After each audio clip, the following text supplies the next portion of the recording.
世界各地での戦いを勝ち上がってきた24名の中から昨日の Day1 激しい戦いを勝ち抜いた8名のファイナリストたち。シャドーバースの世界王者を決定する戦いの聖地へようこそ。シャドーバースワールドグランプリ2018グランドファイナルズ、いざ開幕。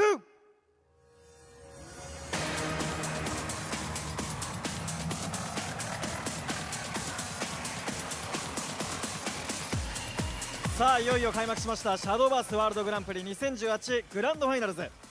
世界各地での戦いを勝ち上がった24名の中からDay1の激戦を勝ち抜いた8名の選手により、今日シャドーバースの歴史に新たな1ページを刻んでいきます。新たな歴史の誕生を一緒に見届けてくれるご来場の皆様、そして配信ご覧の皆様、本日はシャドーバースワールドグランプリ2018グランドファイナルズにようこそお越しくださいました。本日 MC を務めます平岩康介です。よろしくお願いいたします。そして私と一緒に進行してくれるのはこの方です。Welcome everybody again to the final day, the main event of the 2018 Shadowverse World Grand Prix, where one lucky and or skilled player will be walking home with $1 million at the end of the day. Thank you all for joining us. If you were with us yesterday, you know the action is high, the tensions are high, and we're here to give out a lot of money today, guys. Are you hyped? Oh yeah. Oh yeah. This is the biggest competition for Shadowverse ever. Ever. Each match today is a huge money match. That's right. Hello, everyone. There it is, there it is. Of course, one. Akamara Red, Ignitius, I'm Exo. We'll be bringing you all the action today, as well as having a lot of fun watching the games with you guys. I mean, this is a viewing party for us as much as it is for you guys. Let's go ahead and cover what the tournament was yesterday. Players had to go through 2 matches of Unlimited, 2 matches of Take-Two, and then 4 matches of Rotation just to make it here, and this is what they're playing for. $1 million for first, $200,000 for second, all the way down for players who didn't make the top 8 for $1,000 and $2,000 on the day for just coming to the event. Yeah. I mean, today is also a single elimination tournament, so it's really high stakes. So they had to play through grueling rounds of Swiss, and then now it's culminating in this intense competition. Absolutely.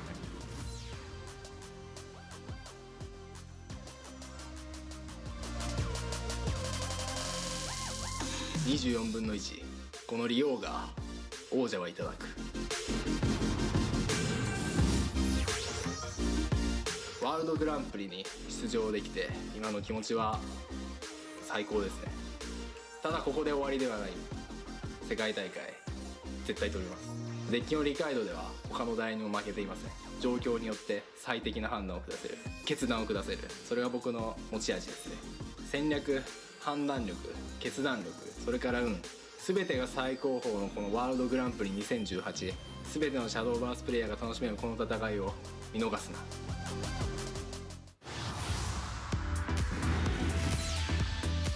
シャドーバースには夢があります。全力で勝ちに行きたいと思います。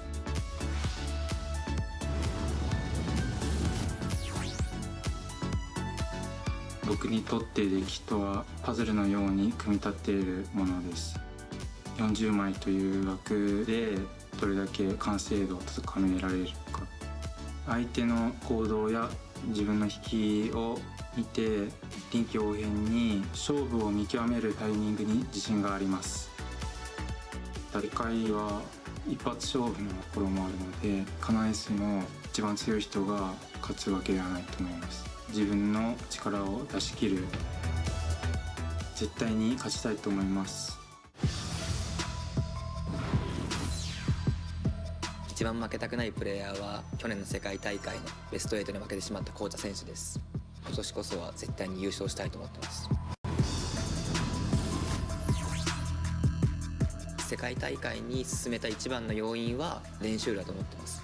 自分で時間を積み重ねて努力をしまくるしかないと自分は思っているので、1日何十時間もやってますね。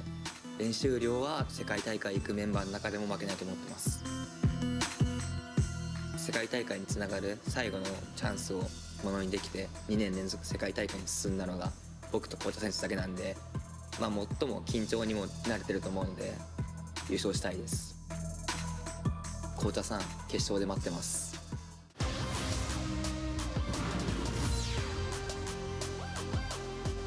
I'm very excited to go to Japan soon. and I will try my best preparing for this event. 素晴らしいですね。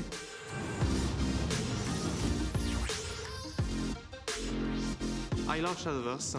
Evolution mechanic is very interesting, makes it so that every game is different. I look for lists on Twitter from Team Evolution that we share all together, and I start to include my own text and to see if I can improve the list to my playstyle. My goal for World Grand Prix is to reach at least top 4. I will be playing against the best player in the world, so it will be quite hard for me to reach the top, but I will try my best. 对于这次比赛的目标的话，既然我作为一个代表台湾出赛的选手，那就不用多说了，我的目标只有一个，那就是冠军。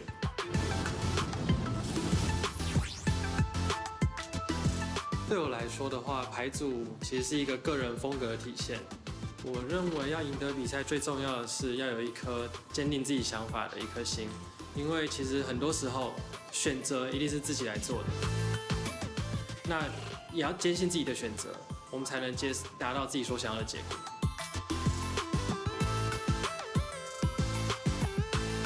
那这一次我要对 Shadowverse 的粉丝说一句话，那就是我不会辜负你们对我的期待，等着看我在世界赛上的表现。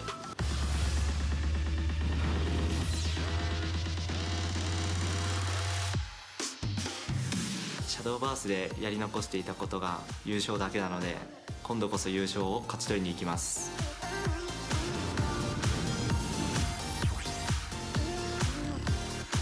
プレイスタイルは押し切って勝つ方が好きなので、攻撃的な方かなと思っています。デッキは自分の相方で自分の魂がこもったものなので、何回も使ってこそそのデッキは自分に応えてくれると思っています。見せて恥ずかしくないプレーをしつつ優勝するというのが今回の目標です。今まで僕と戦ってくれた皆さんは世界王者に負けたんだって言えるように、僕が世界王者になってきます。 I think the most important thing in order to win this game is to have more information than your opponents and to have a deeper understanding of the game.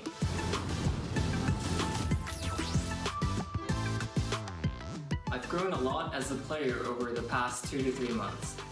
I was selected to be a player in one of the most prestigious teams in card games, so now I have to make the same impact, and that has motivated me to be more confident in myself and put forth results for my team.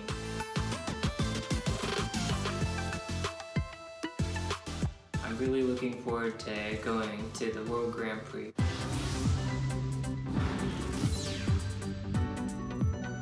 我会带着他们对于胜利的渴望去参加这样一次 WGP， 并向冠军去做一个争取。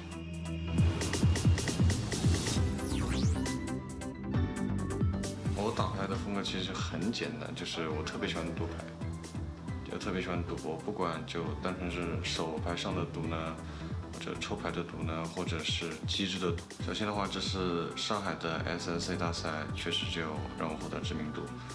虽然我本人来说的话，并不是特别喜欢这种知名度，但是的话呢，如果这样的话可以让我交到更多喜欢玩这个影知识的朋友的话，那我觉得这样也是一个很好的宣传。世界王座をかけた8名のファイナリスト入場。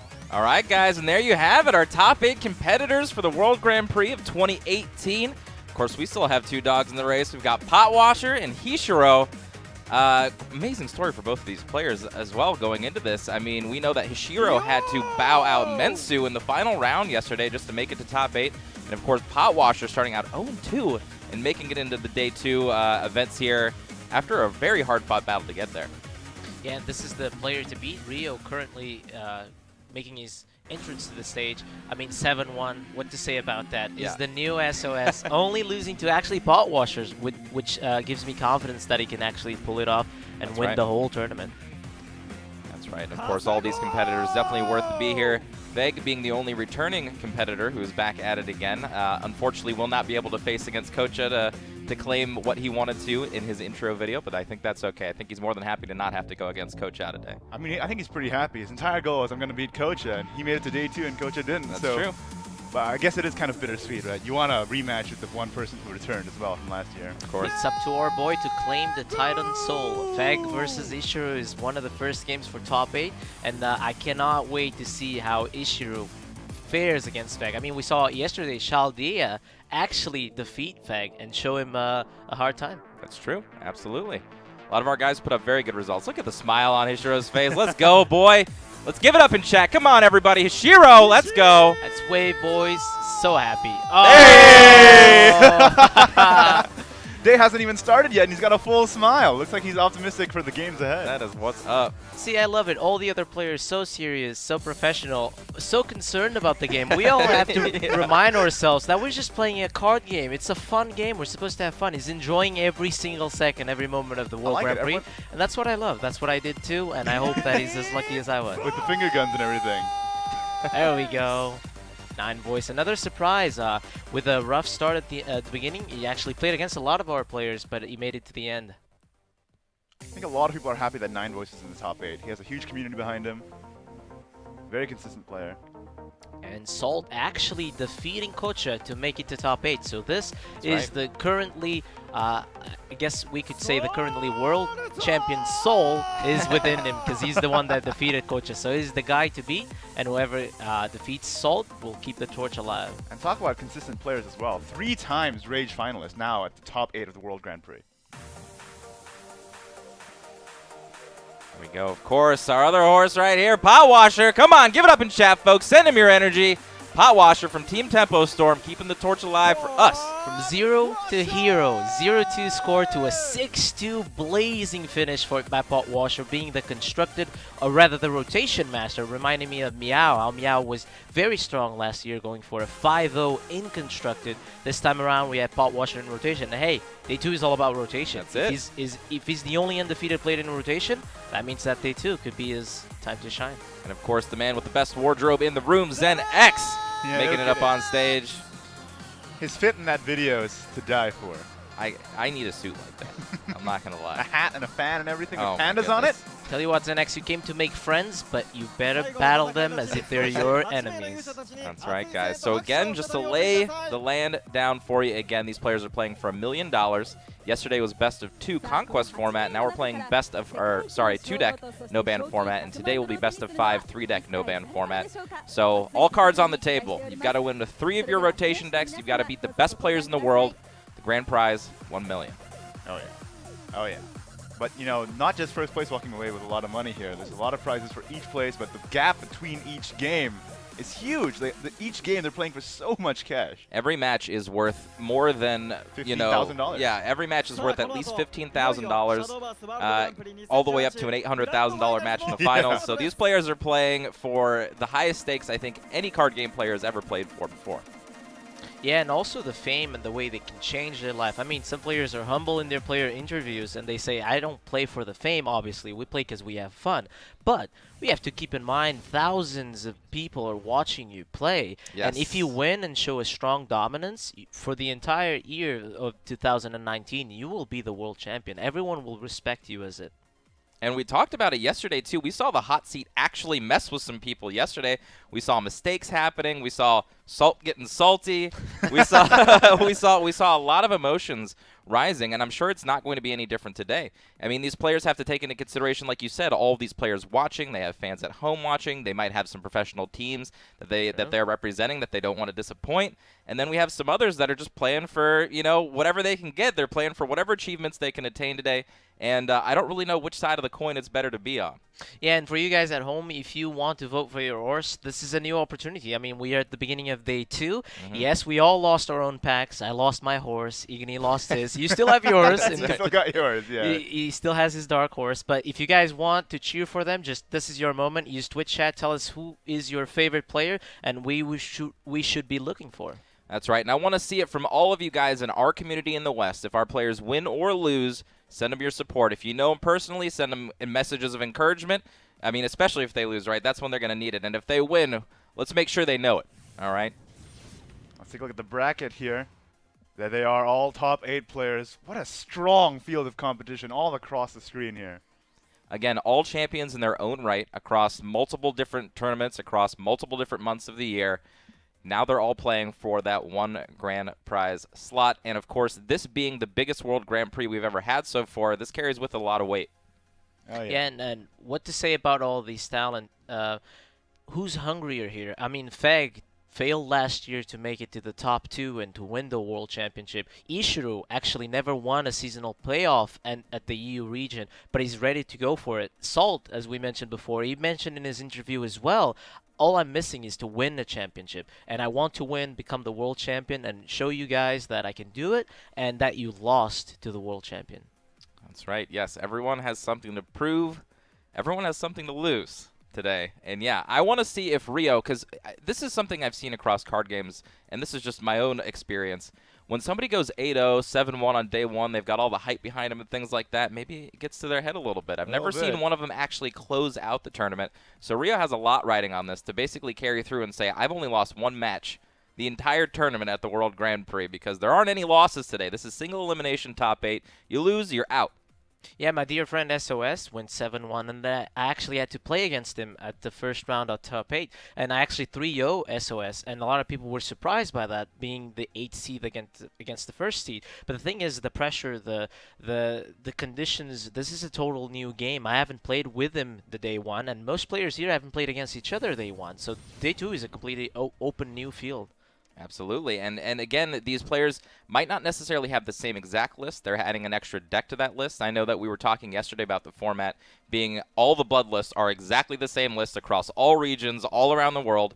We see some variations today, not by much, but everybody's bringing blood today. Everybody's bringing dragon today, either ramp or PDK.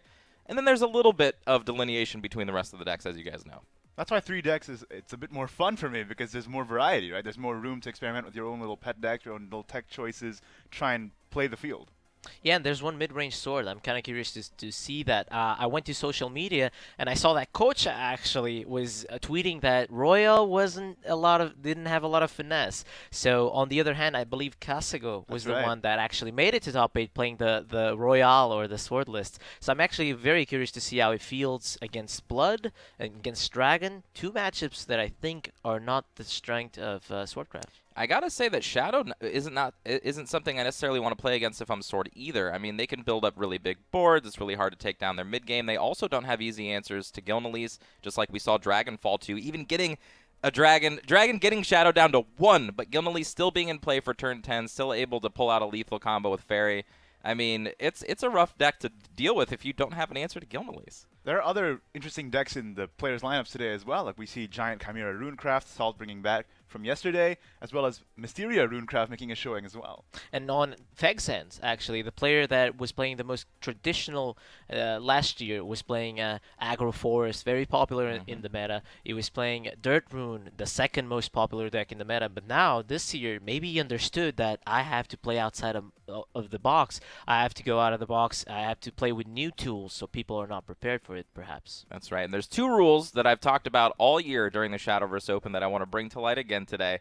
Rule number 1, don't play Swordcraft in a top 8. Okay, I just want to get that one out of the way. The shade thrown. Just don't do it. I like Kasago, you know what I mean? But Swordcraft, I can't get behind it. I never will for this entire year. Maybe next year it can prove me wrong. Maybe now. Maybe today it can prove you wrong. We'll see. That's true. And you know what? If it can prove me wrong today, I'll shut up forever. I will literally shut up about Swordcraft forever. But rule number 2, as I've always said, it's always better to beat the meta than be the meta.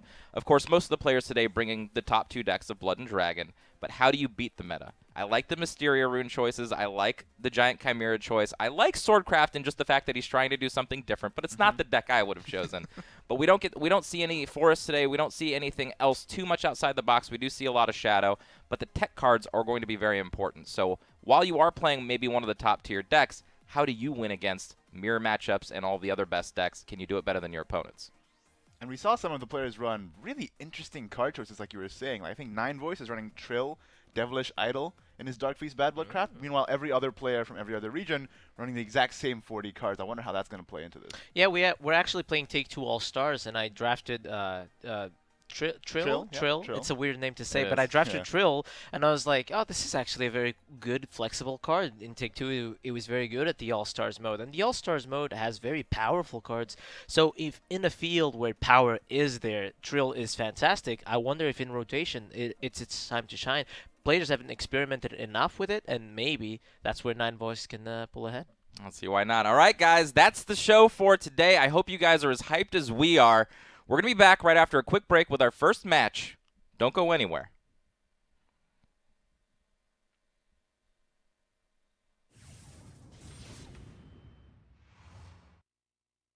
これ以前先行体験で若干触りましたけど、実際に持つと改めて軽いですね。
カサゴ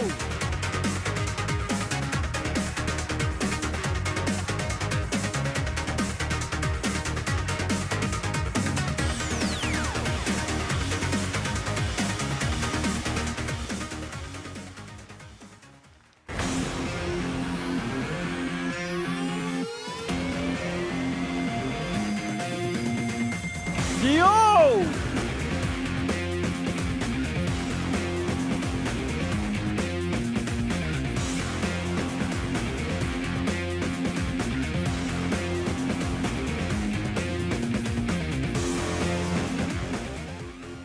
栄えあるオープニングゲーム1回戦第1試合はカサゴ選手とリオ選手の対戦です。それでは2人握手をお願いいたします。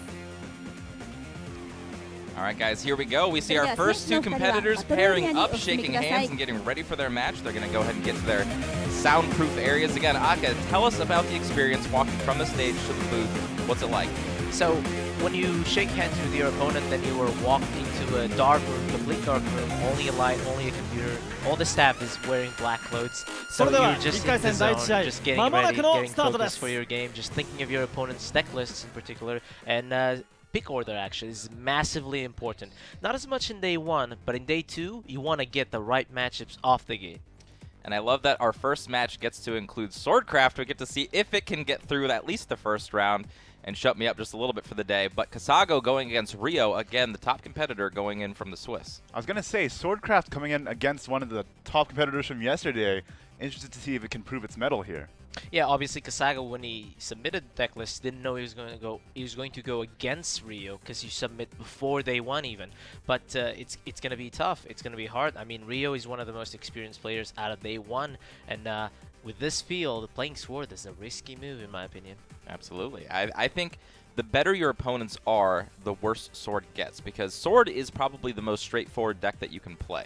You know exactly the best move on every single turn. It doesn't have a lot of versatility in that manner. The cards are very powerful, but if you can play around them perfectly, very hard to gain an edge. We'll have to see, though. On the first day, that Swordcraft carried Kasago pretty hard throughout a field of really tough competitors. Maybe he just plays it a different way, or he just has faith in the deck. Who knows? Yeah, when you play a Conquest format, you have to be careful with your weakest link, what we call weakest link, because every deck has to get a win, and if you don't get a win with Sword, you'll be there looking silly if you get 0-3. That's absolutely true. And today, I mean, the stakes aren't any different other than the fact that you have to win with more decks, Sword being one of them. And the competition's tough. Like we talked about, Blood is pretty decent against Sword. I know that Sword can beat it if it has the right draw. Dragon is a really tough matchup, especially the PDK versions for Swordcraft. And Shadow is about as 50-50 as it gets. I mean, Shadow can produce a board, Sword can produce a board. If it does get to late, Shadow basically just has a free win because Gilnelise will take over the game. But it's like the Dragon matchup for Swordcraft. It's kind of just like, I need to beat you before you get to the end game, and if I can't, all right, I guess I failed my job. Against Bloodcraft, I suppose they want to draw Octress, one of the new Omen of the 10 cards, as soon as possible against the opposing Floros. Yeah, and open challenge to Kasago. I mean, prove us wrong. We are here. Yes, please. We are cursing your sword play. Hey, I believe a bit more than these guys. You guys have no faith at all. So Twitch chat, if you are sword lovers, show us wrong. Just tell us why Kasago picked sword and prove to us that it was actually the right choice. That's right. Well, the one thing that Swordcraft does have going for it is just like I talked about, it's a very straightforward deck. It's also very consistent at what it does. It will almost always have the best possible plays on curve, usually. And now that it doesn't have to worry about drawing Arthur, I say worry about it. You always wanted to worry about Arthur when it was in the format, but now that it doesn't have to worry about it, there's a lot more flexibility on what the best plays on turn 6 and turn 7 are, and then turn 8, of course, you want to get into your Latham and into your endgame. But again, if your opponent can plan for all of those things, it makes it very hard. Definitely, definitely. Rio versus Kasago, the first game of today, the first quarterfinal. Do you guys have a horse in this one? It's tough. I mean, I gotta go with a favorite. Rio just showed to be very strong. Only lost against Pot Washer, so he knows exactly how to play in most matchups on rotation. I mean, 3-1 in rotation, only losing to the only undefeated player in rotation. And I think Pot Washer was just flawless. Pot Washer's play was flawless last day. That's right. So let's take the list. Rio's first list here, his mid-range Shadowcraft deck. Looks pretty form and factor from what we've seen from the Japanese players on day 1. Inclusion of the Osiris. Big Soul Hunter, of course, for the Dragon. He's actually upped the number to Seraphic Blades to 2, probably to fight against Blood and Evolve Viras, things like that. It's going to be key. On day 2, you were definitely expecting a lot more Blood, so I think Rio actually adapted to that style. And dealing with Vira can be a problem for Shadow, as well as the Big Soul Hunter being very important. Now here's his Dragoncraft list for Rio. Looks like one Masamune only, and we saw how powerful the Poseidon-Masamune combo can be, so that's kind of a shock. And again, with the 2 Prime Dragon Keepers here, cutting down from 3 to 2. Yeah, very interesting numbers here. 3 Waters of the Orca, 3 Serpent Drakes, only 2 Prime Dragon Keepers, and again, only 1 Masamune.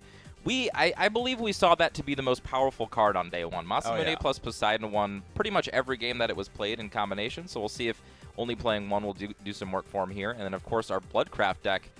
looks to be about the same. Yep, the exact 40 that a lot of other people are bringing from day 1 and day 2.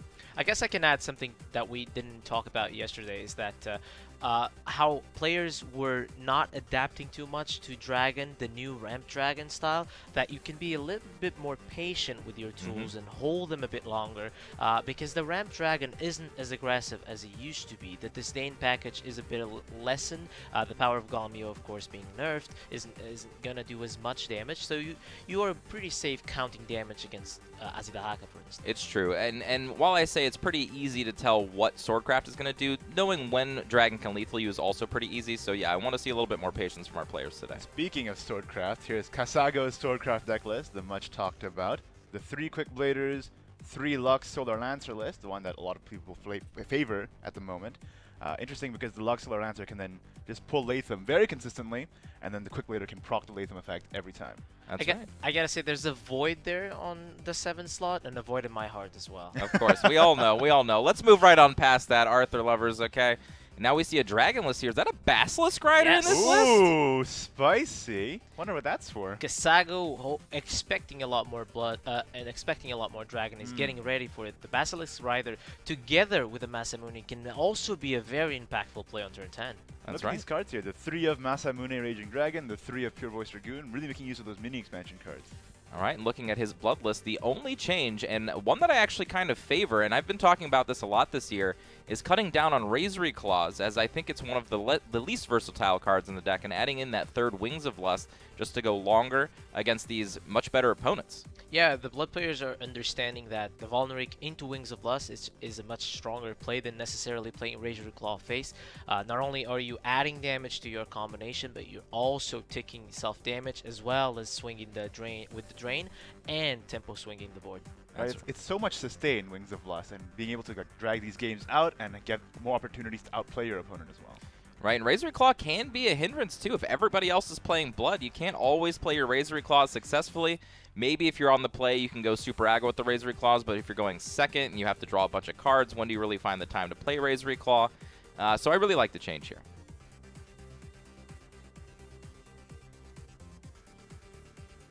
See if we can get to his next deck. Okay. All right. Well, looks like those are the decks that we get to see for right now. Was that all his decks? Yeah, that was all so. his decks. Yeah, we saw them all. Shadow. So, yeah, I like the matchup. I still have to go 3-0 here. I think Swordcraft is the only handicap in the matchup right now. I'm going to continue to say that until someone proves me wrong. People on social media, Exo, how dare you talk How bad about dare my you talk Swordcraft, about Sword, yeah. about my beautiful Celia. How Okay, dare well, you? since you guys are cheering against Kasago, I got to cheer for the underdog then. Okay. I love a good underdog story. Prove us wrong. Swordcraft in this field. He believes. I mean, if you're playing for $15,000 and you bring Swordcraft, You you have have to to know know what you're something doing. that we don't know. Yeah, you have to believe, right? You have Like, to know of something course. we don't. Yeah, the other interesting thing about the list is that he is up on 3 Rapier Masters as well. So that's something that we've seen once Arthur went away, because it is a strong late-game tool to finish out the game alongside of Lafam.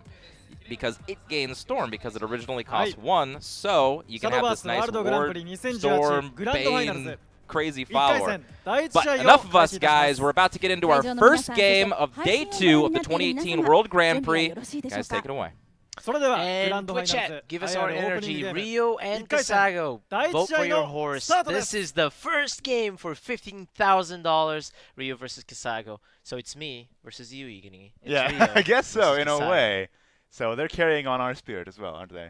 Let's just hope we don't Casters curse them or anything. I love some shadow play.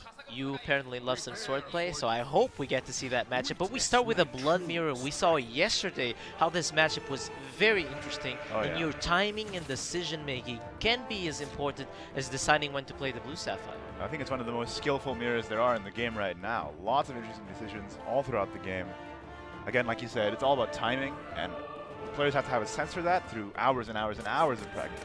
Yeah, and both players settling back, being very calm, very relaxed, thinking of the mulligan process. I see Rio there very comfortable. His positioning on the chair reminds me of Sari a bit. Very comfortable with his final boss. Let's call it way of sitting. And Final boss way of sitting. And I see here an Alexandrite Demon. That's if I had an Alexandrite Demon out of the mulligan, I would be feeling very comfortable. Oh yeah. So we were talking about yesterday how Alexandrite Demon is one of the better cards in the deck. so much draw option as well as establishing a body there. But about the other cards in the mulligan, you think this is a correct toss? I think that obviously Flores and Evil Eye Demon are not very impactful in this matchup. Flores from the hand isn't what you want to be doing. And the Lexendrite Demon is a fantastic card. Would not even mind anything else but a Lexendrite Demon. So it is the right way to start this game. It looks like Rio is on the play. So in the mirror, you favor being on the play or on the draw? Yes, traditionally I like to be on the play because my Valneric Wings of Lust play on turn 7, as well as the Dark Feast Battle on 8 can end things very quickly. Although I do have to be careful because the more evil points Blood has, the more powerful tempo swings they get. Absolutely. And looks like he is just gonna hovering over the Alexandrite Demon here, probably just gonna land that on too. Yep. For the Blazing Sapphire. Best turn to play in the game, actually, in my opinion. Wow, Yeah. that's high praise. This is how important Alexandrite Demon is. You can look at Alexandrite Demon as a Baphomet that also self-damages and draws an extra card, so it is a fantastic way to start your game. And the self-damaging for Darkfist Bloodcrouch isn't really a downside for the deck, it's really just more of an upside. That because of Valneric and other self-proccing effects. Yeah, and we saw yesterday how some players were playing Pure Hearted Singer on turn 3 instead of Blazing Sapphire. I was actually very surprised by how players were sometimes doing that. I actually think Blazing Sapphire on turn 3 is one of the most important things. It'll pop on turn 5, which means the Flores is most guaranteed to be invocated. That's right, yesterday we saw that the Blazing Sapphire not being played on turn 2 led to a Florist not being able to be invocated on that turn because they were 1 play point off as well. Yep, and I believe it was actually Rio that punished that a bit by getting his own Flores and playing his own Blazing Sapphire. So I expect Rio to know exactly what he's doing and not to be expected, nothing else to be expected than playing that Blazing Sapphire. He's got some pretty good plays this turn as well, just drawing into that Servant of Lust. Another Alexandrite Demon, looks like he's never running out of fuel, along with 2 Restless Perish as well. This is a beautiful setup, can get his first Flores invocated this turn if he wishes, can Razor Reclaw. It can even Razor Reclaw face instead of giving his opponent that extra card, as well as having a Servant of Lust that is a very good target to be playing on turn 4 when you're on the play versus your opponent's evil point. So I would expect him to get a Flores this turn and get a Flores the next turn as well. That's a lot of Flores on the board this early on. That's a lot of templates to have to deal with Kaso. And Kaso, kind of an unideal hand. Hopefully that Evil Eye Demon for him could swing things around later, but pretty good start from Rio so far. What he's thinking now is another option is to Alexandrite Demon and play another Sapphire, guarantee that you get a good evolved target, because at his hand, he only is looking into Flores, and next turn Flores will not guarantee the second invocation, so he's probably looking for a Vira perhaps, and that's why he's going to go back this turn instead of maybe the Servant of Lust. Lots of decisions here. He still has the option of playing the Servant of Lust and playing a couple parishes to get a Flores out. Looks like he's going to go for that.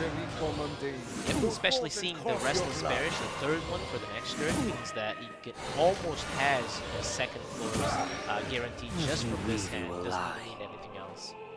Flores, such a powerful card there. You self-damage yourself 4 times in a turn, invocates out of your deck. And how do you evolve into this board? It's so hard. Even Vira, which is the best follower available for an evolution, cannot trade very efficiently into a 5-3 and a 4-2. So you'd have to go with a spell to go with it, and that's his entire turn. And because of that, it's not really developing his own game plan as well. It looks like Kasago's kind of on the back foot. Like you were saying, being on the play in this mirror seems really advantageous. And also, the fact that you invocate Flores means that the Valneric is very close from being activated. If he goes for another Flores next turn, it is guaranteed for turn 6 if he desires.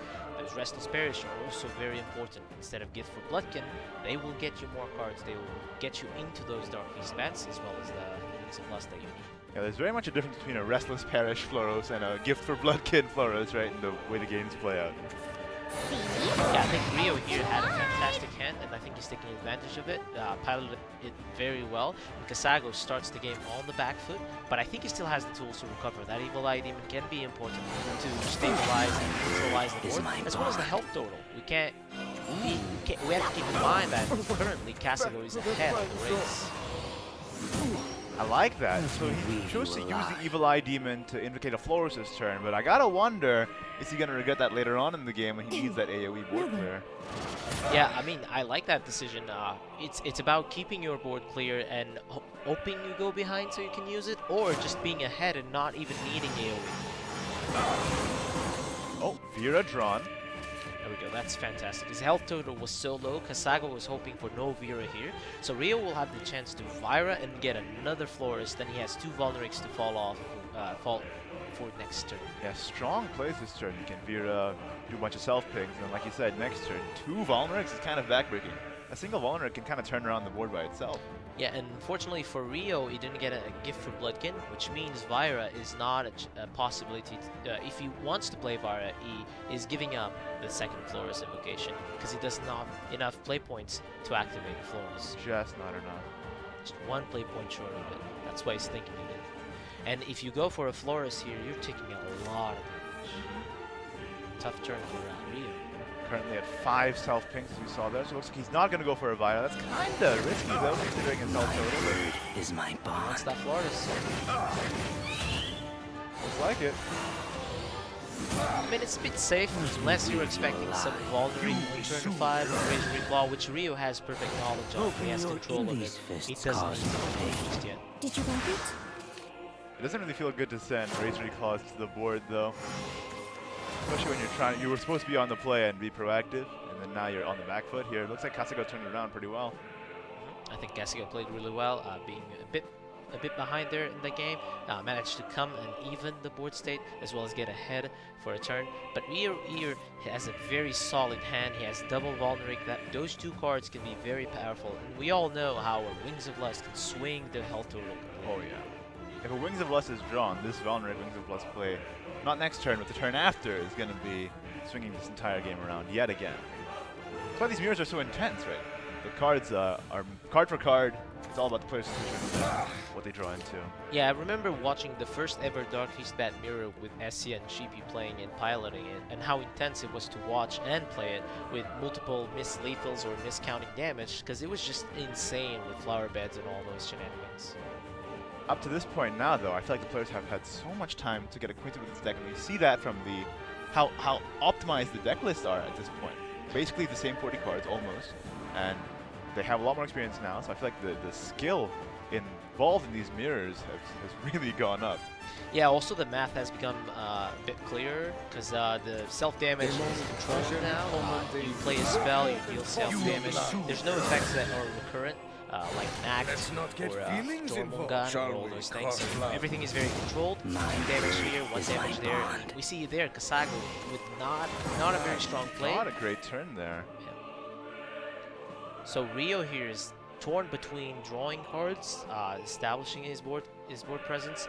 So I would expect him to Blood Pack definitely, because he wants to see Wings of Lust or Dark Feast Bat. That's what he needs to win this game. Would be very surprised to spend the last Evo. I think he's holding that Evo for a safe button in case Kasago gets to turn 8. You think he might play the Florist this turn? It was pretty tough for Kasago to deal with the Florist last turn, so just landing a big body on this turn might be backbreaking on the board.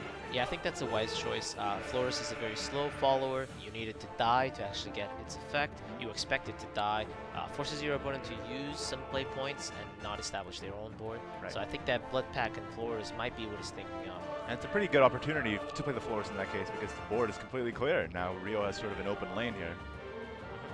It's all about what he wants to be doing at this point in the game. Does he think his hand is good enough to end the game or not? Or what does he want to do? So he's going full on the board here. Yeah, I was going to say he's not going to draw just yet because he understands that for turn 7 he doesn't need more cards than what he has. He only needs the bat for turn 8. So turn 7 he can set up a lot of card draw. It depends, right? Like you might also want to try and draw into Wings of Lust like you were talking about, but maybe he feels like he's in a comfortable enough position that he doesn't need to just yet. Or maybe he just has a lot of space to draw it off the top. Witness the power. Also, the 2-1 can be important. I mean, it's distracting Kasago from doing his own thing. That's true, yeah. Distract your opponent from executing their game plan while you're executing yours. Not a whole lot better you could do. And very important here, keeping the Vulnerics, obviously. You do not want to use them just for damage. You want to make sure they destroy important targets like this Forest and Byron. That was pretty interesting. Why didn't that Raging Claw... Oh, I guess it's a full clear here, yeah. Not even leaving a single bat on the board. Wanting to pressure as much as he can. Kasago is a bit all in with this play. He's falling back onto double Dark Feast Bat, which can be actually the key difference in this game. So you like double Vulneric here? And just go one to the bat, one into the dome? I mean, it is essential that you do not allow more damage. The Dark Feast Bat is already at 8 damage, which means that we would have to be careful with your health total, and connecting with 5 attack or 4 attack is the difference between you losing or not. We see the totals here. Times damage 8 for Rio right now. So he runs these Valnerics in. Doesn't need that much more to get a bat. Of course, he doesn't have one yet. I wonder what the counters are for Kaso at the moment. This is why I'm a bit hesitant on Rio's decision. It might be punishing him a bit here because playing the Alexan right he's kind of forcing himself into doing this because that's what he was setting up, which means he won't have enough play points for the Valneric. So we'll probably see. He drew into Snarling Chains. Yeah. That was very important. That is pretty nice. I was gonna say, like with this play, I was like, oh, you can't clear the floors this way, or you can't clear the Vera this way. Or you have to evolve and use the last very important evil point. But that it was worked a out. very cool play by Rio. No, kind of a poor turn for Kaso here. Hopefully he draws into something a little more impactful. Ooh. That's not it. Not great. Not great. Got the Wings of Lust, but no Valnerics. He's counting his own Dark Beast Bat damage. And it was 8, so now it's at 9, but he's making sure that it's good enough. 12 now. Wow, that's a lot higher than I thought. the Flores that turn. That's true. Well, if he just plays the... Okay, so he can just play the Servant now, and then the Dark Beast Bat next turn. What he's afraid here is that it's possible for him to die, so he's trying to understand if he Wings of Lust or not. That's true, yeah. Hopefully he was keeping count, his health pings. I think he's at 14, so at 14 health, which means that it's very safe. I mean, I wouldn't be surprised to not play Wings of Lust, just in case your opponent has a ability to heal. You could fall down to 13. It's very safe. So this kind of competition, you're pretty experienced in this kind of thing. Are you like keeping count on your fingers or mentally, self pings and everything? I remember last year you were counting fairies on your hands. You know what? Side games actually helped me out because now with the new battle log, you can actually count exactly how much damage your Oh, opponent that's has dealt to true. You himself. don't even have to use your fingers anymore. All you have to keep track is how many times cards like Disciple of Lust have attacked or not. So it is very important that the battle log now exists. Makes my hands a lot happier. You're free to do finger guns instead. Yes. Finally. As it should be. So here, Rio would have liked to see the Wings of Lust. That would have sealed the deal, would have given him enough health. And obviously, seeing in the bat would also be very important. So he's looking into a Blood Pact with double Vulnerate. The problem is, a Blood Pact would kill you. So this Vira is Witness the power. Master stall. I'm sure that Rio knows how much damage that bat is at right now. There we go. There it is. But I actually don't think you go for it. He has the Dark Feast Bat. I think you need the damage, so I would have liked to see a Vulnerate here. I think he needs that 2 damage. There we go. That Dark Feast Bat is at, I believe, at 11. It was at 8. And you'll get an extra proc from the Sapphire, which means that is most likely guaranteed lethal there. So, whoa! Wow! Okay. This is why the Spur is intense. Yeah, off the top, Valneric with the Wings of Lust already in hand from last turn. This is gonna get... He killed the Vulnerate, but this is a big swing for Kaso. Although, is it enough for Rio right now? I believe so. It's gotta, yeah, it's yes, gotta be... with the Sapphire, that is 11. exactly Yeah, that's lethal. exact lethal on turn 9. That could have gone either way depending on any of those top decks, but dang. Rio taking it for the first match here in the Blood Mirror, which is one of the hardest mirrors there are.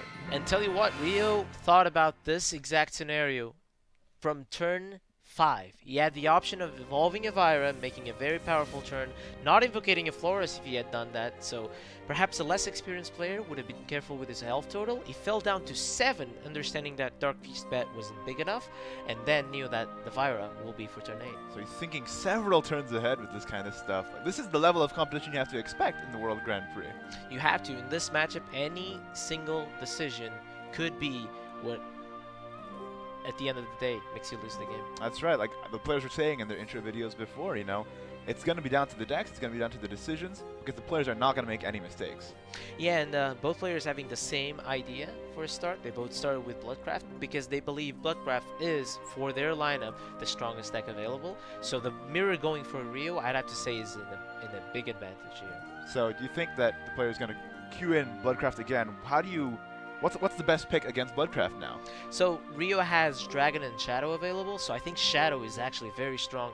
Me and Zero Fine practice a lot for the Contenders Cup, and we actually believe that, contrary to popular opinion, that Shadow was insane against Bloodcraft. Wow, okay.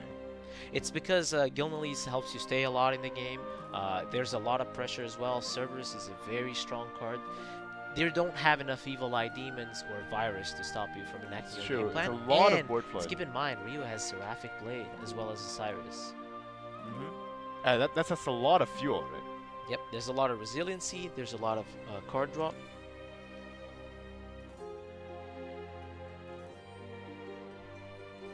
Yeah, I mean, that Shadow deck is really powerful, and we see that now with the lineups in the whole tournament, right? 4 out of 8 players bringing Shadowcraft as well. So you have a lot of confidence in it.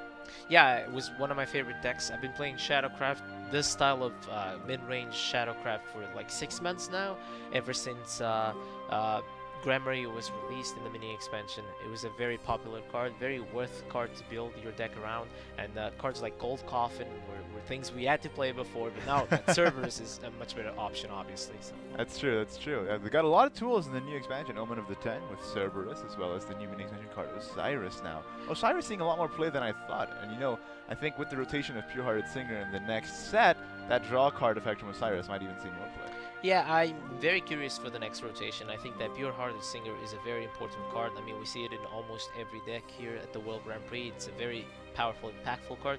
I cannot wait to see it being rotated, so that players need to adapt, and I want to see perhaps an individual Pure-Hearted Singer-like effect for each class. Like Liza, the new Liza Forest card.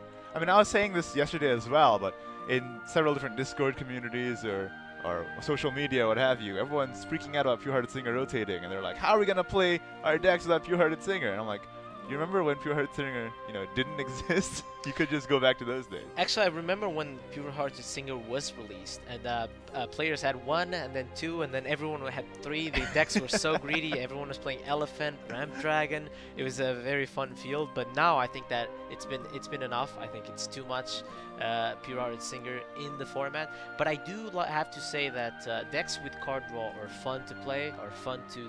Every single small decision you do can impact your later game, and we see how Dragon matchups can be decided by how many Pure-Hearted Singers you play, when do you play the Pure-Hearted Singer, how do you keep your hand big, how do you play Servant of Disdain, Disciple of Disdain. All those things are very important, and I really like how Cygames is giving card draw options for every class, just not in a neutral slot.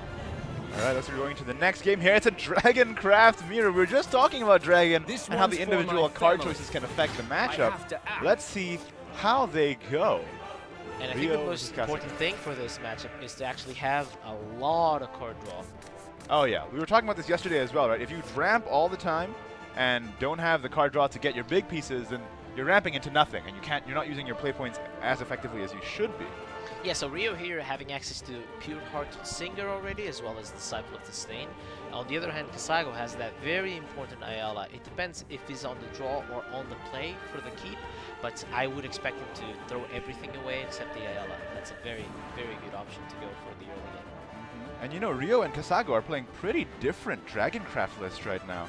We have Kasago running a more ramp style with that one of Basilisk Rider, and Rio playing more Prime Dragon Keeper. So in this matchup, what do you favor, do you think? Yeah, I think the 3 Masamune for Kasago will guarantee that the late game is his, and I think that in the Dragon Mirror, the late game is almost always guaranteed. It's very hard for a player to fall too far behind with cards like Galmio, with cards like Prime Dragon Keeper, with cards like Phelan. It's very easy to come back from a losing situation. It's interesting that in this field of a lot of players bringing Dragoncraft, that Rio opted for a more faster, aggressive version, running less top end with Masamunes and such, and running one of Force of the Dragonood, Prime Dragon Keeper, etc.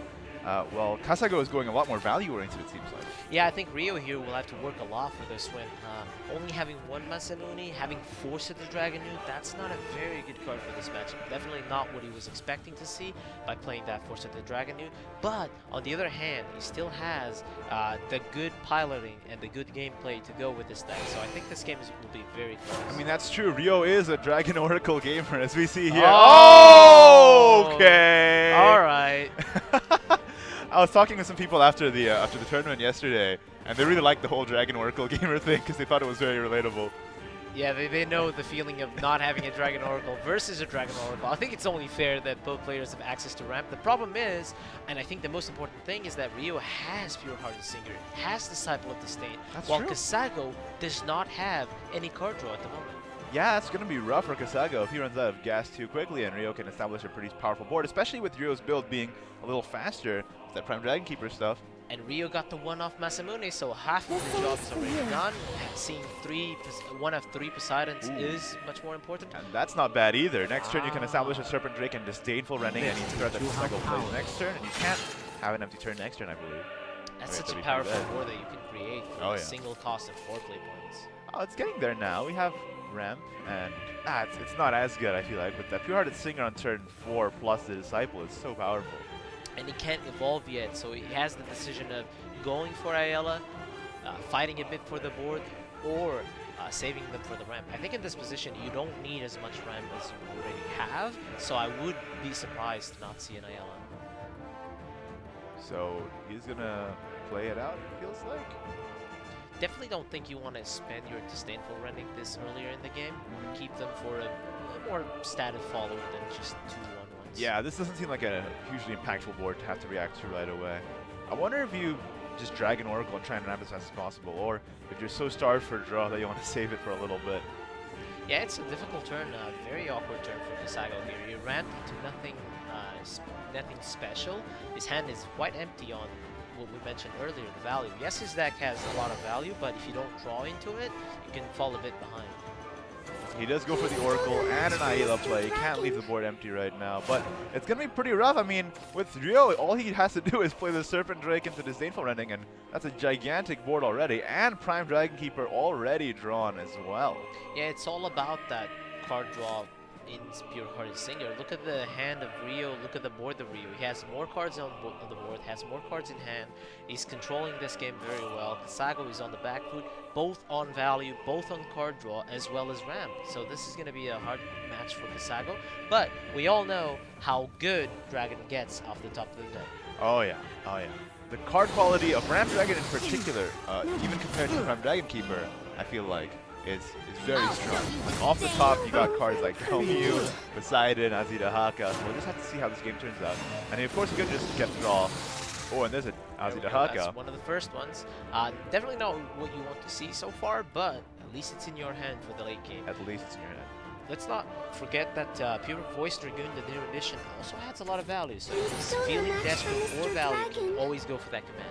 Yep, Dragoon's command, summoning a 5/5 dragon and a 5/5 Wind Blast dragon that has Storm, adding a little bit more finishing power alongside the Azida Haka that's already in Kasago's hand. There's a Masamune, one piece of puzzle down, as you said. But I feel like this is a pretty important board to have to deal with here. There's 2 Serpent Drakes.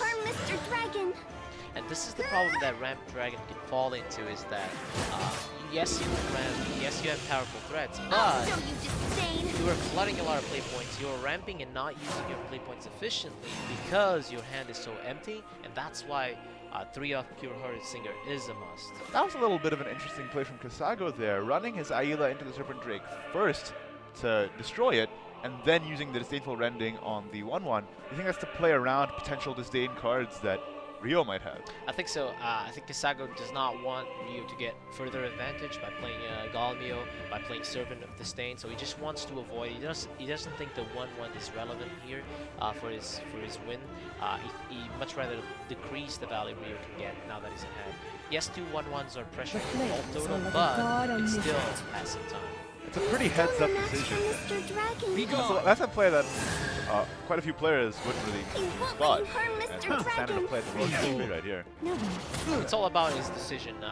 He probably doesn't feel that it's too far behind. I mean, obviously we have perfect information and we know that it's a tricky situation. But for him, maybe just looking at 2 1/1s, understanding that his deck has a lot of powerful cards that can come off the top and clear that board. Just a simple Galmio there would have killed the 1/1s anyways. That's true. So, you go for the Dragoon's Command or the Dragoon's Meditation here? With this type of board state, perhaps the Dragoon's Meditation, because you were falling very, very far behind. Oh, yeah. And I don't think you'll have the time to play a 10 liquid spell on turn 10. You already have an Azida Haka in hand as well, so I'd have to agree with you there. You kind of want to just get a bit of the sustain, survive a little bit longer. Maybe we'll draw into more powerful cards as well.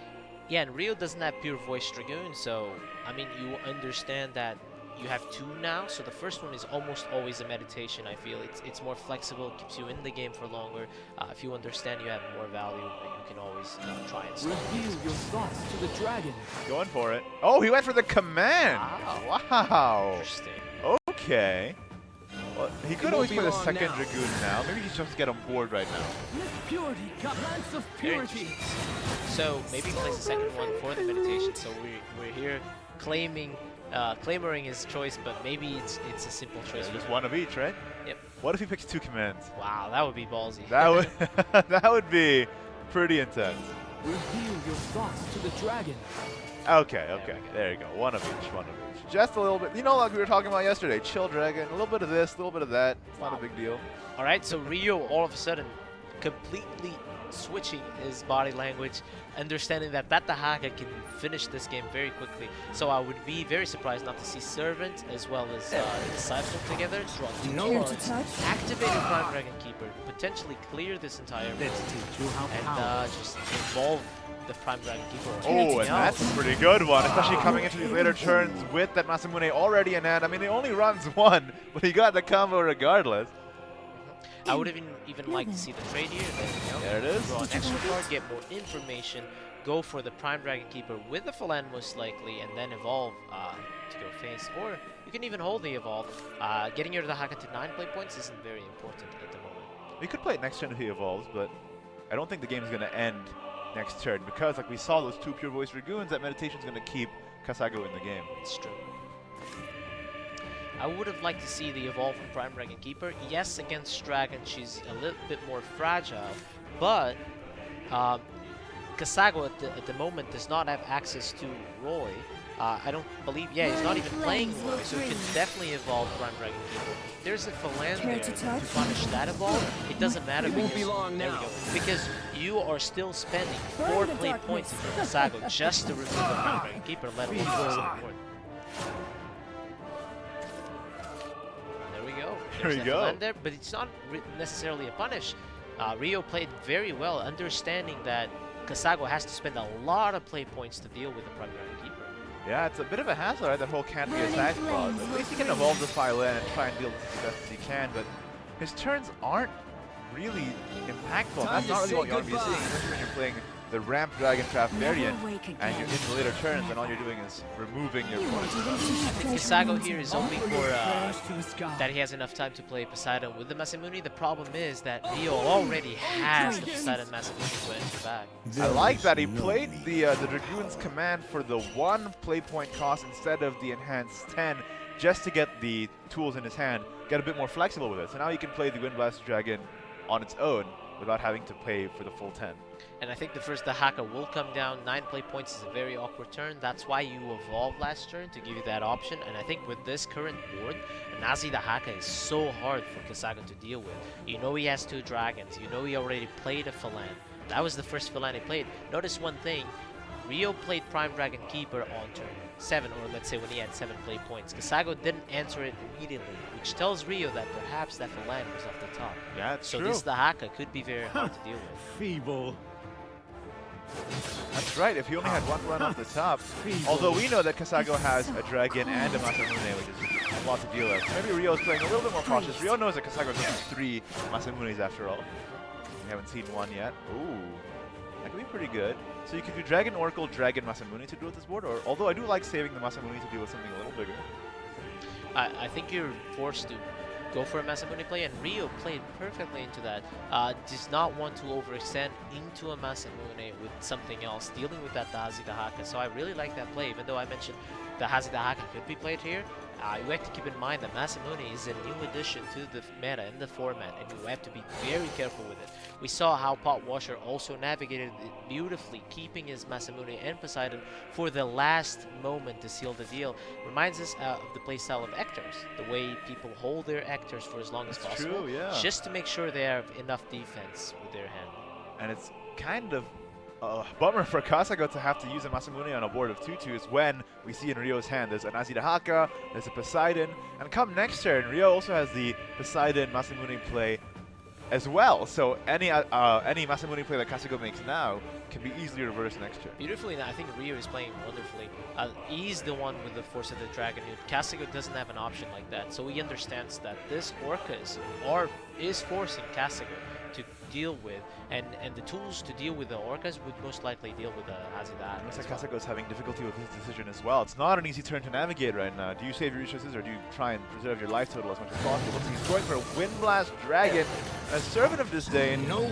And the Wind Blast Dragon is just going face. Understanding that the board is locked, so for Ryo to deal with this board, he had to trade, but I think this will be difficult. Yeah, that's the Haka for exactly 14. Kasago trying to play for the win, if I try to remove and use my Masamune, I fall too far behind, and Ryo beautifully navigated this game. He was playing to his outs, and unfortunately it didn't work out, but I feel like both players played about as well as they possibly could have in that mirror. Again, it's a tricky mirror, but the decks were slightly different, and I think that the Prime Dragon Keeper on the play favored Ryo there. Yeah, I think, unfortunately for this mirror, the opening hand has decided the game pretty much. For the fact that the Singer was there for Ryo and not for Kasago made it so Kasago's turns were very awkward, always flooding play points, never ramping into anything in particular, not having Masamune with anything powerful. That's why it's very important to guarantee that you have those Disciple of Disdain, Servant of Disdain, Oracles of course, but also the Pure-Hearted Singer. Maybe it shouldn't be called Dragon Oracle Gamer. It should be Pure-Hearted Singer Gamer. Probably now it is a case like that. And Ryo is showing a very strong performance, opening with a 2-0 on 2 mirrors. Has to show something. That is strong. And now we're going to the third game here. Shadowcraft versus Dragoncraft. So in this matchup, who do you think is favored? This one's for my family. I think Dragon has a very strong edge in this matchup. It's very hard for Shadow to get a board consistently. Galmio is a very powerful way to deal. Falan is also very strong. Gilnelis is the way to win. Gilnelis with Arcus is the way you can win this matchup. And no Frenzy Drake for Kasago, so that means that Gilnelis can stick and win the game. That's true. Frenzy Drake, one of those tech choices that may have been a heads-up decision if you're expecting a lot of Shadow in the field, but not bringing it in these lists. And I have to agree with you. I've been saying for the past couple days that I think Dragoncraft doesn't really have any bad matchups currently. It's quite a strong deck to bring. Of course, depending on the skill, and the lines of play, and the draws, things can go either way. But I feel like Dragoncraft is a very nice pick for this kind of tournament, and hopefully Kasago can pilot it expertly here against a favorable matchup. Interesting choice, kicking out Entry Alphas, opting for a Pure-Hearted Singer there, or not opting for finding a Pure-Hearted Singer, I should say. No, Ryo is not stacking his deck, don't worry about it. He's not opting for his cards. Yeah, he just he stuck it in his shirt sleeve. That's how it works, right? In a digital card game, you can do that. We cannot yet stack the top of the decks. Not that I would want to do that. I would never do that. No, you're on camera now, buddy. I gotta be careful. Don't incriminate yourself. Playing Gremory on turn 1 just to get on the board here. Yep, very, very powerful play for Ryo, showing dominance here. What are you going to do against this Kasago? He's flexing a little bit, although Kasago proving yet again he's got the Oracle on 2. But again, no Singer could be a problem. Yeah, and this Gremory could guarantee extra damage if the Oracle is the option for Kasago. Ryo understanding that Oracle is the favorite play of Dragon gamers, or Oracle gamers, I should say. That's right. He's opting to get that extra damage. I really like it. Yeah, just a little bit of chip here, a little bit of chip there, then you can finish off with your Gilnelis, your Ghosts. He's also playing Osiris, which means this Gremory can be revived on turn. Oh, that's 5 true, yes, because Osiris's Evolve effect, Necromancy on last words, Necromancy 5, Reanimate 1, and Reanimate 3 here. So that rewards you more if you're playing your Gremory on turn 1. So what is the play for Kasago? I imagine it's just Oracle. He's just taking the time to really think this through. Tough decision. I mean, Poseidon is a very important card for the later game, but Oracle is also what you want to do. I mean, if he had an option like a Randing with a Serpent Drake, I would be very, very wanting him to. I would want him to Dragon Oracle here. Again, I think this is something that the players have adopted from maybe an onion shape, just taking all your time in the early turns to really think through everything. Oh, playing Poseidon on turn 2 just to answer this Gremory and protect his life total a little bit. It's a tough choice. I mean, Oracle, yes, it's one of the best 2-drops you can play as Dragon, but then again, you're not ramping into nothing for Gen 4, right? So. again, if he had a Rending there or a Disciple of Disdain, then that would be a much easier choice for Kasago. Oh yeah. Kasago kind of has to navigate this game right now with a bit of an awkward hand. Let's see if he can just find some card draw in a little bit here. I mean, I feel I've stressed this enough. I've said it a lot. Singer there. Singer is the best friend of Dragon players. And we're feeling it here. It feels like it makes or breaks a lot of games, but you think you just play the Serpent Drake here and move along? And unfortunately for Kasago, a very interesting play pattern that happens when you play Shadow versus Dragon is that Shadow wants to play Belinus. It's their strongest turn 2. So you can set up your own 2-2 with Servant of Disdain and then trade into Belinus and get an extra Serpent Drake effect out of the Belinus ping. But unfortunately for Kasago, that was not the case. It still is a good follower on this board, the 3-2, but it is exposing, you're not getting the immediate value out of it, and you're exposing it to a friend or any other type of trade if you can remove the 1-3. And we see the Fran in Rio's hand as well. Yeah, the effectiveness of Serpent Drake is a lot less potent when you can't get the effect off immediately. It gives, like you said, your opponent the ability to react to it and make sure you don't get the value out of it. And I expect Rio to slam the Fran, just still taking his time going through his options, but I don't see any other way to deal with that Serpent Drake, and that's something you have to remove from the board. It's one of those cards that it kind of has soft ward in a way. You need to remove it, otherwise it just snowballs out of control. Yeah, and also for Shadow, it is very awkward to deal with 2 bodies on turn 4.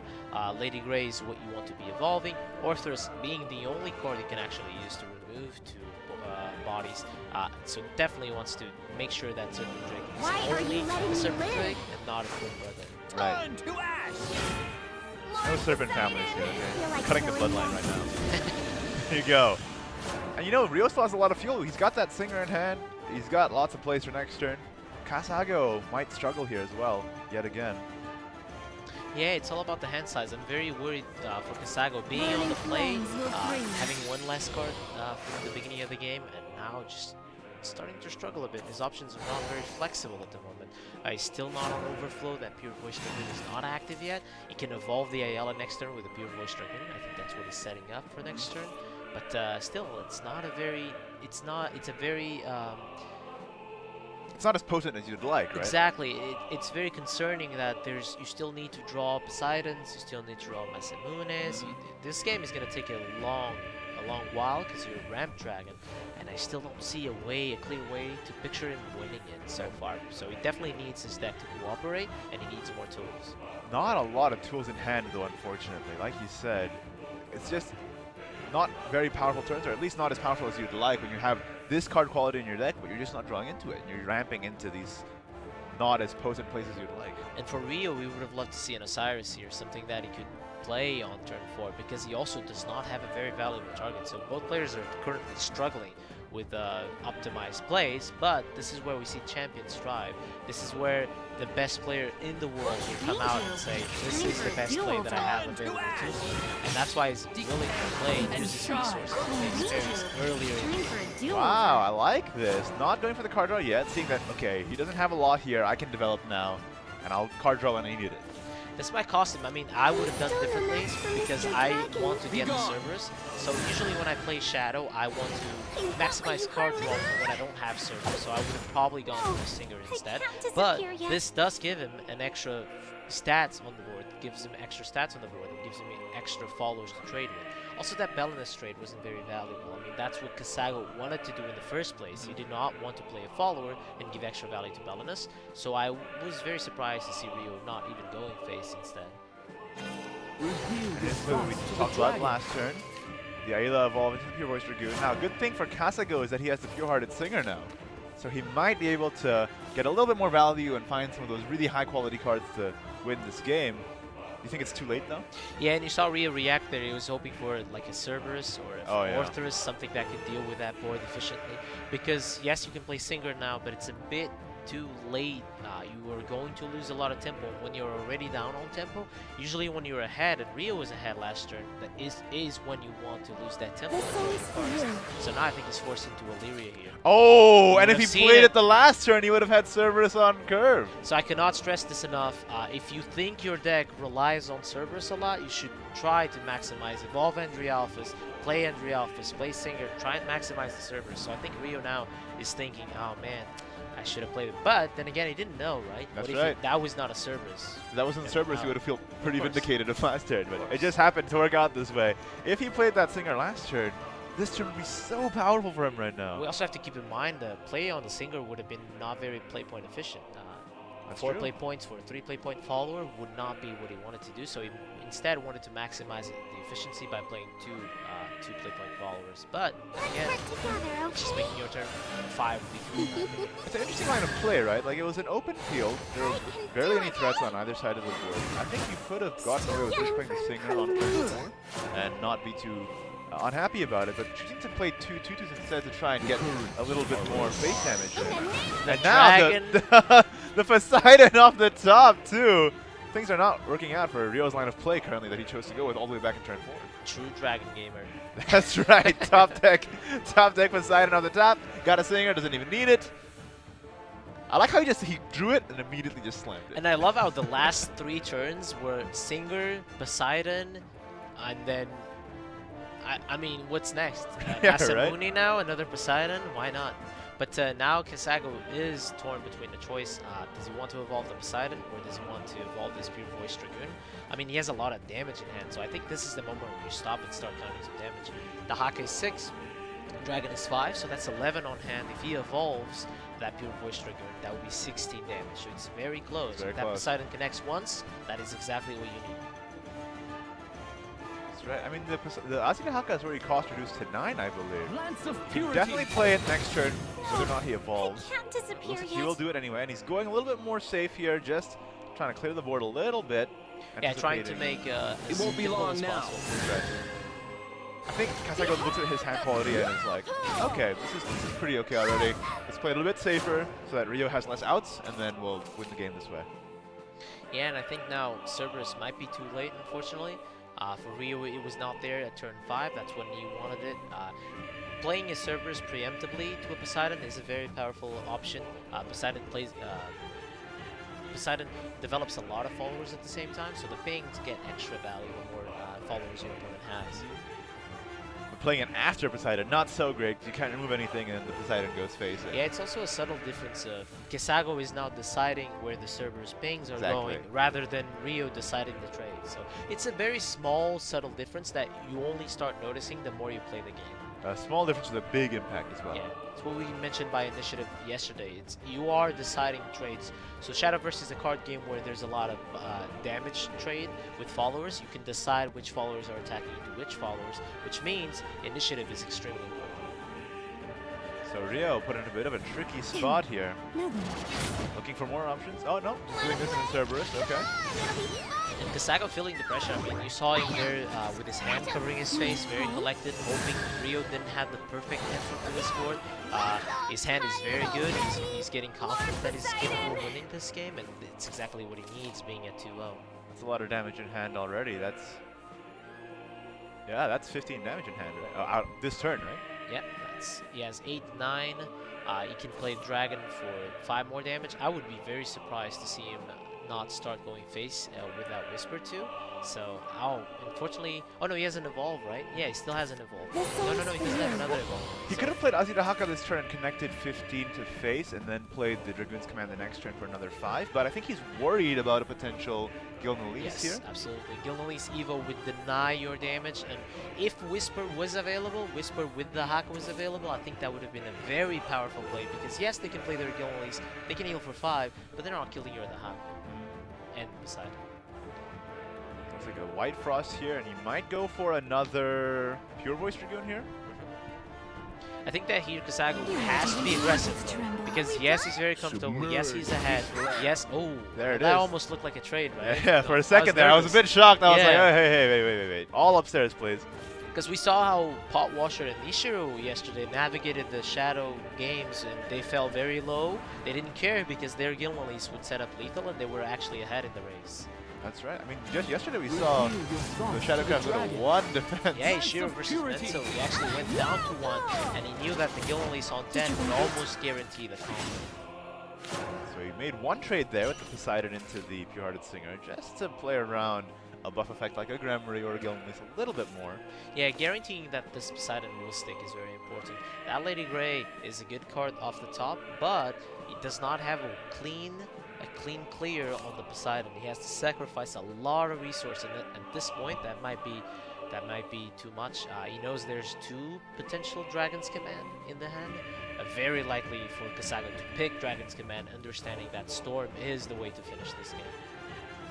So Ryu has to think that Kasago has access to 10 damage there. Plus the Asida Haka in hand as well. That's a lot of damage. This Ramp Dragon list is similar to Storm Dragon back in the day. I mean, there's a lot of ways you can clear the board. There's a lot of ways you can play powerful threats. But the most important thing is actually to count your damage and make sure you can finish with your powerful Do you thirst for blood yet? Similar to Genesis of Dragon, Forte, and all those cards. The only thing for Ryo is that he just has to try and put on the pressure so that Kasago doesn't have a field day with just being able to play these followers straight to the dome. Infantry things are good. Lord Poseidon! There you go. So he was gonna play the transfers first, but this could guarantee. I'll show you. There we go. This could guarantee that the pinks could be good for Ryo instead of playing first. So he's willing to evolve the 7-1 on the board, and then he's gonna. Feel like killing yet? Very good efficient trade. Really clean and clear there. Did you go through? Until they took a while to think about it, and rightfully so. And look at this, this is a bit awkward now. I mean, Kasago doesn't have a clear answer to the 7-1. I think Ryu has navigated this turn beautifully and managed to get a powerful threat as well as removing everything from Dragon's side.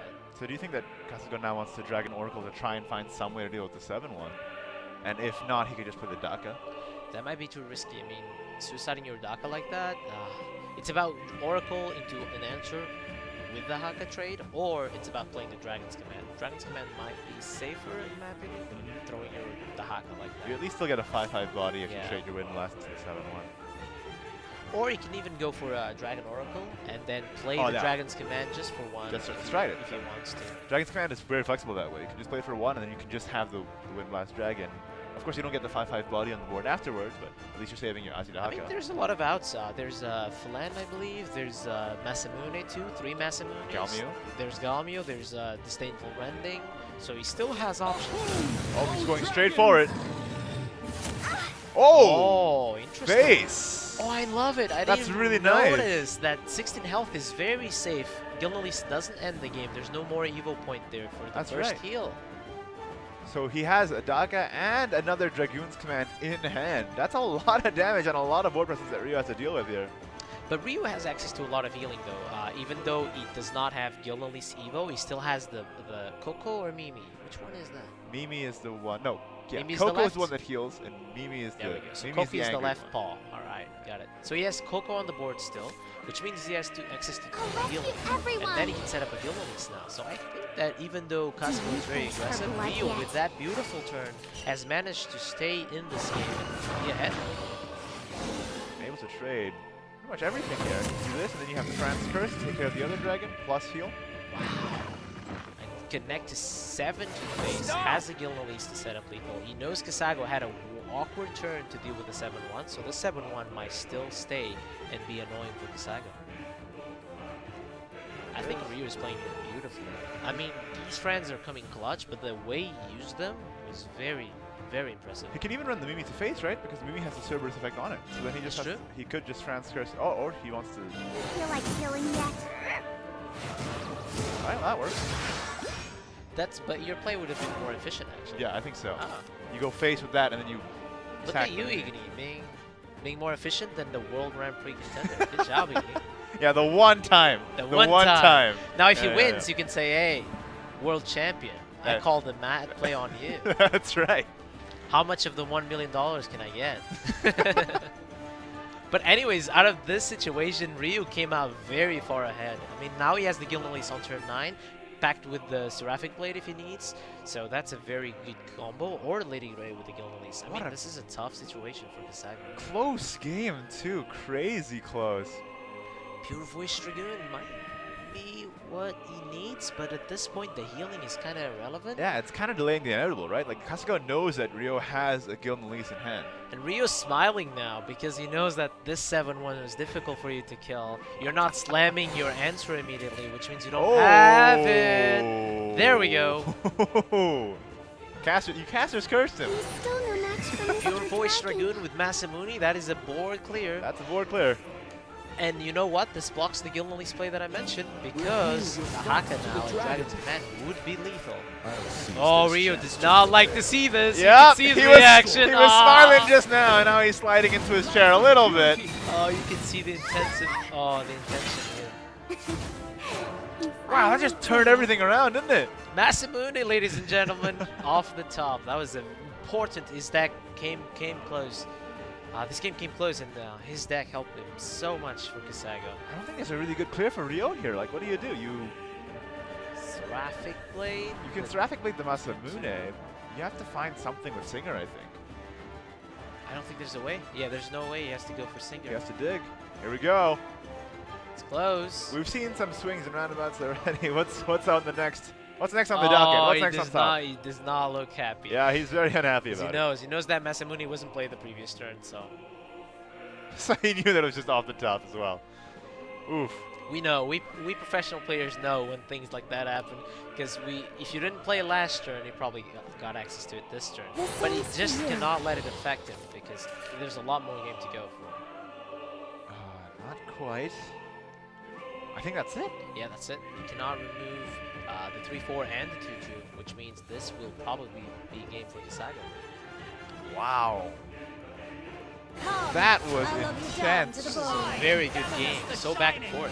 Yeah, I think Ryo really navigated his turns as best he possibly could. Really heads-up plays a lot of the time, but Kasago, I think the matchup favored him, and he also played very well himself. And there you go, Azi Dahaka for the finish. Right to the dome. Even showing Azi Dahaka, not even going for Dragon's Command that Ryo already knew he had available. But I'm very impressed by Ryo's play, actually. Yeah. I mean, he was very fast. He was thinking it through, but very fast play, very good execution, very good mechanical play, making sure the trades. I was here sitting and I was like, don't make that wrong trade, and he did it beautifully. Holding on to his card, I thought I saw him trading was a bit weird the way he was hovering over his cards, but he was calm and still did the right trade. And that friend turn on turn 7 was impressive. Yeah. We killed a Poseidon, 2 Poseidon guards, and a Pure Voice Dragoon. And developed the 7-1 as well. That was really difficult for Kasago to deal with. Yeah, that was a really amazing game played by both players there, Ryo and Kasago, showing why they proved to be on the top 8 stage right now. Yeah, not very obvious. I mean, when's the last time you evolved Friends Attendant, right? That's not a very obvious play, and he understood that I can evolve, make it a 7-1 after the trade. So very good use of Fran there, the enhanced mechanic, very flexible. Back-to-back Fran actually got him very far ahead in that game. Yeah, really great game there. That was a pleasure to watch. This is why I love being at the World Grand Prix, man. The games are always so high quality. This is the best of the best Shadowverse ever. And both players feeling the tension now. I mean, this series is getting close to an end with a 2-1 score. Kasago has been having to perform very clear, very strongly, because a single mistake could cost him the World Grand Prix life, actually. Ryo was hoping for a nice 3-0 first game, but Kasago putting up a huge fight here. And you know what? This could take a mental toll on Ryo. It was this close from actually winning the game, and being on a 2-0 situation gives you a lot of confidence. Because when you lose, you can start losing confidence in this deck, because it's losing a lot. If it loses the second game with Shadow, you start thinking, this deck, maybe it's not that good. Maybe my opponent just has figured out my playstyle. But it is difficult, so I expect Ryo here to be a bit nervous looking into this game. Yeah, if you go 2-0 and then start losing, it really takes the wind out of your sails, right? Like you said. Your attitude plays a lot into this level of competition, as well as how you handle the pressure. There we go. And when I start doubting the Shadow deck, it just comes out and says, Yo, you know what, Aka, don't talk trash about me. Look, I give you an Osiris, a Seraphic Blade, and a Cerberus, probably the 3 best cards in this matchup. And Singer from our Fuel and Fran for any removal that you need. Yep. All you need now is Bellinus, and you're good to go. So who do you favor here right now? Bloodcraft versus mid-range Shadowcraft. Like, what are you more comfortable with? From the pre-game, I think Shadowcraft is stronger than Bloodcraft because, yes, there's Evil Eye Demon, but let's think about it. Cerberus is a card that 1-for-1's Evil Eye Demon. There's not a lot of cards that do that, and the pinks from Cerberus can actually bid enough to deal with the Evil Eye Demon and even the Wood stage. They're actually playing the Vera here instead of the Servant of Lust. Or the Alexandrite on turn 2. Yeah. Usually you'd expect an Alexandrite Demon on turn 2 so you can run into Blazing Sapphire turn 3, right? I am extremely surprised by that. Especially since you can save the Vera for the Evolve turn and start getting the synergies off. Was that a misclick? Because he doesn't look too happy. That might not have been his intention. There's no reason to play a 2-2 instead of a 2-1 that actually gives you an extra effect. That might have been a mistake, slight mistake by Kasago. The nerves getting to him. The way he's reacting doesn't tell me that he was very confident with that play. This one's for you. It's tough, you know, this stage. Like, he played it very fast. Usually you slam Alexis right there. That's the type of thing I expect when he plays very fast. And when he played very fast, he reacted immediately like that. Yeah, so I didn't feel confident, even though he played fast. And the Vera ended up just running into the fairy. Of course, you expect that. A 2-2 Shadow has a lot of 2-2s. That's rough. You know, that's the thing. This is tough. It's the grand stage. It's a lot of nerves. And Rio was very fortunate. His deck gave him a 2 play point follower, which means the Osiris is going to be fantastic if he wants to. Wow. Rough start for Kasago here. Hopefully he can bring it back. Still got the Slinger play. Maybe next turn he can Alexandrite Blazing Sapphire. There's an interesting play here. You could go for a Fran first, and then go for Attendant and keep the Attendant, not to give an extra card for Blood, or he could obviously play his own Sigurd and match Kasago's. The reason why Friend's Attendant, holding the Friend's Attendant could be very powerful is that an Osiris with a Friend's Attendant could be a very strong push on turn 4, which is when they want to evolve their virus. It's true. Because Rio, let's be honest, Rio doesn't know that Kasago made a mistake, right? Unless he's looking at him, which he can't actually. They're not face to face at day 2. Oh, I see. So it's a little bit different. We were talking about yesterday how in day 1 you can look at your opponent and see what their reactions are, but here they're in their own booth. Yeah, so you choose not to hold it, understanding that yes, they can use a spell to remove it, but I don't mind that. So understanding that this friend might survive, or this friend's attendant might survive for the Osiris. I would have kept, because I'm too greedy. I'm too greedy of a player. I would have kept the friend's attendant with the Osiris. You want to just hold it? I just want to draw that extra card. Yeah. Why do you play card games if not to draw cards, right? I don't know, maybe to, you know, win $1 million, maybe? Don't see another reason to play card games. You sure? Just play a 13 draw card deck. Just 30 insights. I would love that deck. But then you're also saying that you're happy that Singer is rotating out. Now you're saying all you want to do is draw cards. Oh, I'm happy he rotates. I'm happy he rotates, but it doesn't mean I don't like to draw some cards. I just don't like when every class has the same card draw mechanic. Only when you have the card draw mechanic. Only I have, yeah, exactly. You finally only I get to have some fun. And speaking of, finally gets to play the Alexandrite plus Blazing Sapphire here. And the Attendant survived. Oh my god, Rio is a genius. Rio is a genius. The Attendant surviving is huge. Now you can just play Osiris, evolve the Osiris, run the Attendant face. Absolutely. Oh, this is tough for Kasago. Rough start. And I was saying, Rio doesn't know that was a mistake, which means he probably thinks there's a Vira. If I was on his shoes, I think my opponent has a second Vira. Right, there's you just slam Vira on turn 2. Yeah, there's no reason to play it. To the dark. So, it's trading here so that it can come back with the Osiris. Preventing the health of the Osiris too. Making sure that no 3 play point, no 3 damage spell can actually kill it. And as we know, the Bloodcraft has a lot of those. Yeah. Starling Shades. Vira doesn't trade cleanly into it. Beautifully traded by Rio, in my opinion. Fantastic use of his health totals. So for Kasago here, how do you navigate out of this tricky situation? He's got the Servants of Lust in hand, at least. He can trade into this. Well, it reanimates 2 things, so it's not something you really want to be doing. This Osiris is really cool. I can't wait to go home and play it too. I mean, it reminds me of Prince Catacombs. He has to be killed, but he's giving you 2 followers for a Cerberus follow-up. That's and beautiful. It's a gigantic body as well. That keeps getting you shadows if it survives. It demands an answer. It gives you shadows, gives you resilience. So it's kind of similar to Golden Casket. When you kill a follower, you get those 2 followers back, but it's a 4 play point Golden Casket that can draw you a card. Very good addition to it. Yeah, very good tool for mid-range Shadowcraft here. Lots of players bringing it heads up. Makes you wonder about some of the lists don't favor Osiris, just different playstyles. Yeah, I think so, or just didn't experiment with the card enough, or we're not comfortable with it. Maybe. It's a very new card. Right, it's from the mini expansion. Yeah, very tricky to play with too. Kasago taking a lot of time to think here. It's a tough turn to navigate, that's for sure. And none of his Has a plays lot of look options. really great. Yeah, has a lot of options, but they don't look too good. Turn 5, obviously does not want to play the Evil Eye Demon. Not having the Vira. Ryu is, look at Ryu's reaction. He's very surprised. He was expecting a Vira there. Definitely. Since my opponent is evolving here, that's not very good. Okay, well, he dealt with most of the board at least, but really not powerful turns for Kasago at all, and not really advancing his game plan all that much. He didn't do a lot of self-pings this game, no Floros invocations, nothing. That Evil Eye Demon might not be even big enough to deal with the Cerberus. Oh, that would be devastating. Yes, Cerberus evolves here. He played Vira, he played a Lexenrite Demon, right? So there's not a lot of, not a lot of self-damage. I'd say 1 maybe? Yeah, I think so. 1 or 2. But yeah, I don't think it's Actually, no, I think he played Singer. He played Singer. Played Singer. Not at single self-damage yet. So the Sapphire will be the first. Oh, he played Razor Claw just now. Oh, so. there we go. Yeah, that's right. So it's 1. Literally 1.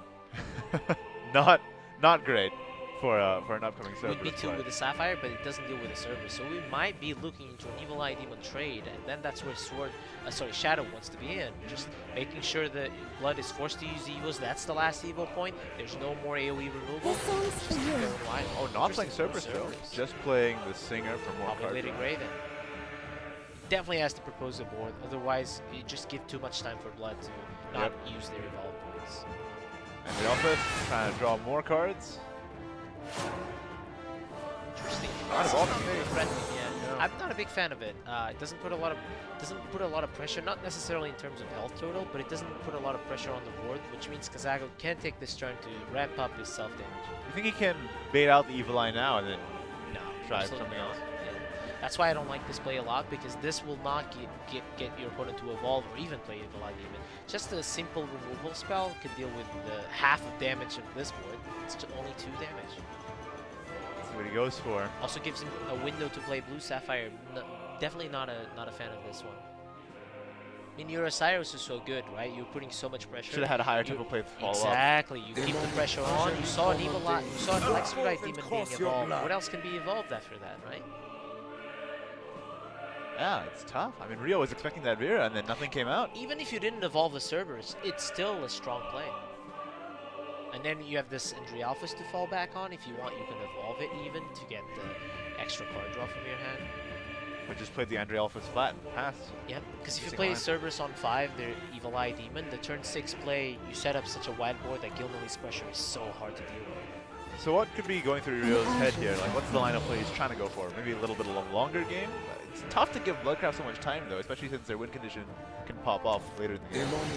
Yeah, it's honestly, it's hard to say which deck benefits most for the late game, because yes, Gilmilly's is a combo, but also Dark Feast Bat is very powerful the longer the game goes. So I would say that actually Rio wants to win in the mid game into the late game, so he wants to be ahead on the mid game, transition into the late game, and just end the game, not necessarily even using the combo, just with the Gilmilly's position.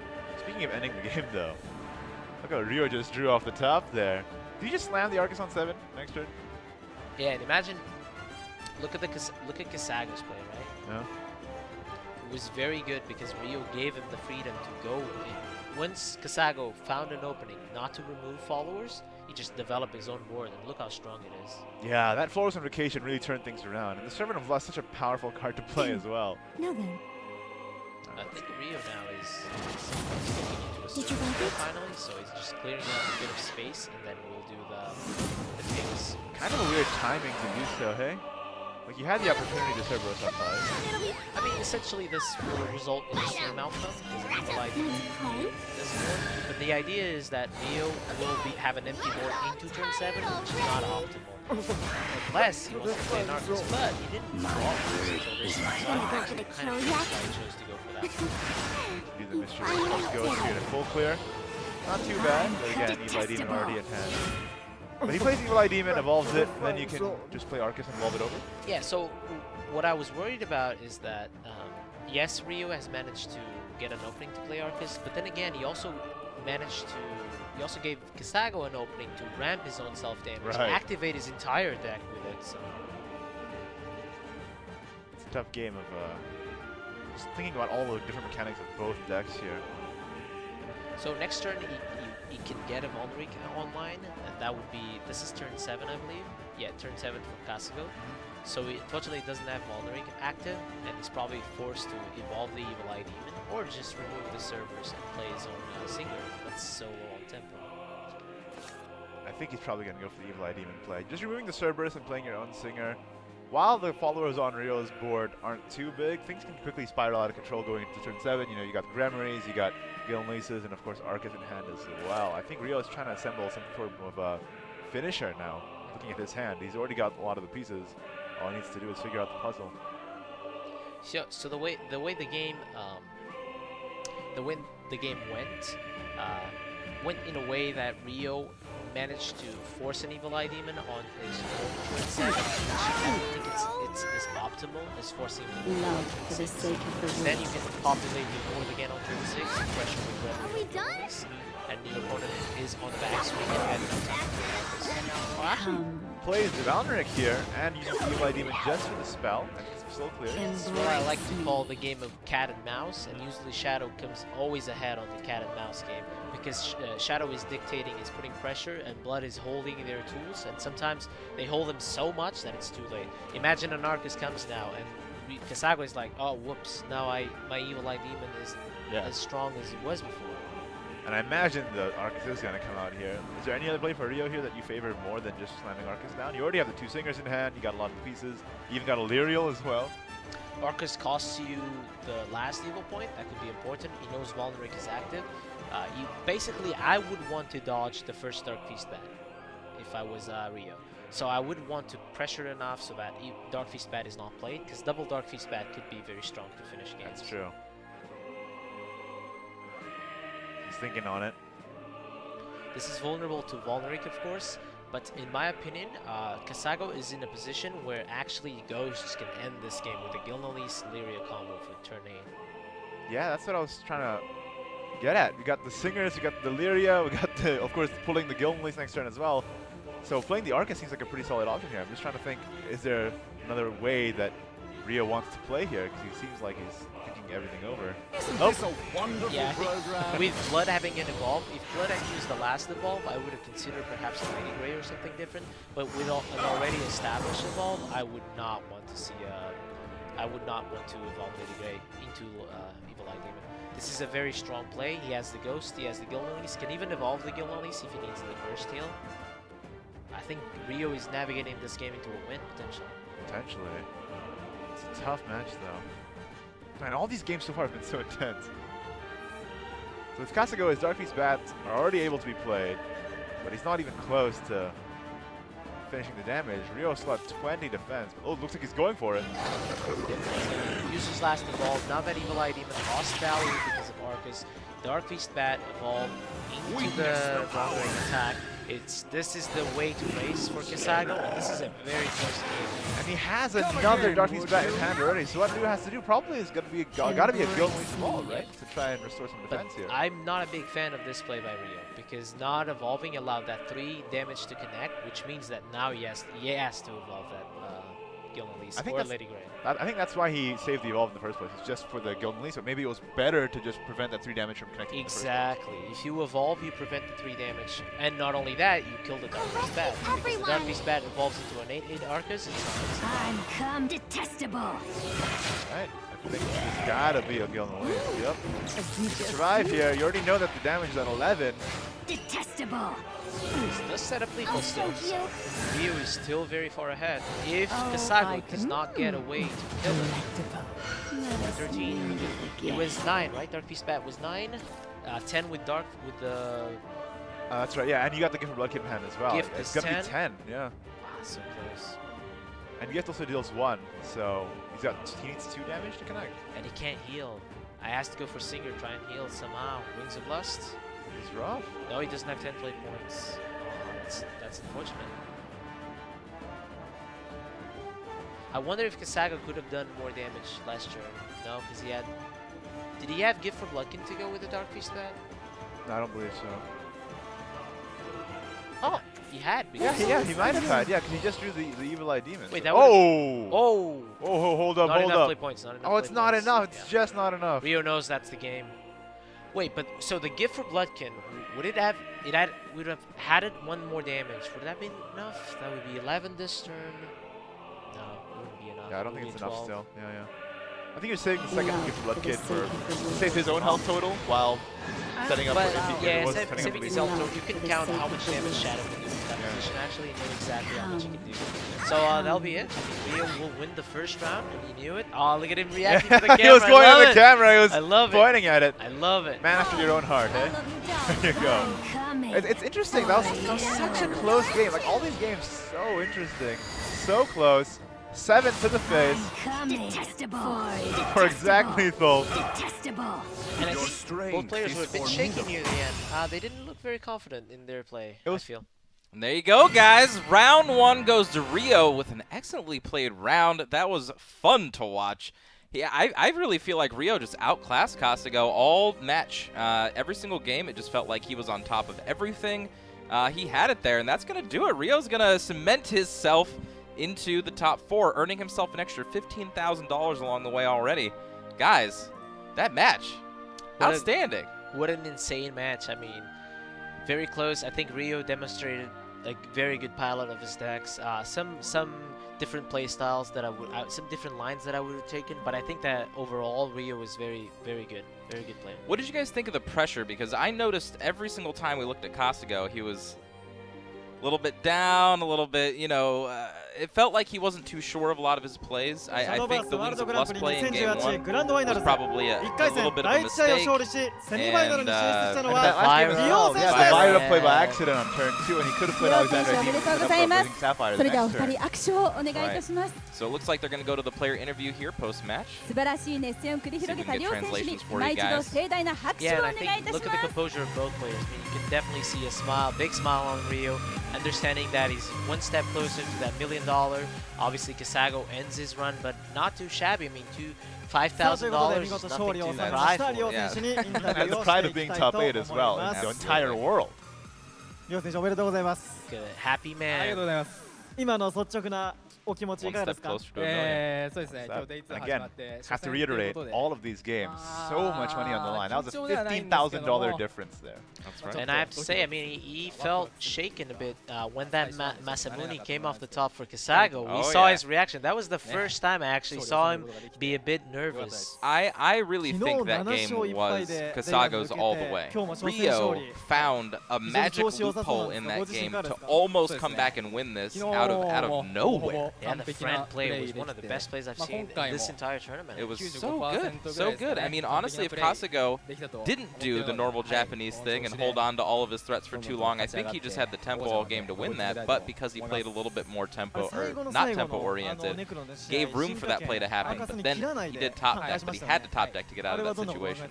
Yeah, ま that's ず the 最 power 初 of に考えた Shadowcraft. のは I 相手の mean, ライフ you が flip 10 the になるって switch こと so で well. 自称 You さ are 自 in 称 the する back と swing, you are in the まあフェンシン defensive グの stance, and then all of a sudden you're very aggressive. You just turn って on いう部分 tempo が and もちろん you're 会の able to 翼つ win. けられたら That's right. 回復されちゃうんでもうそこは割り切ったプレイしたのとあとギルネリーゼ回復も見えてた He の must で be feeling pretty good about まあ himself 温存 right した方 now. がいいかな Top 4で in the アーカス world. 出したの Of も course. 視点視が I 見えて mean, た talk ので about one step closer to a million. He's also one step closer to $200,000. You know what I mean? That's already a pretty big jump. Huge で jumps. そこは割り切って思い切ってはいプレイしました And he's got a great attitude. You know what I mean? He doesn't look like he's overly, you know, diluted from the match or anything like that. He's got a smile on his face. He's probably ready to go for 世 another 界一とい one. うところまで見えてきました。 SOS セミファイナルに向け That's て right. 意気込みをお First 願いします。 seed そうですね coming out of day one and being able to win this しっかり first と round 落ち着 very いて冷静 convincingly. に I 的 think 確な判断を overall 下 he し was て the better player in that 勝利を series. もぎ取りたいと思います I'm a little bit sad that we didn't get to あ see りがとうございま Kasago's した swordcraft come 見 to 事 fruition セミ at ファイ all. ナ At ル the に end of 進 the 出 day, を the 決め defeat ました didn't even 両 come to the 選手 swordcraft I'm deck. super happy 盛 that 大 we な don't 拍 even 手 have を to お受け settle く the だ debate さい now. This means it carries through to next year. That's true. Now you can keep talking about I it. was gonna say that means you don't need to shut up. Yeah. And I love not being able to shut up. It's great. And there you go, the bracket once again on screen here. Rio with that blue line, inching closer towards that top spot. And then there were 7. That's right. 7 players left. That means that our next round is going to be another heated match in our top 8. Of course, the winner gaining a ton of money with the match. Of course, more notoriety. The loser going home. So everything's on the line, guys.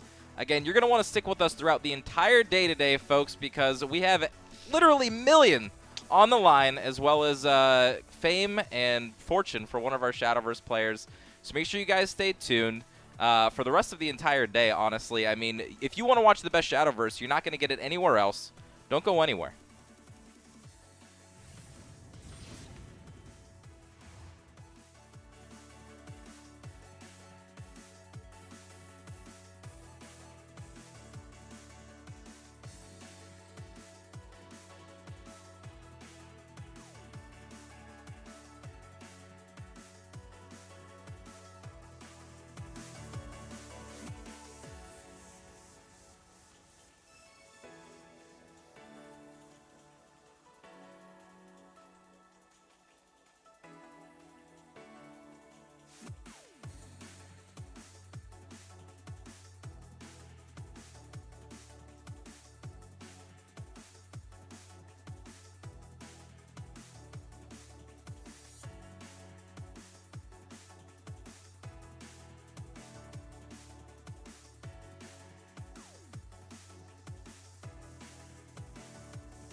これよりシャドーバースワールドグランプリ2018グランドファイナルズ1回戦第2試合を始めます。選手入場。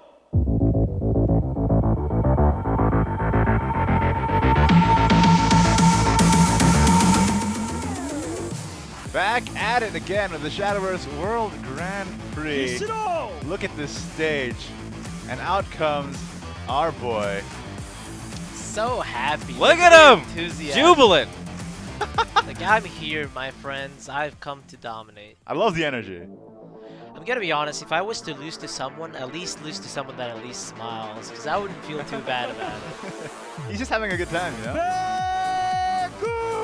And you know what? He has tough competition, as the announcer there said. Feg, the only returning player in the top 8 from last year. That's right. He's so smiling and very happy. Hishiro wants to win. He's got to go through what some would say is the toughest competition right now left in the tournament. Yeah, and I would say actually add more information that Feg is a celebrity in Japan, one of the most popular players of all, even more popular some would say than Kocha. Interesting. I made a name for himself last year with his nice smile. And even before that, he was a bit of a pop star in Japan. Oh, really? An idol? Yeah, an idol. And here's the bracket yet again. Our match coming into here is Feg versus Hishiro. As you saw, it's going to be intense. $15,000 on the line between top 8 and top 4. That's right, at least. At least.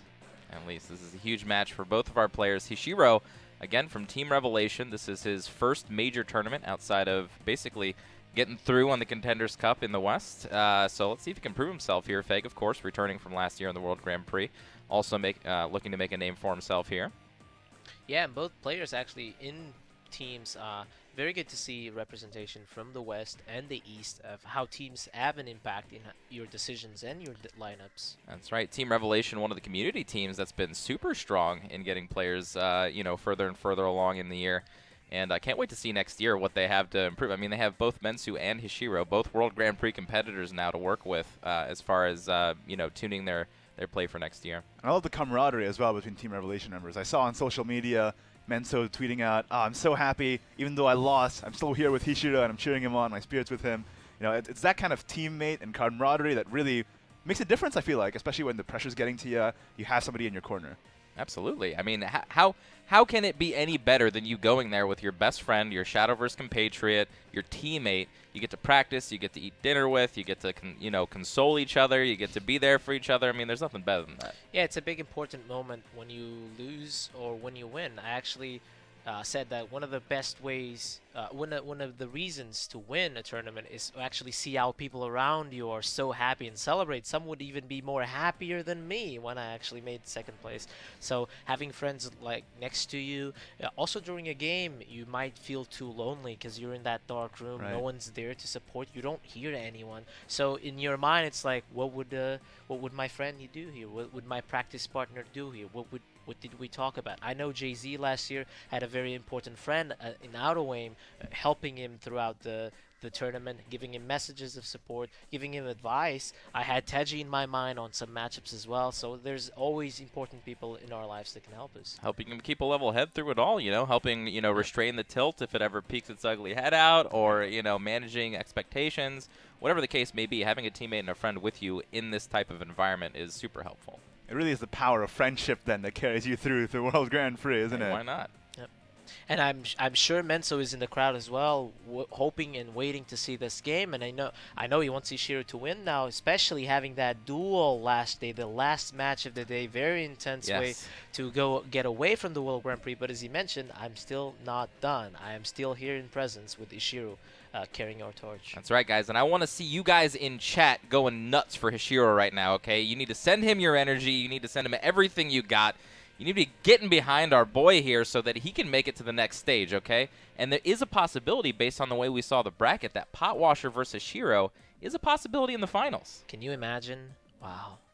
Yeah, that would be insane, right? A Potwasher versus Hishiro finals, really proving to the world that our regions have a chance to shine and that we're as good as Shadowverse as anyone else. Absolutely. Here we go. Seems like our players are getting set up here. Probably going to take a look at their deck list here in a moment. And Feg, like we were talking about a little earlier, bringing that Runecraft. Yeah, the new addition to his lineup would be that Mysteria Runecraft, and the first time ever we have a chance to see it at the World Grand Prix. And a lot of talk has been said in the community about this deck, how it's the most popular thing you face on ladder. I had 10 or 12 games out of 15 was Mysteria Rune that I played against. Oh, yeah. And I gotta tell you that it does feel like a strong deck when things go good for you. When things go good for you, but there are, of course, downsides as well. The win condition of Anne Sorcery on 10 can be a little bit slow up against Darkfeast Bats, up against Dragoncraft's Pressure. I wonder how Feg's going to pilot it. He clearly has a lot of confidence if he's bringing it in Stage 2. So one thing I have noticed playing Dragon mostly on the ladder is that Mysteria Rune, more than most decks, have ways to just generate ward after ward after ward after ward. And a lot of times in the end game, you need that last Ozzy to Haka to hit. You need that last Windblast Dragon to hit. And if Mysteria can keep denying you, eventually that sorcery is going to come down. It's going to end the day. And it's a very powerful deck in that right. However, when I built Mysteria Rune myself, I never felt like I could do anything with it. Like, the spell boosts were not really going my way. The Mysteria boosts weren't really going my way. It was kind of a mixture of both. And it just felt kind of clunky to me. But, of course, I'm not proficient with it by any means. It just felt a little bit weird to me. Yeah, same idea. Every time I tried it, I streamed it a lot, actually. And it didn't go too well. Played some GPs here, some GPs there. It wasn't doing too very well. I tried with no spell boost cards, and then my removal wasn't efficient, so I was dying to a lot of things. I tried with Wind Blasts, Fire Embraces, and then again, not being able to spell boost them and be efficient with it. So I'm very curious in taking notes for Feg. Absolutely, because Feg, I mean, absolutely has put hundreds and hundreds of hours just practicing this deck. Prime Dragonkeeper deck with that one of Pure Voice Dragoon. What are your thoughts? Yeah, this looks very similar to everyone else's. The only difference I see here is that he's up to 2 Masamunes and down to 1 of the Dragoons. So basically just altering numbers here and there based on preference. Everything else looks pretty standard. We've seen the 3 Serpent Drake, 3 Waters with the Orca. As a matter of fact, I really like seeing Waters of the Orca push its way back in, even in ramp/PDK style decks, because it's one of the strongest cards we see Dragon has. We saw Rio dominated the mirror by playing that Waters of the Orca. Fantastic timing for it. And here comes the Bloodcraft list. Looks like the exact 40 that we'd expect. Yep. No alterations in this one. 3 Razor Claws, still 2 Wings of Lust. Everything else as a 3 of, except for the Pure-Hearted Singer. Pure-Hearted Singer, I think, has maintained at 2 in the deck for a long time. So that one's remained unchanged as well. And here it is, the deck of the hour, the Runecraft deck. Take notes, boys. That's right. So this looks like pure spell boost, of course, with Owen. A little bit of action here with Truce Adjudication in it, too. That's a nice little mix. Very powerful card. And 2 Chain of Callings as well, just to make sure that you draw your Mysteria card so you can continue Mysteria boosting. Maybe that's the consistency that was missing in a lot of lists. Yeah, this is a list that was similar to what I was trying near the end, is that the only powerful Mysteria cards are actually the ones Fag is running. So I think that is the most consistent deck, and it still struggles because Anne Sorcery isn't big enough. That's right, taking a look at Hishiro's Shadow list here. So again, we see Seraphic Blade here. Instead of 2 Seraphic Blades, he's running 2 Osiris, which we saw to great effect in the last couple times we've seen it. Osiris being a great card, not just in rotation, but also in Unlimited. We saw a lot of power for the card there. What I'm very surprised about is the 3 Arthurs, 2 Osiris. Usually players cut a bit on the 4-drops. It's very awkward when you play Arcus and then you draw a lot of the 4-drops. You can't activate, get the ghosts. But then again, he's sacrificing a bit of his early game dominance by playing those. And here's the Dragoncraft deck list. Again, slightly different. Each player has played a slightly different list, but a lot of the core cards still the same. That's right. We see 1 Roy here. Other than the 1 Roy, everything else, yeah, pretty much cut and standard. No Waters of the Orca in this list, though. It's pretty interesting that Feg's Dragoncraft list can actually cut Servant of Disdain down to 2, while most other people are running 3. Yeah, these 2 lists are the most hybridized, I feel. We touched a bit about it yesterday when we talked about Feg's list, actually. Dragon list was very hybrid on ramp and Prime Dragonkeeper tools. And of course, the hybrid list here that we see of Bloodcraft, always different from each of our players. Hybrid. Yeah. Hybrid Bloodcraft. It plays bats and self-damage cards. Very hybrid.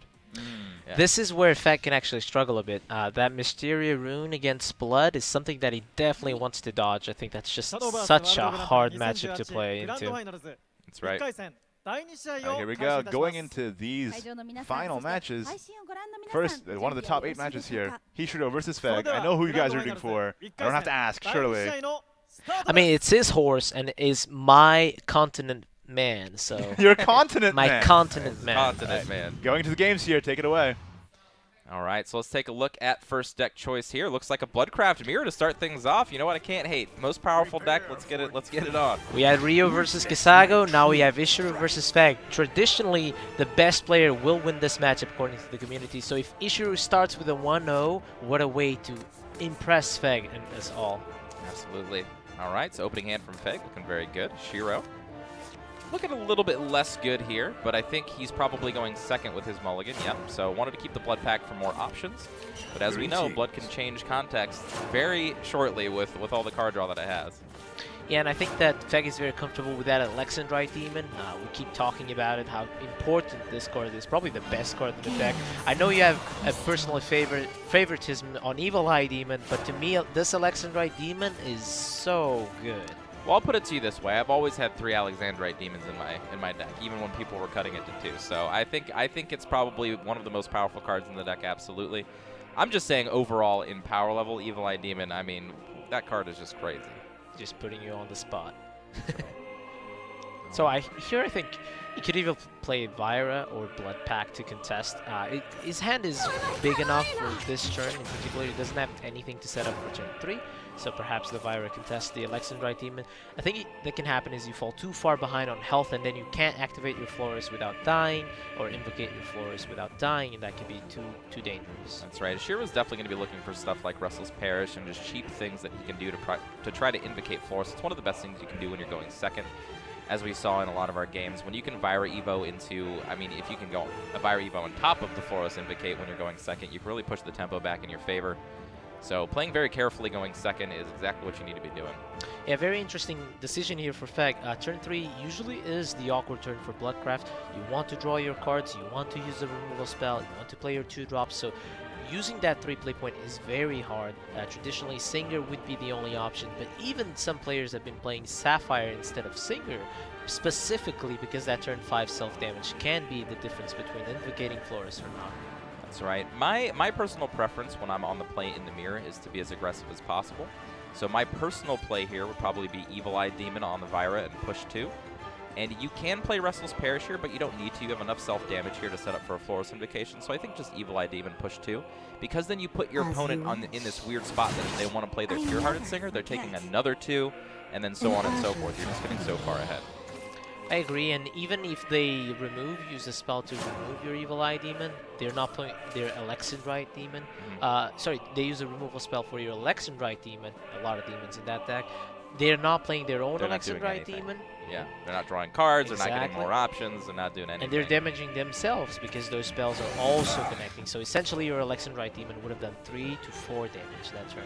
That's right, and this is exactly the reason why I don't like the non-aggressive play. Now, of course, this isn't going to be game-breaking.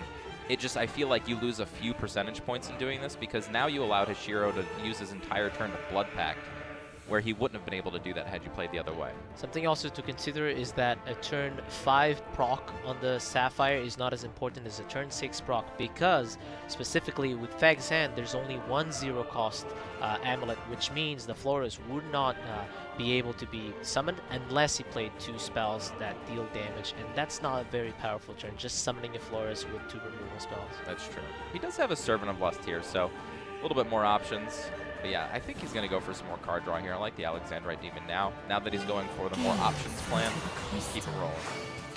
Yeah, I was going to say, I would be very surprised not to play the Sapphire again. This stacking up of Sapphires means that you can get 2 Flores back-to-back, and that can be very, very strong. All right, so now that Hishiro's had some time to Blood Pact, his options have very much opened up. Like I was saying, he was looking for those Restless Parish. He found not only that, but a Gift of Bloodkin. So definitely able to proc those Floros. Interesting choosing not to evolve the Vira before it gets the damage. He's going to summon a Flores, so most likely will evolve that Flores too. Probably one of the best Evos, especially going second. You want to be healing as much as you possibly can. And if we've learned anything through watching Bloodcraft over the last couple of days, it's that not just playing your cards specifically, but preventing every single point of damage that you can in the match matters, because almost all the Evos we've seen in the mirror matchup have been exact. Exactly. I also like the way he used the Razor Claw. He could have been aggressive. Razor Claw is opponent's leader, but then again, that would mean that the Flores would have 3 health when trading into the Alexian Right Demon, which means that any Razor Claw, Snarling Chains, Evil Eye Demon would be able to kill the Flores. So very good way to invoke a Flores and keep it healthy. That's right. We've actually noticed this as a trend among all of our top players, keeping those big followers at 4 defense so the 3 damage spells of Bloodcraft can't hit it. Yeah, in the meta, there's a lot of 3 damage spells. Disdain from Rending, Galmio Ping, so it's very important. Mysterian Missiles, we might see it later in this series. So it's very important that you keep in mind that if you're at home, always keep in mind how much health your follower will have after a trade. Don't go evolving your follower before thinking that and deciding to go for it. That's right. So now Feg with the option to, as well, invocate this turn. His Florus out. Probably will go with that plan. And look at that. What a big difference, right? Keeping it as a 7-4 instead of a 7-3 makes it so that Feg needs to play 2 removal spells instead of this Servant of Disdain, which would be Servant of Lust, sorry, which would be a much stronger board position. Right. So this kind of actually reminds me of also old mid-range Shadow of Akbar battles. We just see same board after same board on the opposing sides, basically getting the same types of value. Hishiro now drawing into his other Floros as well. That's not something he's looking to do, which means he's going to have to start altering his game plan. And it's kind of scary because Feg has an opportunity to summon yet another Flores the next turn. That's why stacking up those Sapphires is so important. That's right. So Hishiro going to have to start making the tough decisions now. No more free Floros for him. Yeah, this is where evil points come and are very important. Ishiro having access to an extra evil point means that it can evolve a fire safely or hold it for that precious turn 8. I mean, when you are on the draw, you have to keep in mind that you have to protect yourself for the first Dark Beast battle on turn 7. That's right. So now just making the hard decision of does he just play a Floros out to contest the opposing Floros and put both people back to 20. Yeah, I believe he's also very low. I mean, he has not evolved the Vire yet. He has invocated a Flores. He has Razor Clawed a couple of times. So I think he was at 14 or 12. This Flores will make sure that his health is top again. So basically just resetting the game. Both players back up to almost full defense here. Strong cards. That will be another Flores. I would even be surprised if he didn't play 3-pull Servant of Lust, almost guaranteeing an Evil Eye Demon on the other side. I love it. Yeah, you self-damage. You don't really care if the Evil Eye Demon wipes your entire board. It forces an Evil Eye Demon Evo, which means there's not going to be an Evo to protect against the turn 8 Dark Beast bat, so very, very good turn. And he plays perfectly into the Flores board with the Vulnerable Wings of Lust. I think Feg here is putting himself in such a strong situation, and Ishiro has felt it. He has reacted. The Vulnerable Wings of Lust is my favorite play in the game currently, so Feg has perfectly managed that. Yeah, this is rough. I mean, Hishiro not only emoted, but you can see his demeanor changing already. Head in his hand for a moment, and now just really contemplating what he needs to do this turn, not even having the option of Evil Eye Demon at the moment. And yeah, that's the problem is that no Evil Eye Demon. If there was an Evil Eye Demon, Feg is in a position where it's like, your best play, I can destroy it, I can be very oppressive against it, and still, it is not currently in Ishiro's hand. He doesn't even have any removal spells, right? No deal 3s for 2 to even manage this board. I think that turn might just been too much right here for Hishiro. That is rough. And that's why Alexian Right Demon is so important. Look how Feg was able to back-to-back summon Flores, kept himself in the game, kept his hand top, had a very big hand, a lot of options. Ishiro, on the other hand, was forced to Blood Pact, which is an investment of 2 play points, doesn't develop a follower, and more importantly, doesn't stack self-damage for Flores. So it looks like he's going to go with the heal option. He knows that next turn Dark Beast Bat can't come down, so the heal will most likely get through, clearing off as much of the board as he can, and saving that Evo point for Avira. Very well played. I mean, doesn't extend himself into a Vulneric, which he is in his mind. I mean, turn 7 is the best turn to play a Vulneric into a Dark Feast bat, but still doesn't change the fact that this Wings of Lust can be used by Feg to put a lot of pressure, as well as the Rage Reclaw. Now, it's all about countering damage. It's true. And Wings of Lust doesn't even necessarily need to be played this turn. He's already going to be healing 2 off of both Servants here. Very, very strong play from last turn into this turn. Feng counting damage. He knows that 6 will be healed, so I think the Razor Claw and the Wings of Lust will be the play, or the Vulnerate. Those 2 options are available to him. He's doing the math. I think Bat is at 8. With this Razor Claw will be 9, and then with the Gift of Blood, it's interesting he didn't play the Gift of Blood first, and then the Vulnerate. How would I possibly do that? So here's, yeah, that's true. Yeah. Yeah, maybe a little misstep there. Shall we intertwine? Yeah. Oh, that's lethal then. Oh, oh never no, mind. no, no. Yeah, Yeah, it's never lethal. mind. It's Yeah, lethal. okay. Forget us. Doesn't matter which order he does it in. That's just So exactly I was what counting it is. damage for Darkfeast Bat. Fag was counting damage for the board. 16 damage on your blood. Unreal. Who needs Darkfeast Bat? Unreal. So yeah, the turn was way too strong. Had all the pieces he needed to win that game, and you know Hishiro did everything he could. Right, put the heal option down before the Dark Feast Bat. See if he can stay alive through it. He's got the Vera Evo. Feg, even if he wanted to, could have held on to the Valnarek for a possible Vera Evo just to force through more damage that turn. Also had 2 bats. Ishiro was in a position where he couldn't even play a single bat because Feg had dominated the board. So Feg could still fall back onto 2 bats. So that game was unfortunately very hard I can't for say Ishiro. that one was necessarily won by the better or worse player here. I think the draw was just was pretty crazy. And what's funny is I always was one of the people that said going second was almost favorable in Bloodcraft just because you get more draw, you get more Evo points, all that kind of thing. But at the top level play, every single time we've seen a player go first, they've won the game. Yeah, it's about that Alexan right demon. Feg was on a play. That means that his hand size is as big as his opponent. So the way to win going second is to have more combo options in your opponent with the extra card draw. But Feg just kept his hand very, very safe. 2 Alexan right demons on that game were what you needed. That's right, so Blood takes a win, and it looks like Hishiro is actually going to move away from Blood and join this Dragon Mirror here. Feels very confident Once in this again, matchup. this is what we saw Ryo and Kisago move into as well, the Dragon Mirror after the Blood Mirror. So this is a very interesting mirror because both decks are very similar. They're both running the Prime Dragon Keeper package, but Fag has those Waters of the Orca, while Ishiro has more Pure Voice Dragoons. That's true. And it's very interesting to me to see this transition. Like, why, in my opinion, would you switch away from Blood when you know your opponent has 2 decks that your Bloodcraft deck is favored against? So, very interesting deck choice here, but Shiro feels confident in doing so. This was a bit risky, as you mentioned before. What if Feg had picked the Mysteria rune, right? And then you pick a dragon, and then there's a lot of wards there that you can't dodge. It's a very interesting choice by Ishiro, but he definitely has a game plan there. Absolutely.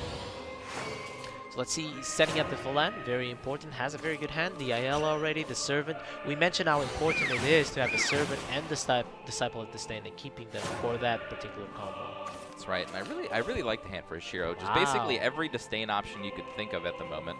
I think the Servant's nice here. I almost prefer... No, Servant's better here because you can easily deal with this Serpent Drake here because one of the 2/2s will be left behind. So drawing some extra cards here is good. You have multiple Rendings, you have a Disciple, you have plenty of options over the next few turns. Yeah, he also could not Serpent Drake and Disdainful Rending in this turn because he only has access to... he only has access to 3 play points, I believe. Fag had the Oracle into the Waters of the Orca on the play, which is very strong. But this is also very good combo for Ishiro. Interesting, not even going for the Disciple that he gets more damage, but just wants to minimize damage. Interesting choice. I like this. Plus, you don't give a free trade away to Feg. You know, the option to trade into the 1/1 probably not a huge one anyway, but why give your opponent any free trades? It's just that, yeah, this way he keeps board control. He's looking into a Serpent Drake with the Disdainful Rending, killing whatever board Fag will propose. I think that is a very good choice, especially being on the draw, has the first evolve, has the Ayala 2 to go with it, has the Prime Dragon Keeper, so he's looking into a lot of card draw and a lot of board presence. That's right. So yeah, looking at the hands, very even hands at the moment. A little bit more ramp on the side of Feg, but a little bit more options on the side of Hishiro. So Fag has a similar option with Servant and Disdainful Rending and Falan. That's a very good setup, but your hand is getting quite small. That's right. Again, it's all about those pure-hearted singers and getting every single draw you can off of these Servants. One of my favorite plays in the deck, actually, is setting up double draws with Servant, simply on the Evo turns, and sometimes I even like saving them for the Evo turns just for that. I mean, when your hand's getting low, you can kind of consider it something similar to Andrialphus for Shadow. You just need to Evo it so you can get your extra card draw out of your hand. Yeah, so that would mean the Falan with an Oracle could be an option here. Already getting the Prime Dragon Keeper with Servant and that Disdainful Rending for turn 7 would be a very powerful setup. Burning flames will freeze. He chooses. You won't even use the trail. This matchup using a Whisper like that. Wow. Very risky. Wow. is all I have to say about that. And it's going to get a bit punished because he wants the tempo, he wants the board control, but looking into the Evo turn for the Serpent with the Serpent Drake is going to be fantastic for Ishiro. That's right, but now Feg loses the option to play Prime Dragon Keeper next turn, and that's really the only thing he has going for him in his hand. His turn 6 looks really bad, actually. Yeah. Interesting. Yeah. That's all I can say about that one. Is interesting. See if Ishiro can capitalize here. I think this is a perfect opportunity to get that Serpent Drake down. You know your opponent's not going to be on 7 play points and have really good board wipe following turns, so... If you're Ishiro here, are you thinking of maybe Poseidon or Azidahaka? Because that turn was very awkward. There wasn't a very good use of play points. There was no Dragon Oracle. It was just the Disdainful Rending. Maybe thinking just really expensive cards in the hand, not really any ramp, so basically just using every resource he could to manage the board size there. Not choosing to evolve. Wow, both players are being very greedy with the resources. I like this one. This one's not too bad. Early in the game, if you Evo this Serpent Drake here, I mean, I don't know. The Evo this turn would have been kind of backbreaking, other than the fact that there isn't a rending. But if there was no rending, and the top of the deck, punishing Feg a bit. If he had gone for the Oracle the last turn, he would have a Prime Dragon Keeper with Servant of Disdain. Evo, as you mentioned, Disdainful Rending into Poseidon. That would be a dream scenario for Feg.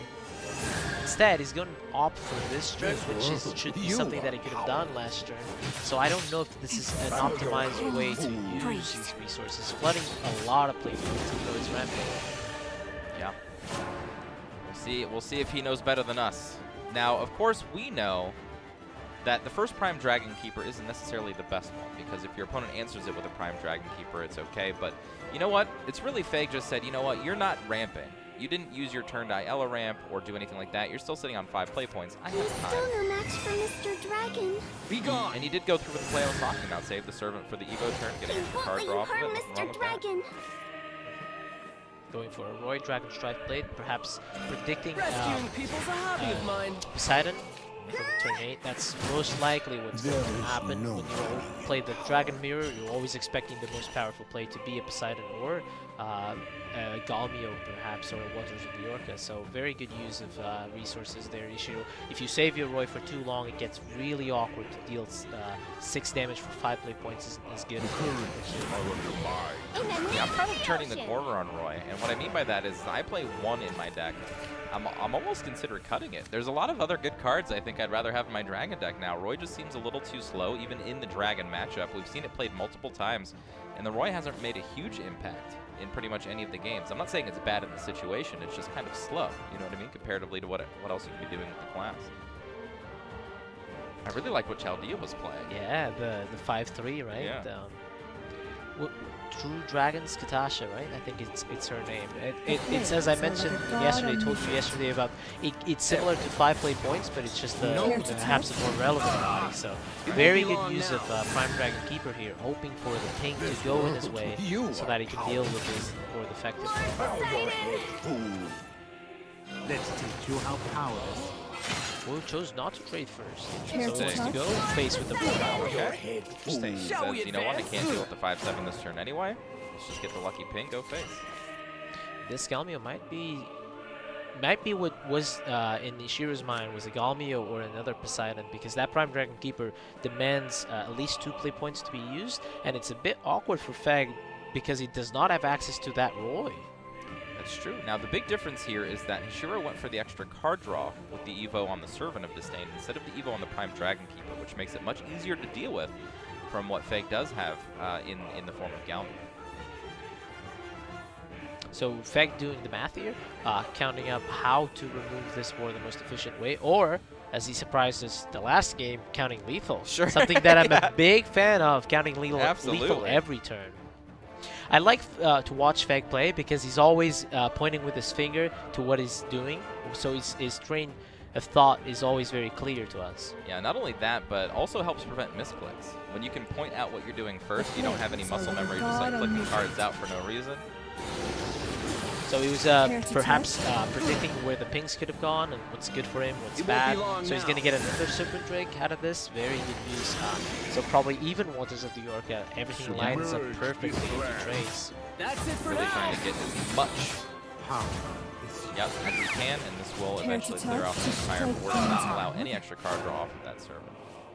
And Ishu getting it punished for not dealing with that for not dealing with that Poseidon when he could, because now it just snowballs out of there. Now, how do you deal with all of this? My answer would be Frenzy Drake because, you know, I like the really slow control version of Ramp Dragon, but without a card like that, very hard board. No Galmew either, even to help with a big board like this. Yeah, he has Dragon Stripe Blade for Poseidon, has Whisper for the Drake, so that would leave him with 6 play points left. That's why he's opting to draw first, because he has that option. I believe he also has an Eagle Point, so he can even draw one more card. Time to say goodbye. Yo, still digging. But I believe that Prime Dragon Keeper will stick him on the board. Now, luckily for Hishiro, Feg only has 2 cards left in his hand.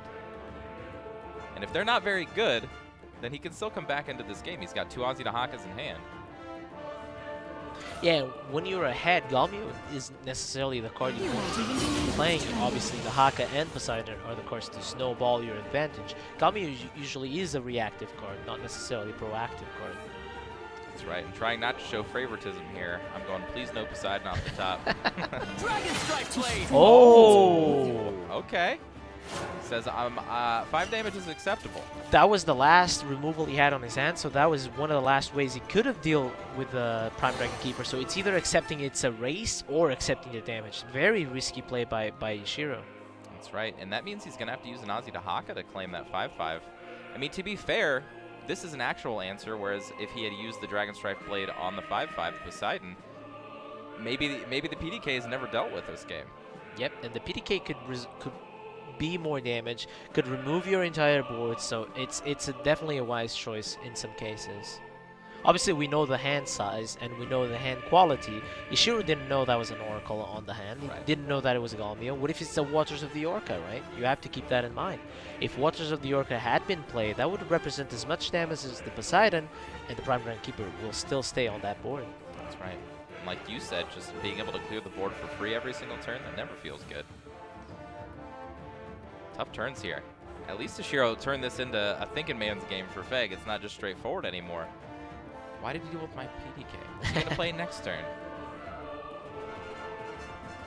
Yeah, this is tough. I mean, if you just play Feline here, you're not doing too much with your turn. Maybe you could play Feline in the 5-cost Galmew, because you don't necessarily want to play the 7-cost Galmew. You don't want to get extra damage on your own follower, but he's going to do it. Interesting. Also, Galmew can be 3 damage out of hand in some situations. Also, if Ishiro played his own Poseidon with Masamune, I think this is a very risky play by Feg. Fortunately for Feg, there's no Masamune in the hand, but I think that I would have held that Galmew in case something really wrong like that happened. That would have been game-winning. If there was a Masamune in hand for Ishiro right now, and he just top-decked that Poseidon, that might have just been the game. But of course, no Masamune there, so he's going to have to figure a way out of this. Poseidon, not even really the strongest play here. I mean, in the deck that you have, it might be the strongest option he has now. I mean, if you play the Aussie Dahaka, you're just trading with one of these threats. Yeah, Ishiro's in the back foot here. Having to react in the Dragon Mirror is never what we want to be doing. I believe that was the game. Yeah. That's it. So Feg's going to take a quick 2-0 against Ishiro now, and he's got to win with this Mysteria rune deck. We're going to see if it can get it done. 3 games with Mysteria. I mean, if Feg brought it, it's because he's confident with it. And the third deck could be your, unfortunately, your weak link. We've seen it happen a lot, right? We've seen it happen where players start 2-0 and then they go 0-3 with that last deck just because it's not, it's not up to snuff.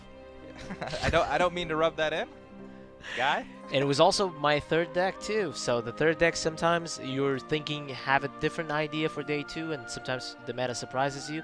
And there's a player like Kocha that has a control lineup or something like that. And perhaps this Mysteria rune, he had something in mind. Maybe he thinks differently of some matchups, or maybe he didn't think there was a lot of blood or a lot of dragons. So. I honestly just have to call into question again the deck swap. Why go to Dragon when you have a perfectly good blood deck that you can play against either of your opponent's decks there, try to spike the win back and not go down 2-0 immediately? So I'm not too sure why, but, I mean, Hishiro's got his own mindset about it. He's here. Let's see if he can get it done. Going for Shadow first. Interesting. Not all, even going for all blood. deck swap. Every single game. Keeping it fresh. I mean, for Ishiro's side, he has to win with every single deck, right? Of course. So Of course. And Fakir is probably very confident with his leading 2-0. I mean, 2 mirrors, you always feel happy when you beat 2 mirrors. Of course. Absolutely. So, looking at the opening hands here, it looks like Feg does have the options he wants. He's got early spells. He's got Owen to fetch a really nice Mysteria card.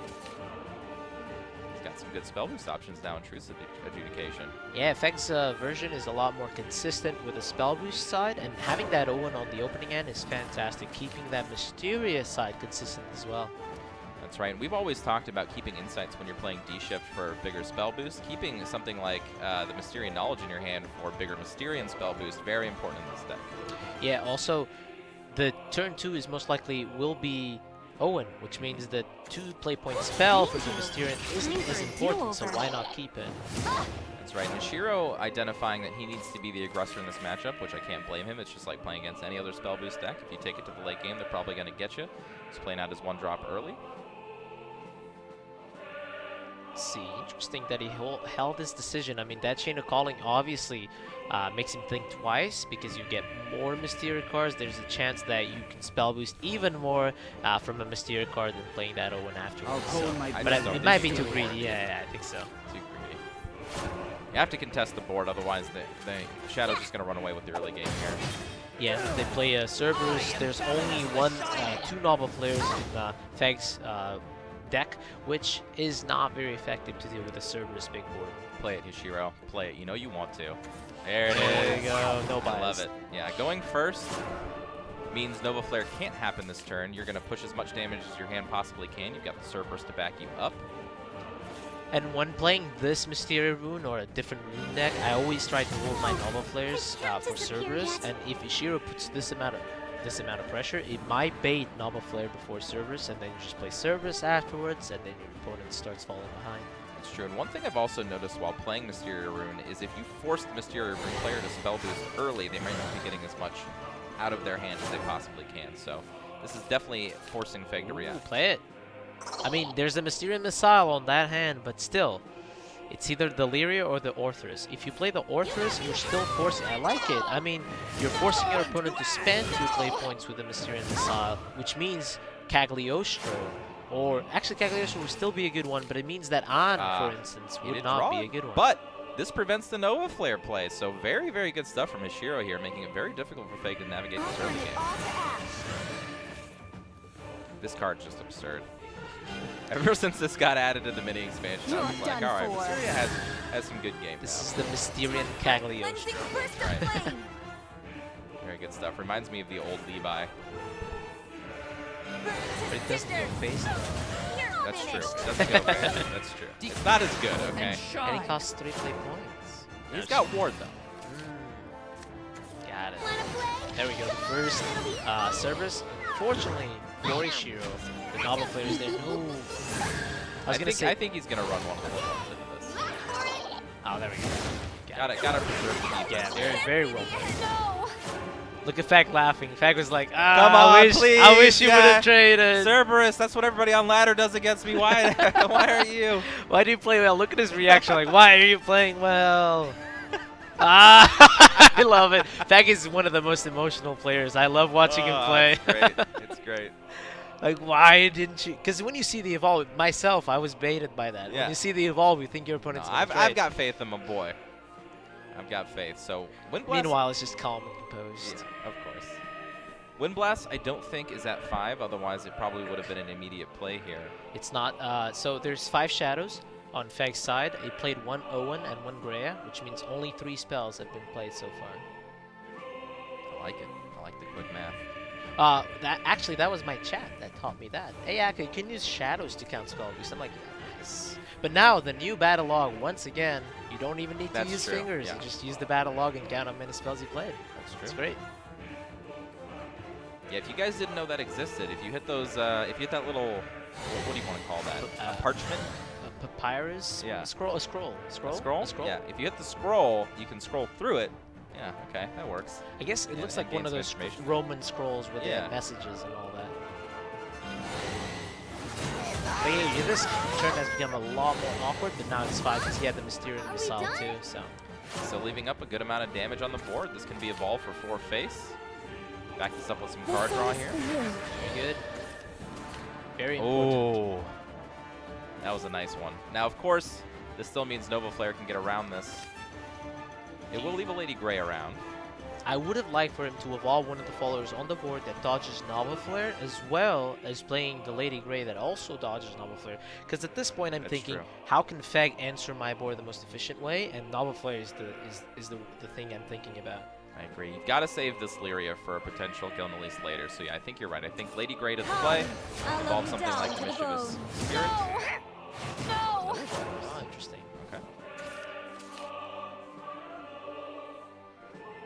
Ooh. He's thinking about it. Spell boost 6 times. The random effect. It can heal, it can deal the opponent damage, and it can put a ward into play and give it +1/+1 with all the spell boost options. It's a tough situation for Ishiro because his board is going to die. He has Lyria for turn 8, but his turn 7 doesn't look too spicy yet. It's true. Now, if he had used the Evo here, the ward would have actually come down and stopped that. He would have had an Evo point left over to actually go through the ward. So, oh well, okay. With that top deck, he would have been able to push for some more damage here. You would have actually the 4/4 would have evolved into the 3/4. He had the Lady Grey on the board, which would be able to finish off the trade. But yeah, as you mentioned, if there was something else there for Fag instead of the Golem, that you'd be risking a lot. So I like that. Ishiro just staying calm, because he still has that late game condition with the Lyria. Yeah, he's still there. For Feg's side now, he's looking into warding a lot, so I would expect that Miss Miranda to be evolved, giving an extra ward. Truth's Education, yet another ward, so he's just trying to stall this game for as long as he can, try and dodge the Mysteria. Sure, and when all is said and done, Feg is at 9, even with a few heal from Truth's Education. Kishiro's going to be on turn 10 first, so if the Gilnelis survives in play, he will have the first active combo turn right before Feg Finally did it. I like holding this Friend's Attendant, not giving targets for spell boost or Mysterian missiles, so I really like how Ishiro is navigating this game. Alright, so awkward spell boost turn here. I guess you could go with the Anne. Or the Troops Education would be average of 2 for each, but it's not very good. You have 5/5 Golem, heal 2, deal 2. So Anne could be the play here, or Miss Miranda evolve. Yeah, you can do a little bit of both if you'd like. Try to get some spell boost on the other Anne in hand. You know that there's most likely an attendant. I mean, not most likely. You know that there is an attendant on the hand of Ishiro having enhanced the friend. So you want to have a follower that can trade efficiently through it. So I think Miss Miranda Evo is one of the best options here. Yeah, maybe you might decide to protect with the ward. We'll see. That would be a good option. Friend's Attendant blocking that attack from Friend's Attendant. Also, that's the turn where they want to Lyria Gilnelis. So having that ward could be relevant. This is tough. I don't know what I would do here if I was Feg. I mean, it all comes down to what he thinks is his best option to get him to turn 10 without dying. We also have to keep in mind he didn't play a lot of Mysteria cards. This deck only runs 3 of Owen, 3 of An, 3 of Mysteria Missiles, and 3 of Miranda. So there's not a lot of Mysteria cards there. I would assume he played about 6, 7 maybe, perhaps. Yeah, getting to 20 is going to be really tough. The Mysterian Right does count as another Mysterian card, so you can make more. So actually, that An was from Owen, I believe. So she is currently at 1, which means they probably played 8 Mysterian cards. With the Owen, I would say 9 Mysterian cards. Very low amount. Everyone. True, and another thing to realize against these Mysteria decks, just like against the Bloodcraft decks or even Giant Chimera decks, if you can keep yourself at 20 for almost the entire game, it makes it very hard for them to actually finish you off. And Feg reacted to that play beautifully, held on to that attendance for the Gramarye that he already had on his hand, and was even able to get the Gilnelis. This is a lot of pressure that Feg has to deal with. It's the second 7-1 attendant we've seen so far. I don't know if this one's going to stay alive like the last one did for multiple turns, but we'll see.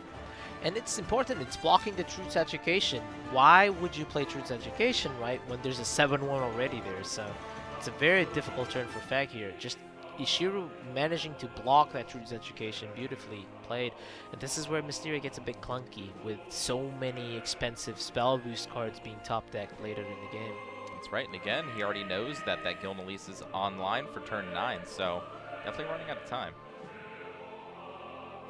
Now it's a situation where he has to remove and ward up against Gilnelise. Oof, that's a tough proposition. It's a good thing this card does both. Mysterian right. Not going for Nova Flare first, so perhaps an Anan with the Knight too.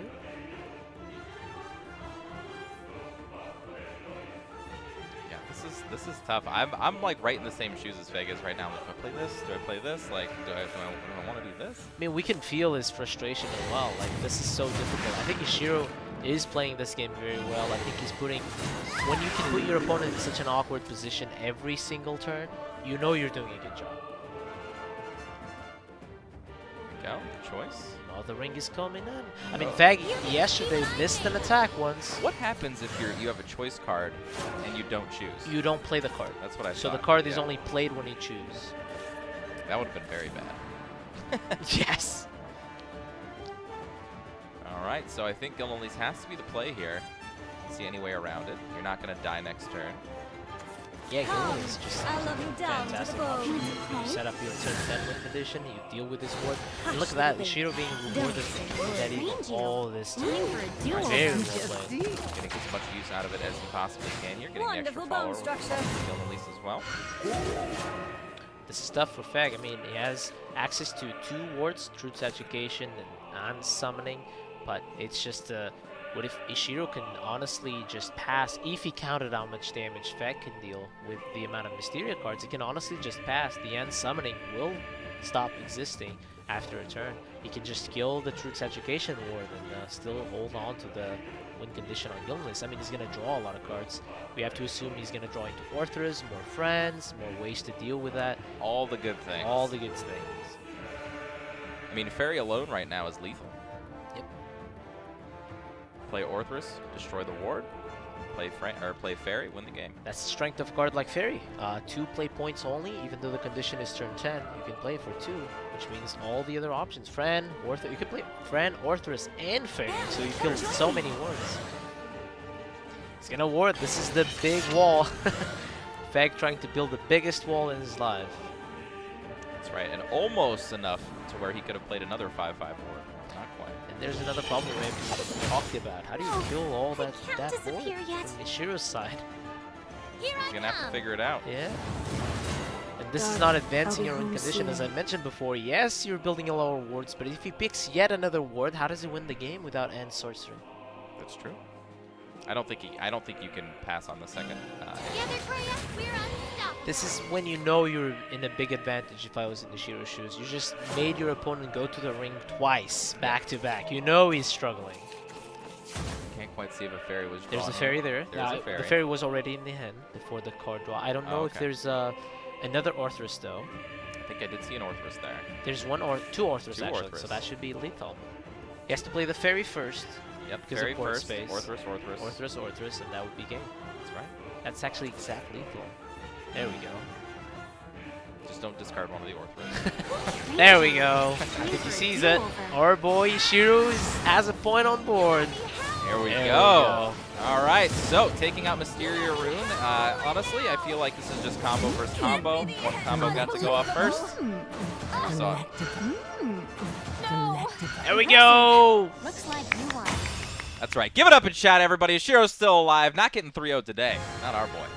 I mean, we talked about Sword a lot, but we also have to keep in mind this Mysteria deck has not been tested yet. First time it's showing up in the World Grand Prix, and Feg, come on, don't show us more game. You got to show more fight. That game didn't feel very close. No, and that wasn't even necessarily a great game from Shadow. You know what I mean? He was already out of cards by turn 5. In the case of Ishiro, really didn't have a strong turn 6 play. Had a very weak board for Nova Flare. I mean, Fag had board control in the game and still lost. Yeah, it didn't do too much with it. But let's get into our next game here. Again, 1 game under Ishiro's belt now. Now bringing the Blood deck to the Mysterian Rune deck, and I've got to say, especially on the play here again, maybe he can get a nice little roll going with these combo decks going first. I believe. I mean, this matchup is a nightmare. I tried to play Mysterious so many times against Blood, and I just could not figure out a way to win. If I built a Miranda with an on deck, they had Evil Eye Demon. If I remove their threats, they are Dark Feast bad. They had Vulneric to kill my big wards, so it's a very, very hard matchup, and I expect Ishiro to be comfortably ahead, especially with that Alexandrite Demon, something that is very important. That's right. And I'm also taking notes here on Fake's games, as in how I need to learn how to play Mysteria Rune, and he's teaching us game by game here. I mean, this is the deck that I wanted to pay attention to, because this is one of the decks that I still have not mastered yet, and I'm very bad and not very proficient at it. Even deck building it, I'm not very good at it yet. Well, so I don't I'm very think many curious people to are. I see. mean, Yeah. we've seen, what, 1, maybe 2 copies of it in all of the top 24 players here? This is a deck that is very popular within our own tournament, within our own community tournaments. So there's a lot of different decks playing around, but just a very tuned deck, just similar to Bloodcrab, just a very high tuned Mysteria deck is not there yet. That's right. It looks like Ishiro is taking the aggressive line here against Faye, going for the early removal instead of card draw, pushing as much damage as he can. I like it. That's right. He's going to get 2 more damage for his efforts here. Every damage that you get against Mysteria is going to stick, or force them to use expensive cards like Truth's Education. I mean, when you have to use 6 play points to heal 3 or 4, that's not a very good use of play points. That's right. So accepting that Nova Flare can clear this board. Nova Flare is not in hand. And Veg's deck rewards you for this type of play. I mean, getting Owen with only very little Mysteria cards means that your Greya is almost always there and doesn't even need the Cagliostros in this deck. That's right. Let's see how Ishiro answers here. He's got double Restless Parish. He's got Razor Claw, but nothing else to activate. Oh yeah, he has the Evil Eye Demon. Okay. So he can go all in here if he wants to. I don't think that's a bad play. Yeah, I would have liked to see if Flores being invocated can even hold the Vera if he wants. Razor Claw, Evil Eye Demon, Double Parish. Then doesn't even need to evolve if he wants to. Now the only consideration is, like you said, there are certain turns where you really do want an Evil Eye Demon against Mysteria Rune because they can put a lot of threats out on the same turn. But I mean, when you got this, you can just go. Yep, there we go. This is with double that on the board? Absolutely. Every damage that you're doing means that you're this closer to winning the game. You've already got your opponent down to 12. You have this huge threat now. Doesn't even Evo it. Doesn't care. Gonna draw 3 cards next turn. So let's see. I was trying to do the math on how many times he self-damaged. So he played Alexandrite Demon on turn 2. He played a removal spell on turn 3. And then he invocated Flores this turn. So that would be 4 pings, 1 So I with a think 5 removal pings. spell, so I think 5. Or actually 6. 6. Yeah, 6. It's very close. 7 with that Sapphire. I think the Sapphire is 6. I think I got counted that. Yeah. Yeah, 4 with the Floros Invocate, 1 with the Sapphire next turn, and 1 with the removal spell. Yeah, exactly. And yeah, this is why I can't play Mysteria Rune. This is exactly how every single turn I play goes. I've got all these expensive cards in my hand. I need to spell boost 2 different ways. Do I draw cards here? Do I remove the board? Which side do I spell boost? So are you perhaps telling side games to design more spell/follower/Mysteria cards? Is that what I'm you're always telling implying? them to make more Rune Grab cards. They need to make a heal 6 for 2, like they gave Dragon. Okay. And that needs to be a mysterious Make it a spell. Mysteria card. Yeah. Make it And easy then on all them. Mysteria followers are just spells. Yeah, They're like absolutely. Clay Golem. They're like Summon Golem. See, you're thinking along my line. now. Another Greya being evolved. That's very valuable for Fag. But unfortunately for him, he's just not putting enough pressure. I feel Shiro just has all the time in the world. Can evolve this Vira. He's going to draw 2 more cards to go with the Vira as well. Wow. Okay, that's pretty good. All right, that's actually another Flores. That's pretty good. I mean, it's another Flores if he wants to. Actually, no, there's no way to reduce the cost. I mean, just Vera just the with Vera enhancement seems pretty good to me. Seems pretty good. Seems pretty good to me. 6'8", fictionally 8 health on the Vera. Just casually heal all the way back up to 20. And prevent the damage at the end of the turn. No big deal. Wow. Yeah. As a matter of fact, my co-caster from SVO, Jeremiah, this is his favorite play in the entire deck. This is the first time I've ever seen this play in competitive play or even on ladder. I've never seen anyone do Take this. your seats, boys and girls. But I know it's a play. I know it exists.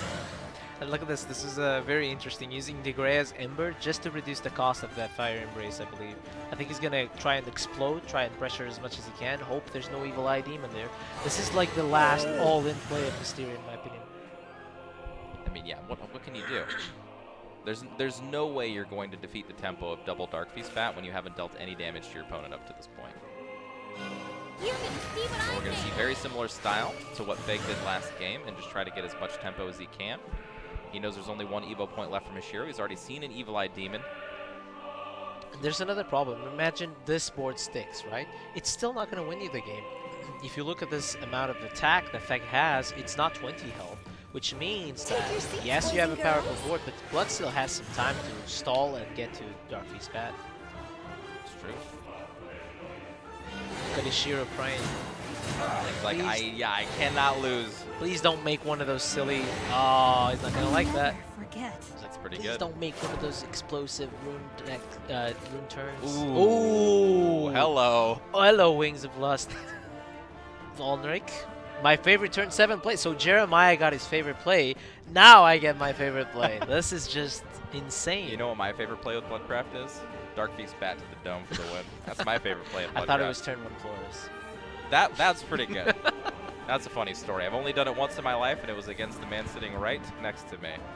I only saw it one time in my life, and it was against the man next to me.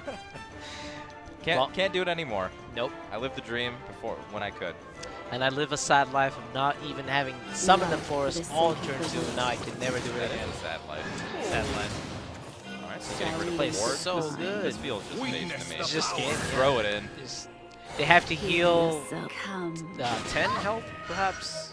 No, actually 6, maybe 7. Stuff. It's very difficult. Not happening. That Roots Education, I doubt it's more than 7. The world shall hear. Like automatically back to 20. No, not big enough. Oh, Ishiro knows it. He sees it. So 7, 10 plus Evo 12. Not enough damage to take Ishiro out. That's right. That means he's going to take it to a final game here where it's going to be Dragon versus Mysteria Rune. And I got to tell you, folks, that's one of the matchups I actually fear when I'm playing Dragon because of all the wards that they can make. So we'll see. If you're an Ishiro fan, which we are. We are. That's right. We are a bit nervous for that, but let's just see how it goes. I mean, this game is pretty much done for Ishiro. The way he celebrated, of course, the way he celebrated means that he has enough with the gift for Buckin. That would be 10. Actually 11 damage, so it's a lot of damage. Yeah, should be plenty. There's still the fact that Volneric is a 7-8 that has to be killed. That's right. And honestly, what Fake is thinking about is, I know if my opponent has Dark Feast Bat, I lose. Is there any way I can win if he doesn't have Dark Feast Bat? What is my best option?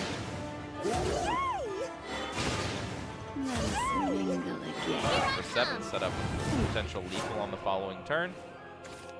Of course, as we know, my favorite play. Let's go.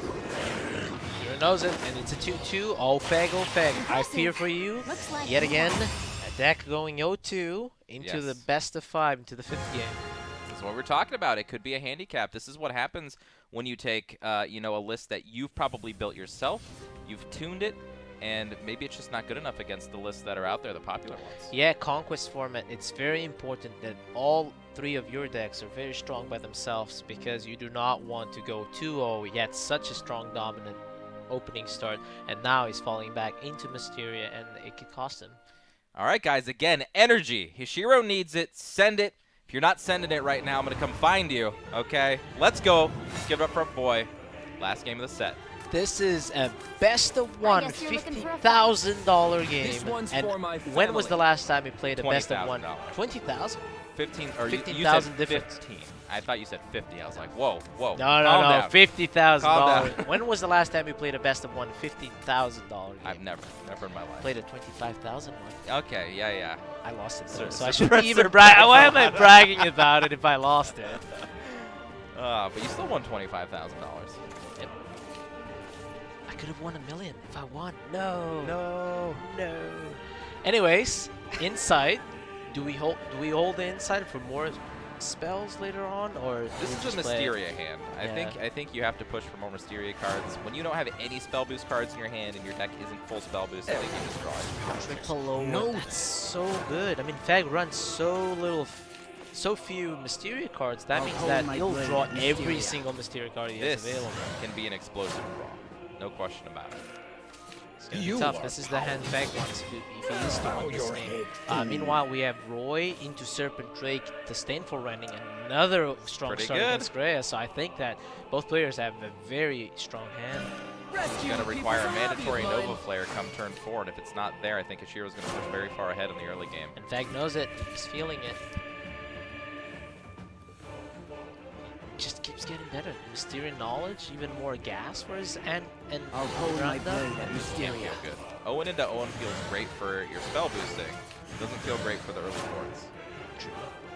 I think Fag understanding that the Sinful Running could be an option, not playing the Grey. I really like it. I think he's going to evolve that Grey. I think he's playing really well. Even if he doesn't have the Nova Flare, he's keeping himself safe for a potential Serpent Drake this turn. And why not? You got to save your Levi's for the Evo turns, right? So save the Grey, same difference.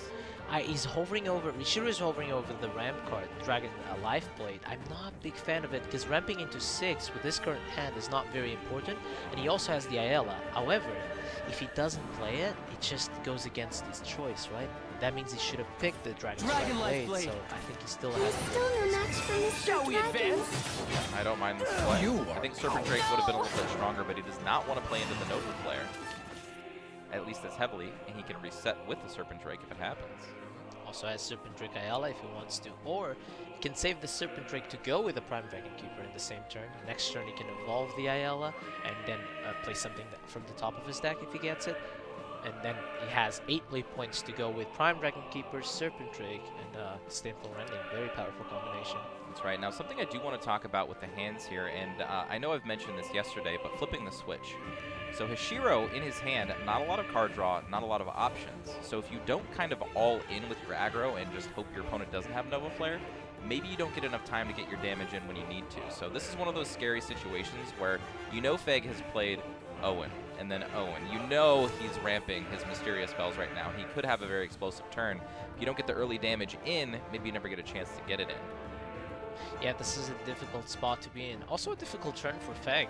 I mean, yes, he has a lot of options, very powerful options, but he has to think not only of this turn, but how does it look for the next turns. You just want, this is like playing a Chimera deck, but with followers. You just want to maximize your play point efficiency.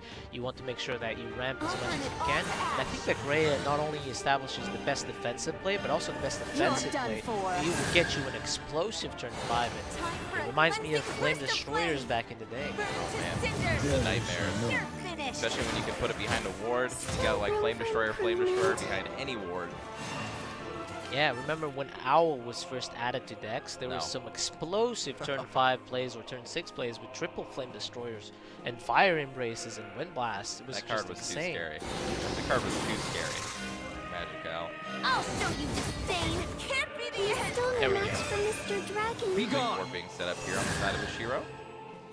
He won't let you harm Mr. Dragon. I'm a bit nervous though, because Feg has a great answer to this. Has a Mysterious Missile, can evolve the Miranda. Ooh, also Knob. Oh, doesn't have enough though to kill the Ayala. Oh no, he has Miss Miranda for one. He's got one. Wow. Opting to ramp for the Mysterious cards. Take your seats, boys and girls. He's gonna evolve the Miranda. Probably play the Mysterian right on this turn too. Oh no, the other Miranda is not 0 cost. Doesn't cost 0. Interesting then. Does have another missile now though, so you can evolve over the Ayala. Use the missile on the Serpent Drake. Play the other Miranda too if he wants to, or if he wants to hold for another Evo and get another Mysterian right, then he can also do that. Yeah, this turn is super explosive. The Ann is sitting there in hand as well. That can be played this turn. Definitely taking his time. This is the type of deck that also scares me when you go to time because you have to put cards in your hand. You've got to choose. Don't you think? I assume he's gonna leave the Roy up.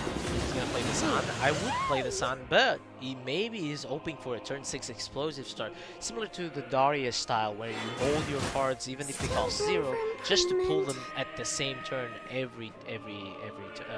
play them all at the same turn. Yeah. Take your seats, boys and girls. Oh, actually playing the Miranda here. Play them all. Oh, okay. There we go. You're gonna see what I This is the explosive turn, he says. Going for the summoning instead of the sorcery, understanding, as you mentioned, that the wards are more important in this matchup than anything else. The ward will be dominated by you. In card games, spells, when you use removal spells when ahead on the board, is actually more efficient when behind. You just keep the tempo to your side, and the only way Dragon can recover from that is a multiple Azzy-the-High. It's very well played by Fag. Wholeheartedly agree. This is what he needs to be doing to win here. And Hishiro not really coming into any of the endgame options he needs to try to close this game out. It never feels good. Yes, Singer is a fantastic card, but it never feels good to play it on turn 5, 6, or 7. That's right. Not enough play points to do much else this turn other than play the Masamune, which he definitely does not want to play this turn. It won't be long now. He's trying to minimize Feg's board state as well as damage, but it is tough. I mean, for our side, we know that that's an end something, right? But Ishiro doesn't.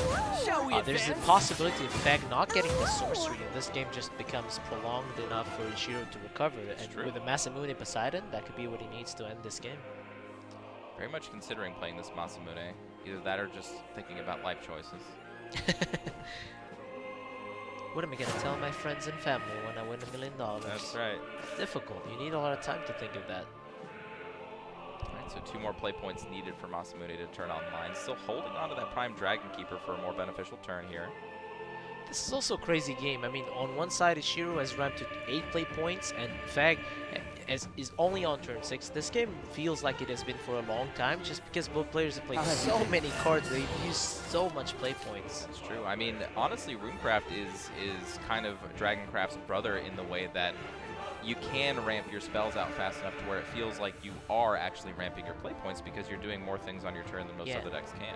You're cheating that play point curve. That's right. So Missile here to take down the Singer feels pretty good. This is the point of the game, where I would worry about Azzy-the-Haka, so perhaps that and summoning will be his choice, or the Mysterium Rite if he wants to. Did you like it? Here.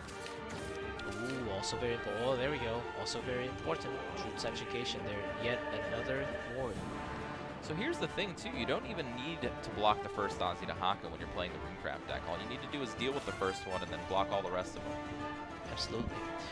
I'm actually a big fan of preemptively playing wards that stick, though, and summoning is going to disappear, so I'm not too sure about this decision. Did you like it? It's not bad. Here I come. I mean, it does block some Prime Dragon Keeper damage. It also blocks some Galmio trades or Poseidon Masamune trades, which are not yet available. But I don't know, yeah, Prime Dragon Keeper mostly in Galmio. All right, let's see if there is a setup here. So he's got 9 play points. What he could do is play a Pure-Hearted Singer into a Galmew. Use the Rending on the Galmew. No, can't do that. You need the 1 damage from the 7-cost Galmew. It's tough because he only has 9 play points, so all the plays that he's looking at don't feel too good when you're only at 9 play points. Galmio Rending might be the option he goes for because it sets up. Gotta get lucky with it. Yeah, has to win the 50-50. That's a big if. I think that's the best play, though.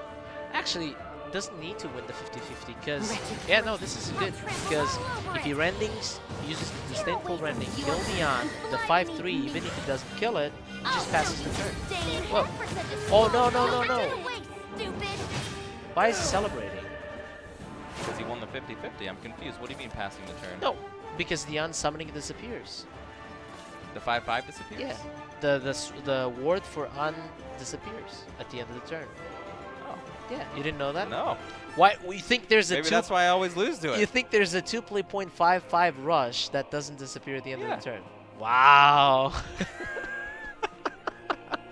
These are the things I don't know. Hishiro didn't know it. But yeah, that was confusing. You're celebrating because if you lose the 50-50, that means Owen gets hit, right? But you pass the turn, your Galmio is a 5-3. If you lose the 50-50, you just straight into the Owen like you did. That's fair. Actually, rending the ward was the worst option. All right, calm down, calm down. Whew. You know what? He dealt with the board, okay?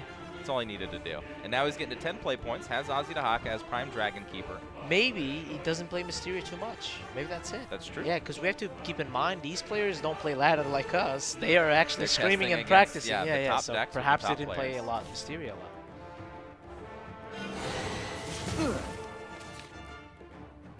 Cannot missile the Galmio. I've actually done that mistake. Yeah, that's no good. Missile. Can use this missile though. This was dumb. You're dumb. This is tough. It's getting closer to turn 10. Once Room gets to turn 10, the game is pretty much over. There's no way for Dragon to recover. Even with Pure Voice Dragoon healing, it's just too much damage from the sorcerer. Right. And now, especially with the addition of these true educations, there's more damage across the table. It's a lot harder to stay alive. And this is what I'm talking about. You want to play your Ozzy Dahaka, you want to get ahead, but your opponent keeps putting wards into play. So annoying. Absolutely. And Fag is praying because his hand is very expensive. Look at his reaction. He knows that the game is the series rather, is almost coming to an end. And that hand doesn't look very comfortable. Anne is at 6, Miranda is at 4. He still has the evil for the Miranda though. Fire Embrace at 6, Truth's Education 6 play points. Everything's so expensive. This game is down to the wire, so he sure has a few options here. Can lead with Pure-Hearted Singer to see what he draws. Can lead with PDK, and then play down the 2 Dragoncraft followers he has in hand to take over the board. This song's for you. Ooh, another Dahaka. Looks like we're looking for mysterious spells here. So let's see. 1, 4, 5, 8, 9, 10, 12, 13 perhaps? It's a lot.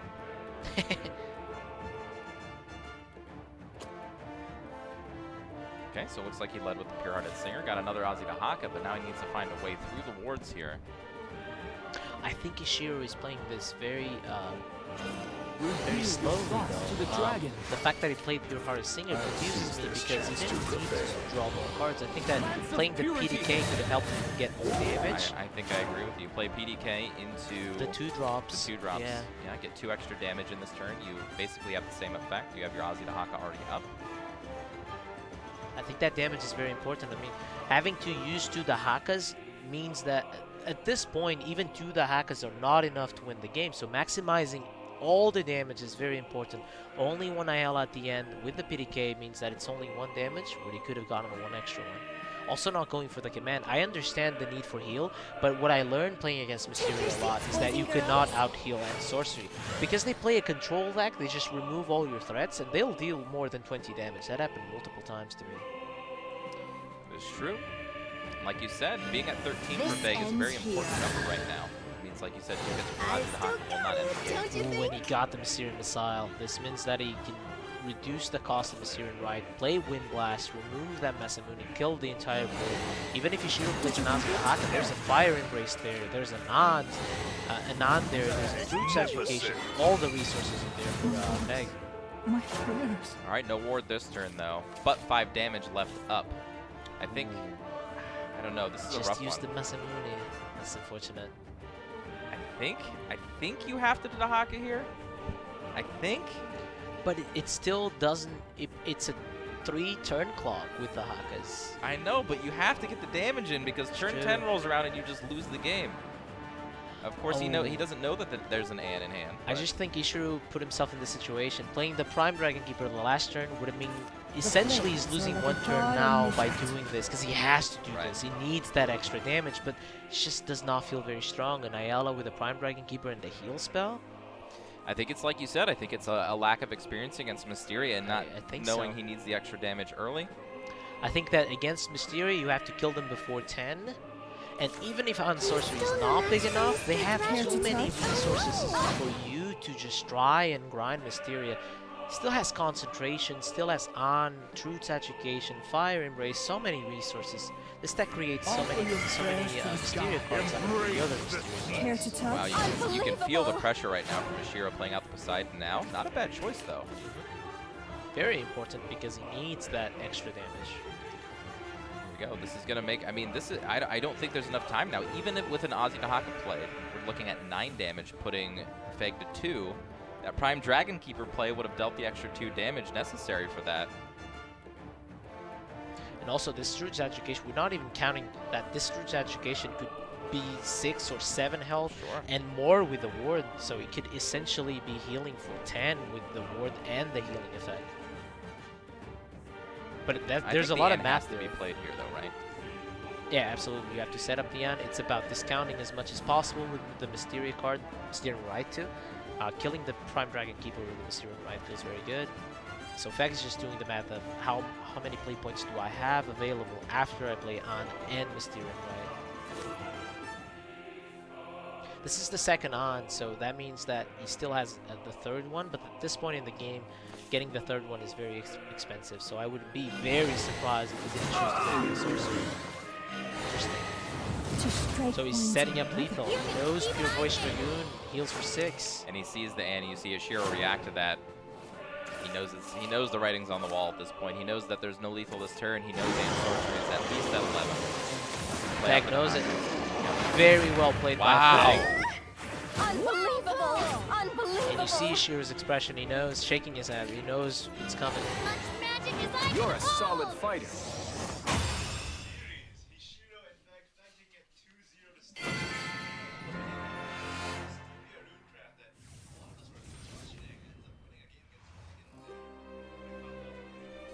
I mean, just as we talked about, right? Mysteria Rune needed to come back after a 2-0 victory. It went 0-2, and then in the throes of a last game, pulled it out just barely. And I think that's what he wanted. He was expecting perhaps more Dragon on day 2, or just Dragon generally. And Mysteria, as we talked about, there's a lot of wards we saw there, a lot of effective healing with the ward on the Dahaka. Perhaps just a 2-2 Clay Golem with ward could be enough. シャドーバースワールドグランプリ2018グランドファイナルズ1回戦第2試合を勝利しセミファイナルに進出したのは It's alright, Hishiro. It's your first big tournament, World Grand Prix. You made it to the top 8, earned yourself $5,000. Yeah, nothing to be ashamed of. Yeah, be proud of yourself. You've grinded the playoff seasons. You've grinded all the expenses we had on Shadowverse for the 2018 season. You went to Contenders Cup, you went to LA, you qualified to the World Grand Prix, you made it to day 2. What a road. I would be more proud than I would be more proud in this situation than my last year's run, just because the amount of games he had to win to come to the World Grand Prix with this type of field is something that might be stronger than what we did last year. It's absolutely true. And he got to make this trip and journey with one of his best friends. So, you know, what else can you ask on the year? Everyone give it up for Hishiro in the chat. Our boy, making it to top 8. Not going to move on, but Feg, World Grand Prix, second-time competitor. That's right. He's got the fire in his eyes, man. He's got the eyes on the prize. He said he forgot his trophy last year, and he's here to pick it up now. You can see the relief in his face too. I mean, going 0-2 with a Mysteria deck, something that you're not as confident as the other 2 decks, it has to be hard. I mean, but that just shows how strong he is as a player. And that harshes on your mental, hey, if you lose two games with a deck that you really believed in going into top 8, but just clutching it at the last game. Really intense series. I think that was the matchup, though. I mean, again, this is the matchup I said I feared when I play on the ladder because they always have the wards.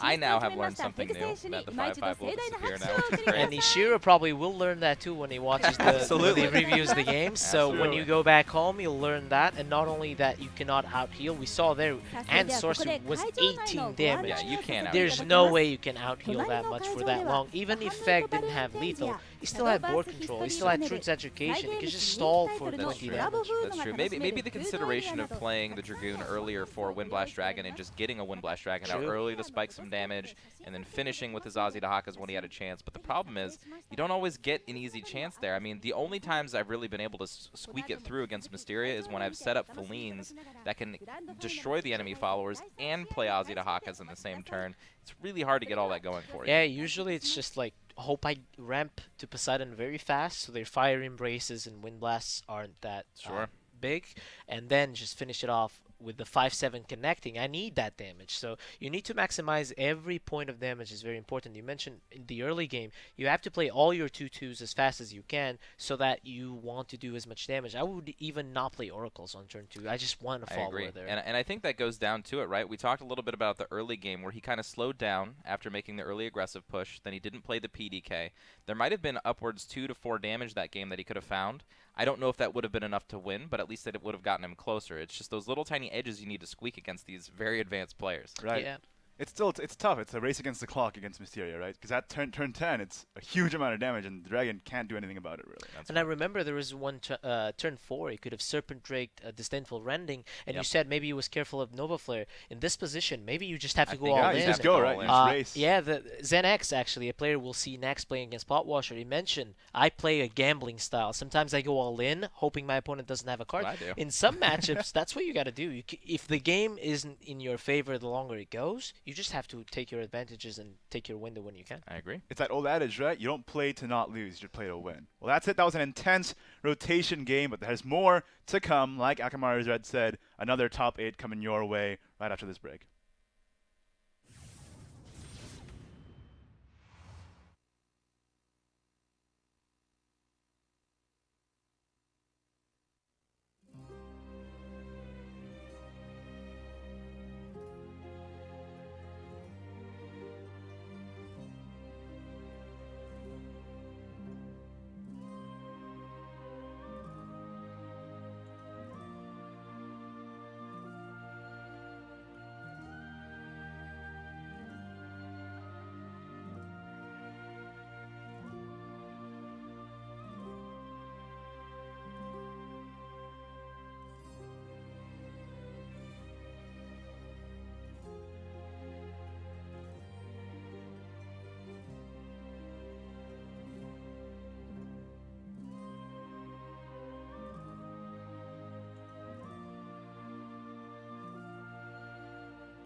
これよりシャドーバースワールドグランプリ2018グランドファイナルズ1回戦第3試合を始めます。選手入場。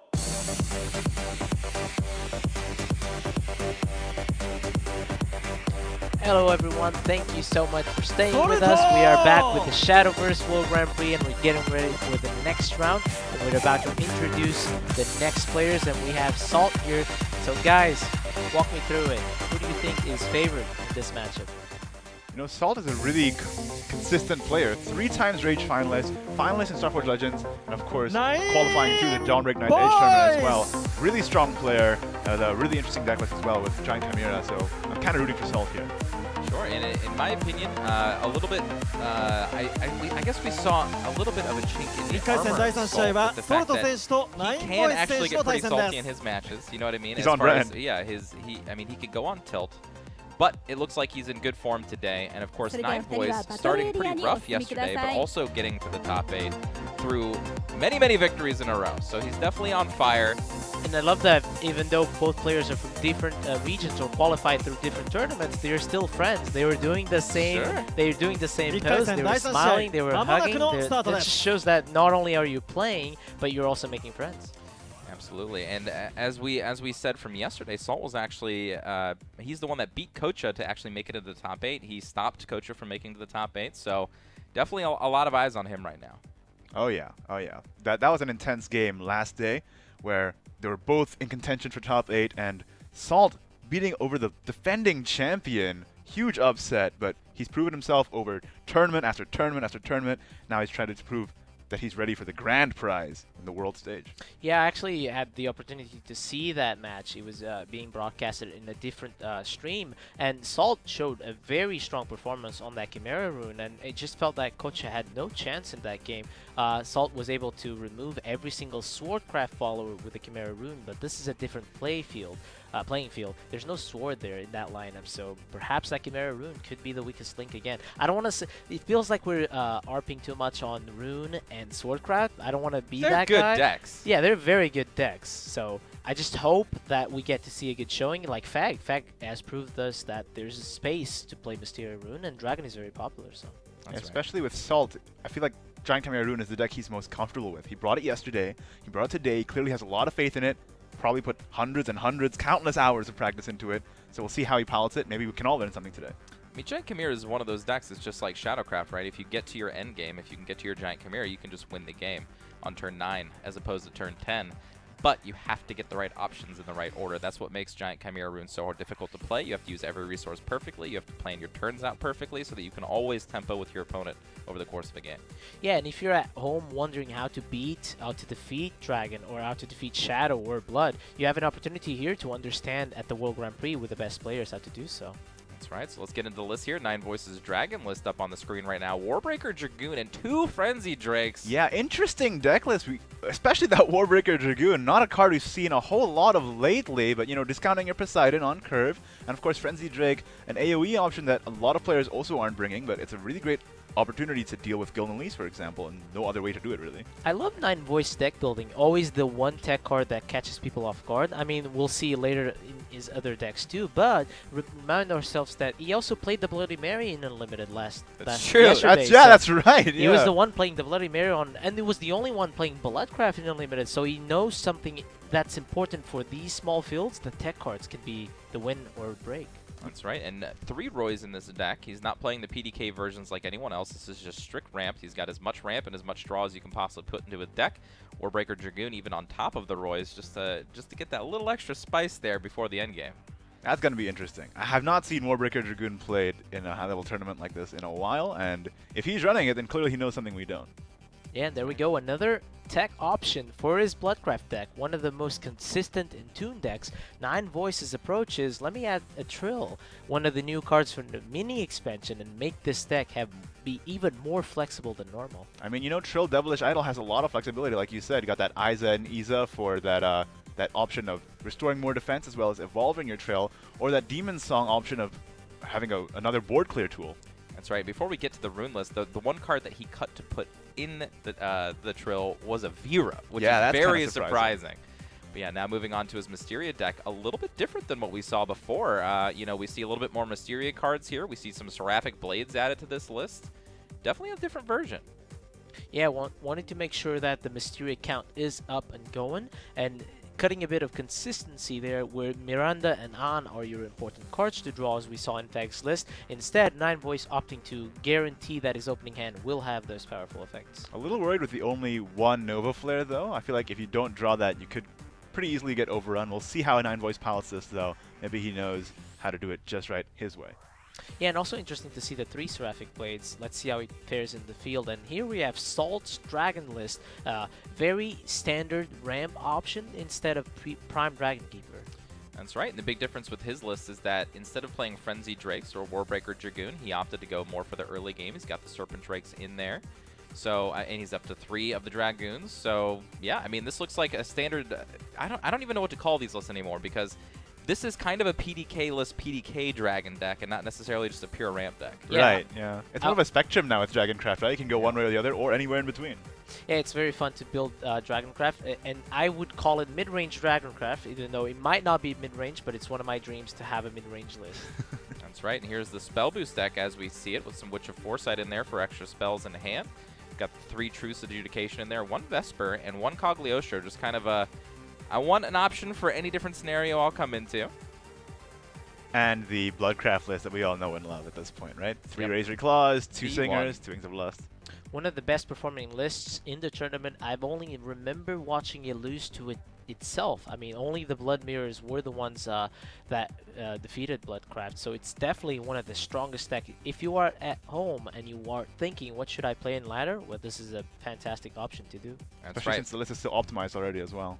But don't forget that it is a very difficult list to play. So if you lose with it the first 5 or so games that you played, don't worry about it. Just keep putting your reps in. You will get there with the deck. Yeah, just keep practicing. Take notice on players, professional players play. Watch the World Grand Prix. Take notes from it, and you definitely will play a very strong list in ladder, and you perhaps will climb. So we're getting ready to go into this game, and boys, take it away. All right, let's take a look at their opening deck choices here.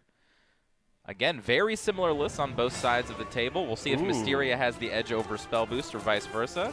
The first game here is going to be Bloodcraft versus Dragoncraft. Again, Bloodcraft has been proving really powerful in this tournament, but I want to see how Nine Voice's interesting tech choice of that Trill really works out here. Maybe he included it just because he felt like it was really good against the field. We'll see how it turns out. That's true. We've seen Bloodcraft mirrors start things off here. It looks like Salt's okay with playing against Blood, probably knowing that will be the first deck that Nine Voice picks. So confident in his Dragoncraft list that it can take over in Blood. His Dragoncraft list is pretty consistent. There's not a whole lot of 1-ofs. It's mostly 2-ofs and 3-ofs. Maybe he has a pretty solid game plan. We were talking earlier about, you know, the way people are building Dragon. Maybe we haven't found the optimized Dragoncraft list yet. Maybe Salt believes that he has. Sure, sure. I mean, you've got to believe something like that if you want to go ahead and take Blood head on. In fact, Salt actually air-fisted when he saw the matchup, when he saw that he was queuing into Bloodcraft with Dragoncraft. Now I'm kind of interested to see how this actually goes. Yeah, I mean, this was his plan, right? I mean, it's one of the only reasons to bring Dragon first. And yeah, not much more to say about it. He believes in his deck. He believes he can take down Blood. There you go. The turn 2 Aiello, hoping for turn 3 Servant into Rending, I imagine. Could have also been a fist pump for going first against Blood as well. I know I fist pump when I go first against Blood. When I'm playing Dragon. Yeah, that's true, yeah. First Evil Eye spent. That's right. So no card draw here, just removing the early board here from Salt. I think he's trying to deny the Servant of Disdain into Disdainful Rending. It's pretty standard turn 3 play for Dragoncraft. Nine Voice definitely has practiced against all manner of decks in preparation for this tournament, and probably countless games against Dragon, considering its strength and popularity. That's right. And now destroying that early IL, Salt doesn't really have that great of plays going up the curve here. If he plays his Servant here, he knows it's probably going to get removed. So that can't feel good. And after that, he doesn't have anything left. He might just have to pass here. They might just do. And that's not a great start for Salt. No. A lot of heavy options in his hand right now. No Pure-Hearted Singers, no Dragon Oracles. Not a Dragon Oracle gamer, as we keep compounding today. That's right. Yeah, I think just passing here is probably the most optimal choice. If he plays the Servant and gets removed, he's got nothing going for him over the next few turns. It never feels good to pass a turn like this, though, which is why Salt is kind of deliberating here. And he actually just plays the Servant of Disdain on the board now. Leaving it open to removal, though. Not a huge fan, but you know what? Sometimes players, they can't get away from the feeling of I need to do something every single turn. Yeah, it's true. But yeah, I feel like I agree with you though. If you save that, because you don't have a stinger in hand, you're gonna run out of fuel fast. You just keep spending your resources like this, and Nine Voice just has an answer turn after turn. Especially since Nine Voice is a reactive player. Anyway. So think about it, right? If the Servant wasn't played this turn, a Servant of Lust would have come down, and then you would have had an active turn 4. And even better now, Ooh, if the Servant of Lust would have come down, you would have had double Serpent Drake. Now you have nothing. Now, what are you going to do now? You're going to play your Serpent Drake and just watch it get removed? Yeah, right? Like you have to pass. At some point, you just have to pass. And it was better probably to pass earlier than later at this point. Of course. Always early. It's always better to pass on the early turns than on the later turns. Right. Because your opponent has more play points to do stuff with, obviously. That's right. And that'd be bad for you. Let's see if he goes with his straightforward game plan of just playing things when he can. It's rough. If he does that, like we keep saying this, no draw, he's going to run out of fuel real fast. That's right. So heavy choice here. He is going to play. He's just going to go for it. Even into an Evo turn of Nine Voice as well. So definitely going to get removed. Maybe he feels like he has to raise Bloodcraft, right? Like if you leave them with all the time in the world, they're just going to Dark Beast bat you on time. It's true, but I don't think this is racing Bloodcraft. I think this is just playing right into Bloodcraft's hands. It's true. It's tough decisions. Maybe Salt's sort of set in his way to, this is the way to beat Bloodcraft. Sure. So what are the options here? You could Vera Evolve. It will take a damage on the crackback, and then you could Razor Claw Face. You could play Servant of Lust. You could do multiples of things. You could play Restless Parish along with either of those options, or save them for a Floros Invocation a little bit later. I like the Evolve Vera. Establish a bit of a board and then just play the Parish for a draw. You will soon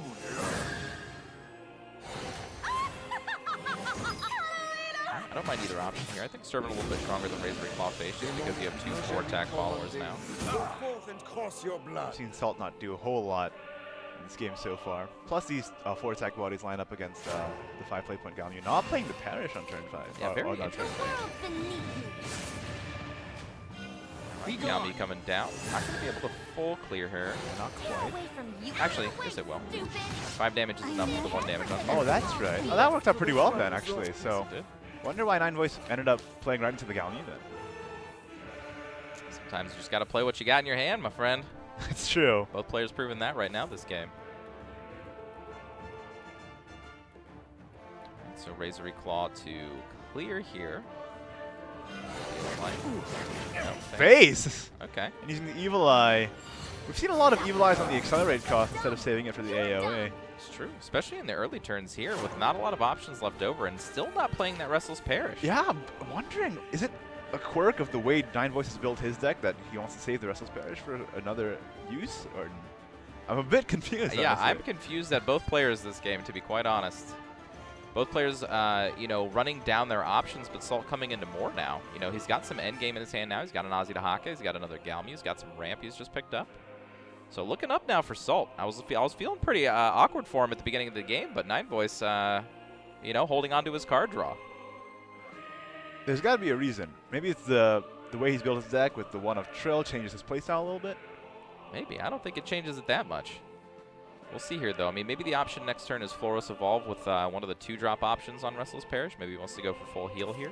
He's still no match for Mr. Dragon. Gonna ramp here. You got it. You have the Ozzy Dahaka, the Galmu. He won't let you harm Mr. Hand. Dragon. Depending on the last name now. You've just seen an Evil Eye Demon, or you're feeling a bit safe. Yeah, only 3 cards in your opponent's hand as well. Not too worried. What are you saving this Parish for? Do you want it for the one of the 2 play point options? Madness Revealed, maybe? I mean, I don't think so. I think more cards at this point would be optimal. Especially with this kind of hand, right? It's pretty light. Yeah, the problem with this hand also is now Restless Parish can't be played for 0. So now you're just kind of stuck with it in your hand. Yeah. Interesting. I want to see how this pans out. I mean, Floros Evolve seems like the most straightforward choice. Evolve into the Ayala. Yeah, definitely not the Bane. that doesn't feel good. I don't know. He's been making some pretty wacky lines of play. Maybe there's a hidden tech that no one knows about yet. No, get out of here. I don't think it's the nerves. Nine Voice is a huge name in the community. He's played tons of tournaments, but you never know. You know, on this stage, it's a huge audience. I mean, that's exactly right. You never know what's going through the minds of these players right now. They've never sat down for games of Shadowverse that were worth this much money or this much on the line. Again, $15,000 is what this game is. That's right. So Floros Evolve will happen. See if he pairs this with the Restless Parish. Open your ear. These fists cause no pain. Still room for improvement. Still holding it. Yeah, doing Madness Reveal now is really risky. Oh, and a Poseidon drawn off the top. Okay, that's not so shabby. No, that's not shabby at all. And now Nine Voice, I think he's starting to realize maybe he's never going to get an opportunity to play this Restless Parish for 2. Get that self-damage in, he needs to play that Valnorek. Soaring. I mean, with Salt, he also just has 8 damage to face right now if he really wants to. But I guess the force on the board is kind of a little bit different. Yeah, I think you just trade and play Poseidon here. It's a perfectly viable option. I think his other option he's thinking about is playing Galmu here, but Galmu doesn't get any extra damage. And I think Poseidon setting up into an Ozzy Dahaka is a very strong play when your opponent doesn't have very much left. Right. And Nine Voice hasn't even really pinged himself a lot as well. Like the Valnorek is still not active. So protecting the Poseidon, protecting the Ozzy Dahaka coming next turn. Now, if you're very brazen, you could go face with this, but I don't think that's where these players are at right now. We've seen games where Floros survives a turn and it never turns out well because Wings of Lust can be a card. Goodness. This can't feel good. Yikes. Really strange line of play with Nine Voice this game. Now he has a lot of Gift for Bloodkins that aren't doing a whole lot, and no way to play the Parish for 0. And we're seeing firsthand now what it feels like to play Bloodcraft when you don't get Alexandrite Demon, when you don't get Blood Pact, when you don't get any of these card draw options early in the game, Pyramid Seeing or anything. You're just left with kind of do-nothing cards. The deck is really dependent on a bunch of cards working together, and if you don't draw enough, this is what happens. Love for the sake All right, so it could have been also that he was trying to hide the fact that he had a Valnorek activation in his hand, and now he still gets to heal and clear off the big follower that is Poseidon. He's going to have to evolve over one of these if he wants to take down a ward. He just leaves it. He doesn't even attack in. Okay. Oh, Pure Voice Dragoon comes out. All right, so we see up to 9 damage available this turn. I don't believe he has an Evo point left.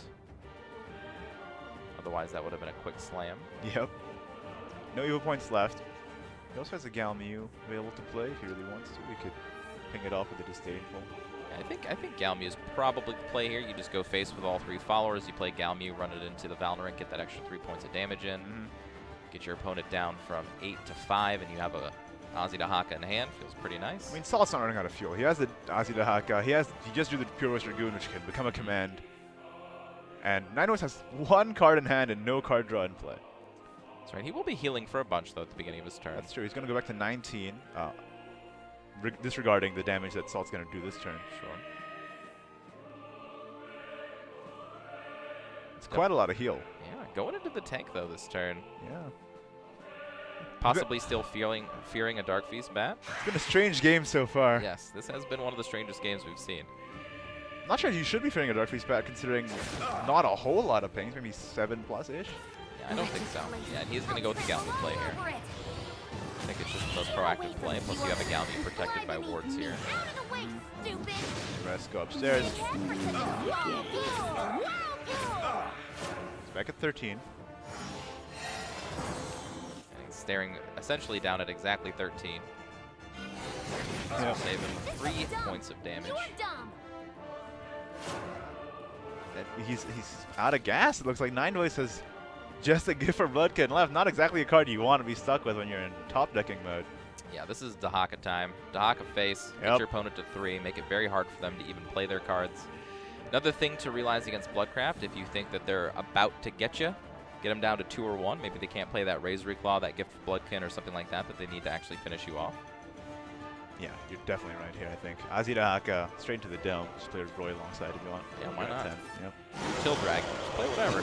Yeah, Chill Dragon. Play whatever We're bringing you want that in your back. Rescuing people's a hobby of mine. Of course, taking this time, making sure it is the right play.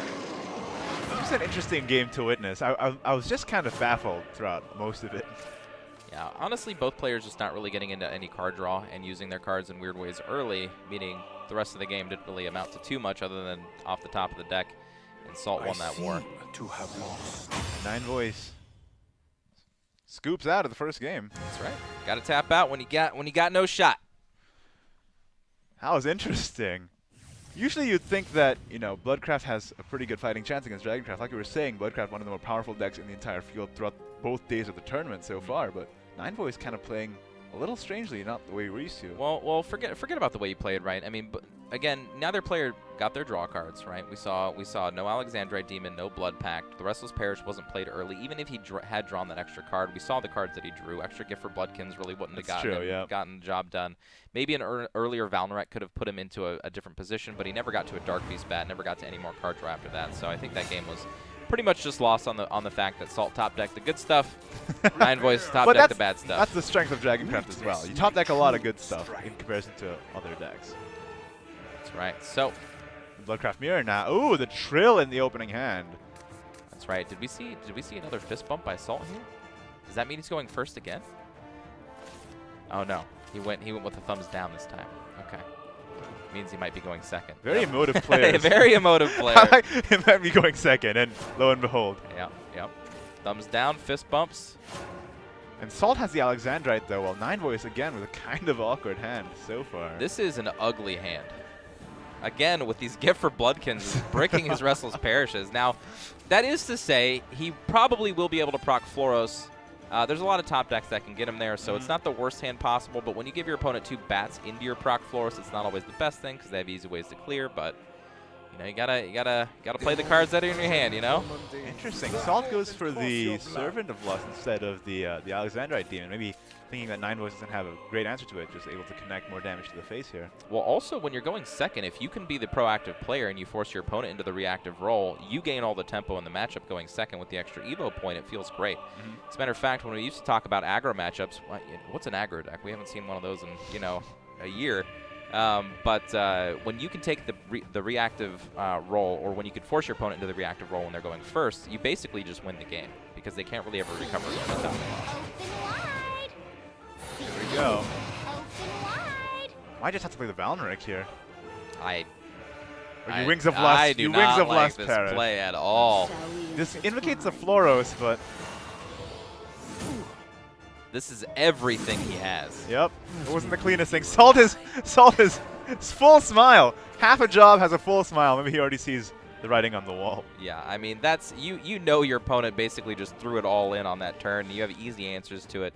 If maybe all of those Gift for Bloodkins were Restless Parish, you wouldn't have, put your finger in the air, but just giving you so much here.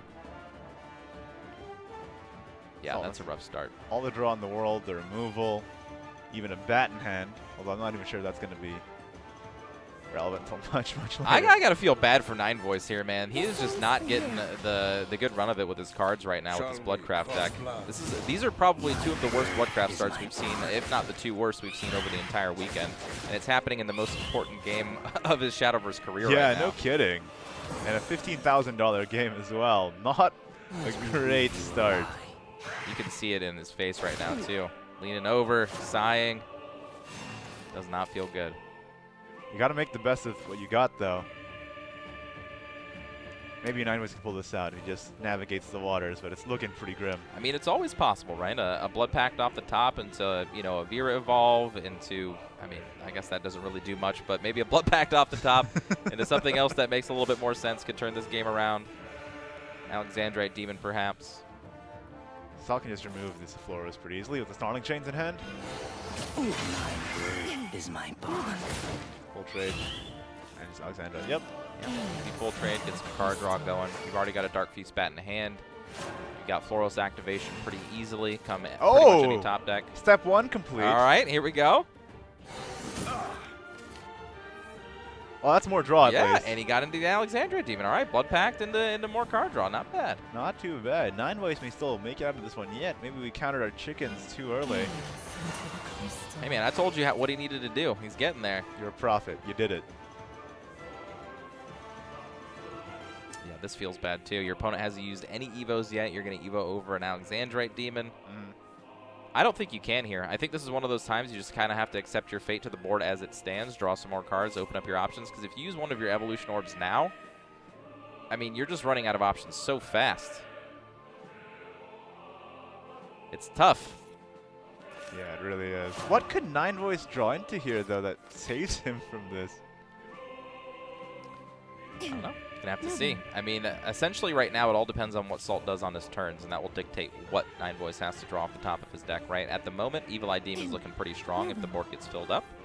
the board doesn't get filled up, I mean, just playing the Sapphire into more card draw, more self-damage, trying to remove as much of the board as he can. Maybe some Snarling Chains, things like that. Like Salt's considering the Pure-Hearted into the Alexandrite play. Just getting a bit more draw here. The Vera isn't a huge priority evolve this turn, just because not a whole lot to combo with it. Turns off the Snarling Chains in hand, though. So now if he wanted to plot Force, can he still do it? He's got Perish, Gift. No, he doesn't. It's a lot of cards in his hand. Oh. Yep, found a target for the Snarling Chains with the Gift. And he's got another gift as well, but one play plan off. Oh, he's good. Doesn't have board space. As you wish. Oh, look, he can just do that. Yeah, but that no was problem. that was a little. He was a little. Man. He was a little scared there. You see on the Oh, camera, man. he was like, Yeah. "Oh, okay, Yeah, no, did I no." flub this one? No, But he got figured it there. out. He figured it out. Yeah, the Gift from Bloodkin's actually saving him there. And that's a situation where Gift from Bloodkin is actually good. We saw last game what was the worst card you could possibly have. That's right. So now, yeah, getting more card draw. The board isn't too menacing outside of course, that huge, a huge beastie over there. 7-5. Huge beastie. The huge beastie. Is that what you call him? That's what I do call him. Floros, when he's evolved, is a huge beastie. All right. All right. That's the official nomenclature now, okay? That's right. Chad, I don't want to hear you calling him Floros the rest of the day. Floros is a vampire, right? So when he evolves, I mean, he's freshly fed, you know? He's on the hunt. Yep. He's a beast. I mean, that's why he comes out when you hurt yourself, because it's, you know, he smells the blood in the water. That's true. He comes out when you hurt yourself. Yeah. That's weird. It's weird, but then he helps you out. He does help you out. That's true. I don't understand the flavor. Yeah, that's weird. I need to talk to a lore master after. We'll figure it out. All right, so going for the card draw options. Has drawn into a Dark Feast bat now. So Salt's, you know, not too careful. Maybe he gets himself into a lethal range. Kind of tough to deal with this Floros now, though, if you're going with this play. You can't play the Blazing Ruby anymore. Just evolve the servant. Yeah. It doesn't feel super good, though. The options never do when you're behind. Extra card draw here for Salt. Come Restless Parish pop. Again, already has a Dark Feast bat in hand, and the Floros too if he wants to heal even more. Saving the Parish again. I feel like Nine Voice has a penchant for casting for Madness revealed so far. In this game, he might need it just because he is behind. He doesn't have a Veer Evolve to go with it, though, which makes it very scary to play. And he went with the Blazing Ruby when he doesn't necessarily know if he needs it for a big follower either. So interesting. Maybe he's pretty predictive. Salt is on his turn 6. Was there a huge target coming into this turn that maybe Blazing Ruby would have been effective against? Maybe, but again, you have no perfect information about that. So just setting up for a removal or a possible removal next turn. Can take down a Vera, right? Yes, it can take down a Vera. That is true. But I don't think you're worried about a Vera this turn. If Salt's going to play a Vera, most likely the turn after. It's interesting. A lot of players, I mean, most of the time we always see it for Blazing Sapphire, just because with this kind of deck you need to draw all your tools, because a lot of the time individually the cards aren't very powerful, but together they make some insane plays. That's right. I believe that more self-damage is needed for Nine Voice to actually get to Valnoric, so we'll see. Might chains this Alexandrite. It's a tricky turn to navigate. There's the Vera. Okay, so Vera will be played this turn. Weakness. This might be what Nine Voice is counting on.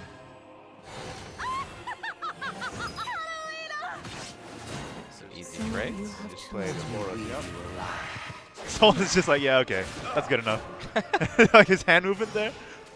It's like, yeah, you've got a bunch of big followers. I get it.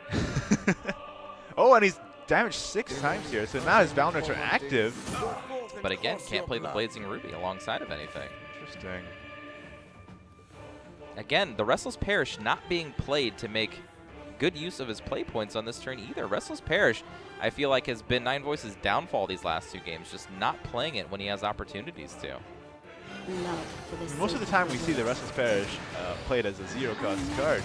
Nine Voice seems to like to save it for potential flexibility and utility. It's an interesting line of play. Sure, I mean, interesting, but, you know, very bad on the tempo, especially when you're behind.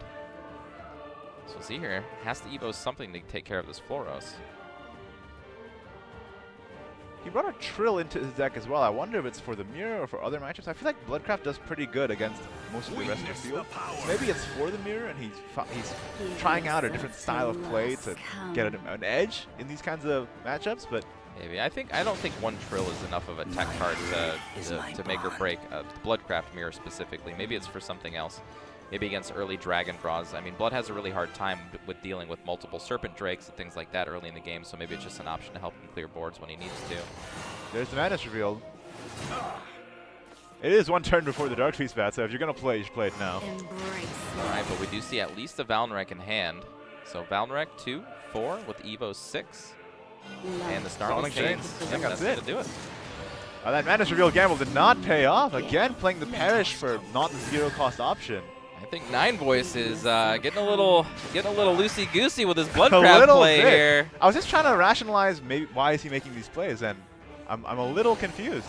Your strength. Yeah, right now they are not the winning plays. I'll tell you that much. So Salt's going to take an early 2-0 over Nine Voice here. The only deck he has left is his Runecraft deck, and I think Bloodcraft can pull out a win against Runecraft. I think Runecraft on all varieties is a little bit slower than Bloodcraft. But then again, if Nine Voice doesn't get his card draw, if he doesn't get those good options early, maybe it's going to take him too long to win the game. A Giant Chimera typically is not hugely favored against Bloodcraft, obviously, because the combo goes off one turn later. But I feel like with the adjustment with Dark Feast Bat, going from 7 to 8 play points, it's a little more reasonable. So I don't think it's a one game for either side either way. We'll just have to see how they play out their matches, and like you said, if they get the draws they need. That's true. That's true. I do think the adjustment in Dark Feast Bat, I think, doesn't make too much of a difference in this matchup particularly, just because the combo is still later. But yeah, definitely a little bit easier. I guess you're looking for a fight. Let's see their mulligans here. That Restless Perish back in hand. Play for 0 this time, hopefully. Let's see what he gets. Ooh. This is the hand. Yet again. Nine Voice. Basically, the universe is saying, hey, Nine Voice, until you play these correctly, I'm just going to give them to you every single game in duplicate. A lot more draw this time, though.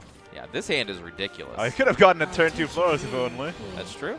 That's true. Almost a guaranteed on turn 3 as well, depending on if he plays the Blood Pact this turn or not. So he's going to try and draw into something. Okay. Got there. So Floros Invocation is a possibility for next turn if he wants to go for it. Now a little. I think you go for it. I think so too. Right before Evo points is always good. And he's going for it right away. Not even thinking about it. Slamming it down. Now again, because there is a bat out there, it makes it a little bit easier to deal with the Floros here. I love Salt's good humor here. He's like, yeah, okay. You got it, brother. Nova Flare off the top is actually pretty decent as well if you want to go down that route. And he's got trades. Also very good. Double Magic Missile for the spell boost. Lots of card draw. Has full control of this board still. No Giant Chimera in hand yet, though. You're going to have to try and find that. As a matter of fact, I think the win condition in this matchup isn't Giant Chimera. I think it's Truce Adjudication. I think it gets the damage in earlier. It's the card you actually want to keep in your hand in this matchup. It also gives you that nice heal. If you can just stay right above lethal range, put a ward out, deal damage to your opponent, do it again, you could just win the game. I feel like Truth Adjudication really shores up a lot of Giant Chimera's weaknesses lately. And that's another one. Now he has 2 in hand. I like this. Again, this is, I think, what Salt needs to win this matchup. Cagliostro will help as well. Not bad for a hand on Salt's end. If you're going to beat Dark Feast Bat, I think this is the kind of hand that you want. Plenty of Fate's hands for card draw. Got plenty of removal. All going good for him so far. That's not to say he's going to win with this hand, but definitely has a pretty good chance now. So 9 Voice on turn 5. He's considering. He's kind of full up on cards in hand right now. Yeah, but you just dump a Floros? Not a lot of ways to, produce tempo here. Maybe you just play the Floros here. Pure-Hearted Singer doesn't really lead into anything this turn other than Alexandrite Demon, which means you'll overdraw next turn. But I guess with one Dark Feast Bat in your hand already, you don't care too much. He's got to go for... You go for... You're sacrificing a lot of cards. It's too much in hand right now. He's got to dump something. That's what he's thinking about right now. Possibly a Wings of Lust. He might just do. I mean, honestly, if I was in his position with the play he just made, I'd probably Wings of Lust in pre-Evo. Make it very hard to deal with the threat that I have in play. Get a use out of that Evo point. I feel like he's got the opposite problem of last game. Or now he has all the fuel, but no way to spend it wisely. True. But does not pre-evo here. Not saying that's a bad play by any means. Against Runecraft, I have this penchant for basically evoing any target that I can when I can. Just to hit them before they can do their combo. Yeah, I mean, Wind Blasts take time to build up. Zero Blades take time to build up. All that kind of deal. Ooh, Fate's Hand, Concentration, another Fate's Hand. Speaking of fuel, Salt's got gas for days. That's right, and not for Mexican food. And those truths are building up. Love for the sake of the world. Alright, so going with the aggressive plays here. I think this means, yep, another Wings of Lust probably coming on with an Evo. So if he's going for the really aggressive play, then it seems like he's kind of going in the middle a little bit. Yeah, he's half and half here. I'm not sure why he's just not full pushing for damage here. He doesn't really need to draw extra cards. Don't know what he's digging for. He might just Truths here. Truth is always a gamble, but he has the Fiery Embrace to back it up. So yeah, you're right. I think Truth is good. I don't know. Zero cost Fate's Hand yet again into more draw. And play the bigger one. See it. Yeah. 7-7. Yeah, 7-7, heal 3, deal 3. Pretty good. For 6 play points, yeah. Not bad. You can even Evo this. Evo this over the Pure Hearted Singer. We already seen a Valneric. Looks like he will. You're done. Feeling pretty safe. We already saw a Valneric. What are the chances? And technically speaking, if this doesn't get dealt with, that's just game over, right? So It's true. Like a 9 damage Brawler just going to the dome and no way to deal with it. He has the Floros at least. He can evolve Floros into it, but doesn't even destroy the 9 damage. Does not. Not by itself. He definitely has ways to deal with it, though. Yeah, he's got the Evil Eye. He's got the Floros, but spending a lot of resources just to deal with this guy. And then another Education just going to come out next turn, potentially. Spell boosted 9 as well. Yeah. He has to, though. Like, what other choice you got, right? Yeah, definitely doesn't want to die immediately to, you know, possible back-to-back-to-back adjudications here. Uh-huh. Open your these fists, Not getting anything else done this turn. Doesn't matter, though. He still has 2 Dark Feast Bats in his hand. There's the Chimera, just in case the Truths wasn't enough. Another option Salt has is the Cagliostro to get an Ars Magna in hand for another potential heal for 3. But I like this. I like that a lot. Yeah, another Education is good. Education is education. I like going a little bit deeper with Education, especially when you know you're not in lethal range here. He could be scared of Dark Feast Bat being lethal this turn. He's considering Concentration, but with that Witch's Cauldron in play, that's a lot of cards burnt. Yeah, it's okay. Just dumping the Nova Flare. Boost. Interesting. He might just want to be boosting his spells right now. Alright, well, that's fine. 2 Seraphic Blades is okay. I don't know if it's going to do too much, yeah. I think this is just Dark Feast Bat Train. No, he is going to go with the Vera this turn. He says, you know what, Giant Chimera is a possibility next turn. I can't take that chance of losing. Makes sense. Force you to have a Fiery Embrace. Which, of course, Salt does have. He didn't mill one, but still one available to him. Shall we intertwine? Right, going for a bunch of heal this turn. Back to 19. Not bad. Gaze into the crystal. Just trying to build these Dark Feast Bats into being Haymakers, a 1-2 punch that will end this game. And now Salt's in a really tough spot. Giant Chimera is not big. Truce Education is not going to do much of anything at the moment. It's true. He does have the Fiery Embrace to deal with the Vera at least. Then he can maybe Truths. It's at 11. I mean, it's not bad. It's not too bad. It's not bad at all. To be fair, if that ward gets big enough, there might not be an answer outside of playing a Dark Feast Bat on it. That's true. Our Night Voice has to top deck a Valneric or something. He's got to draw, though. He's got another Alexandrite and a Blazing Sapphire already in hand. That's true. He didn't go for the Ruby, though, when realistically he doesn't need anything else, right? He's got the 2 Dark Feast Bats. He's got board control. The only thing he can really lose to is another Truce Adjudication or a Giant Chimera. Yeah, that's what he's expecting. Zero Blade first. Zero Blade can't target the Vera, though. like it. He's trying to spell boost Fire Embrace one more time. Oh.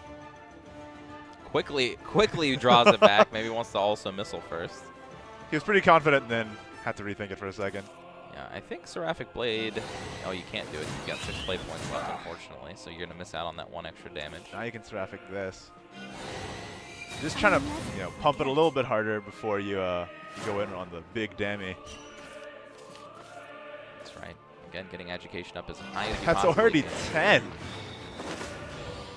All right, well, Salt playing a little bit safer, but like a bit slower. But the Darky's bats might just come in. I mean, education is amazing here. Well, we'll see. I mean, I guess it could low roll you somehow. Maybe. 6-6, 6. Yeah, Oh, wow! Definitely not rolling at all. This game. No. Those are nice. Those are nice plays. And a 6-6, is that even able to be dealt with? It is through a Razory Claw and an Evil Eye Demon. That's a lot of damage going into that 6-6 and not face, though. It's 1-off damage as well with that Razory Claw. He's got 14 this turn. And Salt is Salt's kind of frustrated. He's like, please, please don't have it. He got the Ruby though. Giant Chimera, I think we saw it was at 10.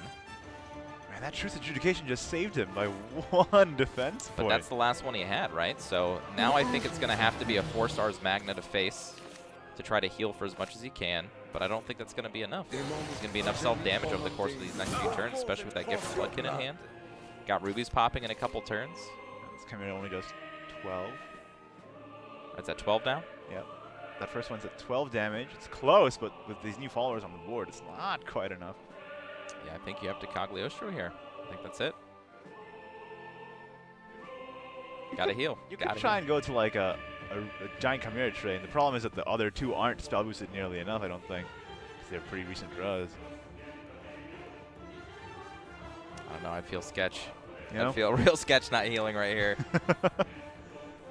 Well, we know that the Dark Beast bat right now deals around 12 or so.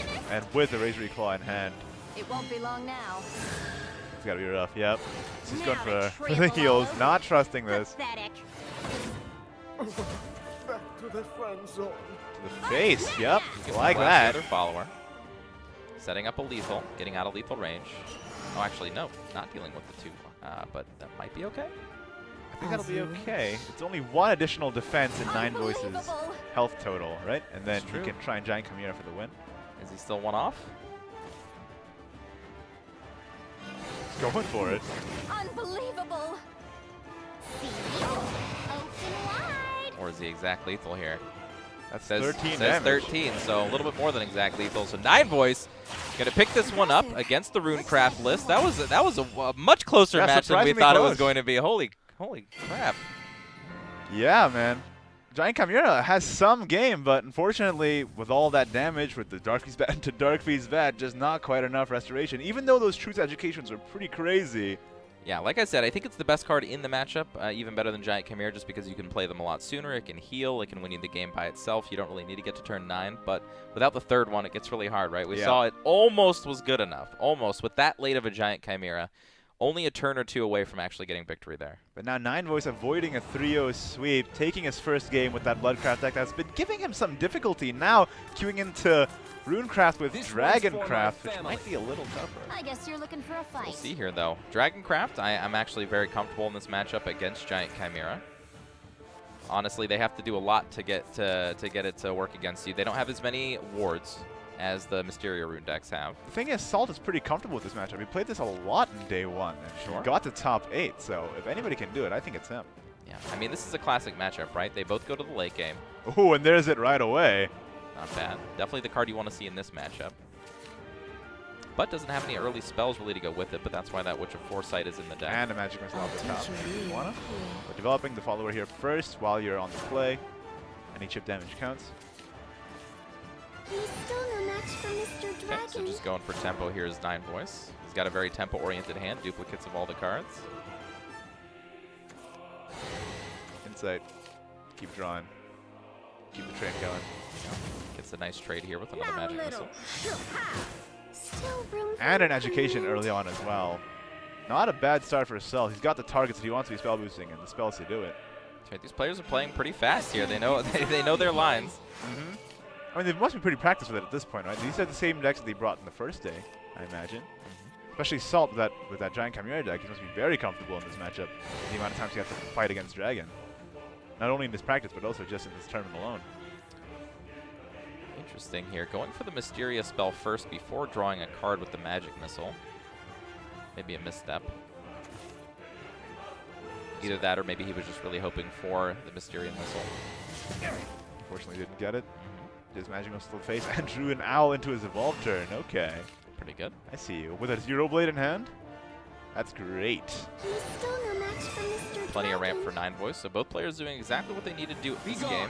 They're all kind of just focusing on their own game plan, hey, and not really bothering what the opponent's doing. That's what this match is. One of you is playing Storm Dragons to the Dome. The other one is playing Giant Chimera. What is a Chimera? I know it's a mythological creature. It's just it's a mix of a bunch of creatures put together. Yeah. Is there specific creatures that it is? Lion. Like a lion? Ram, snake, and goat. Wait, no, I already said ram. Yep, that's about it. Yep. A goat and a ram? ram? Eagle, yeah. Eagle, lion, ram, snake. The snake is the tail. Okay, so whatever that thing is. Yep, that's a chimera. It shotguns, right? It takes a big shotgun and it goes boom. And we see that in both sizes, both regular sized and large sized chimera. It's true. Still room for improvement. Alright, so like you said, Magic Owl with the Zero Blade. Extra card draw there. A lot of good spell boost. Really great turn 5. One of the better turn 5 Salt could possibly have in his entire deck. That's right. And now with the second Ozzy the Haka now drawn for 9 Voice. Very clear-cut way on how to proceed with this game. Oh yeah, I like these hands for both players. They both seem pretty comfortable right now. Man, I think this is easy Roy ramp. You have the rending for the 4-2. And then just get into your Ozzy the Haka plan. He's rethinking it. Dragon Life Blade. Do it. Will actually evolve this instead of just trying to get the Ozzy the Haka as a lower cost. Shall we advance? Doesn't need to though, is the problem. I'm not really a big fan of that Evo. But next turn he can Ozzy the Haka plus rending in case a ward is up from Mysterian Circle, because he knows that that Salt has a Mysterian Circle as well. So now at 9 play points he can play 8 cost Ozzy the Haka plus Disdainful Rending. Okay. I can see that. Using an Evo for not damage in this situation when your opponent's at 18 though, feels a little rough. I think it's like you were saying, right? With Runecraft they have a lot of wards. This is not Mysteria, but they still have wards, and 9 Voice knows he has He does circle know he in has hand. a circle. That is true. And if you're ramping at this point instead of playing things, you can probably assume your opponent has the Ozzy the Hakas in hand. Trying to think from the opposite player's perspective. The Truth Education looks like is what Salt's considering here. I mean, what other plays are there really? Everything else is pretty reactive, so. I mean, you can play the Magic Owl and Evo, but you're not really doing too much with it. Goes for it. 3-2, and just a normal 3-3. Not boosted very much, fortunately. Not a huge play here, and that will play right into 9 Voices' plan, like you were talking about. Ozzy the Haka, Disdainful Rending, here we go. Worked out beautifully, too. If that Truth Education buffed this 3-3 whatsoever, it would have been a little bit more awkward, but that went really well for 9 Voice then. The rules are in his favor. Now, about Evoing this one, I don't think you need to. You've got already the second Ozzy the Hawk in hand to Evo if you need to push for more damage here. I think I'd like to save it for some versatility going to this endgame. Yeah, not setting up lethal this way anyway if you Evo here, so. Seraphic Blade over the Firing Blade. I mean, you're not doing much else, I suppose. Could do a Circle, Magic Owl, Wind Blast maybe? It's the safest Fiery Embrace against Dragon. Definitely, especially for his Giant Chimera turn, ideally. It's another easy Ozzy to Haka. Right to the Dome. Consider Evoing this one. Don't need to, but consider this one. This might be the last follower you actually get to deal damage to your opponent. Looks like he's not. He's considering it, like you said. It's a tough choice. This is always a hard call. I think this is one of those times where on ladder, I'd Evo it a lot less hesitantly. This is high stakes. You're trying to be kind of conservative and not give your opponent too many ways to come back to the game. But yeah, evolving the Ozzy to Haka here, it's a lot of damage. There's a lot of damage. And Salt will be forced to play a Mysterian Circle here. He can't wait on it any longer. He needs to get the ward out to protect himself for next turn. Wind Blast probably could deal with this. Probably not, actually. It's pretty big with that Evolve now. They've been in his hand for a while. I don't know if they're up to 10 quite yet, though. If nothing else, he's got the more expensive Fiery Embrace to play. That's true. I think he's trying to calculate his next few turns here. We see him hovering over the cards, hovering over Giant Chimera, trying to see what his out is. Also, a good thing you can do with Wind Blast when you just need a spell boost is get them out of your hand if they don't deal enough damage. Just cast them for 2, spell boost the cards in your hand. It's going to be tough playing this Giant Chimera into a Poseidon coming out from Nine Voice, though. That's a lot of defense to chew through. Unless does 5 here. And the other one does. It's got to be similar. 5, They were right 6, next to each other, yeah. And that's it. Kind of low impact. It won't be long now. Oh, free evolving the Clay Golem here. Interesting choice. Not really sure what that prevents against. Are you expecting Nine Voice to play a Poseidon, so pre-evolving the... I don't know, it's weird. It does protect, I suppose, against a Galmu specifically. It means a Galmu can't come down and get the extra 3 damage in. But Fire Embrace plus Giant Chimera for 16 looks like lethal in hand right now, unless... No, it doesn't even matter. If you play the Disciple, you lose the defense on the Frenzy Drake. I think this is it. Interesting that he played the Frenzy Drake over an option that gave him a lot more defensive measures against an upcoming Giant Chimera. I mean, surely he knows that the Giant Chimera is upcoming. He knows it's upcoming, but what can you do to... I mean, there's not much else to do, right? That's true. The Giant Chimera has been in his hand since the beginning of the game as well. That's right. So Fire Embrace is going to come down. It's going to pump Giant Chimera, and that's going to end the game. Salt is going to take this one 3-1. Oh, exact lethal, too, with 17 damage. Impressive play by Salt, and I gotta say, I think Salt there just dominated that series, and I have to question some Nine Voices decisions. I mean, he didn't feel very confident. His choose cards were very hesitant. His turns weren't fluid. He was holding out on a lot of decisions. And I think that, especially against Chimera Rune, there are a lot of decisions that I would have to question. It maybe shows that he didn't have a lot of experience in the matchup. So for you at home there, so when you saw the Dahaka trains going, you have to calculate how much damage you need and how much damage you can do. And the fact that he didn't play Poseidon ever makes me really wonder. Yeah, it's really interesting. I think Nine Voice as well with his Bloodcraft plays. I was a little confused with the Restless Parishes, but at the end of the day, Salt takes the victory and is going to advance to the top 4. Yeah, that was a great match. You know, I think just like you said, Aka, I think just a little bit of misstepping there from Nine Voice, maybe not too comfortable with the matchups that he was playing against, maybe just the pressure getting to him. Again, we always have to remember these are the highest stakes matches these players have ever played in. So, you know, all the power to him, but he did make top 8, still walking away with $5,000, and Salt will advance. Yeah, and I mean, Salt's very happy, of course. He wants to be the champion. This player was the one that defeated Kocha, so he's still carrying the hope for Japan, and I think he wants to play for all the players that he defeated.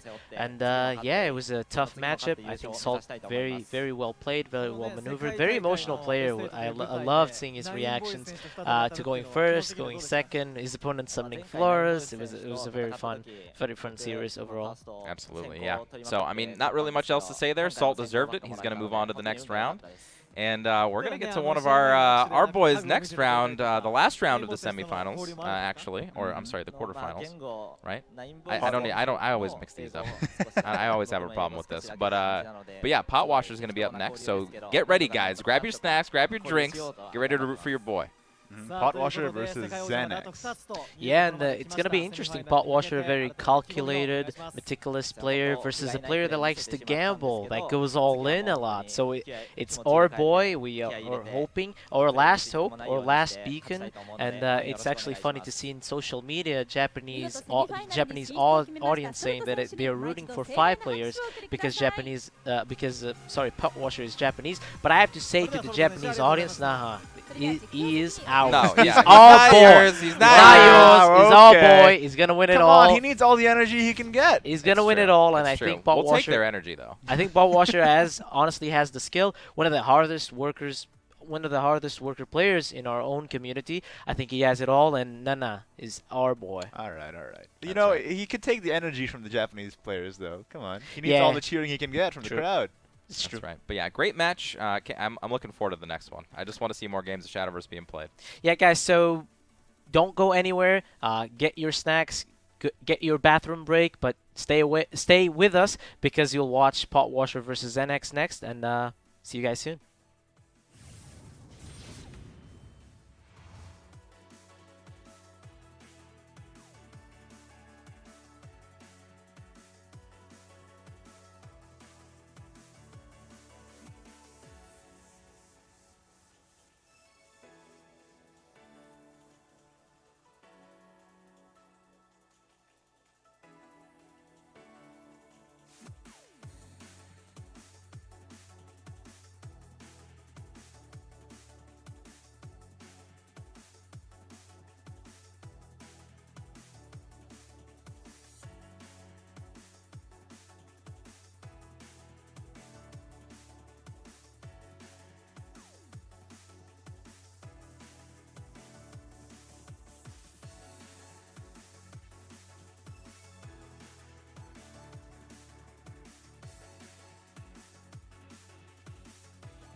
あ、これ以前先行体験で若干触りましたけど。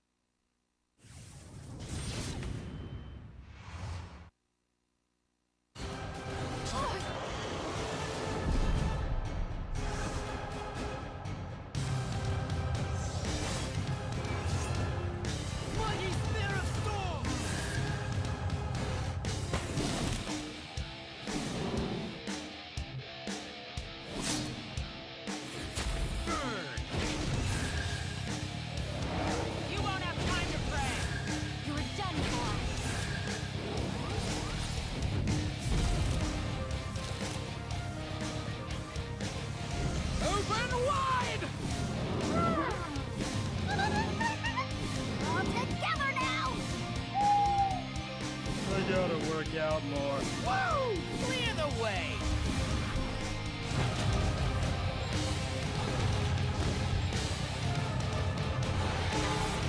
It won't be long now.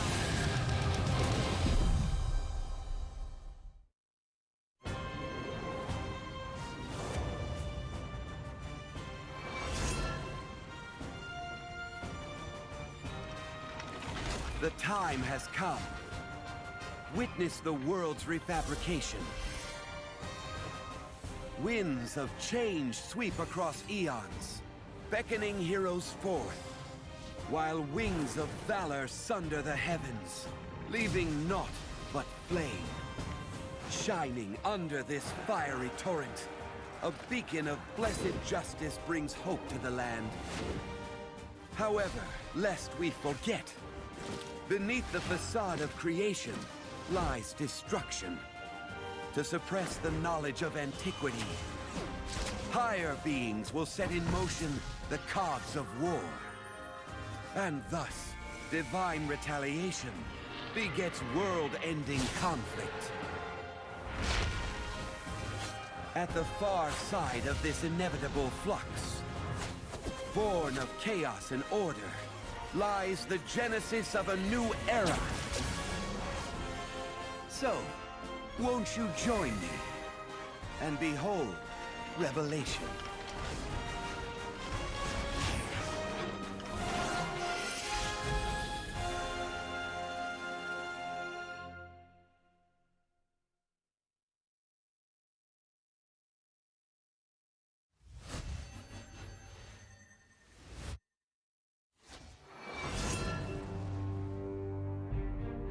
Is this the beginning, or is it the end? When the light meets the dark, fate is sure to rear its head.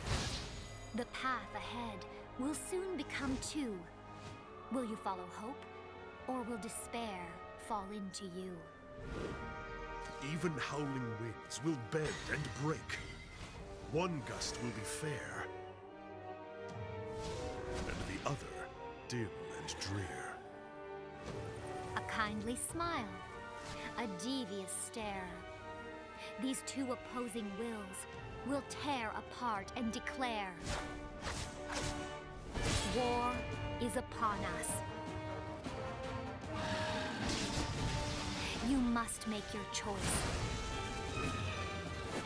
Beyond the day and night, in this realm of timeless twilight, fate awaits your choice.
これよりシャドーバースワールドグランプリ2018グランドファイナルズ1回戦第4試合を始めます。選手入場。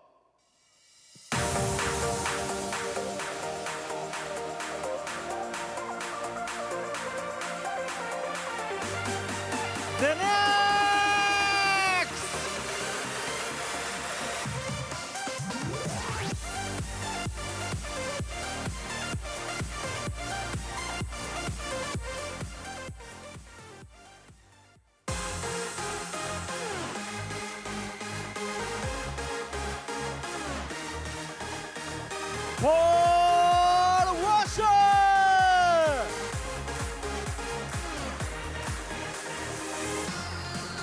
All right, guys, here we go. The last match of the top 8 here. We've got our boy Potwasher. Give it up in chat. Come on. Let's send him your energy. We've got one horse left in this race. Let's hope we can get it done. Guys, talk to me about this match. Potwasher versus Xanax, of course, one of the strongest players in the PAM region versus the winner of the NetEase Championships from Hunan, the Gambler. Yeah, and I mean, Potwasher, what to say about him? very strong player over the year. The 2018 season, the Texas Twins 戦になります。dominated the PAM 1回戦 region. 第 Pot 4試合 Washer まも being なくの the スタート less です successful, not winning that grand championship. But this is the time to change. If you're going to win a championship, might as well be the World Grand Prix. And not only that, 4-0 on rotation. I think he is the strongest player on day 2 looking at it. Sure. I mean, when you think about the start he had, right, 0-2, then winning his 2 matches in take 2, and then being the undefeated player in rotation, going into a rotation day where you have to win with all of your rotation decks. I mean, rotation. I think he's got something going for him right now. The hopes and dreams of the whole Pan America, European, SEAO region ride with him. You think that's going to affect his pressure at all? I mean, yeah, well, it's something we have to see, right? Because Pot Washer has not been put into this type of pressure. I mean, yes, he had DreamHack events, he had the World Circuit events, but the regional playoffs. But this is a little bit of different, right? This is a LAN event. The Japanese players are watching his play, something that he cares a lot about. He goes to the social media a lot to talk to them, to interact with them, and he knows that if he does well, people will be with him, not only from our side, but their side as well. That's true. And one thing that we have to remember about Pot Washer this year is that the biggest hurdle he had to climb was this self-defeatist type of attitude. He couldn't win events. He was very hard on himself. He couldn't really burst the bubble early in the year. He finally broke through that during the middle part of the year, finally got himself a win, finally got himself through in the Contenders Cup and things like that. So very much looking forward to see if he can break through that barrier in a tournament as big as this. Definitely. I'm actually rooting for Pot Washer as well. I know that my boy Chaldea out of the top 8 went 4-4. I'm still proud of him. But, you know, all of our hopes, European, Pan American, SEAO, ride with Pot now.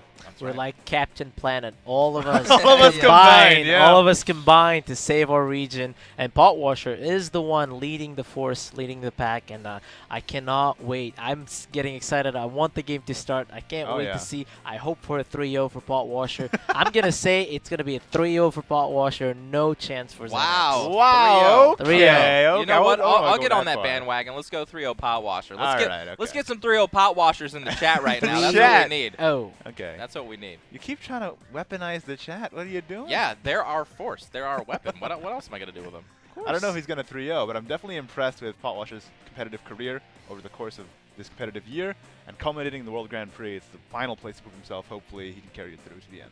Yeah, it's the underdog story. It's this player that was just very humble, very practicing a lot, learning a lot, working hard. It's the anime character, right? He went to the gym, he went to practice. It's one of the hardest worker players in our community. Every time I see Pot Washer, he's either talking about the game, playing the game, teaching the game, or practicing with teammates. It's incredible, impressive his work ethics towards the game. That's right, and some of the best players in Pan America and the European regions have actually gone on to say about Pot Washer, not only is he the kind of the backbone of who they rely on for decks and knowledge about how to play decks and all of that kind of stuff. He kind of has been for the last couple of years, but finally now he's made himself into the spotlight or gotten himself to the spotlight. But not only that, they also believe, just like you said, he is the hardest working player in Shadowverse. He's made this his full-time thing. You know what I mean? This isn't a hobby for him. This isn't something he does on the side. This isn't something he does just for fun. This is something he does for a living. This is what he wants to make his life. And being that serious about it, finally being at the World Grand Prix must feel good, like vindication after all this time. Yeah, absolutely. Not only that, is a player that is tapping information from our side and Japanese side. So is getting information for both sides, tapping into both fountains, and that could be the great formula for a champion. That's right. I mean, he's got everything he needs going for him right now, and he's on his strongest suit right now in rotation. So, I mean, with his deck choices, I feel like he's got a great shot going into this, especially for the first round, if not going all the way through to the finals. But yeah, there's not much else to be said about Pot Washer. He's here. He's ready to be here. He's practiced. Even in his video, he said he's advanced so much in the last 2 to 3 months leading up to the Grand Prix. At the Contenders Cup, it was a very similar story where he said going into the Contenders Cup, he's advanced, in the last month or 2 months leading up to it. So I feel like it's just he's got a huge tidal wave that he's riding on right now, and I don't think he's going to get off this early. Yep. And something that gets me nervous, on the other hand, is that Pot Washer started day 1 very lackluster, losing, getting down on himself. So this is the first game of day 2. I hope that he did some warm-up. I hope that he did some practice earlier today, so that the first games gets off with the first games and gets off with the first losses, but still is there composed to win it all. That's right. Now, the only thing I feel like Potwasher doesn't have going for him is Zenex's, costumes. His outfits. Zenex is the most well-dressed player, of the top 8. So, I mean, he's got that going for him. Got a fetch hat. Got a fan of the panda on it. What more could you want? Explain to the old man what fetch means. I actually don't know. I just use it because other people use it. Oh, okay. Fair enough. I'm a fraud. I'm a fraud young person. We've outed Igni for being the fraud that he is, using terms. I mean, pandas are very cute and all. I love some panda action. I mean, given the team you're on. Of course, I love some global pandas, but I gotta give it for my Tempu Storm brother. I'm sorry, but Potwasher is within my region. He not only I had the chance to play against him sometimes, not a lot of times, unfortunately, but he's such a fun player to play with and talk with. Every event I went with him for the World Circuit, every time we played, we would lose or win. We would discuss things. Did you see Aka? Did you see my game? It's incredible for me that in Singapore, I didn't qualify for day 2, but he still came and said, Aka, did you see my game? Still always admiring your knowledge and making you feel like you're still a strong player, even if you don't make it to day 2. Yeah, right. Potwasher's definitely a really nice guy. All the interactions I've had with him have been very positive. Very soft-spoken, very nice. The only time he's hard on anyone is himself, just like Crumsy, and it's kind of like they're from the same place. They have the same type of behavior when it comes to these big tournaments, things like that. I'm very much looking forward to see if he's overcome that, like we were talking about. But yeah, I think he's in a good place right now, especially coming back, because we saw a little bit of tilt from him on social media going into the early rounds. However, recovering and going 6-0 to finish out the day. I mean, and seeing the big smile on his face at the end of the day. We saw him just on stage a little moment ago with a big smile on his face as well. So I think he's raring to go.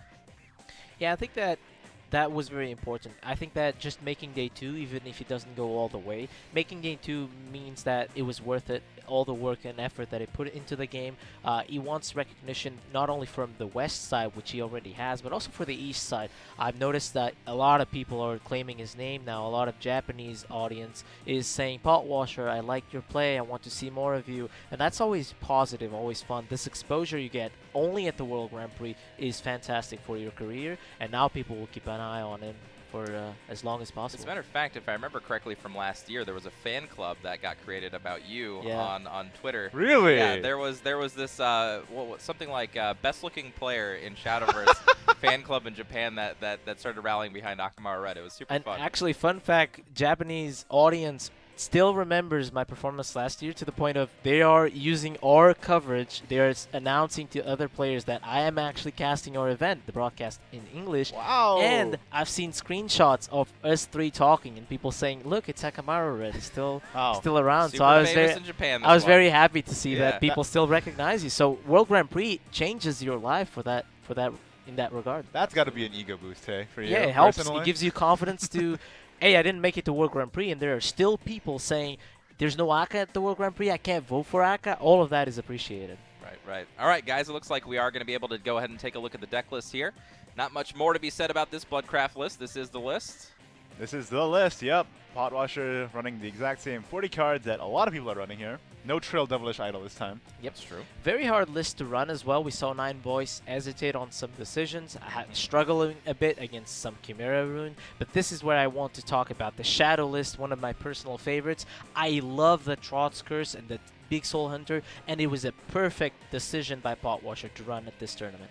I think the only thing I would have changed about his list, of course, he submitted them both before day 2, all at the same time before day 1. The Sarcophagus, I think, might be better suited, as we've seen as Osiris. It's been such a strong card in all the games that we've seen it, but you know what? It's not that different. You know what I mean? It still reanimates something when it goes away, so not the worst. And the extra ghost it has can help you control the board a little bit as you try and survive to the later turns as well.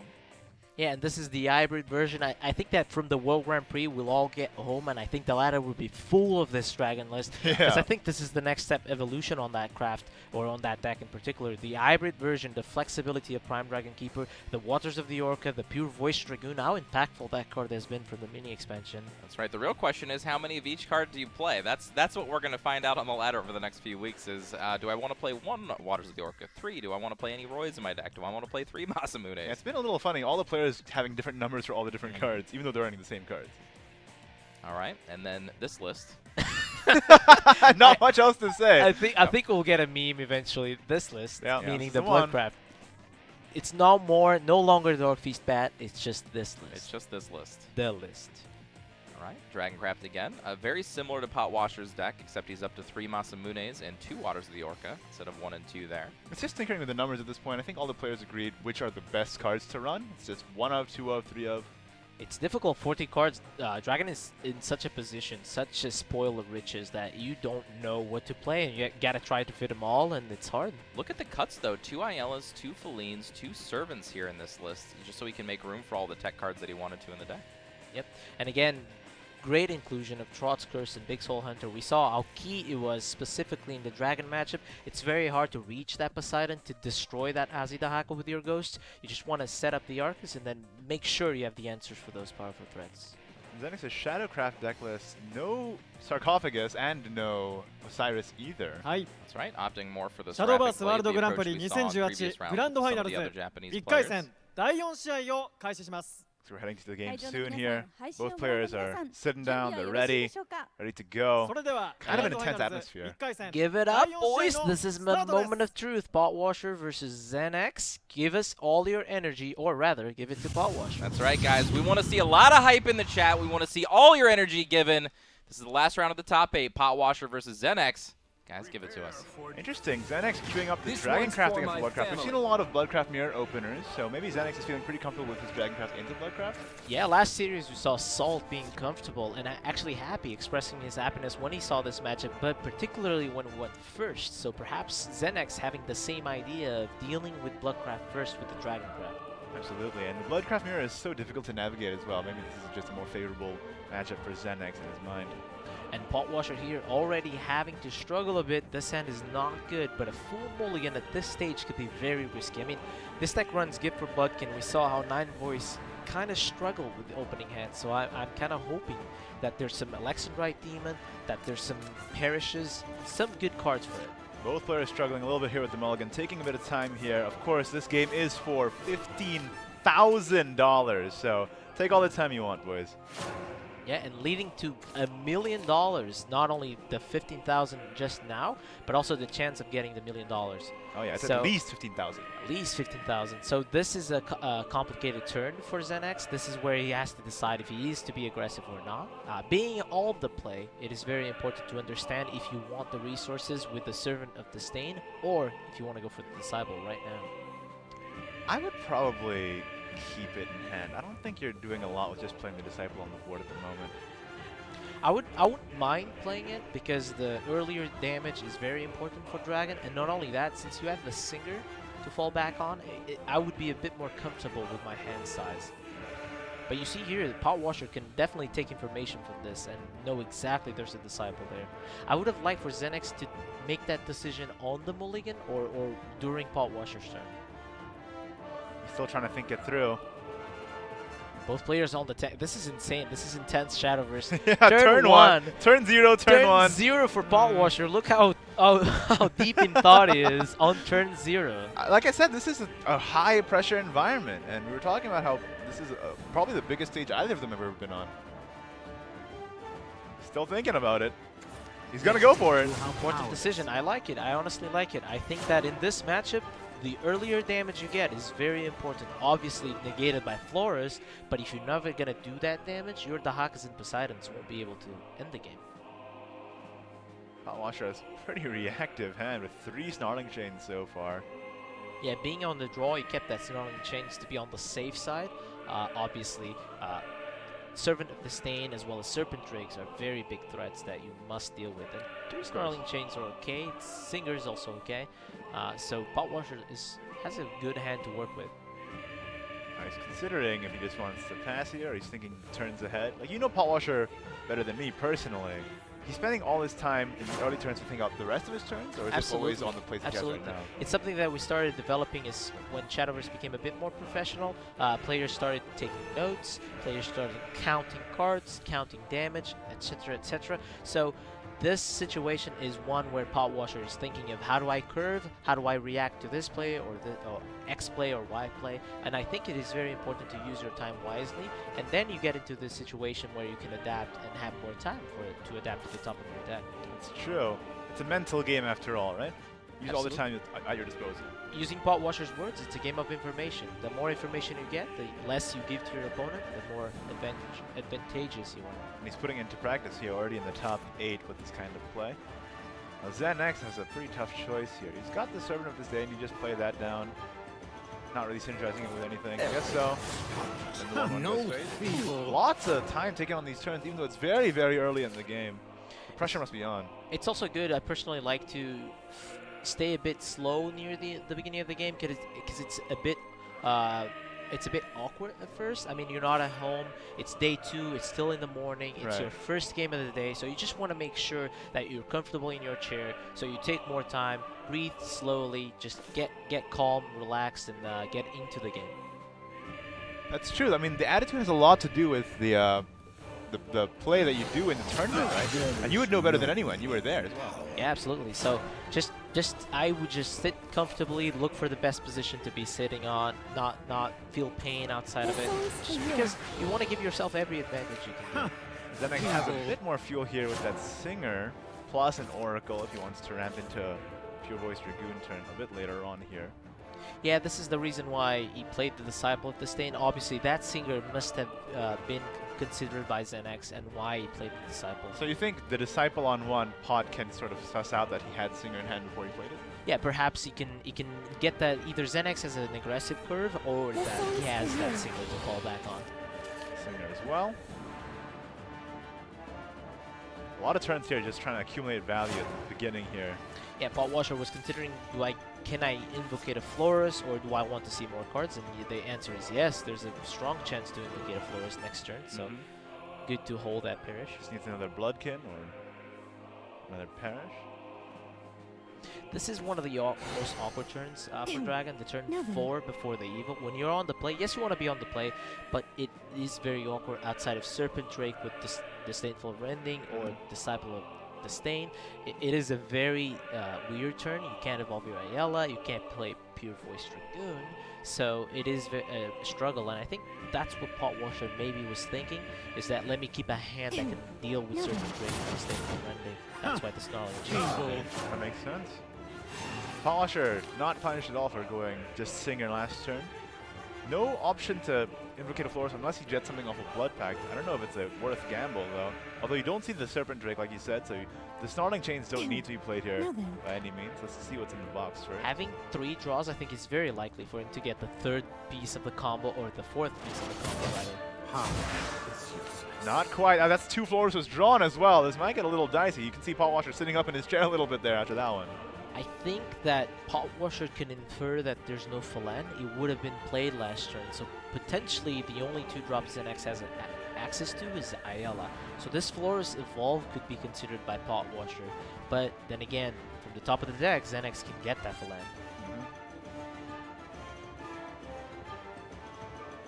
Maybe he's considering still Blood Pacting. It is quite likely to draw at least 1 Bloodkin or 1 Perish. But it's kind of risky. Like, if you don't draw it, then what's the plan then? It's about calculating the odds. You know your deck. You know, you reacted immediately to that. That's not where you want to be. Snarling Chains on the Singer is a very poor play. He was calculating the odds, and it just didn't pan out for him, unfortunately. Blood Pact into 2 more Blood Pacts when you needed anything but. Yeah, so it's 5 cards. So he had 30 cards, so 5 out of 30 or 5 out of 29. It was very likely, I mean, 1 out of 6, 1 out of 5-ish. It was very likely for Washer to get the Florist there. And even if he didn't get it, there's still a play to fall back on. It's not perfect, but at least your hand is very big. But definitely not the outcome he was hoping for. You can see in his face the kind of pensiveness on it. With ZenX now, I wonder what his turn's going to be. He's getting into the point where he can start ramping a bit further. He has the PDK already in hand and the Azidaka plus the Pure Voice Dragoon as well. Hoping for a Poseidon, obviously. Importantly for Pot Washer, he has the double Von Rig. Unfortunately, he has not self-damaged that much yet. Yeah, not that much at all. Yeah. He only played 1 Snarling Chains and 1 Blood Pact, and that was pretty much it. Yeah. And then single. So 2 times. Still got a bit of a way to go, unfortunately. And not the strongest start for Potwasher, but he's got a lot of fuel in hand. He just needs to find opportunities to weave it in and play it properly. So he played 2 Snarling Chains and 1 Singer, so that would be 3. 3 self-damage, which is very far away from Valneric. Usually when you cannot invocate Florus, that means your game plan is very, very weak.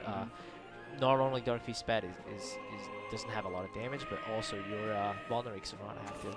He's still no match for Valneric Mr. Dragon. seems pretty necessary a lot of the time, and this is a really good play here with just the Ayla plus Pure Voice He won't let you harm Mr. Dragon. Perfect use of play points. Getting into overflow, very important mechanic for Dragoncraft. Kind of like dragon command here. I was gonna say the meditation not really valuable when you're still at 18 defense, and you're looking pretty good here, ramping right into Azidahaka, into Dragoon's command, straight into the enemy's dome. Meanwhile, Potwasher has not had very good plays this entire game so far. Yeah, this is so awkward. This Florus invocation, it's still 1 card away or 1 play point away. It's either a 0 cost or that 1 play point that he needed to play all the 2-drops. This is tough though. The Valneric is very far from being activated. The most powerful card for this matchup in particular is that Valneric, and unfortunately Potwasher does not have what he needs. Not quite. I'm starting to think that Dragoncraft really is quite favored against Bloodcraft with all these players queuing him in and feeling pretty happy about it. I mean, they can't just be queuing them in and hoping that they're going on the play, right? They must be pretty confident in this matchup. Yeah, it's actually a very close matchup. It depends on a lot of opening hands have a big impact, of course, but it also depends on tech choices for the Dragoncraft in particular. How many Pure Voice Dragoons you have, that helps in the matchup, getting more value, getting more Storm options. So that's why Dragon's Command is mostly picked, because that Storm option is very important. And a lot of options in Zenex's hand right now. Got to deal with the Flora somehow. Prime Dragon Keeper into Serpent Drake seems like as good a way as any. Yep, so that would be 7 play points. Can even play the Oracle if he wants. Obviously not ramping into anything, but it's just cycling for the extra card. That's what I love about Oracle, you know. It's got utility. Actually has 8 play points, sorry. But I think Prime Dragon Keeper plus Serpent Drake is probably the play here. That's what I would do. He's hovering over Galmu, though. He's considering it. Galmu doesn't really get any extra damage here, so I'm a bit puzzled about that. Yeah, I would have chosen to hold the Galmu. Just maximize damage efficiency is what's important for this matchup. Care to touch? Healing 5 here. Ooh, even evolving the Prime Dragon Keeper. Burn the darkness. I like that. Protecting it through Snarling Chains and the rest of them. Yeah, so Potwasher only has 3 self-damage, which means this Prime Dragon Keeper could be very safe, even if there's an Evil Eye Demon at them. Very well played by Zenex, understanding perfectly how many times Potwasher has self-damage. Wow, even if he Evil Eye Demons and then plays the Perish, it's still not enough to get rid of that Prime Dragon Keeper. Again, another 3 to the dome, plus whatever the Prime Dragon Keeper's effect can proc. Zenex is kind of wiping the side of his forehead here. Zenex doesn't understand. It's like, why did I evolve here? What did I do? But because he's so he's so used to Evil Eye Demon being able to clear everything. But what he doesn't understand is that is actually very efficient. That turned out okay, didn't it? Well, what's the play now? So Potwasher is looking at the Valneric so that he guarantees that he has it for next turn, and that will be the case. This is also be a Florus. Yeah, this is a pretty good turn for him. Swinging around, that Perish, yeah, the Perish that he got from the top of the deck was very important for Potwasher. It was about time. It was about time, right? Like, yeah, it's pretty likely that we get it now after the first couple flubs. So he had 3 self-damage pings. Now he played Invocated Florus, so that means we are at 7. So Valneric is active, and I think Potwasher here is in a very comfortable position. Of course, he's still deep in the tank, though, trying to think through all possible avenues. That's like you said, Potwasher, very methodical player, puts a lot of practice in. It's pretty interesting to see how he goes up against Zenex, who is a self-described gambler. How does this work out? Yeah, very risky all-in player. Very aggressive too, I assume, when you're all-inning all the time, or when you think you can all-in to win a game. That gives you an aggressive mindset. It's weird, he kept the PDK alive, which is nice for damage-wise, but not a lot in his hand that can actually synergize with the effect here. Yeah, and Pot Washer understanding that the Prime Dragon Keeper pings are not very important, so instead of using the removal spells on the Prime Dragon Keeper, he instead chose to go for the card draw and then hold the Evil Eye Demon in case something goes wrong, just for that reset button. In this matchup, you just want to hold and stall the dragon as much as you can. It's also better in this way because now he can activate his Valneric instead, and knowing that the Prime Dragon Keeper won't get a whole lot of value, can just Valneric it at his own pace whenever he feels like it. And beautifully played by Pot Washer, putting Xanax into a desperate situation, having to Azi Dahaka just to trade. That might be what Pot Washer wants. It might just be. And now Valneric has all three in his hand too. He can Valneric and just go all to the dome, or any number of options. I think actually maximizing damage here in card draw is the best play. So perhaps Alexandrite Demon just for the card draw, but his hand is very full. One Valneric would definitely be played. The idea is, do I want to maximize play point efficiency, or do I want to just go for double Valneric? And Pot Washer with this hand size decides to go for full tempo play. Good, you get a look in, you run one of the Valnerics into the bat, and the other one onto the just both upstairs. Ooh, he's considering it. Okay. I like it. I think both upstairs are very important because Dark Feast Bat is at 9 play point for damage, so he still needs to draw it and he needs the extra damage. Poseidon, not a bad card to get off the top here. I like that he picked the Dragoon's Command all those turns ago, and now that he's out of an Azi, he still has some fuel in the tank. This is why players tend to believe that whenever Valneric is active and played with obviously a backup plan like Evil Eye Demon and Dark Feast Bat, you're very favored, very ahead against Dragoncraft. This tempo swing is, if you do the math, this is you remove a 10 play point follower from your opponent's side and you develop what you can consider a 4 play point or a 5 play point worth of stats. 4 3 play points. Pretty exactly. So for 3 play points, you make a swing of about 15 play points in your favor. So that's a very impactful play. Valneric, one of the more impactful cards from Omen of the 10 expansion, of course, boosting the efficiency of Dark Beast Bat Bloodcraft by a lot. So what's the play for Xenex though? You just run the bat in here, play Gal Mew, yeah, and I still love how Pot Washer is still thinking, questioning his decisions, trying to understand if they were correct or not, if I should have evolved or not, if I should hold the Evo or not. But so far so good. I think he's piloting it perfectly. Still has the Evo on the floors. Can control how much damage his opponent can do. He knows that Dragon's Command is probably there. Knows the Haka is not lethal yet. And Xenex is questioning everything from his body language, I feel. I think both players are thinking every possible possibility.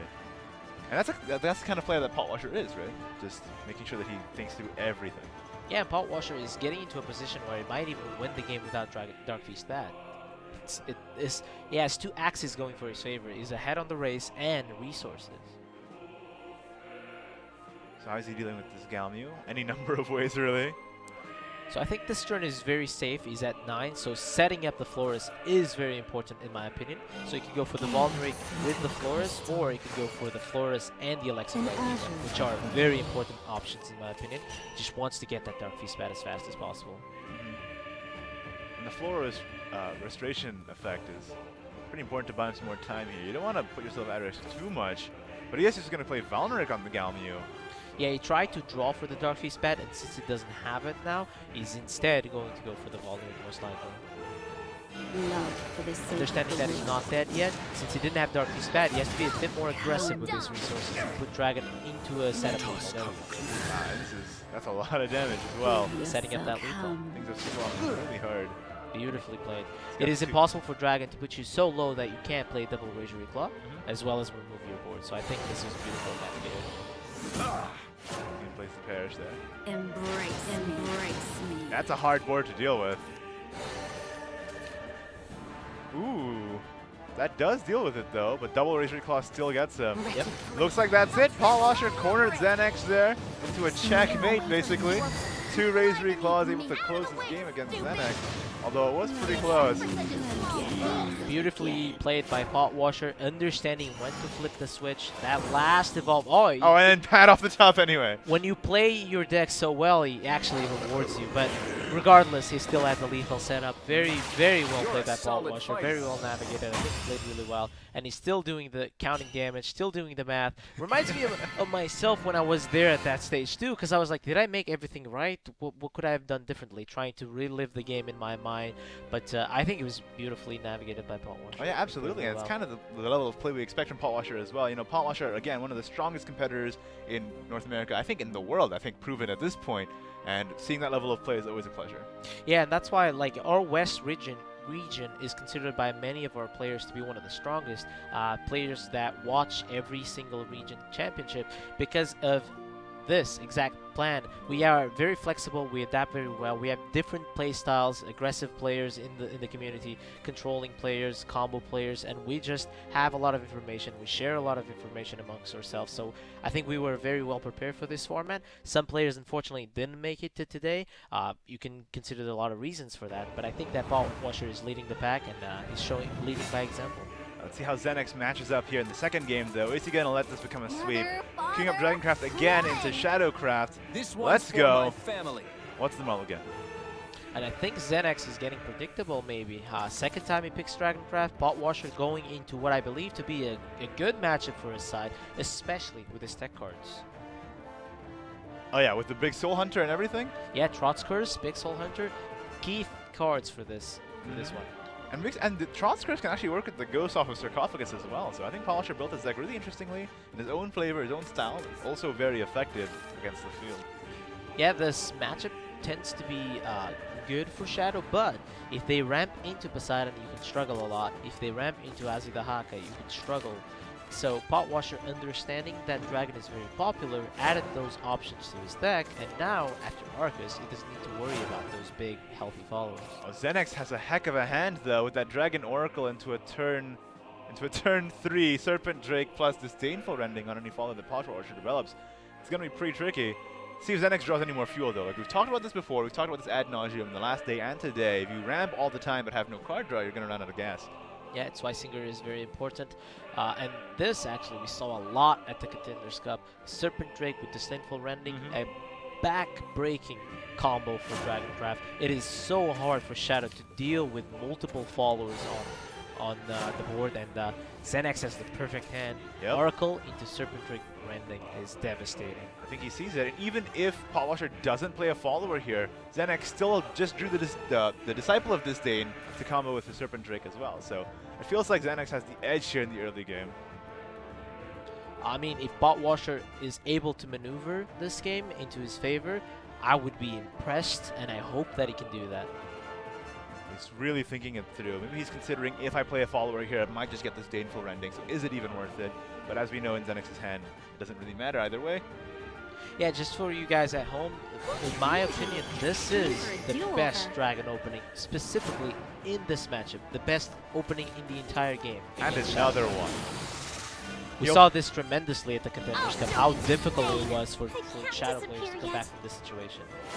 And now in Xenex's hand, he also just has another Serpent Drake and another Disciple, so even if Pot Washer spends his resources to deal with the board right now, it'll happen all over again.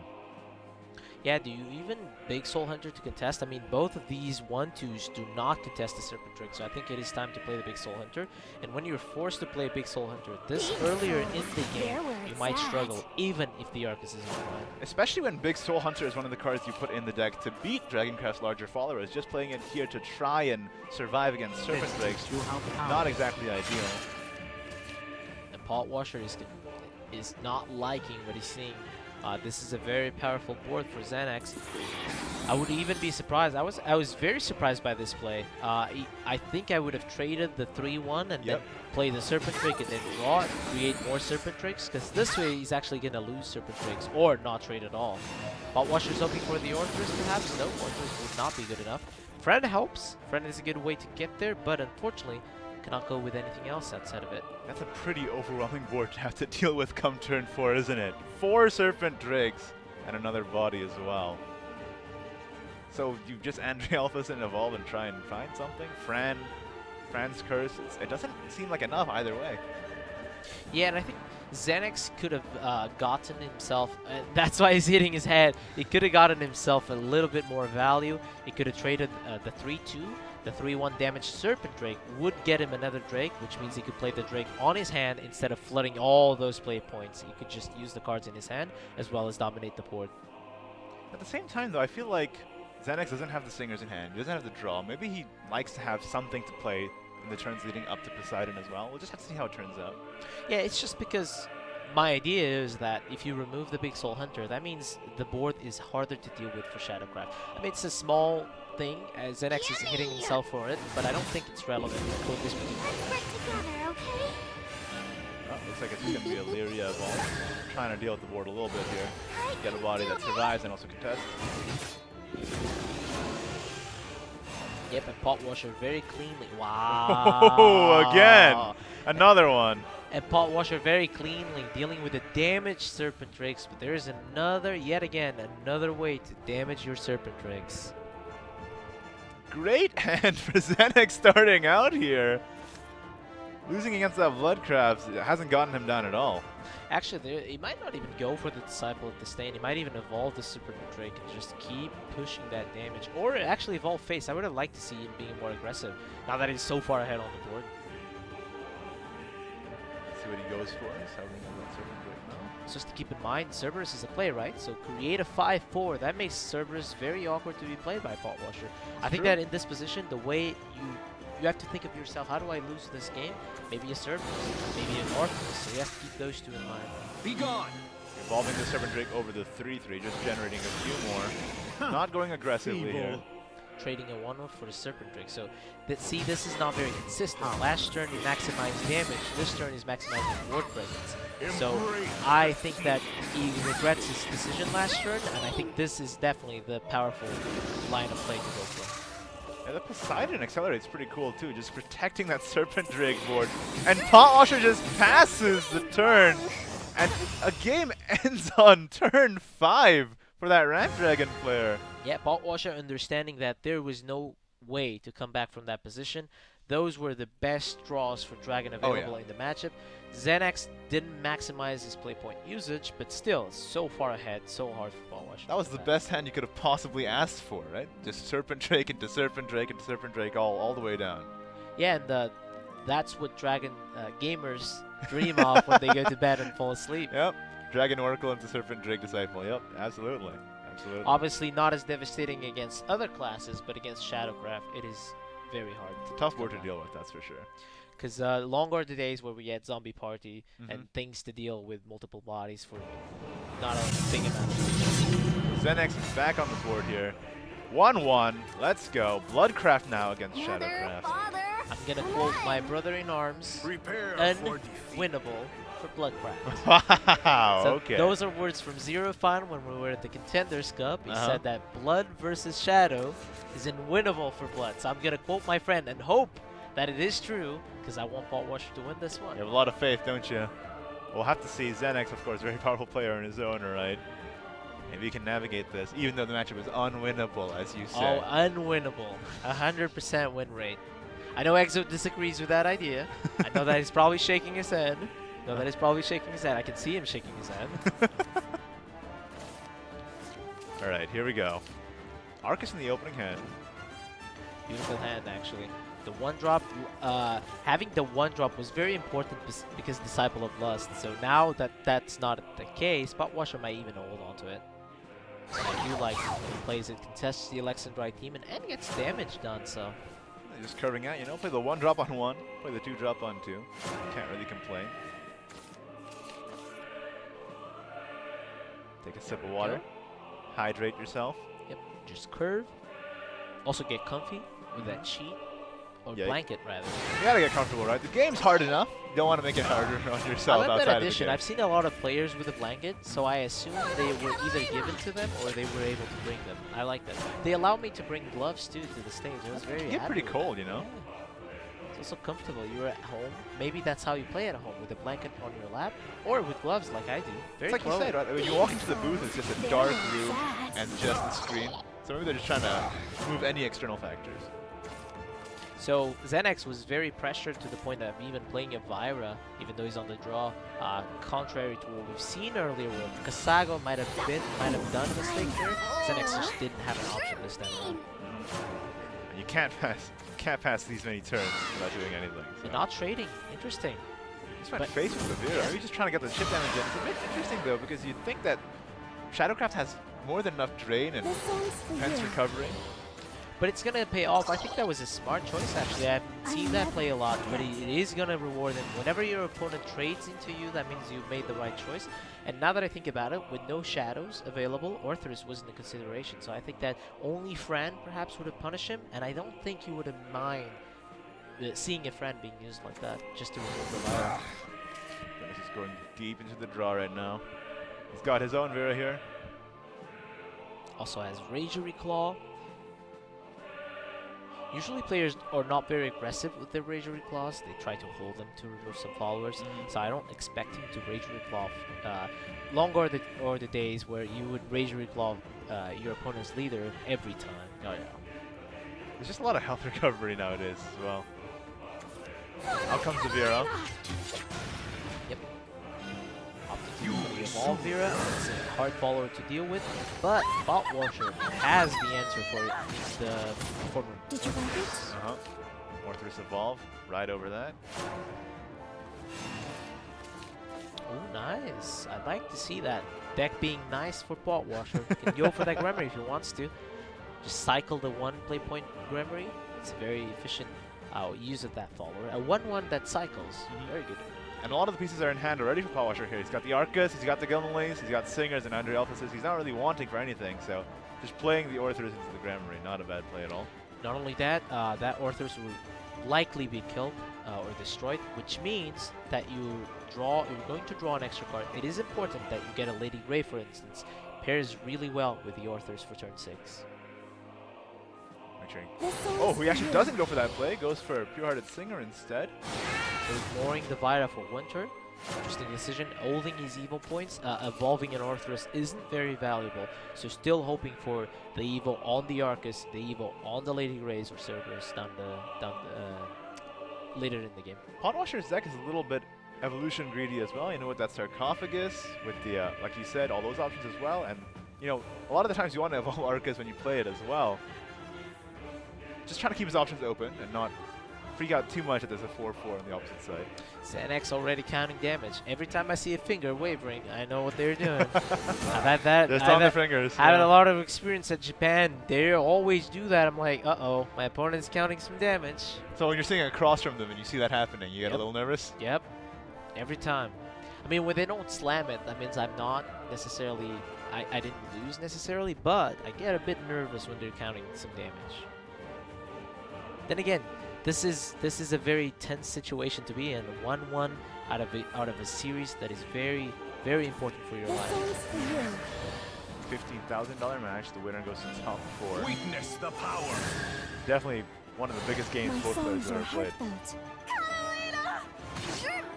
So Xenex has a completely different opinion to Bot Washer, or a different mindset here.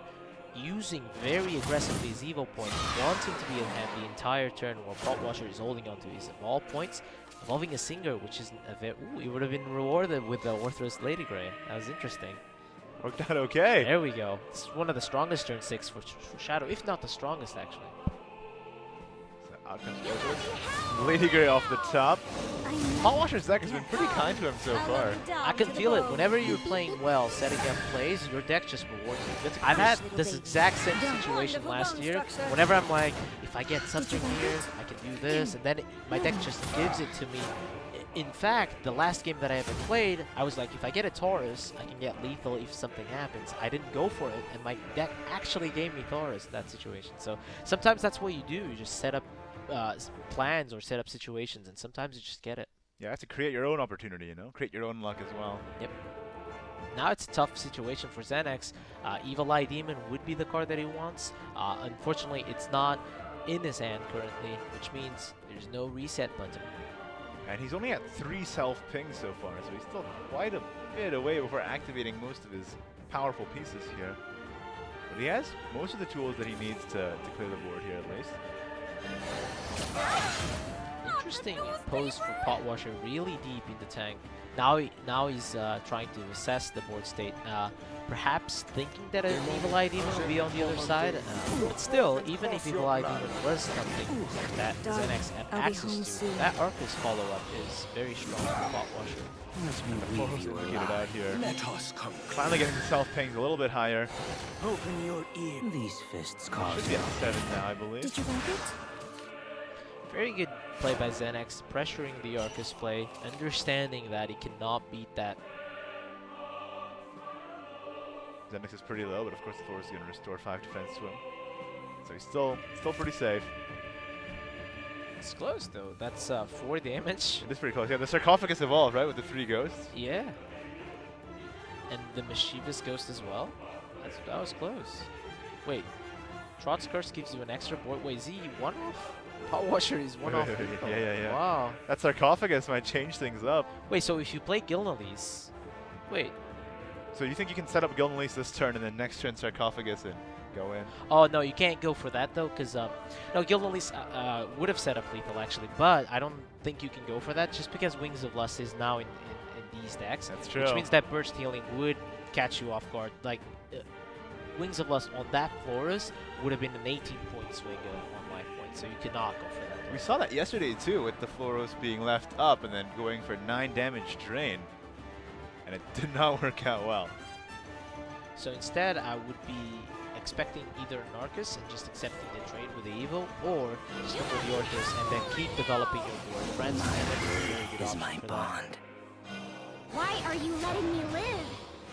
I like the curse here. Not enough shadows for the Attendant. So just doing the board and just going to the dome. Not really caring about vengeance. The deck does not really care about that anymore. And yeah. Using the timer all the way down to the bottom there. Yeah, if I was Potwasher, I'd be very comfortable here. Look at that. There it is. Very good insight by Potwasher. If I was Potwasher, I'd be comfortable in this position because you can count how much damage Dark Beast Bat can do, and you're very safe with an early Evo for the Gilnalese, and you're also very close from ending this game. Using his Razor Claws again on the board. The Florist bought him a little bit of time. Potwasher has damage from the Ghost off of Sarcophagus, damage from the Mischievous. When Blood doesn't have any more Evo points, Shadow is very comfortable in this position. And Potwasher didn't even draw Cerberus, which is the most powerful card for this matchup. And I'm very impressed by the way he maneuvered it. He's still ahead, even though he didn't get the key card that he needed. So if you guys are at home thinking, oh my god, I never draw Cerberus, what's happening? Here, Potwasher is showing you that you don't necessarily need it all the time to win. I'm coming for you. It's all about making the best of what you got, you know? You can't just woe is me and give up. This is the World Grand Prix after all. Potwasher is not the kind of player to do that as well. Just find the best lines of play, and that is lethal. Yep. Look at that. Potwasher navigated himself into a position where he could actually get lethal with the Gilnalese. Very well played. No Cerberus required. No Fairy needed. No turn 10 needed. And again, unwinnable.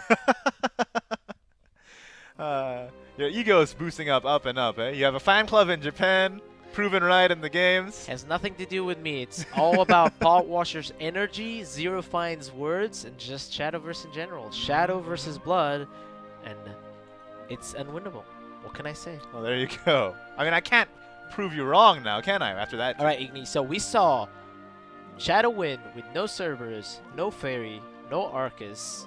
What else? I'm not going to be dragged into this argument between you two. I guess we'll figure it out once we cast with Exo again. But anyways, this is really good for Potwasher. 2-1 in the lead against Zenex, and now all he has left is a Dragon deck. I would be very comfortable in this format if Dragon was my last deck. Yeah, it looks like Potwasher got over the nerves of being in a big stage. This a little bit of the social media, being a little bit unnerved by the pressure. He's gotten over it. He's in day 2. He's ready to get that top 4 slot. Yeah, and Zenex is trying to do what Potwasher did last game, trying to win Blood versus Dragon.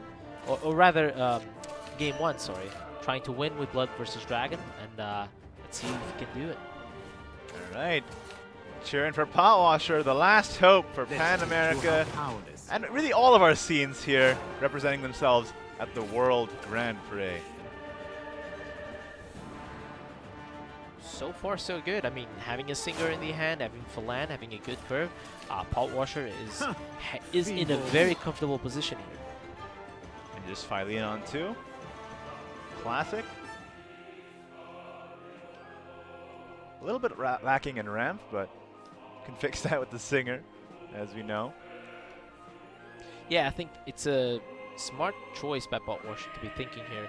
Obviously, Masamune is a very good card for the combo, but it's also more stats, more attack. It's about being aggressive or being value-oriented. Burning flames will He's going to go freeze. to Filene. Yeah, and the Pot Washer's Dragon deck is the Prime Dragon Keeper variant with a bit of an hybrid choice. Force-Sensitive Dragon Newt can add that extra damage, Pure Voice Dragoon, and obviously the Poseidon and the Masamune. It's only a one-off Force of the Dragon Newt, right? Yeah. Two Interesting tech Masamunes too. choices. So that's a very important resource and one of the reasons why he chose not to play it. Zenex's turn here. Just develop the Servant of Lust, I suppose. I mean, you could also just use Razor Claw defensively. It doesn't feel very good though against Philan and the Disciple. It's not the priority target. You'd much rather be dealing with an evolved IL out or something similar. So the 4-2 contests this board perfectly, so I think it's a very good choice. Wasn't confident enough there. I saw him counting with his hands the odds. He wasn't confident enough to go a bit more value-oriented. But you know, Servant of Lust, like you said, contests this perfectly. Yeah, I think both players have perfect hands outside of potentially an election right. This one's I think for other you. players are very happy drawing their cards. Priest. Pack is there, Claw is there, Paris is there. He's very close from summoning Florist, and he also has that important Vulnerate for the later game. That's in hand now. Zenex now has a clear game plan, doesn't have to worry about drawing that or not. I wouldn't even be surprised if he went face, honestly, with a certain plus. Getting that extra 2 health could be important. Yes, if you trade, you reduce 1 damage. If you go face, you actually heal for 2. So it's kind of similar. There we go. There he goes. Plus you're getting that damage in as well. It is only bad if, for some reason, Pot Washer is able to deal with the Servant of Lust and keeps going wide, and Zenex doesn't find an Evil Eye Demon or something to deal with the wide board. But I think that Pot Washer is interested in trading. It's such a valuable trade for him. Did you like it? Daka drawn. And again, just trade the 1-1 into the Servant of Lust here. And keep going. So Zenex, we see him there doing the math on potentially summoning a Florist. Very interesting that the spectator mode allows us to see players hovering over cards. So I can see from my own play patterns, he's seeing how much self-damage he has done. He's seeing when can he activate the Vulnerate. So far, it's been only 1 self-damage, 2 self-damage with Blood Pacts. And You can definitely activate the Floros next turn. It's whether or not he wants to evolve the Vera as well, though. That's the thing. And do you have faith in drawing more zero-cost cards? But if you want to, you can do the Blood Pact, Razor Claw, zero-cost. Again, that's quite a lot of damage you're taking. yeah, very smart using Pot Washer's turn timer to actually make that decision. Because then you don't reveal a lot of information. Perhaps you won't reveal that you have a vial. There we go, Pot Washer actually going for the Masamune, understanding that in this matchup, it's not about Masamune Poseidon coming back from a board situation. It's all about pressure. But Zenex got that Evil Eye Demon off the top as well. I was just going to say that Pot Washer trying to build a little wider, make it a bit more difficult for Zenex if he didn't have it, but his deck rewarded him yet again. I feel like this has been a series of games where the decks have been pretty kind to the players so far. Yeah, no, I like it. These are the Shadowverse games that I like, when both players have fantastic hands, have optimal solutions, because this is where their mettle is tested, their decision-making is tested. And other than that, when they don't have perfect hands, both have really bad hands, those Shadowverse games are also very interesting. They have to navigate this labyrinth of choices that are very difficult to make. It's when their hands are unequal where it becomes a little more favored to one side or the other, but these are the games that are the spiciest, I think. And it comes down to deck building. The better you deck build, the more refined and tuned it is, the less likely it is for those games. And that's why the World Grand Prix, it's hardly any game was a stall or a very one-sided game. That's why these players are there. Why these decks. Magnificent. Looks like he's going to try and get the Floros here. Bloodkin, Perish, and out it comes. Yeah, when you see that sequence of double removal spell, and then gift, weave you alive. You will soon. So very close. Zenex is currently at 6 self-damage. So he's getting there. He's getting to the Valneric, which is very important while not falling too far behind on the board. Next turn he could also just play Blood Pact and Valneric if he really needs to. Yeah, and unfortunately for Bot Washer, he didn't ramp a lot. So that means that his Poseidon won't be threatening Zenex to a point where Valnerics will be able to deal with it. So you think just White Frost Whisper here and then Ayla evolve into that 1-1, try and get that ramp game going a little bit here so you can get the Poseidon out as fast as possible. Be gone! Also as the Galvio hands for next turn, so this ramp is very important for Bot Washer. Also keeping it as a 4 health, I really like that. Keeping everything, every mechanic decision, every execution by Bot Washer being perfect in my opinion so far. He's a practiced player. He's probably played this matchup hundreds of times. Look how awkward it is for Zenex here. If Bot Washer had made that value trade, the Ayala would be so much easier to remove. Here comes the Valneric, as we said. The Blood Pact Valneric. But this is actually, I'm not sure with this decision. Bot Washer, look at him, he was shaking his head saying, yes, I baited the Valneric kinda. Similar to that, because the Valneric here isn't that fantastic, just dealing with a 4-4. You'd much rather be dealing with Lahaka or Poseidon. True enough. Now with Bot Washer's 7 play points, you think he just plays the Galvio into this, or? Seems like a good trade, right? Free evolve, enhancing that Lahaka. And then he can play Daka next turn if he really wants to, but I imagine Poseidon's coming on turn 8. Well, it depends on how much damage you can get into Zenex right now. This is the question here. That Prime Dragon Keeper, obviously, with the Poseidon, seems like a lot of resources spent. With the Rending too, which just doesn't seem like your winning condition. So I think Gold is the correct play for Bot Washer. There you go. That's your favorite voice line, right? Yep. Big head for such a small beast. Yep. I like small beasts. Have you not seen my name? Yeah, Akamaru Red. Yeah, it's true. With a big head too. I just say that because all weekend you've been quoting that line, even off camera. I think it's one of the. I thought it would be one of the most heard voice lines throughout the weekend, but I was wrong. Actually, one of the most played cards would have to be Myra, Dark Beast Bat 2, Valneric. Those cards are much more impactful, actually. And look at here, Zenex using a very, very good use of Lyra, going for that Madness Reveal, getting that extra health, understanding that the way to win this game is stalling it 2 more turns or potentially 3 for the Dark Beast Bat. Yeah, he hovered over that bat as well. I think he's calculating the damage. Maybe he's thinking here, I can, now with the Virta up, I can Madness Revealed, Razor Claw. What do you think so? It's at 8 self-damage so far, so that bat is very close from being lethal, actually. Darkness Reveal will put it at 9, and then Razor Claw or Evil ID will put it at 10. It's very close. Yeah, real close. Razor Claw the Galvio. Dumb! You're dumb! Maybe trying to keep the Evil Eye just in case of a Poseidon coming on next. Yeah, that's perfectly. I was going to say, why not use the Evil ID and keep the Razor Claw for the damage phase, but understanding that I need that reset button to be online. And that's actually something we questioned day 1. There was a player, I forgot who was now. There was a player that uses Evil Eye even earlier that's right, in the game and then didn't have it for that reset button. Zenex learning from the past day, figuring out the exact line of play he wants to take here. And even that line of play even invocated a Floros, so really great turn for Zenex there. Seems like everything's lining up here for that Dark Beast Bat on 8 to finish the game. We'll see though. Yeah, also checking out how much damage Dark Beast Bat was, just to make sure that I might need Madness Reveal to be the other side of the Parish, because he might need the Storm Bats to end the game with the damage. So just the use of the Razor Claw there on the follower. Maybe he was calculating, maybe I need this for the face. And I keep stressing this when I'm streaming or casting. Every time you can, always try to block those predictable plays. The Poseidon are the key play for turn 8. The Arcus, the Gilnolis, the Chimera, always try and block it as best as you can, because those are the plays your opponent will be looking for, and your opponent will always try and set them up. And now with this Evil Eye Demon, Zenex can connect a lot to the dome here. This Floro is still up. And I think that it should be 10 or 11 actually. Yep. And I think that Xenex navigated this game beautifully, and I think Botwasher only has one pure voice Dragoon, so it wasn't likely to get it, and unfortunately without it, and even with it, would be very hard to remove that entire board, as well as prevent lethal. Very well played. Putting up a real fight against Botwasher here. You know, we have our finger on the pulse of, Botwasher's competitive career so far throughout this year, but it goes to show you that all around the world, strong players come out from all over the place.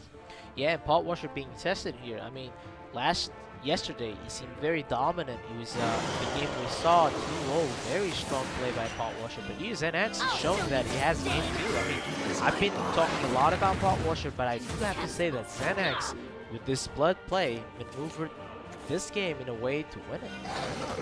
Really nice play. Dark Beast Bat coming in for 11 damage to Botwasher. Botwasher resetting here, taking a sip of water, getting in for this last match of the set. It's going to be Shadowcraft versus Dragoncraft. Who are you favoring going into this? I know who you want to win. Who are you favoring going into Xenex versus It's Botwasher actually here? very hard. I mean, we saw some players navigating it poorly, but I would have to say that Dragon is in an advantageous position. However, for our side, Botwasher does have the tech needed, and yesterday we saw him dominate this matchup. So I think that he has a lot of knowledge. He has to have knowledge on this matchup because the reason to run the tech cards was because he was practicing this one. So I think he knows he's on the top of his game, and I think it will be one of the most close games we had so far. Oh yeah, absolutely. I'm looking forward to this. Shadowcraft and Dragoncraft, some of the strongest decks in the meta right now, so of course, must practice a lot against this. Let's go. Botwasher on the play here. Yeah, we saw a smirk there from Xenex. Perhaps the players are being very emotional with first, second. I mean, I know that in the West, that's something we also talk about, but when we're in LAN events, we don't react to that. So I think that we're on a level where we're just used to it. It's part of the game. We just understand what's our game plan when on the draw, what's our game plan when on the play.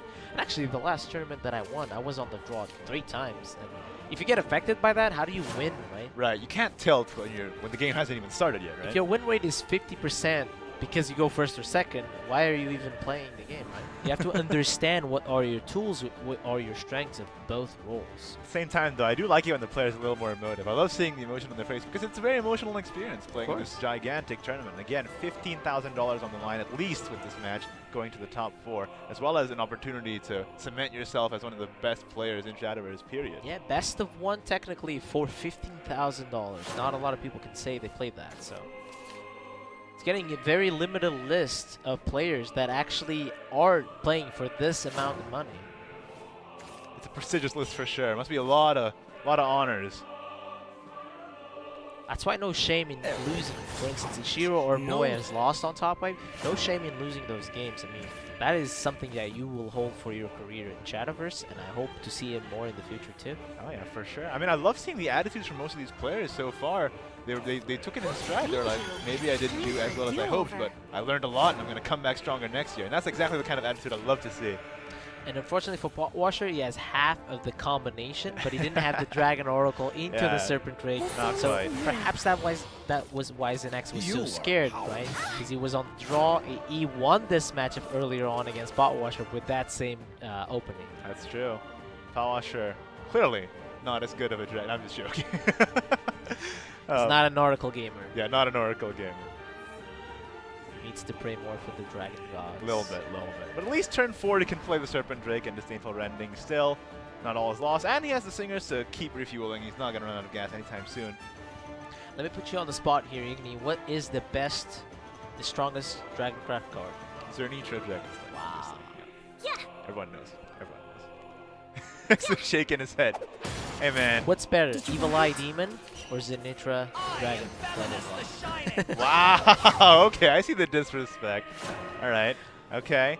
Well, maybe Evil Eye Demon's a better card, all right? But I like Zernitra more personally. Which one of the Zernitras is that one? Zernitra's that's the newer one. That's the Hellflame Dragon. Got it. The old one is bad. I mean, I love it. No, but what's the name of the old one? The old one? Just Zernitra. Oh, okay. Classic. Classic. All right, turn 4 here. Serpent Drake into Disdainful available. Rending is activated. Yep. And Pot Washer also drawing his one of Force of the Dragonoot here. I'll show you disdain. Interesting. Pot Washer choosing not to go for the Serpent Ring, understanding that Ah, the combo he is can get still ping with the bad. Belinus. There you go. Nice sequencing on Pot Washer's end here. Unfortunately for Pot Washer, this is a big difference. Having this combo on Shadow's turn 3 is a lot different than having it on Shadow's turn 4 because of the evil point. It makes it so that Drake won't survive. That's true. I love you down. Now to we got the Lady Grey evolve here. Missing that one ramp made the turn a lot less impactful. We saw in the previous match in this set, Xenex really snowball that advantage. Force of the Dragonoot. There you go. That's the one of tech that Pot Washer is running here just to beat this matchup. But this is kind of curious. If you do Noble Flare or Force of the Dragonoot before Cerberus, you can get punished by it. It's true. So how is he dealing with the Cerberus that's off the top? Because we know it's in his hand already. If he forces the Dragonoots now, what do you do then? You could Gal Mew? That's not quite as good, is it? If I have a Galmio for next turn for Cerberus, I might consider Force of the Dragonoot here. However, the Galmio doesn't deal with the Cerberus. Long are the days where she would devastate any Cerberus board. I mean, only having the effect once is tough. So Pot Washer here deciding for the Force. I think I would have done the same, especially with the Galmio to fall back on. It's just a little less effective, right, ever since the adjustment. Otherwise, this would be absolutely in Pot Washer's court. Now it's a little more tenuous. Absolutely. And Xenex here, I know he has Trot's Curse, I believe, as Seraphic Blade as well. And I don't know if he has enough tools to deal with so many Poseidons currently in Pot Washer's hand. I didn't evolve the Cerberus here, so now this is actually pretty clean for Pot Washer. He can play the Gal Mew, play the Disdainful on the Cerberus, and then run the other one in. Perhaps that's what he was thinking about. The Galmio here would still clear my with the rending. It was likely to kill my Cerberus. Oh, Pot's not going for it. Are we going for more ramp here? Both players just playing for the value, holding resources. Just trying to make this game go a little bit longer. This is, of course, the last game of the set, so it's pretty nerve-wracking. You can't be too cautious. Although, I mean, you can be too cautious, but you know, I understand why you would be. Tough choice here. Do you want to spend the rending because you can evolve the Galmio for free next turn? Or do you want to play the Masamune or the Ayala because it is important to get to that turn 8? I think the Ayala has to come out, right? Be gone! If Xenex is not being a bit too cautious there, allowing Cerberus to be dealt with by a rending, and we saw him express and react to that play there. A bit of a surprise. Like, if he evolved that Cerberus there, the Galmio wasn't super clean to clear. Ooh, that was an important draw.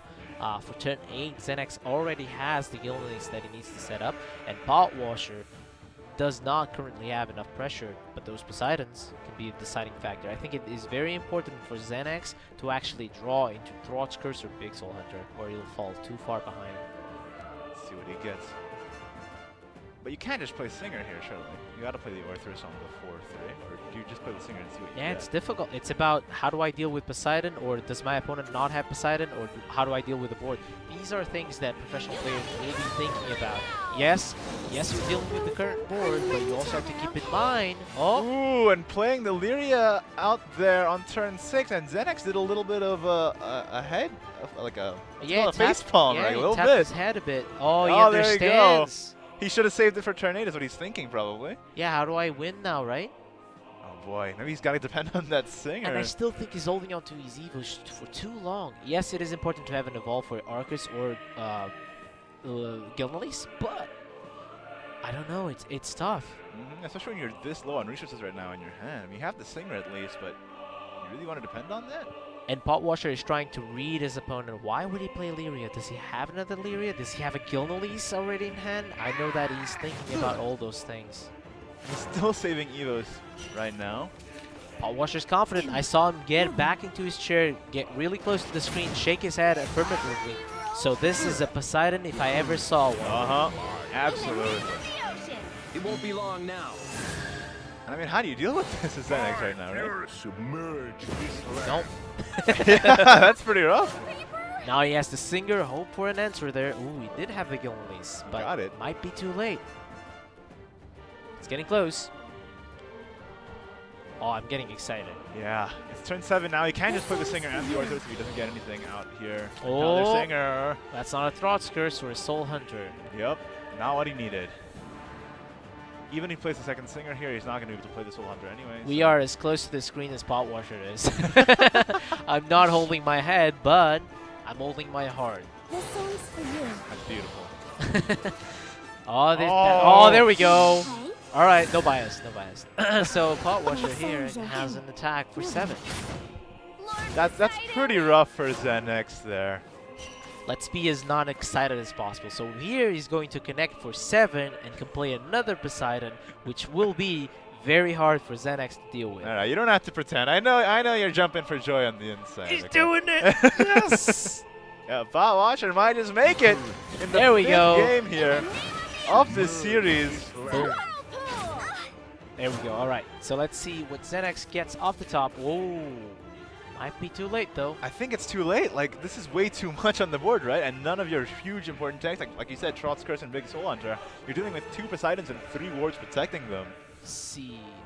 What's the best way to clear? I mean, we saw Rio do a fantastic clear on Poseidon, so with a friend precisely, so not too shabby there. But no evil point for Zenex this time around, I feel. It's true. This is why you need to run Mist of Extinction, right?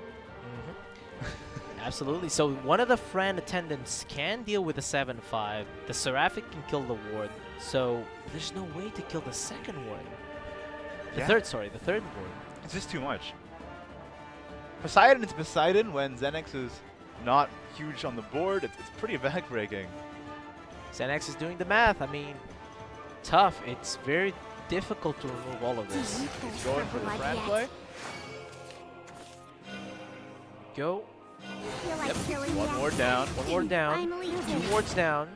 He can get rid of one Poseidon. Oh, he still had the evolve. There we go. I was confused if he had the evolve or not. So getting a bit rewarded for keeping them for this long. But damage has been done. Poseidon Masamune is available for Pot Washer, and the 5 can connect face again. That's right, and the 3rd Poseidon in a row, and this time with his brothers in arms, Masamune. Actually, Prime Dragon Keeper Masamune Phelan. That's also pretty good. Put him to 10? No, that put him to 10.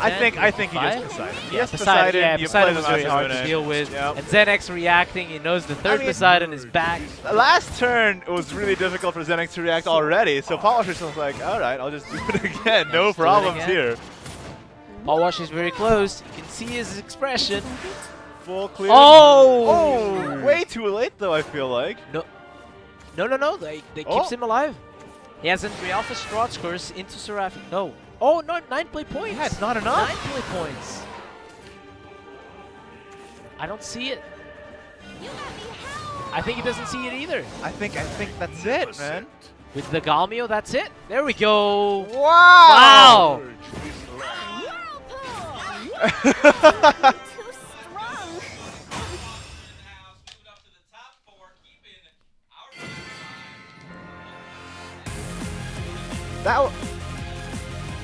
What a series! Yeah. Woo! Everyone's so excited.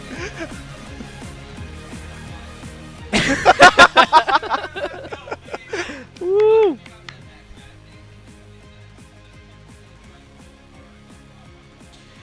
Perhaps the Cerberus evolved. Maybe that was the key turn. You choose to help onto the Evos, evolve the Pure Hearted Singer later into the game. So maybe that's when he fell too far behind, and maybe that would have changed it. I think he was a bit too conservative with his evolution points there, and because he fell behind, way behind, and then Poseidon to Poseidon to Poseidon just was backbreaking for Zenex there. Yeah, I really want to see his interview here. Let's see if we can get it on. He's standing there waiting. You know he's nervous. Oh man, we're watching. This is like a meta watch right now. we're like.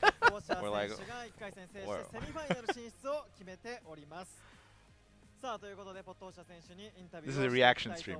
Yes, this is a reaction stream. All right. Oh, he's speaking Japanese. No! What are you doing? Maybe we'll speak in English too.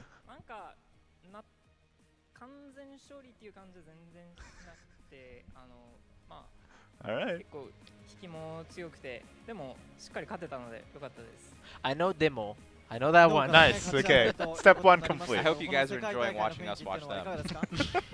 いやみんな強いですし、話しててすごい楽しいので、後ろで配信とか見てすごい盛り上がってますね。What he said. もありますか？いや回数こなすタイプじゃないので、結構デッキじっと見てたり、動画配信の大会のビデオだとか見たりとか、マリガンだとかしっかり決めてとか。Honestly, I don't want to talk ゲーム over プラ him, ン so 立ててとか、そういうことにもうちょ disrespectful. っと時間かけてますね。さあということで、あと2つ勝てば世界一というところが見えてきました。セミファイナルに向けて最後に意気込みをお願いします。I'm here to win! Hey! Nice! That I understand. セミファイナルに進出を決めましたポットウォッシャー選手に今一度盛大な拍手をお送りください。 That's it. That's our pot washer right there, keeping it clean. Or just earned himself $15,000 and one step ポットウォッ closer シャ to ー the 選手おめ million. でとうございました。 Actually, earned himself それではこ 20,000, こ I で believe. 会場 Well, 内 5の to ご案 oh, 内 yeah, をさせていただ fine. きます。 Yeah, so earning some good cash there, man. What a match. I guess you guys can tell that we're pretty hype about this, okay? All right, as we should be. But yeah, what an insane match. I can't wait to see more from Pot Washer, of course. But anyway, guys, thank you for all being with us. I hope you guys are enjoying the stream as much as we are. We're the viewing party just as you are. So, you know, stick around. Watch the Final Four fight it out. Again, one player right now is going to walk home with $1 million at the end of the day. You're not going to want to go anywhere. And pretty soon, right when we come back from a break, I believe we're going to be going to a cosplay show. So if you guys are into cosplay, go ahead and be sure to stay tuned in. You'll go ahead and watch all of the nice Side Games cosplayers out there. They are professional, so definitely worth watching if you're into it. We'll be back soon.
Out more. Woo! Clear the way!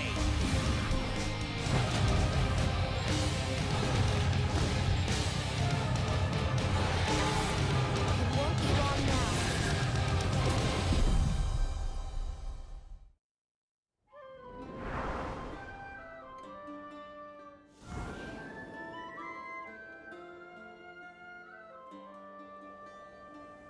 Just how far do these skies stretch?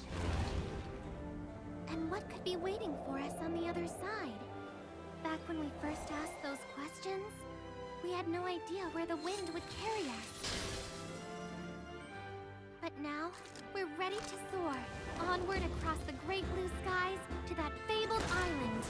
We each have powers hidden deep inside, powers that we'll use to stand against fate.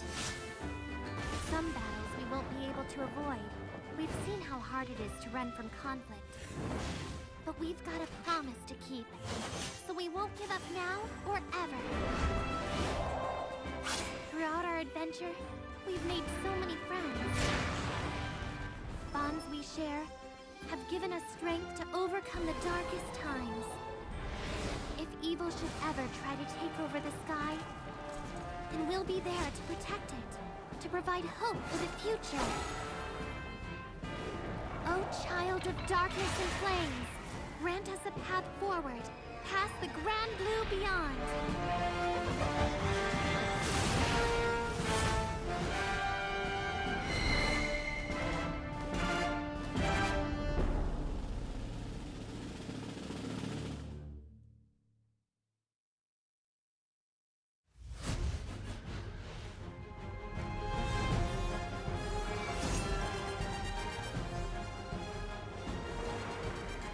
Mortal, seek you glory, or is it prosperity you desire?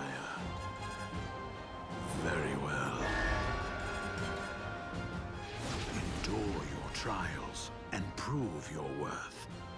We are the Omen, and through us, your realm will reach a new apex.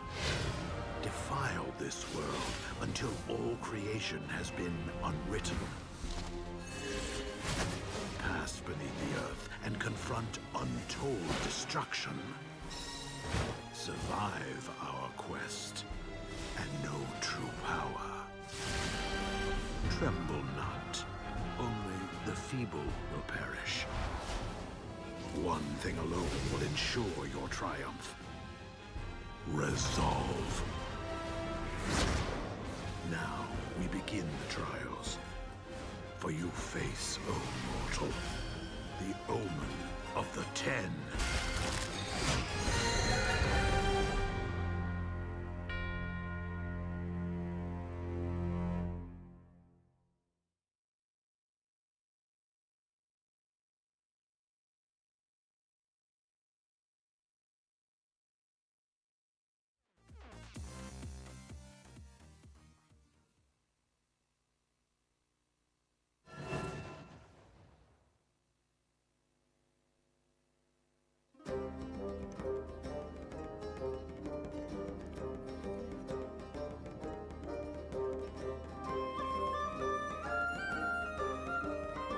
アリサのコスプレイヤー、みやこさんです。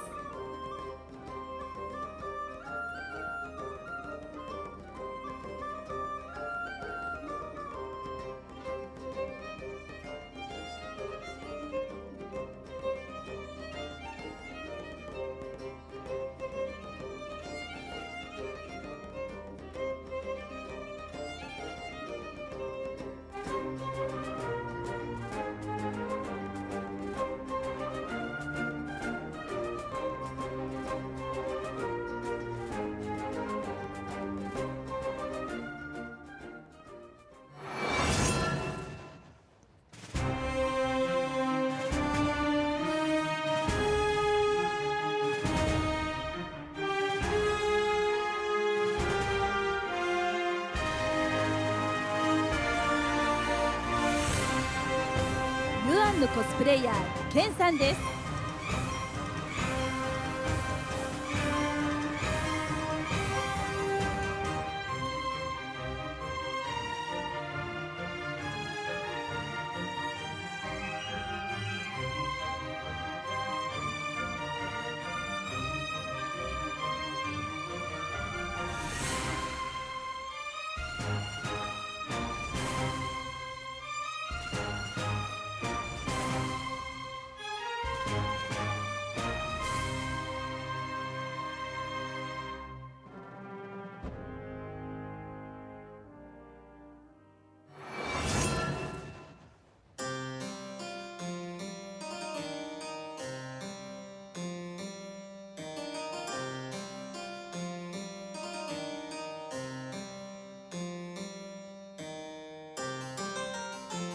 エリカのコスプレイヤーナルガくるみさんです。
イリスのコスプレイヤー渚さんです。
イザベルのコスプレイヤーエイカさんです。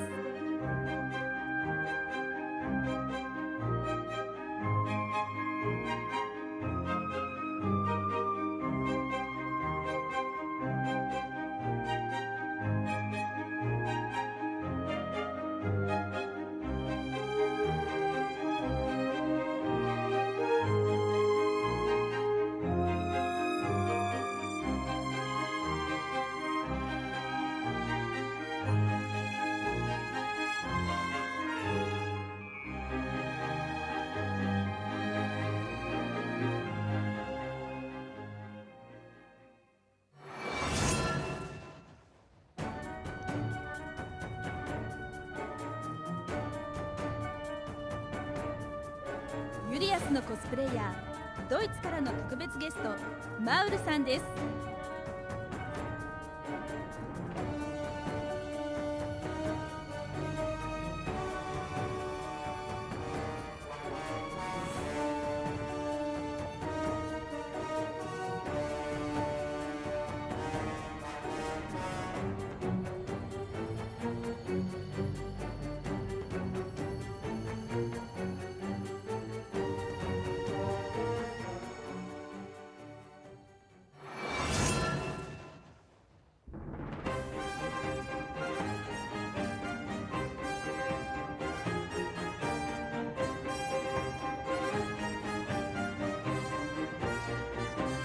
ローウェンのコスプレイヤーレオさんです。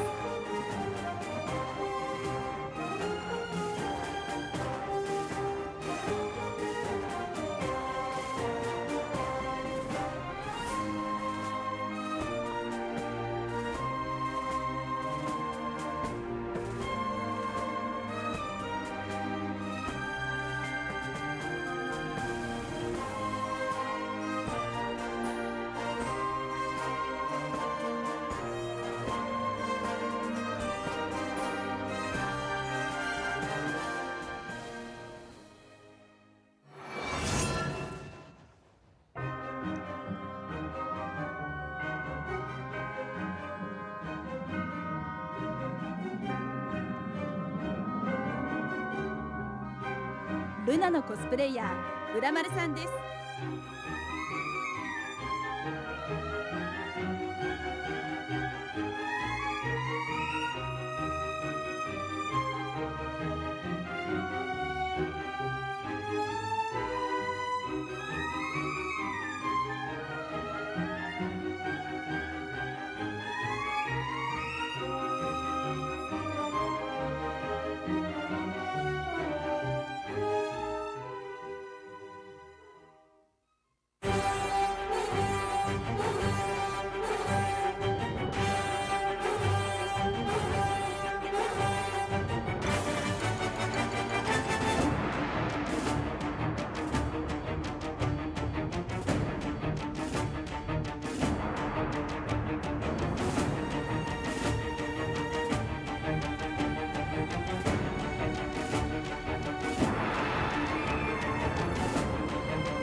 改めてコスプレイヤーの皆様をご紹介いたします。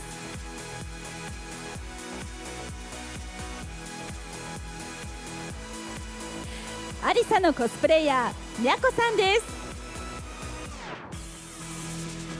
ユアンのコスプレイヤーケンさんです。エリカのコスプレイヤーナルガくるみさんです。イリスのコスプレイヤーなぎささんです。イザベルのコスプレイヤーエイカさんです。ユリアスのコスプレイヤーマウルさんです。ローウェンのコスプレイヤーレオさんです。ルナのコスプレイヤー浦丸さんです。会場の皆様、コスプレイヤーの皆さんに盛大な拍手をお送りください。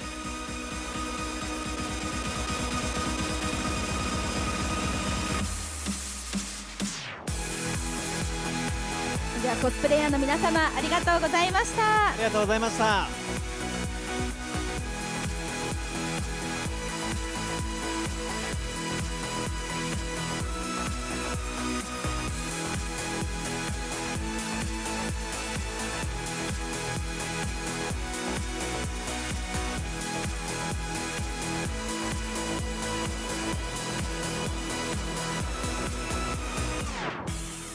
すごいですね、本当に豪華なね、コスプレショーをご覧いただきました。さあ会場の皆さん、そして配信をご覧の皆さん、シャドーバースワールドグランプリ2018グランドファイナルズ、残り4人まで絞られましたセミファイナルはこの後間もなく開始となります。セミファイナルに進出した4人の中から決勝に勝ち上がる選手は果たして誰なのでしょうか。選手たちの熱い戦い、最後まで見届けましょう。さあそしてここで会場内のご案内をさせていただきます。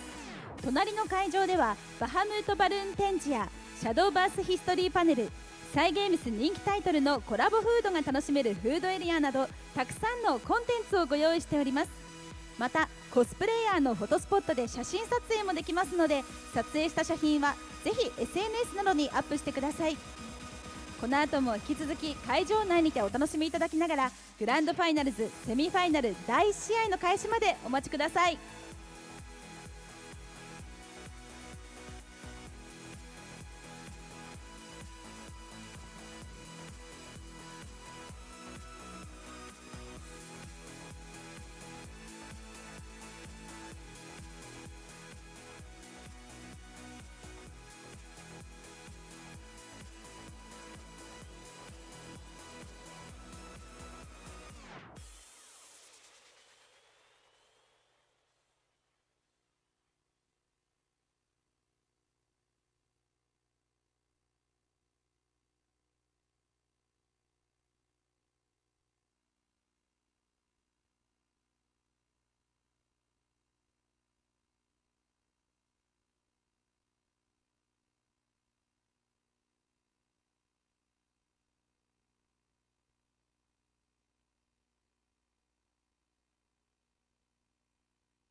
さあ皆さん、シャドーバースワールドグランプリ2018、ここまで本当に白熱した戦いが続いていますが、いかがでしょうか。楽しんでいただけていますでしょうか。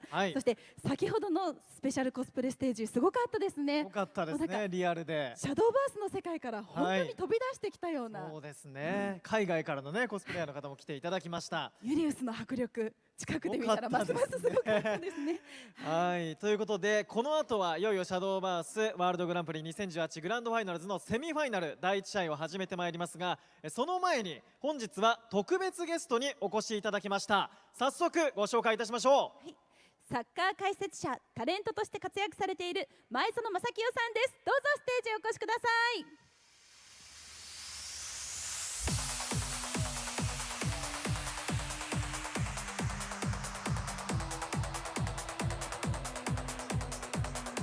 どうぞよろしくお願いいたします。皆さんよろしくお願いします。前園です。よろしくお願いします。ようこそお越しくださいました。前園さん、この世界大会の雰囲気いかがですか？いや、すごくこうなんかスペシャルなこの雰囲気の中で、また他のスポーツではないこの緊張感と盛り上がりを僕も見させてもらっています。はい。まあ賞金額もね、優勝すると1億1000万ということで。 Welcome back, Shadowverse World Grand Prix 2018, having been just, of course, joined again by Exodium and Akamara Red. We're heading into the first semifinals game.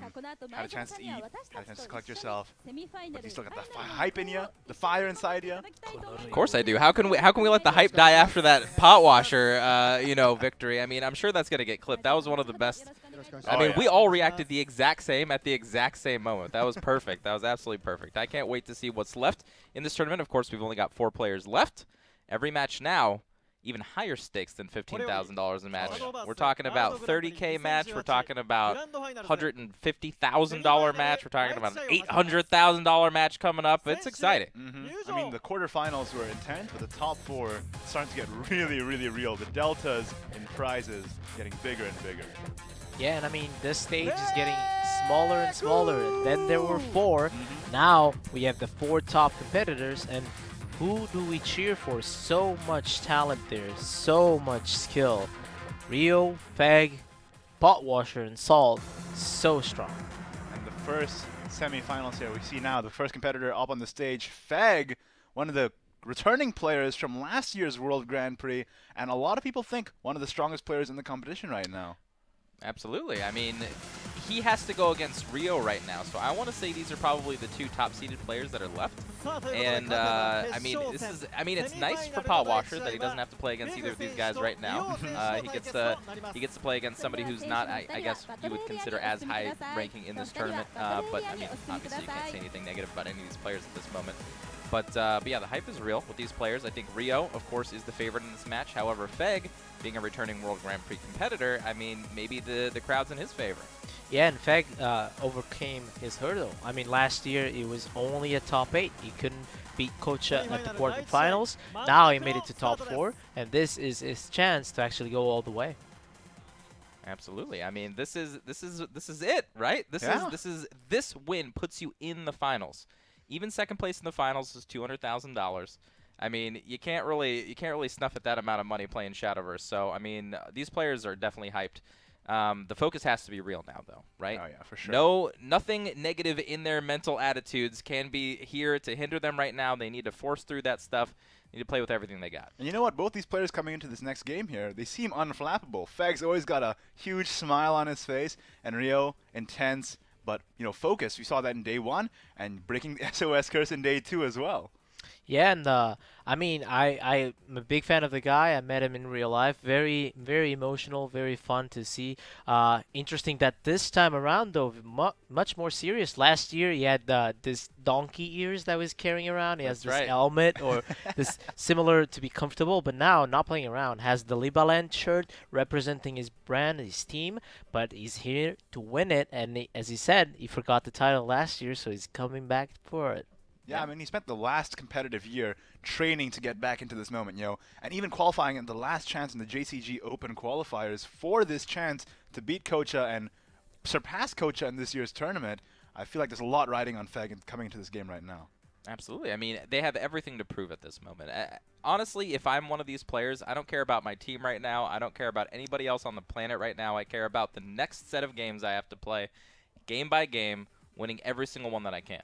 And that Mysteria Rune deck, I mean, has he proven to be successful yet? Or are we hesitant to say that it's a good deck? I mean, 1-2 so far, only beating that Dragoncraft, but perhaps that's all he needs. Maybe that's what he needs to win it all. Just beat the Dragoncraft with a rune, and right. if you're comfortable with the rest. If you pick your lineup correctly going into your opponent, I mean, as long as you can spike a win off of each one of your opponent's decks with one of your decks, that's all you really need to do.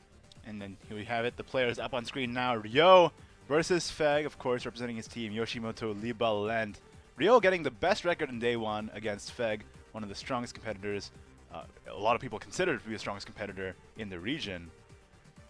Yeah, and our boy Pot Washer is amongst three Japanese players. I mean, Ryo, Feg, and Salt are his opponents, and it's going to be Pot Washer carrying our torch versus all of these, so I cannot wait to see who's going to be his opponent, because I know that Pot Washer is going to make it to the final. I somewhat know. Yes, he hasn't lost in rotation yet, so definitely good there. But we'll get to Pot Washers soon. We should probably talk about Ryo and Feg some more.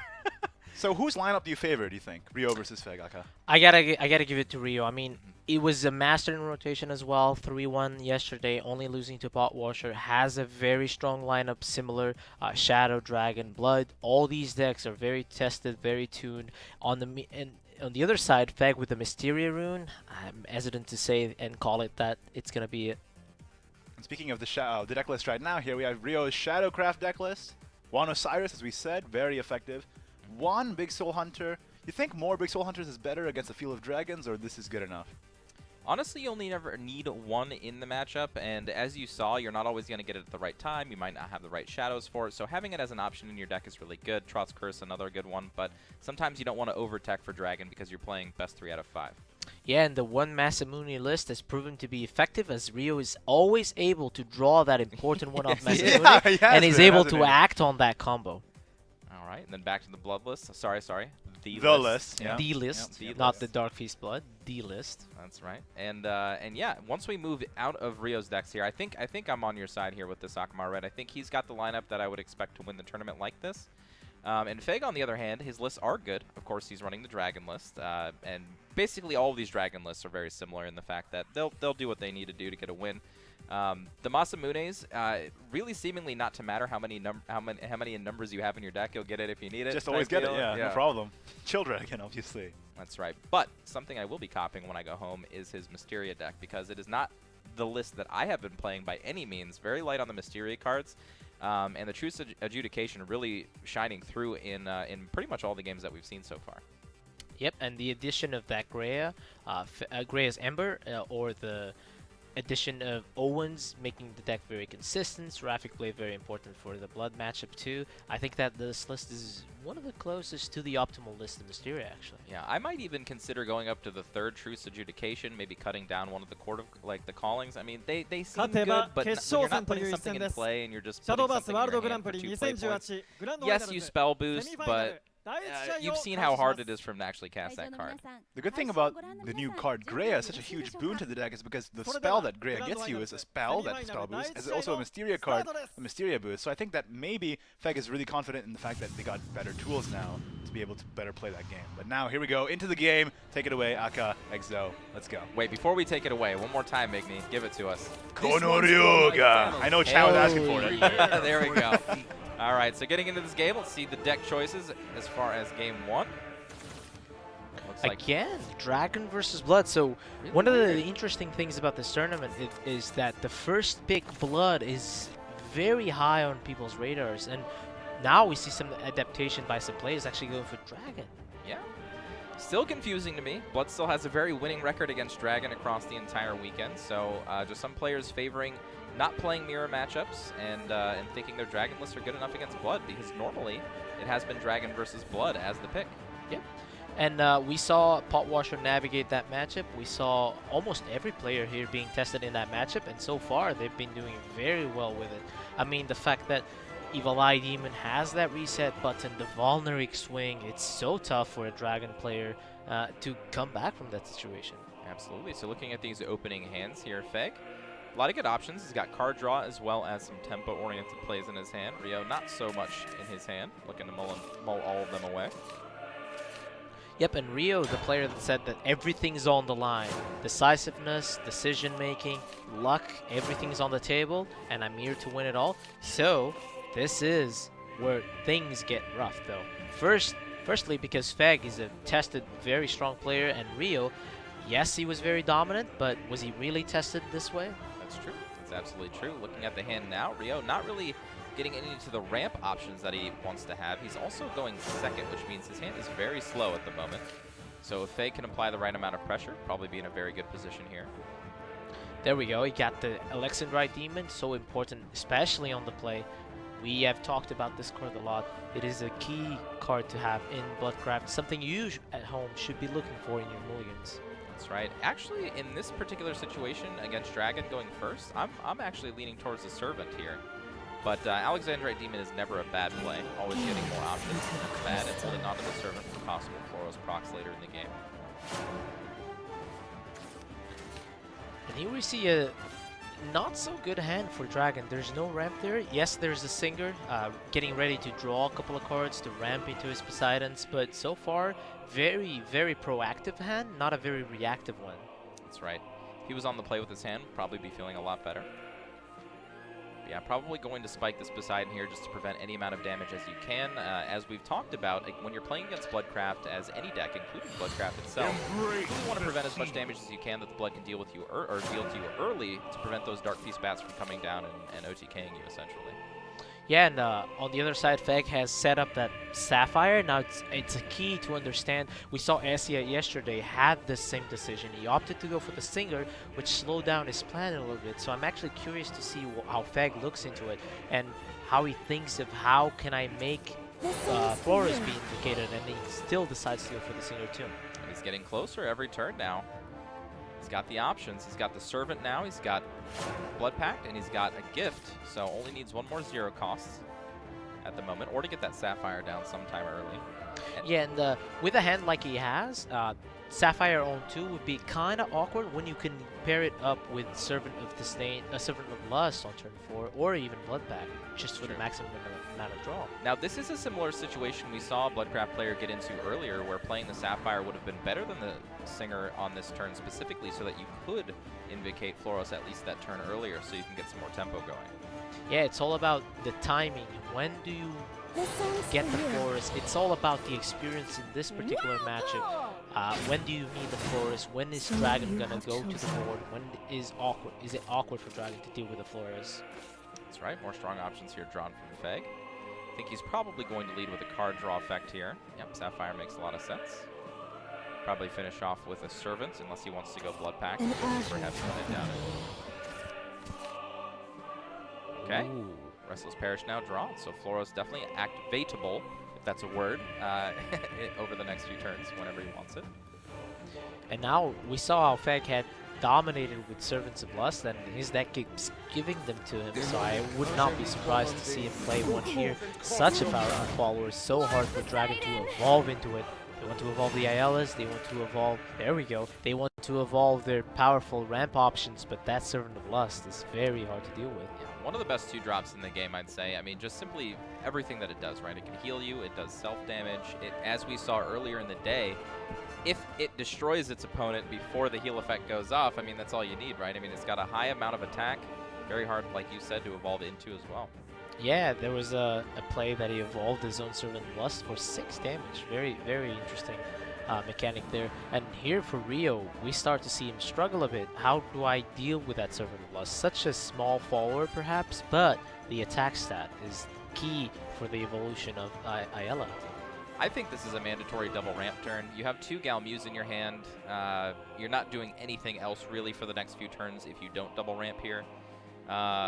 Yeah, I find it very suspect if that's not the play. Yeah, what I'm struggling to find is how does Rio win this game, right? His hand is a bit light on threats. Obviously can get him from the top of his deck, but another important fact is that he's not pressuring the evil points of blood, which means that Evil Eye Demon will stay there with that evil point, blocking any Poseidon push or any Azzy Dahaka from being played. That's absolutely right. But as we know, Dragon can always top deck out of it. A few Azzy Dahakas here, a few Poseidons there. You're right back in this game. He's got the Singer in play, so an extra card draw effect coming out soon.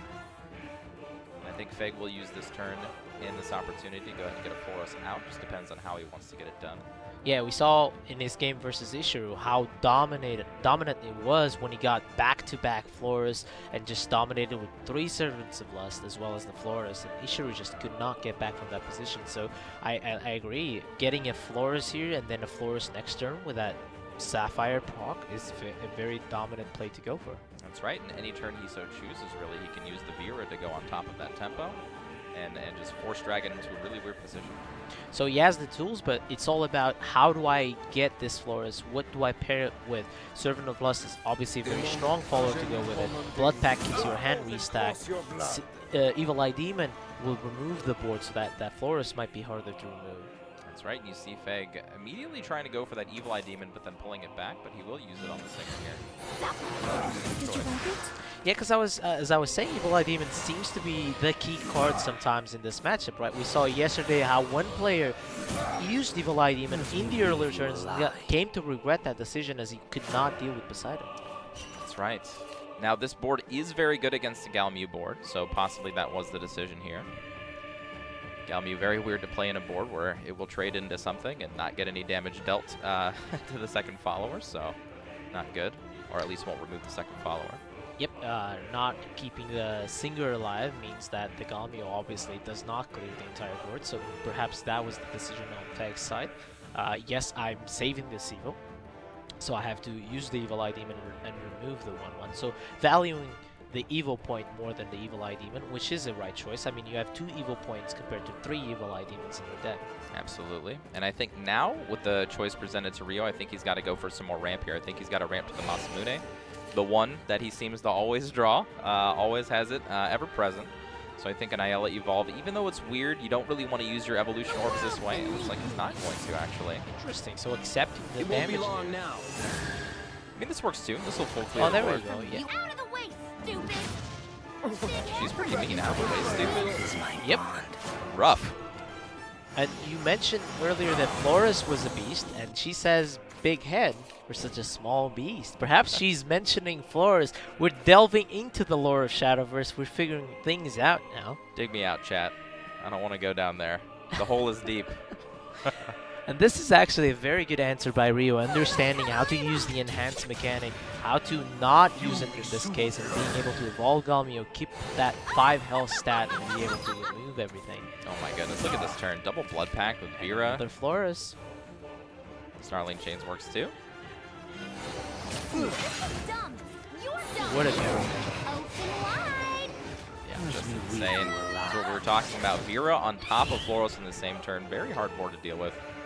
Faye giving himself a little clap there. And Rio on the other side, just accepting his fate, being like, I've seen this so many times. But it was honestly just beautifully navigated by Feg. His opening hand, the Election Right Demon on turn 2, very important. Set up that Sapphire, gives you the two more cards, gives you more options, gets the Florus on turn 5, and now Florus on turn 6. And it just seems very, very hard to come back from this situation. This is kind of what I was talking about, though. Without evolving the Ayala last turn and going for the Galmu for the full board clear, he does not have the Masamune option this turn, which would have been very, very good.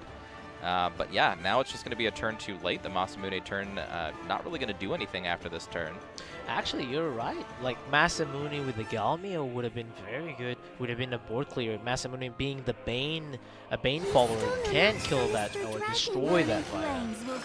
Now, of course, the Ayala can still be evolved, and Masamune can be played here, but that's the last evolution orb. There's no more. There's basically nothing left in the tank for Rio, so has to do a little bit of a weaker turn here with Masamune, but he'll still get a good job done here. Go now, trying to decide if he wants to draw that extra card or not. Gotta make it quick. Got a lot of attacks to fit in here. Ring is closing. That Ring of Doom is approaching, and you do not want to mess with it. Let's teach you how powerless.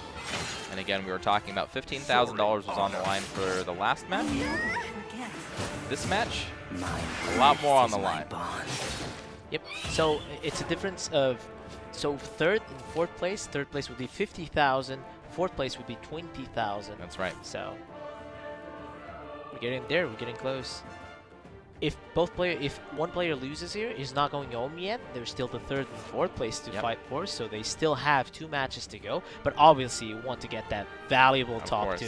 So it's a difference between 50,000 or 20,000 against 200,000 or $1 million. Yeah, that's insane. So it's a jump from 20,000 if you get 4th place to 200,000, 10 times more. If you win this match, you are making at least $200,000. Wow. I think we're at the wrong line of work, Aka. I think we were on the wrong side of the screen. We should be on the other side. Yeah, what are we doing here? Against each other. Why are we playing All Stars Take 2? We should just be practicing rotation. That's true. That's true. Anyway. And this is what I've been mentioning throughout the tournament. The Valneric swing for the Blood side, summoning multiple floors means that they are active, they are swinging a lot. Even if there was a massive Moon Poseidon on either side, this Valneric guarantees that those big threats are dealt with. And reset buttons in. That's right. Now, like you were saying, the big important option here to reset the board. Now, of course, this isn't doing it to a Poseidon, but Faye can be pretty confident that there's no Poseidon in the hand for Rio, otherwise that would have been ramped into. Now, the one thing that Faye does have to consider is that he has not found a bet yet. So he's got to play like he doesn't have one at the moment, and his opponent's at 18. It's a very high total. But Rio, none of the end game he really needs here. He needs Ozzy to Hakas, needs Poseidons, none of it in hand right now. That's why I love the way Feg used this turn to go for Evil Eye Demon. Yes, Poseidon is a threat, but Valneric just goes so well if you can go for double Valneric into a self-damage effect, just creating those 2-3-5s as well as destroying powerful followers on the board is such a powerful play. The only time I like to Valneric on 7 is to go with Wings of Lust. That is a very good turn, but against Dragon, it's mostly for turn 8 where you can pair them up with something else to grow them. Right, and like I was saying yesterday, one of the best ways to beat Dragon is always make boards that don't make Galmuse feel good, and here's yet another one. I mean, we've seen early Galmuse be in the hand for Rio. We saw him ramp very hard to get to the Galmuse, but not a single board has Feg played that, I mean, Galmuse looks good into. Yeah, and honestly, in this matchup, Blood just feels like a control deck. You're just making sure that the threats of Dragon are under control. Yes, you can sometimes pressure them. Yes, you can be aggressive, but this side of Blood is something that we see these games falling into. The Evil Eye Demon usually is the nail in the coffin. That's right. Looks like Galmuse will be the option here after the Guarded Singer draws. He's got to clear this. Yeah, cannot accept that extra 5 damage represents lethal if he's not careful with it. And now Feg just has time to draw the cards and get those the Valneric if he wants, or even save it. That's why I like Blood in this matchup. You're just the one dictating, stalling the game, dictating how the game goes. You don't need to be aggressive with Valnerics. You can just take a turn and draw multiple cards if you want. That's right. I think that's what this turn will be. Starting out with the Sapphire. If he doesn't see a bat, most likely a Blood Pact will follow. Wow. This is the moment where you can actually do the pot washer type of play, where you can actually be very aggressive, make sure the double Rage Reclaw is able to finish this game. If he saw Wings of Lust there, I would not doubt that he would be very aggressive here. Sure. Yeah, now with double Razor Claws, it does open up a different option. However, 18 is still a high defense total, very, very high. I still think I prefer a Blood Pact here. I agree. I think he needs more tools. Having double Valneric is 4 damage with double Razor Claw 10, so we definitely need something else. Wings of Lust, Dark Feast Bat, that's the conclusion that he's coming to. That's right. And if I'm Feg, I know my opponent doesn't have Ozzy to Hawkeye, I know my opponent doesn't have Poseidon, so I'm not really worried about this turn, and he does get into a bat. So now he can plan his end game. There we go. With this bat, I would be very surprised if he didn't go for double Rage Recall, set up lethal. It is currently at 12. Force Rio to play Pure Voice Dragoon, which he actually does not have access to. So I believe this is checkmate. Good stuff. Feg showing us how it's done with Bloodcraft. And again, I have to call into question playing Dragon into Blood for the first game. It just seems like it puts you at such a high handicap. When you go down a game, one game against these players, that is a huge disadvantage. Not only to your current score, but also to your mental fatigue and mental health. When you're getting into a point in the tournament where it's getting really late, these players have been there for multiple hours now, multiple games of a high tension. We're at home, or you are at home. We are here casting. Yes, we get fatigued, but in a high stressful situation, it's 3 times or 4 times as likely to get fatigued. Absolutely. And they don't get to walk away and have a snack and all that kind of stuff. They're in that room until they're done. Exactly. It's tough. So Rio here accepting that his only way to win is hope that there's no Dark Beast bet. But if I was playing against Feg and I saw double Visual Claw with a full hand, I know that's a set. Yeah, especially after a Blood Pact and a Sapphire. Yeah, there's too much draw there. And Feg is going to go up 1-0 here.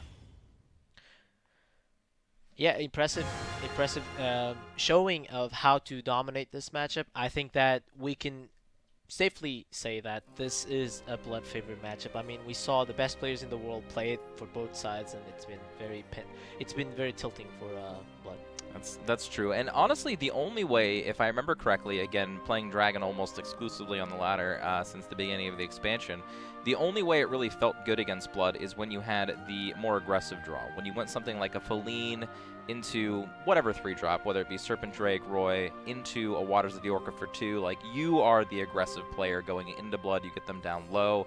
You get the early Evos against them, and you get an Ozzy to Haka for 7, you know, if you can, 8 if you can muster it with some ramp, if you can filter that in there, and then just take over the game. Yeah, because the Serpent Drake is a good card. It also may force the Evil Eye Demon to be used earlier. And yeah, as you mentioned, the more you pressure your opponent, the more they are forced to use their Evil points, and perhaps they're not evolving Flores, not evolving Vira, instead evolving Singers or anything else, or Servant of Lust. So you just want to pressure them enough so that they're forced to use evolve points on not optimal followers. Absolutely, and as I was talking about earlier in the match, Truce Adjudication is the card you want in Bloodcraft. It is not your other expensive cards, because that is the card that's going to win you the match. Bloodcraft can sometimes get really dicey with its own defense total, and sometimes you can just spike a Truce Adjudication and end the game. Yeah, there have been multiple games, multiple actually Twitter posts about Truth's Education actually ending the game and dealing that damage, 10 damage to Blood, and then the Blood player actually emoting or reacting because he was not expecting that amount of burst so early in the game. Wow, Rio actually keeping a gift for Bloodkin in his opening hand here, along with the Blood Pact.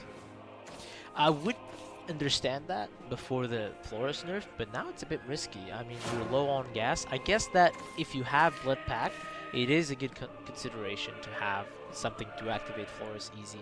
Sure, but concerns don't matter too much now. Falls into an Alexandrite Demon. Of course, Alexandrite Demon doesn't pair that well against Owen, but getting the card draw is fine. However, when you already have 2 Blood Packs in your hand, kind of an awkward keep now. A lot of card draw. I have to say, I'm actually admired by how many times Feg can get Owens off the mulligan.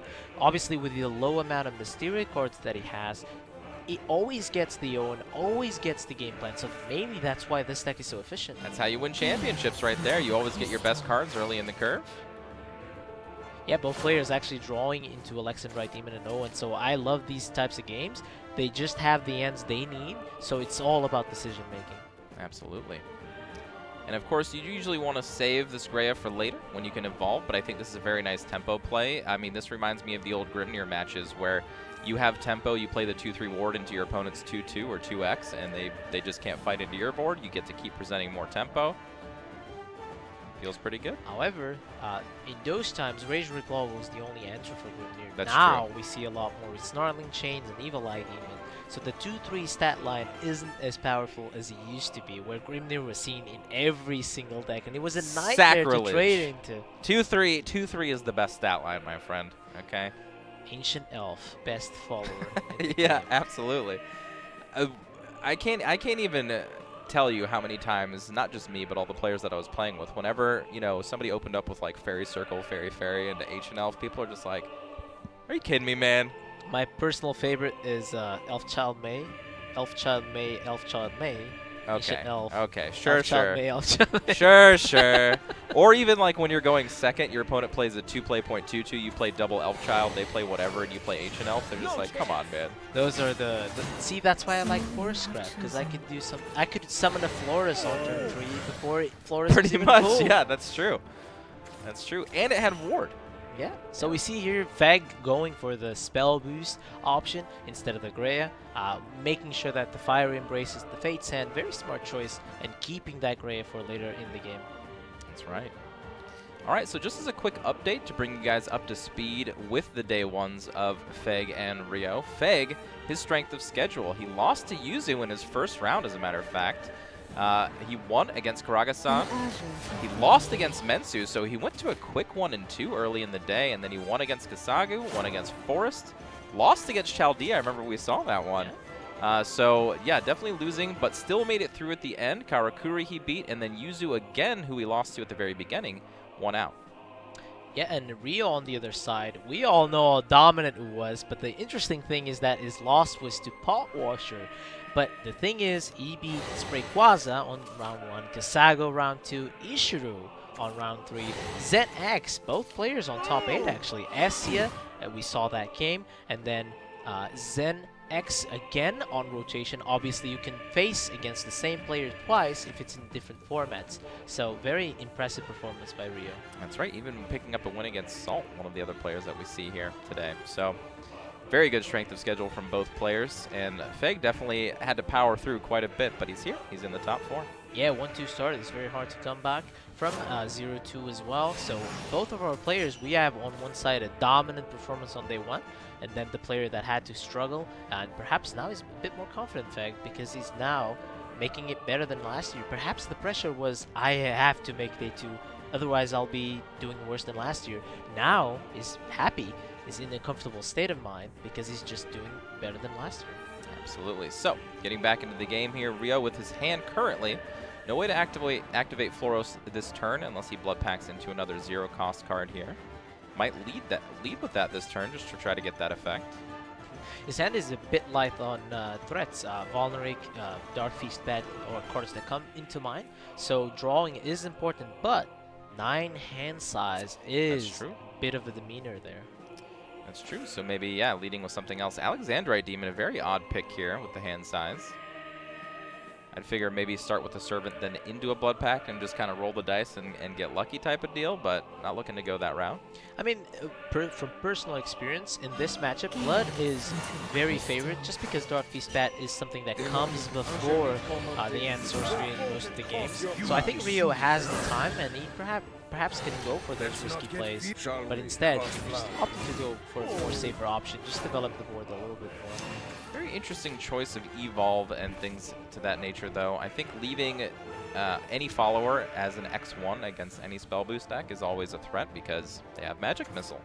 So might have just given his opponent a very easy out to killing both of his followers and Feg coming into the Magic Missile. That's true. Let's see, the Gray was also an option there. It's also an option to keep the board clear. I think minimizing damage is very important. That Roots Education can top you off to 20, making the Dark Feast Bat not be capable of destroying your opponent's, your leader's health. That's right. So I think I still would have been in favor of Servant into Blood Pact that turn and just Evo, because leaving behind the 2-1 and putting a Sapphire in your hand when you already have 2 more Blood Packs in your hand doesn't really impact your hand that much other than just keeping too many cards in your hand. But yeah, like you said, just favoring getting to the board as best he can, trying to pressure Feg's play points. I think he just has to find a plan of getting rid of this hand because he needs space to draw a lot of cards. This hand is not going to win the game for him. Volneric is very important to deal with those beefy wards. I mean, that Roots Education can be devastating if you don't have an answer. Even the Ruby, maybe. The Ruby instead. That's true, yeah. It would give you a different option, especially against the Adjudication. I know we saw that a little bit earlier. This is also an interesting play to me, too. Feg had a very easy Magic Missile into Wind Blast hand if he really wanted to take down the followers, but choosing to use one of his precious Evo points along with getting this follower out here. That's probably very easy to take down. It's got only 3 defense, very easy for Blood to deal with. You're also helping them develop their own Floros by giving them a target, so perhaps the 2 spells would have been something stronger for Feg's side.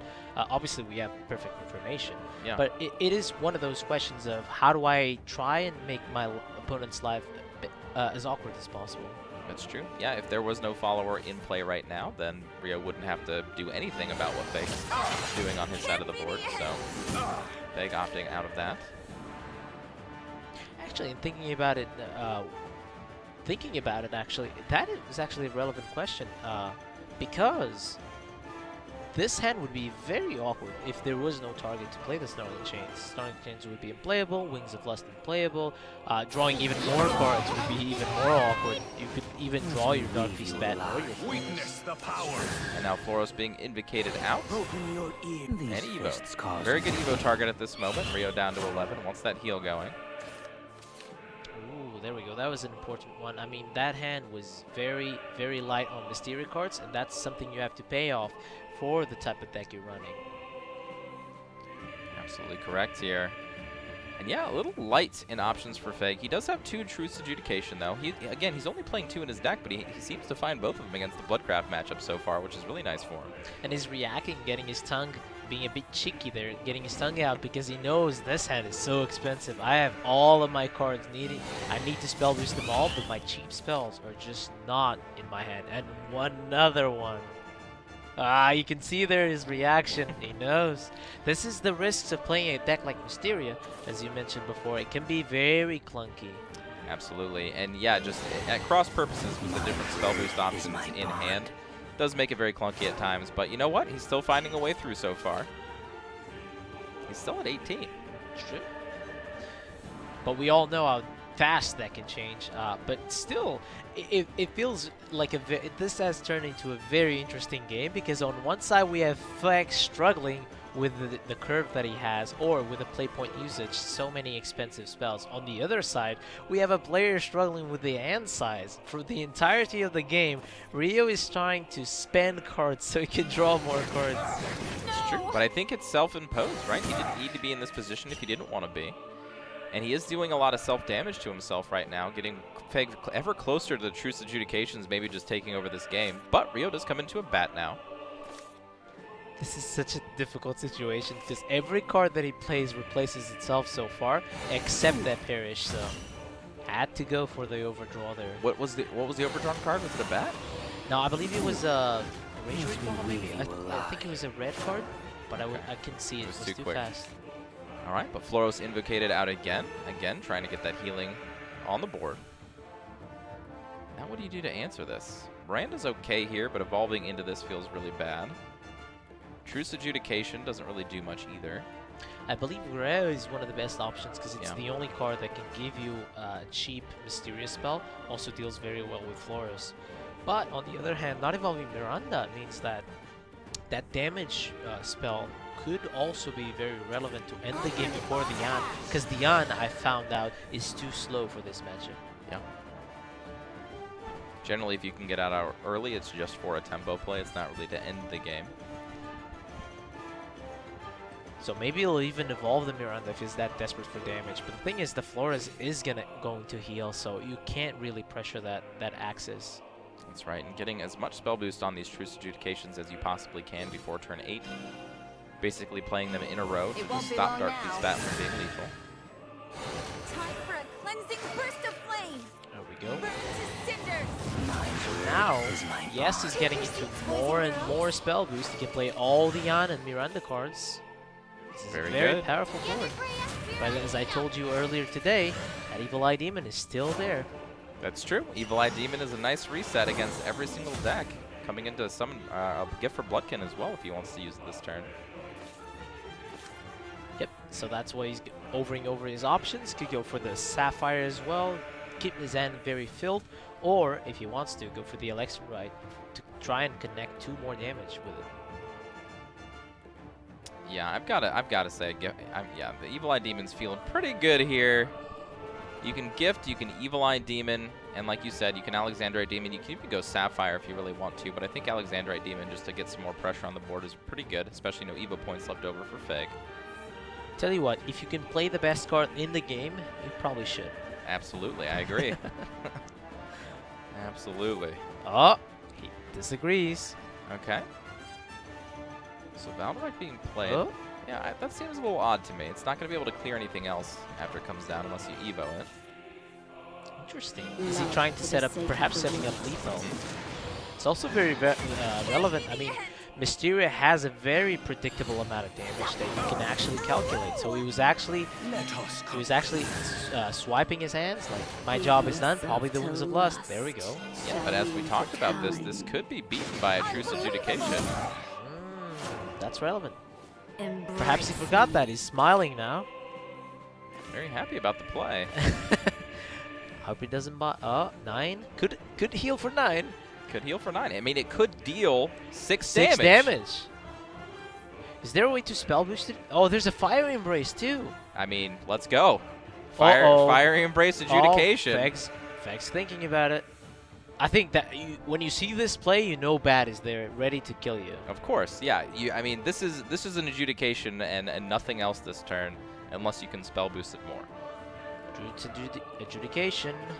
You gotta spell boost it. You gotta go ham with this thing. I'm getting nervous of him just playing it right off. Even if not for the spell boost, why not Fire Embrace? Yeah. How do you kill the 7/8? Okay. There you go. Going for the maximum amount of spell boost. I like this. That's actually 1 more damage. Okay, here we go. It's at he's 11. attacking first too. Oh, he knows it's not lethal. Oh, that's so close. Oh, he reacted, so the bat will be enough with the gift for Bloodkin. Oh man. Wow.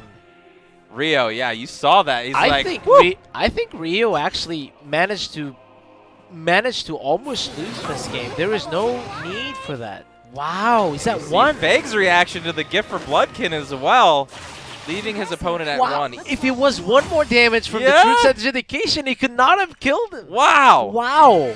Unbelievable game there. So yeah, I mean, Mysterio really showing that even in a bad spot, those adjudications can really get the job done. I mean, but just barely missing that game. Oh man, Rio was... I think he was doing this too early. Too soon. Maybe he forgot about it or didn't think about it. But that was too close to come for comfort. I mean, you saw both players' reactions, right? Like he exclaimed as he saw that it wasn't lethal. And Feg, as soon as he saw the gift for Bloodkin, that means he knows exactly how much damage the bat was on, and not too happy about it. 1 off. Oh man, and it spell boosted it as efficiently as possible, Yes, he and did. Still didn't get rewarded for that. That's a One bit off. sad, but 1-1 now. What can you do other than play your best? And Feg definitely did so. So once again, this Mysteria deck is what has to be in Feg's mind and Rio's mind too. Rio getting that important win, getting back into the scoreboard. That's right, and it looks like Feg making a very good choice here in audibling to Dragon against Shadow. Of course, we know that this matchup is a little bit closer. I still think Dragon has the edge. We know that Serpent Drakes can be an auto win. We saw that in Pot Washer's match. I mean, they just get out of hand. If you're on the plate, you get the right draw with them. I know that's how I've always felt with it. It's a very hard card to deal with. This is a tough hand to keep for Rio. 1-2s are not very efficient against Dragon's followers. It comes to mind Serpent Disdain, Serpent Drake, of course. So everything that you can. This used to be a Contenders Cup, a nightmare for a lot of Shadow players where they just didn't have enough tutus. That's right. So actually keeping the curve here, which means that Rio's most likely going first. So Feg's going second. I think you keep the Feline, and I think you mull the rest here. I know keeping Rending. Oh, okay. Maybe I'm just completely wrong here. Just mull the Feline and keep the others. Yeah, trying to keep his options open because he's on the draw, wanting to keep that removal spell for that, but perhaps even wanting to combine it with a Serpent Drake, as you mentioned before. That's just true. going for the dream. I mean, with stakes so high, trying to get a bit of a high roll, I mean, I can't blame him for that. Yeah, and honestly, keeping a 2-2 instead of the 1-3 does make sense when you're going second. You want to be able to contest the board. Oh, Rio just fist bumped there when he saw the Singer. His hand was very light and was very happy to know that he can fall back on now.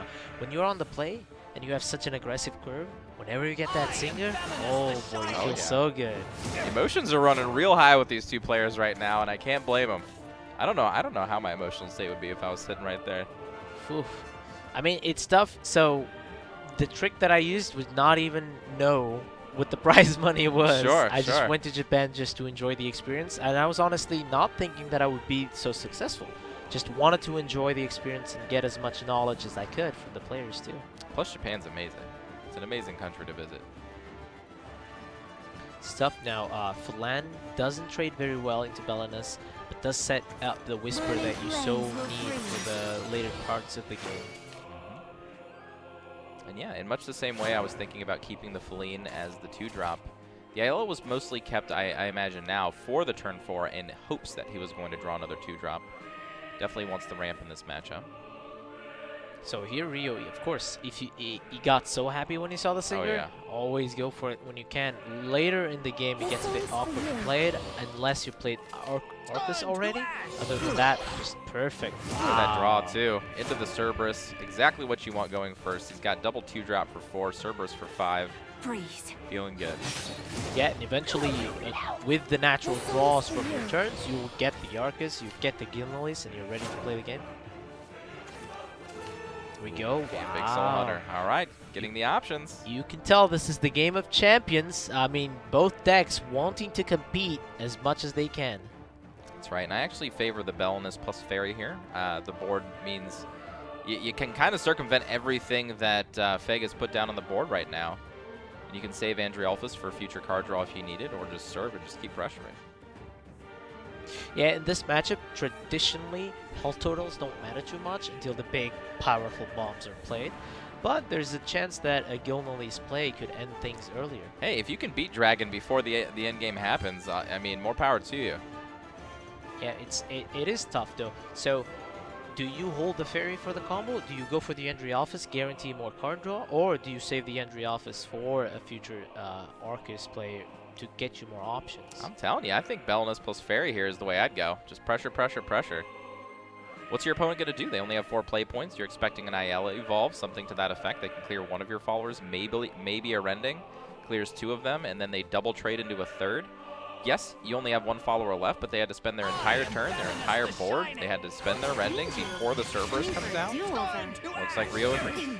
Yep, and Feg not too happy to see double 2-drop on 4. The tempo is very high for Rio, and with a Singer there, just guarantees that the powerful cards will come and will be played when you're ahead. An Arcus when ahead is devastating for anyone.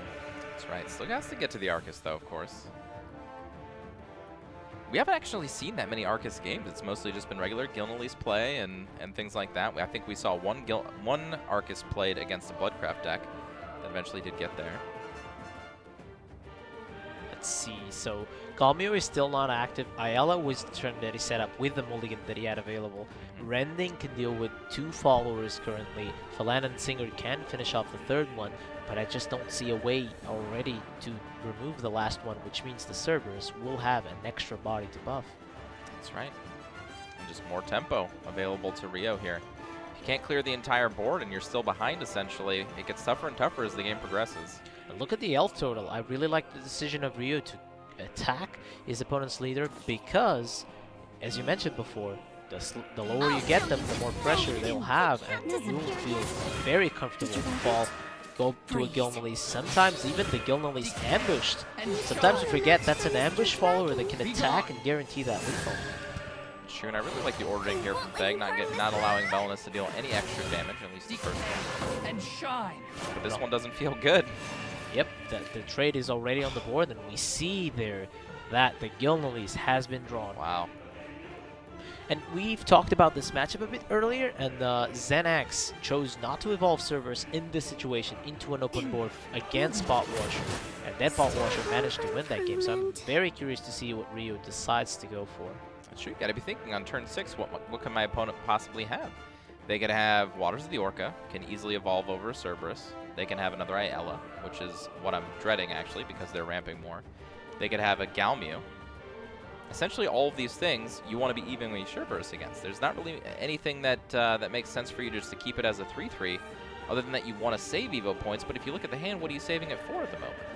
Yeah, it's tough. I mean, I believe you had Arcus, or maybe was thinking about Arcus, but the thing is, if you were ahead when you played it, you don't even need to evolve it. Right. So it's about guaranteeing that your board is hard to deal with, and blocking that Galmio seems very important to me. If it's just a 3-3, your opponent can Rending, can evolve the Galmio, get a lucky ping or something like that. What's funny is we see a lot of our players trying to keep their followers at 3 or above 3 defense, but like you said, the last time we saw this play, the Cerberus was not evolved, and it looks okay. It looks like he is going to go for it this time. I like it. I think where Xenax struggle, I think Rio is showing us that he has an understanding of this matchup. As a matter of fact, I think Feg just drew out of it in the fact that he drew a Serpent Drake to actually evolve into the Cerberus. Before that, I mean, he had the Pure Voice, but you don't want to play Pure Voice when you're only on 6 play points.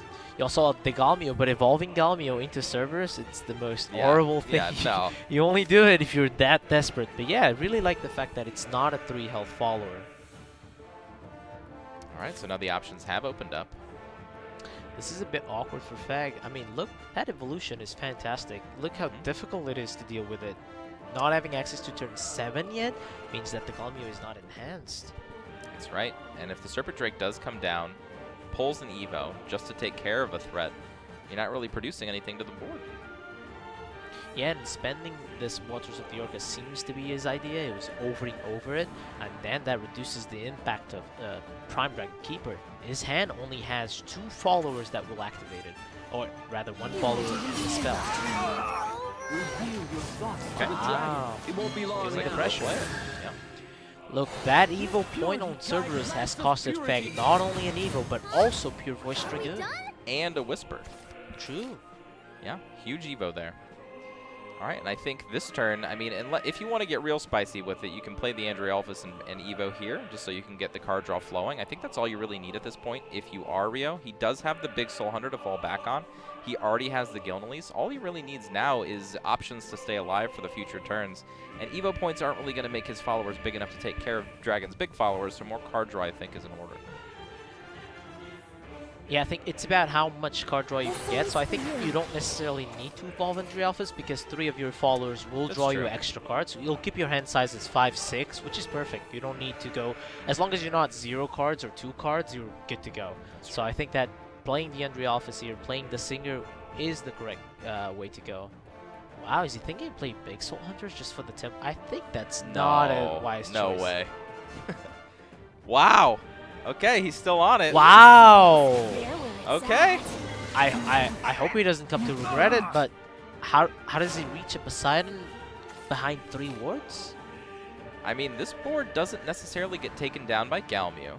But you come out with almost nothing with a Galmio. That's true. I mean, that's a very odd play right there. I mean, if you're going to tempo play like that, why not Evo for face? You know what I mean? If you're going to really play the tempo game, why not just pressure as hard as you possibly can, make your followers that much harder to deal with so that you can play your Gilnelis on the following turn and possibly have more followers to fight with? That was a very odd play. I think when I'm comfortably ahead, I like to think, how can I lose this game? And I just think that a Poseidon or a Galmio here into a Poseidon could be something that's very strong and very hard to deal with. And look at this. Yeah, this Serpent Drake, this is a full board clear. Your Gilnelis isn't safe, the Prime Dragon Keeper is there, and you don't have a big Soul Hunter. Had you Evo'd the 1-2, that full board would have not have been cleared, and you would have gotten extra damage in over the course of 2 turns, and even more damage because of the Gilnelis play. I think this half and half might cost him a bit here. I mean, I'm not going to say that is lost. He's very far ahead still. 20 to 10, no pressure for the Dragon side. You still have time to set up your Gilnelis later in the game. But then again, it is a bit worrying that if there's a Poseidon now, it is so hard to come back from that situation. You have just played your only way, efficient way, to deal with Poseidon. Seraphic Blade is an answer, but it is your entire turn. That's right. So very interesting plays here from Rio. He's starting to feel the pressure now. Now, of course, like you said, Feg is behind here, but does have double Ozzy Dahaka in hand now. Yeah, and there's no clean way to remove both Drakes and the Prime Dragon Keeper. We saw how Feg reacted. They're very happy to see the ping go onto the 3-2 healthy Serpent Drake. So Fran here can be used as an enhance and remove both threats, but that doesn't give you a board or doesn't stop that 3-1. Does he accept the damage and play the Gilnelis? But what does that do for him? You need this Gilnelis to win on 10. I don't see the aggro plan here of getting the 10 done before you're on 10 play points. So it looks like he will go. Frank play here. You finally did it. The 2 biggest threats. This will leave a Serpent Drake behind that. Has damage on it though. Wow. I mean, he did this before. He had a 7-1, but I don't think that is in a position where this yeah, the this 5-1. Yeah, this does not look good. This one's definitely not living. This shows me that he's desperate for something that is falling a bit behind here, and he needs to take risks to get into the game again. And I think he just put himself in this situation. It's tough. It's tough. Is there any card that Shadow can play next turn? Yeah, actually they can. They can play Gilnelise with the Spirit to win if you leave the 5-1. I was just thinking, is there any way you just play Ozzy Dahaka into the face here? Wow, maybe he does. Yep. Oh, he's got the red there. Yep, Okay. like it. He's going to get another Drake, setting up lethal. The second Azidaka. Again, no big Soul Hunter. You know Rio only has one, and he has used it. So the 6-7 costs a Seraphic Blade an entire turn to deal with it, and I think that Feg will get it. I think Rio misplayed his hand here. I think playing the half and half game, we've talked about this all the time. When you kind of split your focus between being aggressive, being value-oriented, sometimes it costs you a lot. Yeah, I mean, look at his body language. He's feeling it now, a bit more down, had his arm extended. He knows that this game just got out of control. He was very far in the lead throughout the entire game, and all it took was a Prime Dragon Keeper with a Serpent Drake. And that's why this matchup, the Prime Dragon Keeper, is a fantastic card. Allows you to develop a threat as well as removing every small-sized follower from Shadowcraft. Absolutely. And yeah, I mean, what is the option even here now for Rio? What do you do? I think Seraphic Blade is a must, and technically you're not death on board, but Seraphic Blade with a Lady Grey is the option you have to go for, and that just doesn't feel too strong in my opinion. I mean, it keeps you alive, but you're definitely not winning with this line of play. Does he still go for the value trade even? I He did it last turn. I See, now he changed his mind. Oh, yeah. All right, so this leaves up a possible 9 damage here this turn from Feg, but he doesn't need to go for the Ozzy Dahaka right now. Yeah, can even go for Galmio, get another Drake, get Oh, that yeah, 3 that's so extra good. damage. Yeah, get that Dahaka even lower. I mean, Galmu plus, you can even play the Masamune here. You can play the Waters of the Orca just for some more followers. I think flooding the board heavy here is very good. I would keep Masamune just because it is a safe plan to go for. You can Masamune and then Poseidon or Dahaka if you need to, so anything that you get off the top of the deck. Even that Cinder can get rushed with the Masamune, so I really like this setup. All right, Rio's off the top of his deck here. What can he draw? That's not going to do it. Not going to do it. I think this is game over. He knows it, shaking his head. Oh, slinking down in the chair. Yikes. The pressure is making him dig a bigger and bigger hole. That's right. So going to take a drink of water. He's going to reevaluate this game. And this is actually one of the things I've seen a lot of great competitors do. When they know the game's lost, sit back, relax, kind of replay the events in their mind, get themselves refocused, recentered for the next game. Use the time they have available to them. Yeah, refill your liquids. In these stressful situations, that's a lot of hours. You have to keep yourself hydrated. Dehydration actually plays a big role in your decision making. Absolutely. So Feg going to go up 2-1 here, and now back to his Mysteria Rune deck. This is going to be the talk of the tournament for him if it makes him to the finals, right? Yeah, and it's all about that deck in particular. He has been showing a very strong performance with the other 2 decks, but now it's all about the Mysteria Rune, and I believe Rio still has that Dragon deck. That's right, and so far it's gotten the one important win for him so far. Let's see if it's got one more. I mean, he's got 2 matches to prove it, and we've seen it beat Dragon before, so, I mean, you know. I wonder if Rio, knowing that, will start with Dragoncraft, or if he's going to stick to this Shadowcraft deck. That's true. I think Shadow's probably the better bet here.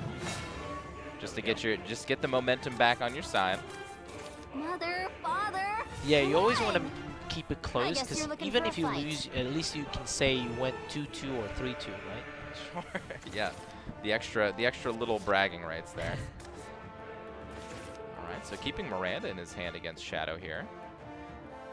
Because look at how big that last matchup could be for this series. I mean, Dragon, if he beats Dragon with Shadow, he still has the Dragon Mirror to go forward and does not need to defeat that Mysteria per se with his own Dragon. Well, there's only the Mysteria left for Feg. Yeah, because he won the last game, so that last game could have a big impact in the series because Ryu could have the Dragon Mirror had he won with the Shadow. That's true. Now he's forced to beat Mysteria twice. I mean, this is the deck, right? This is the deck that I don't feel too uncomfortable against unless I'm playing Dragon. But Rio does have Dragon left, so. When that hand effect does not look too good. Oof. Yeah. getting better. You can see from his face, it's getting better. Yeah. You can see his face. I mean, I'm doing a similar face to his because I like to see some competitive Shadowverse games, and this hand does not seem very competitive so far. To be fair, though, against what Rio has, I mean, the one Nova Flare is going to be good enough to stop the entire early game. Now, I know the rule of all Spell Boost players out there, and I know all of you Spell Boost players in chat. You guys have all seen hands like this, playing Dimension Shift, playing Daria, playing whatever deck you've played. You're just like, man, what is this? I was going to say, but if that was a no one, that would have changed things quite considerably. I mean, honestly, he needs something as simple as an Insight right now. He just needs to buff these Wind Blasts so that he can get some work out of them. Wow. Otherwise, they're just sitting there. I mean, do you just Wind Blast for 1 damage I was here? going to say that. Or do you just... I would just pass until Nova Flare, because Nova Flare can take care True. of Belanus anyway. So if you are forced... I think you're in such a bad position that you will be forced to play that Nova Flare, perhaps. Yeah, I agree. Yeah, you know what? I think I like the pass. You're going second, so you know your opponent's not going to be able to Evo before you play the Nova Flare. So just let your opponent go to town for the first couple of turns and hope the Nova Flare gets you back into the game. Do you play the Belanus here, or do you expect something like a Nova Flare to be played later? Even if there's a Nova Flare, I think Belanus getting that extra damage could be important. I think you definitely play the Belanus here. I think if you're Rio and you're playing against Runecraft and they skip turn 1 and turn 2, you just smash the board. Yep. Oh, 1 turn too late, but still, I think that's the play to go for. That Gray is very important to be evolved next turn if he needs, or he can still go for the Nova Flare. Now here's what separates a champion from not a champion. Do you trade into this to not let your Lady Gray be Nova Flared? Ooh. I mean, you play Belanus to put pressure and get damage in, so it is a tough choice there. Andrialphus gives you a bit more resilience against Nova Flare, being able to cycle. Lady Gray as well. But I think the 2 damage is relevant, and Lady Gray isn't that important against the Nova Flare, but he does decide to go for it. He knows. He read it. Rio is definitely a champion. But yeah, I still think Nova Flare is a must here. It buffs all the Wind Blasts in hand, deals with most of the board here.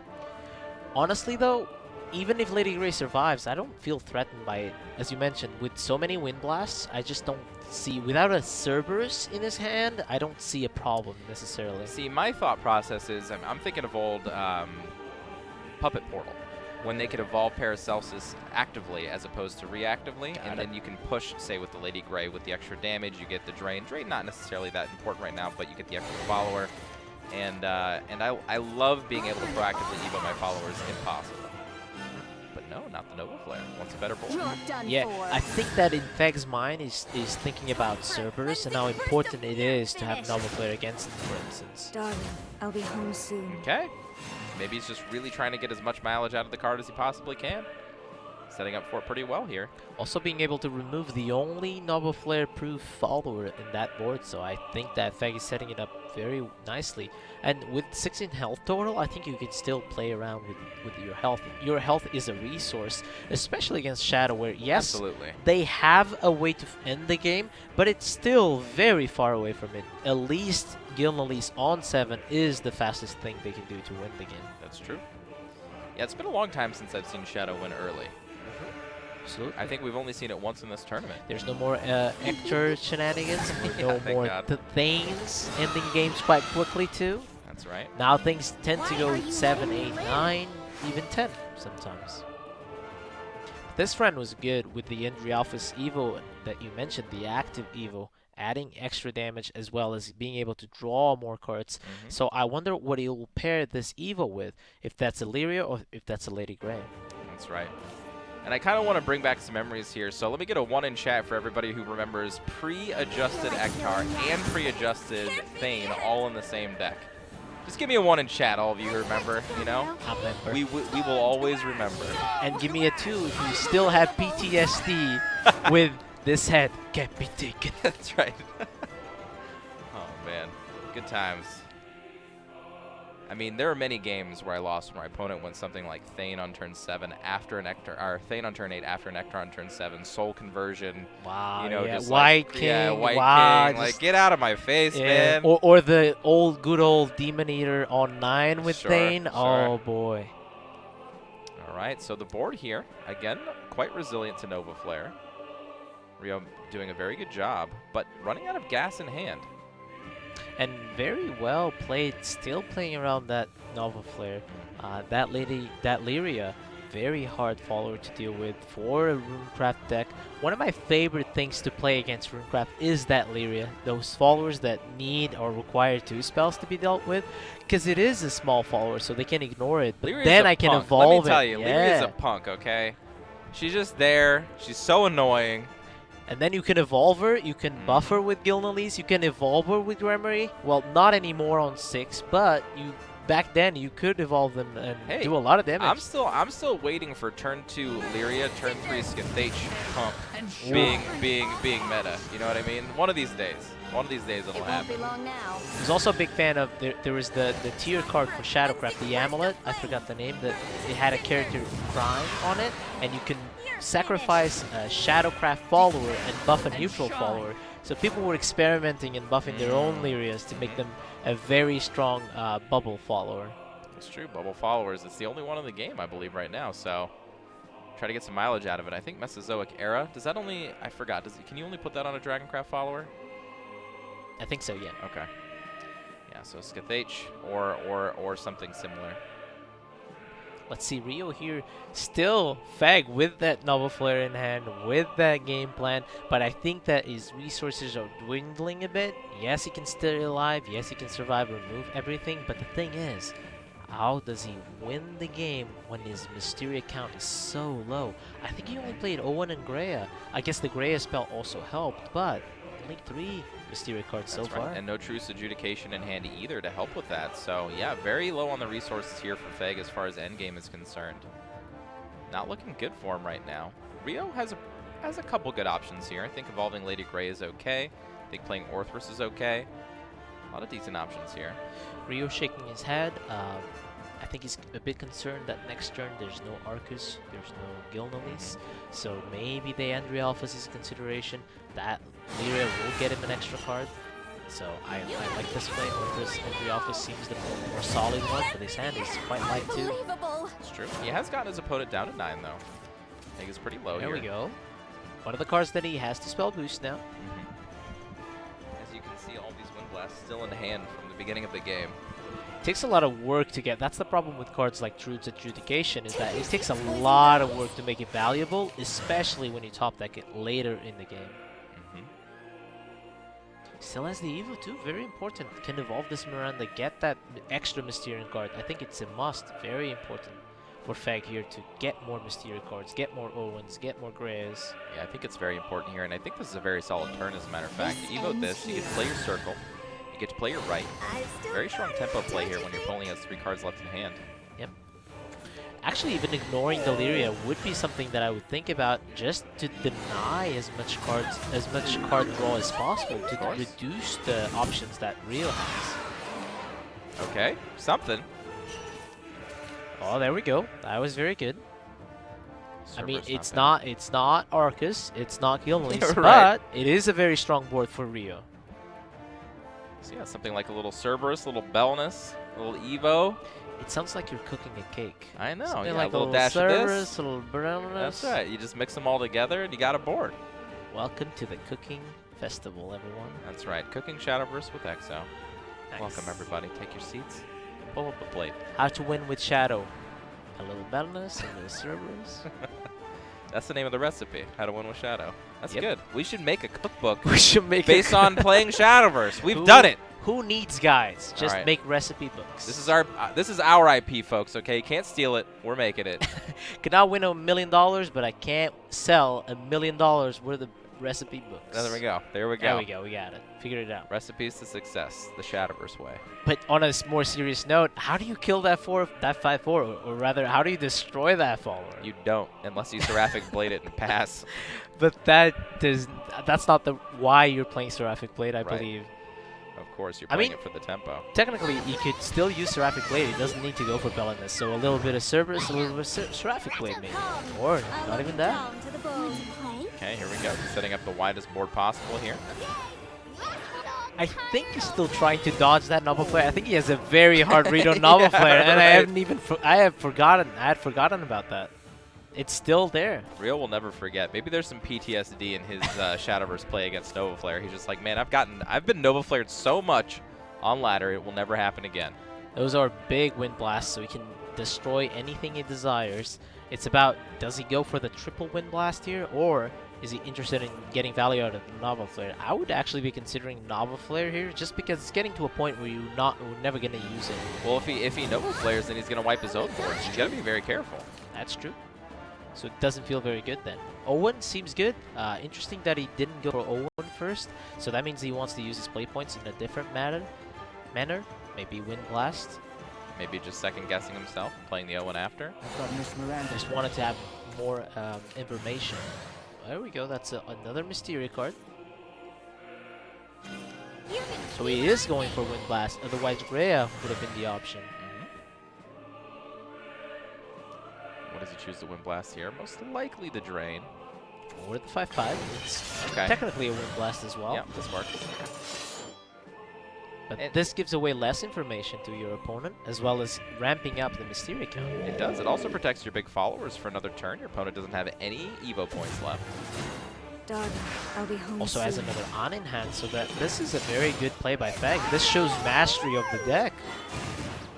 Wow, full trade here, no face. Ooh, you saw him react to that one. That's not the ping he wanted. Is going full defensive here the option? How do you win this game? It depends on how much Mysteria cards can he play until turn 10. So that Miranda is 2 more, the Greya 1 more, An is 1 more, so there's not a lot, but Truth's Adjudication can get you that extra damage that you need. Okay. It is a dangerous game you're playing though, because the Gilneys can switch that math really fast. This 5-2 ward here is preventing a lot of action from Rio's side right now. Otherwise, he'd be able to play this big Soul Hunter pretty easily and take care of the 4-4 here as well, but can't do it. Oh, I know why the trade, because Gremory with a Ghost would have been lethal otherwise if he doesn't trade, because he's able to evolve his board. Then we forgot, he's at 7. He played Cerberus with an aggressive opening start. He only has 7 health. Okay. Playing super defensively, knowing the lethals. Very good play. Big souls, they're Oh. where it's at. Oh, you saw Feg pointing. That's something typical of Japanese players. They point at the card I point they want. every time. They point at the card they want. I don't know about you. I point every single time. I wonder. I ask you why.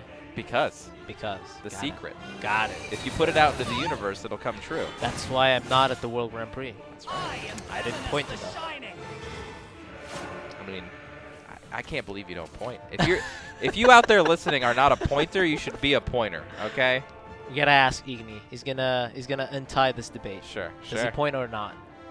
I mean, if you don't point, you hard nod. Okay. I mean, you do something. You got to put it out into the universe, Aka. Come on. I just expect the worst, so to not create expectations. Then I get really happy when something good happens. But if you expect the worst, then you're putting negative into the universe. Oh no, karma. You're hurting yourself. Oh, that's a secret. Now I know. Next year I'll be there. That's right. That's why I always draw Oracle on 2, and I used to draw Fervor on 5 when I was playing competitively, and not everybody else did. Yeah, now this is an interesting. Look at me dodging the fact that I'm not a pointer. I bet everyone on Twitch chat is like, what is Aka talking about? How dare you be the 2nd place runner-up and not point a single time? I know, really. All right, so let's This get is back into this. This is a tough turn. I mean, that Adjudication only has 4 spell boosts so far. It's not enough. It's not big enough. On the other hand, Shadow is out of resources. Daliria is gonna draw him an extra card. Finally, it's been a long time since. Sometimes it's bad to have the bubble. Yeah, Sometimes it's bad. It's true. Oh, not going for the circle and adding Mysteria to it. Mysteria increasing his Mysteria count instead dealing with the Belenus. Getting a bit lucky there with a ping. Finally, about time. Now here's the question. Again, I ask. Feg has not dealt any face damage yet. He needs all of the damage to come from this and sorcery and from the Truce Adjudication. Now, of course, if he does manage to break through finally on the board, maybe some of these followers can go face. All right, let's use our memories for a bit. So he played 2 Greyas. He evolved 1 Greya, so 3. Played 1 Owen, 4. Played 2 Owens, 5.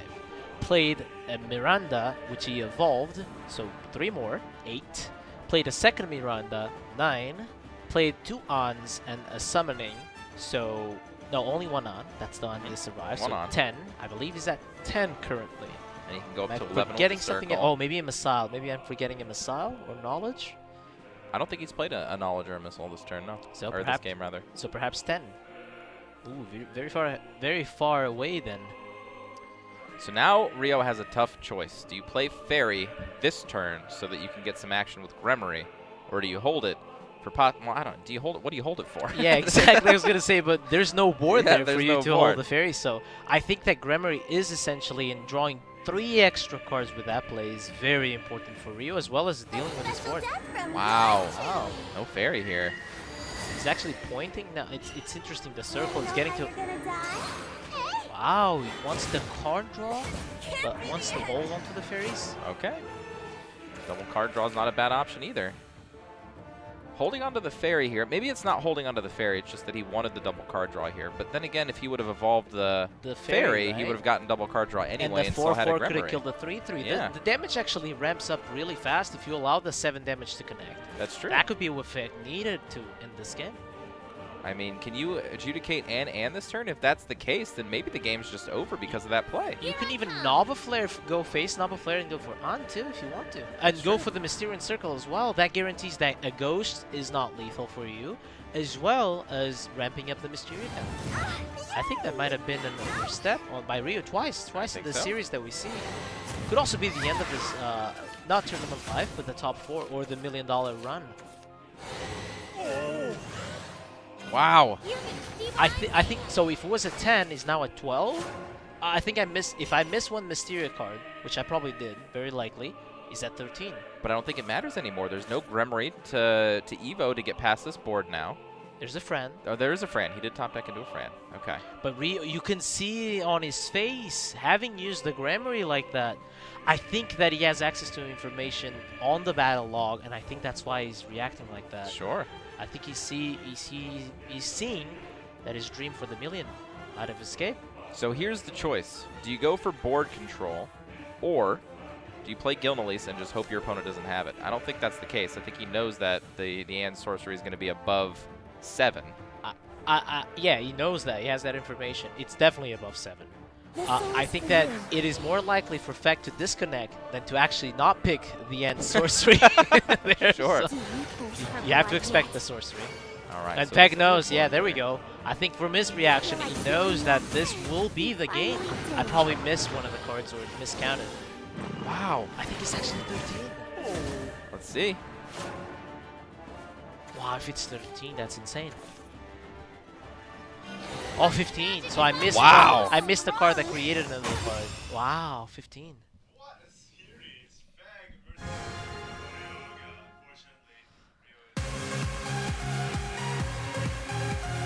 Going to finals, but he feels really good after last year, going all the way now to the end of the World Grand Prix. What do you guys think about that series? I mean, that was excellently played by Feg. Okay, I think Rio, as we talked about, misstepped several times in the matchup. I think the better players have been advancing every single round. We see the players that are losing not really putting up the fight they need to advance in this tournament. I think that Feg is more tested, more prepared. It's the second time that he has to go through this 10-hour grind at the World Grand Prix. 2 days of competition. We have to keep in mind, these players came from Rage, which is also a very hard tournament, but 2 days of tournament, that's nothing that they're not used to that. Rage is usually 1 day, not 2 days. Long tournaments, absolutely. And talk about nail biters for that game too. That truth adjudication that was 1 off on Feg the first time he played with Mysteria. And he's making it happen with Mysteria Room, folks. And even in that game, Rio almost got the game out of control because he allowed Feg to get that out, right? I mean, I think that, honestly, think that Feg is still calm, and still has a lot of energy to give, and I think that we can see that Rio doesn't feel too good with himself, honestly. Bit of a matter of experience then. Feg, he's been here before, like you said. Absolutely. ただ昨日7勝と There い he う is, 数字で Rio. トップで Still デイワン though, を通 still 過 has して a bit on the line, 強 can 豪 go to the セミファイナル third で敗 place 退になり match ましたがこの2 against 日間 whoever どんな loses 戦い in に the なりま next した Still a huge semifinal. match. Still has a lot on the line. You win $30,000. that match, you win $30,000, so definitely more money on the line there. Of course, Feg moving on to at least $200,000, playing for $1 million. Yeah, so if the third and fourth place match is for $30,000, but actually, if they win, it's $50,000 for third place. So there's still a lot in the line for Rio. Absolutely. I can't wait. I can't wait. Now, I mean, pretty soon here, I mean, you can see the emotions, actually, before we go on to the next match. I mean, the emotions on the players' faces here, you know, they're very, you can see Rio's very upset with his loss. You know, a couple tears down the face, but that's how it goes. At the end of the day, you know, Rio still in it, and you know, nothing to be ashamed of too. A lot less experience than Feg, but still putting up a great showing at the World Grand Prix. Yeah, and so happy. I mean, everything that he's achieving is just a dream. He's one step closer from it, and I can't wait to see who's his opponent is going to be. That's right, so let's give him his space. 3回戦いましたが大舞台で負けませんでしたね。負けませんでしたね。いやもう本当に上手いプレイヤーなんでもう大変でした倒すのが。さあただ勝利を収めました。そしてなんといってもねマナリアウィッチが信じたデッキいい働きしてるんじゃないですか。疲れますあれ。本当に。10ターン目まで長いですね。長いですね。しっかりとね勝利を決めてくださいました。さあ前園さん、決勝戦ねこれから迎えるフェグ選手にエールをお願いします。はい、最後の舞台だと思うので、もう一回集中力を高めてぜひ頑張ってください。ありがとうございます。さあフェグ選手2度目の世界決戦は次が決勝戦。あと1人倒せば世界一というところまで来ました。はい。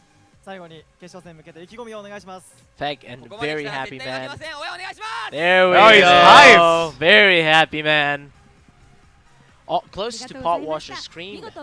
I mean, you've got to let it out at some point, right? You're building, you're building, you're building.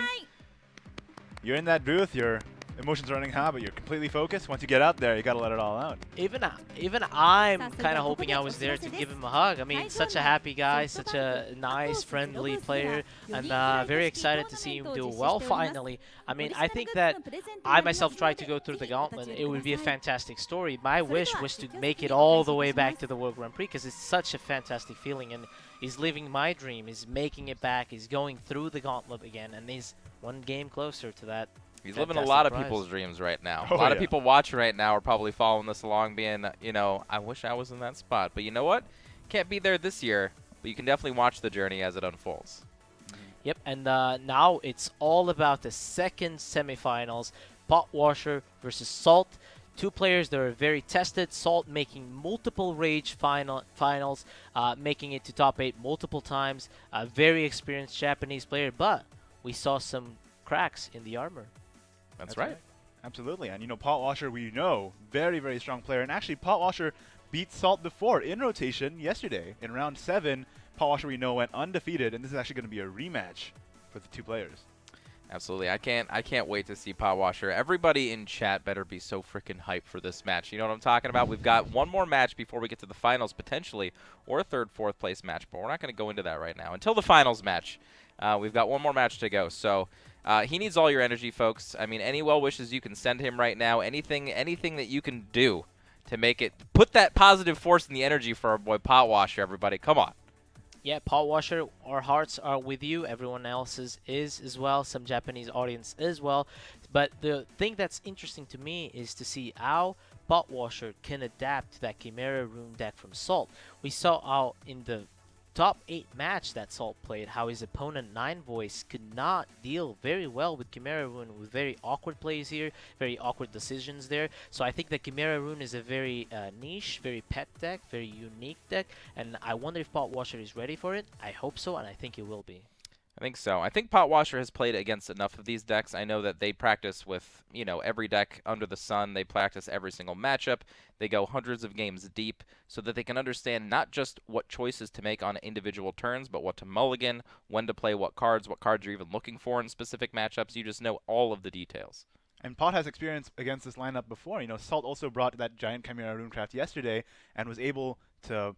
And Pot was able to get a victory over that in the Swiss rounds. Hopefully he can do a repeat performance here. Of course, it's a little different with the format, but still similar decks, hopefully Paul Washer can prove his mettle yet again. Yeah, and for Salt's side, maybe that was the experience that he needed. Maybe now he has different knowledge. He knows from experiencing that matchup how Pot Washer plays, how Pot Washer picks, because in the best of 5 conquest format, the pick order can be very important. And that Chimera Rune, if he gets a good matchup on it, could be exactly what he wants. And definitely for Salt, he has that hunger in him. He lost once already yesterday. He's ready to rematch Pot Washer and beat him this time. That's right. I mean, the stakes are high, right? We've covered that extensively. The stakes are super high for both of these players. Tensions are high. I mean, their focus has to be laser at the moment. Oh yeah. If anything falters right now, I mean, one mistake can cost you an entire match, can cost you an entire season right now at the end of it, into that $200,000 at least prize pool. So yeah, everything on the line here. And another story rises. Salt defeating Kocha, bringing Kocha's soul. Let's say he mentioned that if I am the grand champion, I'll carry everyone's hopes. And if he plays against Fag in the finals, Fag wanted to defeat Kocha. Does that transition into a Kocha versus Fag-like match? Is it a transitive there's another story soul? rising there. So, I would not want to miss all of these stories, all of these players with their dream on the line. We are very close to the end. Only 4 players remain. Only one more semifinals. One of the 3rd and 4th place candidates is already decided with Rio. Fag already at the top 2, but we still have a lot more to cover. That's right. It's an exciting day of Shadowverse, some of the best we've ever seen, and it looks like it is going to take them some time to get up to the next round. So, yeah, just stick with us, folks, and we'll get there soon.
これよりシャドーバースワールドグランプリ2018グランドファイナルズセミファイナル第2試合を始めます。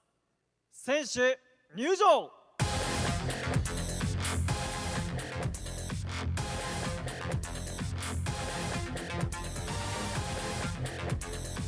ポール・ワッシャー。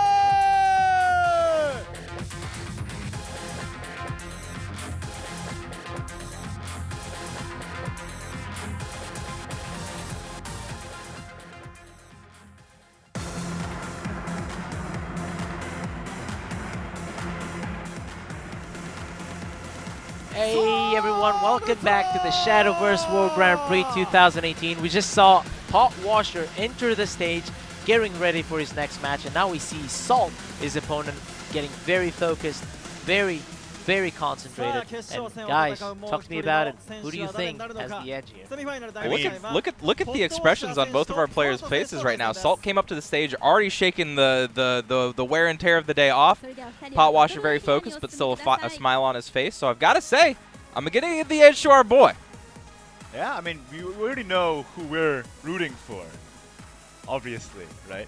Absolutely. Absolutely. Everybody knows who we're rooting for. At this point, yeah. And something that I'm very excited for is that Potwasher is finally smiling, finally very happy, and a very happy expression. He was feeling the pressure on day one, wanting to make it so hard to day two. But now that he actually made it to top 4, I think that he's very proud with what he accomplished. A top 4 at this stage is incredibly, it's insane. And being in his shoes, I was so relieved.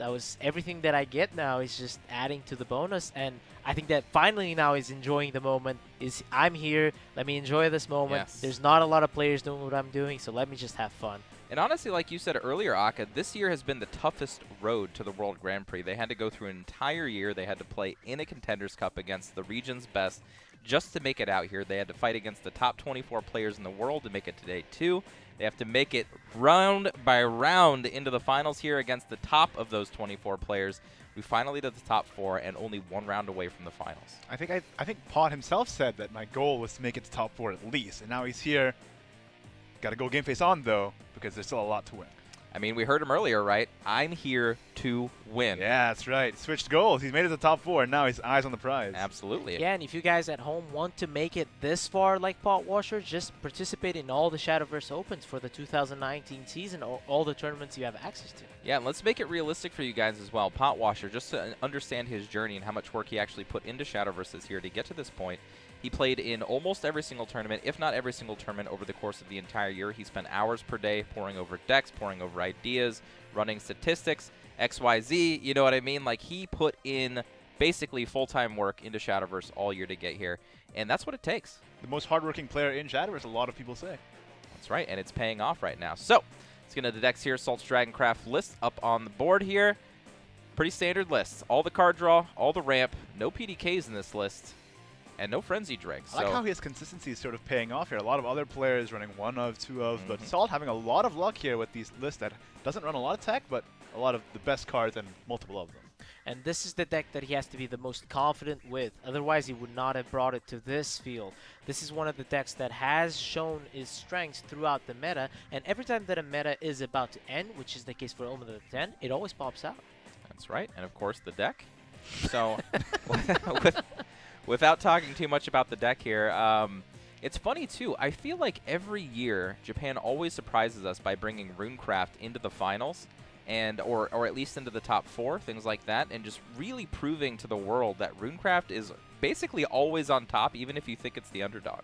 And I find that that's like you said, it's a trend every single time too. I think is it something to do with the players in that region just loving that class? I mean, they play the heck out of Runecraft, okay? And I know from Onion Sheep, one of the best European players, he's always looking at their list for Rune, always trying to gain some information, and we see him take it to some of the Shadowverse Open tournaments and really doing work with them. Yeah, and we, first of all, have a Mysteria deck already at the top 2 seat with Feg, and now we can potentially get a Chimera Rune to go with it. But let's look into this Dragon list for Potwasher. Very strong list. 2 Prime Dragon Keepers, 1 Force of the Dragon Newt that actually came very strongly for him in the last game. I love it. I always include 1 Force of the Dragon Newt in all of my Dragoncraft decks because options. Why not have them? They're always good, especially when you are playing against these opponents, right? You see how well these players play around cards that they don't know are in their opponent's hands. If you can mix it up with just 1 or 2 or 3 different tech cards to kind of throw a wrench into their game plan, you can mess up their turns. Makes your decision-making a lot harder. And that's why it's so much more important in these tournaments to do so. Yeah, and everyone, we're getting ready for the next match. Give it up for Potwasher and his opponent, Salt. I'm just kidding. Give it up for Potwasher and Salt. Hope you guys enjoy. And take it away, guys. Okay. That's so right, guys. Potwasher against Salt here. It's going to be Shadowcraft versus Dragoncraft here. Now, we've seen that Dragoncraft has done really well against Shadowcraft in this tournament so far. That's right. And again, chat, energy, energy, energy. Send it to Potwasher. Give it up to him right now. You don't need it. Go to bed, okay? Don't actually go to bed. Watch it. But be tired. Send your energy to Potwasher right now. Let's go. This is it. All right, and just to recap how these players got here into the top 4, Potwasher's strengths of schedule, we've talked about it before, lost 0-2 in the beginning. Who did he lose to? He lost to Castor and Hearn, players we actually didn't see in the top 8 at all, but he made it through them and brushed it off. And then he beat Forest, Spray Quaza, Mingy God, Hishiro, Salt, and then finally... Konoryoga. There we go. Okay. And crazy, too, going down 0-2 and then 6 wins in a row against this competition. That's right. I mean, Salt, impressive stuff. I mean, he went 5-3, so one of the players that made it in on tiebreakers here. His losses were to Potwasher, so already losing to Potwasher, and also lost to Ryoga, and he lost to Hishiro. That's the thing, Salt lost to Potwasher. Now he's got something to prove in this game, so I think he's going to be on his A game. Look at him already focusing in. Potwasher took quite a bit on his mulligan there, potentially because it's an unfavorable matchup for him. That's right. So, this is a different matchup than they played before. Before it was 2-deck no ban, now it's 3-deck no ban. Salt including an extra deck here, as well as Potwasher. So we'll see if that changes the landscape of this matchup at all. Gremory on the play, trying to get that pressure in before Dragon can do anything super powerful. Always an interesting choice against Dragon, in my opinion. Now, we saw this happening, actually, I believe, going second. I don't remember if it was Kocha or if it was Rio earlier, but maybe it was Rio, now that I'm remembering it correctly, where he played a 1-drop going second against Dragon, which I feel like can be a misstep because of the Servant of Disdains, especially not having any removal for the Servant of Disdain. But when you're on the play, a little bit easier to get away with this tactic. I think it's just a matter of the players evaluating how much pressure they want to put earlier on, and if that's really, really important several turns down the line. And that's why they take a long time to think on these first turns. Like even now, even though it seems like there's only one possible play to make, you got to put all the thought in, and how much valuable is it to you to do this right now, like 5 turns later. As a matter of fact, you know what? Another thing that I never even really considered in this matchup, which is happening right now, is the turn 1 Gremory actually forcing out the Disciple of Disdain early, not to be used for card advantage later in the game. So Potwasher actually gaining a card here in this simple aspect.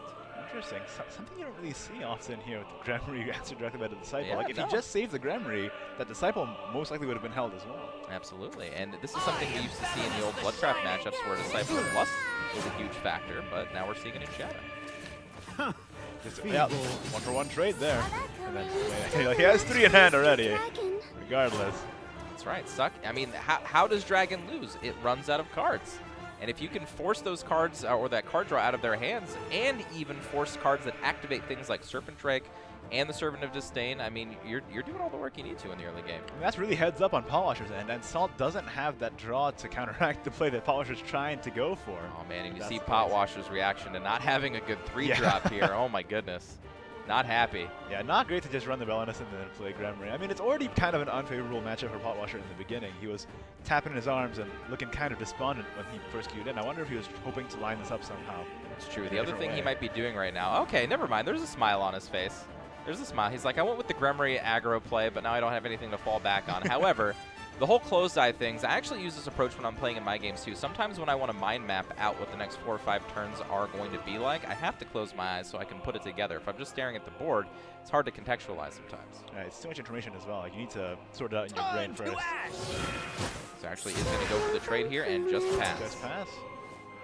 Kind of unfortunate, but Potwasher has evaluated that's the best way to go about things, but now the tempo's kind of on Salt's end.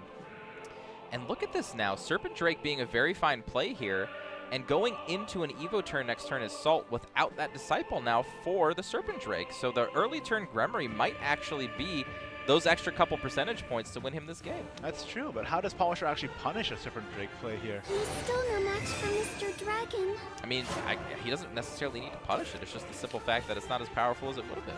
True. I feel like if Salt played the Serpent Drake here, it would have been kind of advantageous for him, but maybe he was playing around too much, thinking that Potwasher had some counter to it. Potwasher's kind of laughing, having to play the Coffin without the Evolve or anything. But you know, that last red's easy selected. You know what? I like the demeanor right now. Potwasher, huge smile on his face, feeling good. Feeling good. He's like, you know what? It's all free roll from here. Let's just have some fun, just like Aka said.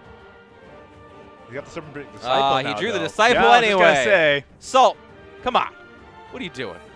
Stop drawing good cards. You're so, I mean, I know you're cheering for Potwasher, but you got to be happy with yourself seeing that off the top. Of course you are. And now this actually lets him proactively Evo We already just talked about proactively evoing that Ayala to go face if he really wants to. Because that's what he wants to evo anyway. You don't. I mean, he was saving the Serpent Drake to evo this turn just to get more board presence, but now he doesn't need to. Let's go. I like that, evolving the Ayla to go face here. Be gone.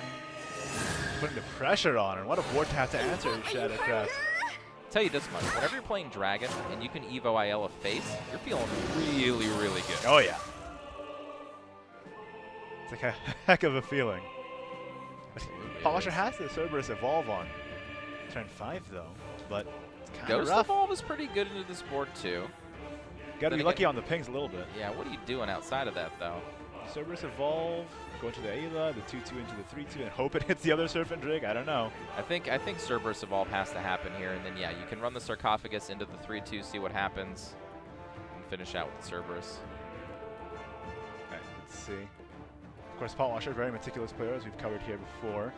This is where you point really, really, really hard at that Serpent yeah, Drake. that's true, yeah. You point so hard that your computer monitor falls down.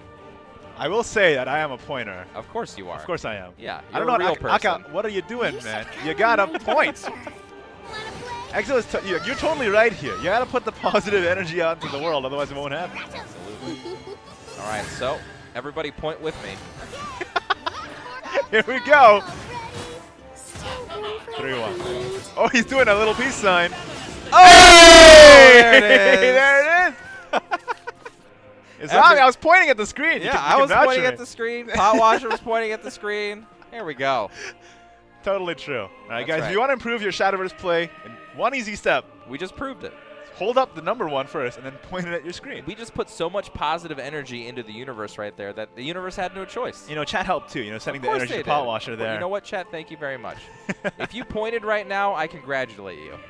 Yeah, you're part of this victory. That's right. You're just as much a part of this victory as Pot Washer himself is. Yes. You know what? Why not? So you think 1-1 into the Cerberus, and then it's a really good play to Ayla and Pure Voice Dragoon. It's a play we've seen a lot this tournament on turn 6. It's Seems not like a bad the most clean one. Yeah, not a bad one at all. Now the choice is which sign do you get? I think with this particular hand, actually against Shadow, I think you almost always go with the Dragon's Command. Just a little bit cleaner. You want the bodies. Again, you're not really worried about any damage until later in the game. This might be the first time we see Arcus down against Dragoncraft on the entire weekend. Are we done? So in that case, maybe you do want the heal, but you don't know about the Arcus just yet. That's true. You don't know that's in hand. Although Salt, I think, is probably going to go with the command. Yep. Yeah. This makes the most sense. Plus, he doesn't have infinite fuel right now. Like, no Singers in hand anyway, and the Dragon's Command is just more stuff to play. All right, so what are the options this turn? Obviously, you're saving an Evo point for that Arcus, so what do you want to do this turn? The 4-2 and the 3-3, pretty menacing here. It's tough. It is tough. Yeah, Polishers have had some pretty awkward turns this game throughout this entire time. Okay. Yeah, I don't really know what you do here. I mean, you don't really want to play the Lyria because you have the Arcus for 7, which means Lyria on 8 is still really good. Just a lot of low impact stuff this far into the game, unfortunately. Like, he had the Cerberus on turn 5, and now his turn 6 is not looking so clean. It's quite a board to answer as well. Okay. Yeah, I'm not sure. I'm not really happy with any of this position. I mean, you do have the pings going on here for the Mimi and the Coco, so maybe you can make that work in your advantage here. He can infiltrate the wall. He's actually evolving the Coco here. He's going to run that. Okay, so he just wants to keep something on the board, it looks like. Okay. And gets the draw. Yeah. All right, double draw ring. We saw this play even in the last match here. I think this is about the best you could do with this kind of hand. Just try and refill and get something better. And while you're refilling on resources as well, if you drop Arcus now, at least you have a little bit more to go on come the turn after. There we go. Clear, clean, or clear. Clean, clear. There we go. We Thank got you. there. Yeah, my goodness. Clean, clear there for the Galmio. And the ping working as well. And just using the command just to get more stuff to play. I like that. Now next turn you can already play the Windblast Dragon. Here we go. Polisher now it's kind of in a rough position. He's already out of evolves, so it's gonna be rough just to land the Arcus. I don't think that's the play. Did he miss that he could have board cleared without the evolve right now? Yeah, it's interesting, right? Like he definitely could have. Interesting. Now the Arcus is delayed for a turn. He finally did it. And Salt with the heads-up advanced command. Now he can just play the Windblast Dragon and go straight through. Keep the issue pressed in his favor now. Maybe even denying the Arcus yet again. I don't think Potwatcher's feeling good about this game anymore. It was a pretty rough matchup going into it, but I think Salt navigated this really well. Here it comes. Here comes that boy. Rescuing people's a hobby of mine. Yeah, oh, even evolving it aggressively. I like this. Yeah. How do you no evo points for your opponent? And this way, the attendant doesn't answer as well. That's right. So what do? So attendant plus ghosts. You do have enough shadows for this. Orthrus also works, but uses up more resources. The attendant plus the ghost only summons one ghost, right? The attendant is 5. Oh, he has to do. He's going for the Guild Noise. Oh, you're right. You're right. That's only 6. I can do this and then Guild Release. Yep. Sets up a Guild Release at least in the next turn, but Salt's looking pretty. He's looking like he's hoping for something. I mean, he's praying for a Dahaka. Dahaka, oh, not quite. He really wants that extra ramp, that extra Storm Follower here, because if that Gilnelise survives for 2 more turns, the game is most likely over in Potwasher's favor. That's the seesaw nature of this matchup. If Gilnelise lives, it doesn't matter how much damage you've dealt, even 19, it's not going to matter. Here comes that Masamune on turn 10. Potwasher is thinking, do not draw Dahaka. Let's teach you how power. He's got a lot of draws, though. I mean, this board is pretty menacing by itself. That is true as well. Shall we advance? Again, that Dragoon's command is so good. 2 5/5 bodies off of 1 card. So now how do you deal with enough of this board? If you play Arcus here, you can get 2 ghosts. That's not going to do very much at all. You can play Orthrus, take care of one of the 2/2s. You're leaving behind 7, 8, 9, 10 damage. Yeah, this looks rough. I don't know if Polisher has a way out here. I think he has to attack with the Gilnelise this turn. He's at 6. Even if he attacks with the Gilnelise, how do you survive? Isn't this a wonderful program? So it looks like he's going to play double Ghost and Gilnelise attack into the 5/5, go back up to 9. That's all he can do. But the Arcus is down now, so there are other outlets to victory. There are. But Salt needs 1 damage. He doesn't have it yet. Detestable. Oh, Salt is... He's putting that positive energy into the atmosphere. He's like, please, please, please. 1 damage. Please, please. Ooh, that's not 1 damage. He can still draw for a damage, I believe. No, maybe not. He's only got 1 board space as well. Well, he has the Oracle to draw at least, but he can... It's not enough for, a Dahaka after that. Dahaka would have been Storm. You can play the Pure, but you can't get the Windblast Dragon. And Salt doesn't run that Force of the Dragon, Potwasher, you can see closing his eyes, doesn't want to see the turn. Covering up the board. What's the out? Just try and dig with Oracle? I mean, there's no out here. He literally just has to sweat 1 more turn. And if Salt was running a Force of the Dragon hit, this wouldn't be this would still be a way out. That's true. Force of the Dragon Newt's good in that regard. It gives you just unmitigated damage. I'll show you this The box. Your head, fool. Shall we advance? That's it for now. Wow, actually clearing a lot of his own damage. Probably won't see that beside him. In the name of the ocean. He wasn't getting lethal this turn anyway. I don't know if there's a single card here Potwasher can draw to tilt this back into his favor. He's going to go for a bunch of card draw, though. Maybe Gilnelise? It's just a lot of followers to get through. Andrialphus to your faces. Let's make sure you get a real clear look. Just waiting for the game to catch up for us, guys. I don't think there's anything Potwasher can get here, though. I mean, even with the Gilnelise, you're going to clear some followers out. You're not really clearing the entire board. You're still not getting any closer to victory here.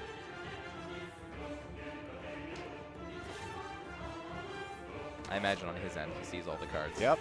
They're building a new card. Combining it all together. Voltron. Absolutely. This is interesting. I mean, this is a matchup. So again, another interesting matchup to where you would bring Shadow into a field where you believe your opponent is going to bring either Dragon or Blood. Maybe he expected Salt to bring Blood, as a lot of other players have. Yeah, submerge potentially. Because you wouldn't really strong. want to go into this matchup with Shadowcraft versus Dragoncraft, but there you go. Going to Salt the first game with that favorable matchup, and Salt still played very well. That Dragoon's command play early on was heads up, and Polisher trying to navigate that matchup the best he could, but unfortunately just couldn't make it there. That's right. I did like the bug at the end there. We actually saw a Goblin being drawn somehow. I like some of that. I like some of that. But yeah, we already knew what was going on that game. Yep. And yeah, Potwasher's going to go down one game. Probably expecting Blood. And you know what? That might have been a meta call by Salt, being, you know what? I think you think I'm going to go Blood. You're going to bring Shadow, so I'm going to bring Dragon and out-meted Potwasher. That's the mind games, man. And you saw at the beginning of that game, too. Potwasher saw that it wasn't Blood, and he was like, oh. Whoops. Yeah. Yeah, definitely don't want to go against one of your tougher matchups if you can help it on game one. We've already talked about, how much of an edge that gives you in the overall matchup here. But hopefully Potwasher can pull it around and get some wins off of his next few decks here. Yeah, I mean, hope so. I mean, we want Potwasher to make it all the way, right? He's our horse in this race. Absolutely. So he still has all of his decks. Again, he's got to beat a Runecraft deck and a Bloodcraft deck now. So, I mean, he's got decks. He can get it done. If you're Potwasher, what deck are you queuing up against Salt right now? Most likely scenario, he's bringing Blood, so I think Shadow will be the play again, because Shadow's good against both the decks. I think that's perfectly fine. And Potwasher has a lot of experience with mid-range Shadowcraft as well. That's right. So, yeah, I think Shadow's probably the best call here. And, I mean, honestly, at this point, I think all of his decks can be fairly decent against all of Salt's decks, so we'll see what works.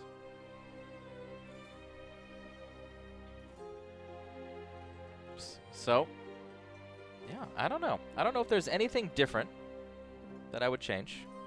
Anything different I would change about the matchup. So, what are you thinking? What are you thinking? You like what's your favorite deck of the day, actually? My favorite deck of the day? I really love this Giant Chimera Runecraft because nobody really expected it going in, but I guess that they just had so much experience with it, and they themselves play that deck all the time. Like you were saying, the Japanese players really favor Runecraft a lot of the time, and seeing it perform so well in a field where it wasn't really the deck to bring was really fun for me because I like a good underdog story. Yeah, absolutely. I think both of the Rune decks actually are some of my favorite decks. I think Mysteria is probably the one that I'm going to go home and copy immediately. I'm probably going to make a few changes to it. I think I'm not saying that his list isn't optimal for the tournament itself, but not necessarily my flavor. I think I'd make a couple changes to it. But basically what I learned is take a lot of the Mysteria cards out. Yeah, basically. Maybe it feels fine. I mean, a hybrid Mysteria spell boost is kind of the flavor of the day, right? Like that Fate's Hand, that Wind Blast, it's so valuable and that kind of thing. Yeah, I like it. I mean, just play more of the actual spell boost cards, get some Truce Adjudications in there because they are so powerful. We've seen how powerful they can be. Oh yeah, and they cause the most nail biter games as well. Like while you guys were casting on this couch here, I was outside watching Feg play, and when that Truce Adjudication came down and just missed that lethal, I was losing it. Absolutely. Yeah. So, I mean, other than that, I think you're right. I think Giant Chimera is also an exceptionally decent deck.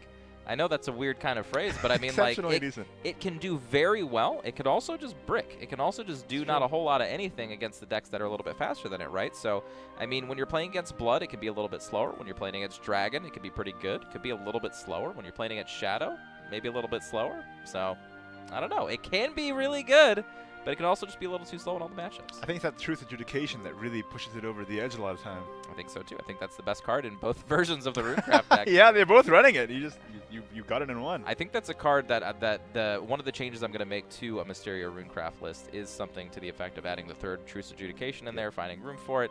Nova Flare seeming to be not as good in this style of tournament because, I mean, there's not really Forest you're playing up against. It's okay against Shadow, but Shadow can play around it pretty well, we've seen. So, I mean... And against Dragon, it doesn't line up too well, especially when they get to the later turns. Like, what's the Nova Flare going to do against Poseidon that you ramped into, right? Of course. And they're not playing Mysteria anymore, so they actually don't have that extra damage effect going into their spells, so, yeah. No Staff of Whirlwinds in their deck either. Oh. That's true. Staff of Orleans is a card that I've been missing from a lot of these Runecraft decks lately. That's true. I mean, it's only really run because of Mysteria, right? It's kind of sad that Mysteria decks don't even run the namesake anymore, but there you go. that. The student has become the master in That's that right. archetype. So guys, thank you for bearing with us. I think there's just a few things they're fixing with on the stage. Of course, we saw the little glitch that was happening, so probably trying to make sure that doesn't happen again to mess with any of our other matches. But yeah, maybe a little break here, much needed for Potwasher. You know, take a quick loss, breathe in, reset, breathe out. Okay, relax for the next match. I think all is still under control. Again, only losing one round. Yes, it does put you at a disadvantage, but it's only the first round. We've seen players come back from 0-2s all the way back to 2-0s and make it to the final game. So we'll see. And you know, Potwasher is no stranger to that underdog spirit as well. 0-2 into 6-2 in the first day. Of course, and he's already beat Salt, so he knows how he plays. And I think that might have actually played into this match, right? So they've played before. Maybe Salt understood a little bit better than Potwasher how the play order was going to go, even with the extra deck. So maybe that gives him an edge. Maybe.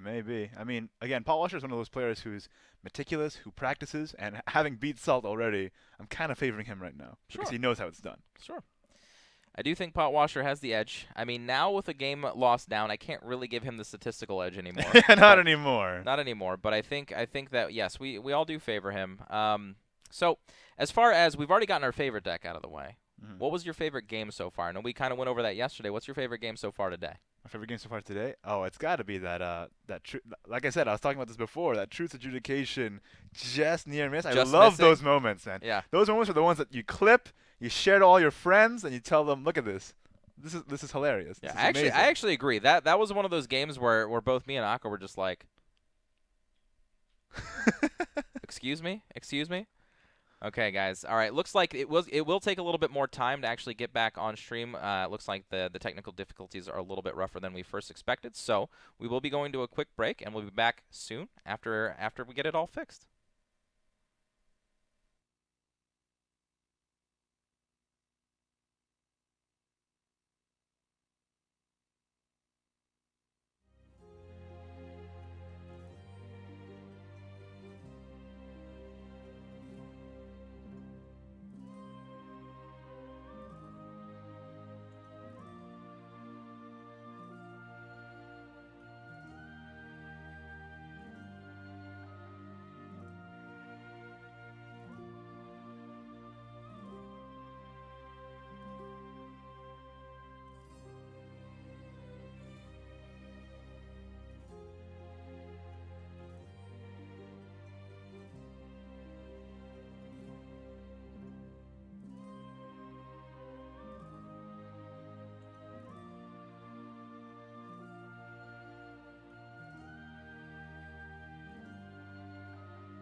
to the 2.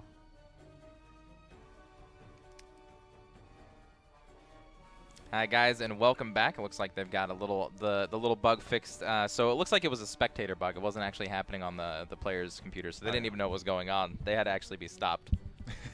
To be informed, hey, did you know that all your cards are combining into one? That's right. Super So all right, guys. It looks like we are getting back into the game here. So let's go. All right. So again, Potwasher is down 1-0. He's got to make it back now. Let's see what the deck choices are this time. And like you called it, Potwasher picked Shadowcraft because it's pretty okay against both the decks that Salt has left. That's right. Azaka and Zero Fine like to point out that it is an unwinnable match for Bloodcraft. I think they are both wrong. But that's okay. They could be wrong. It's allowed in this world. I guess so. You know? I think it's mostly just, of course, we all have our personal biases, right? When I play Blood against Shadow, I feel very confident. I don't think it's a very hard matchup whatsoever.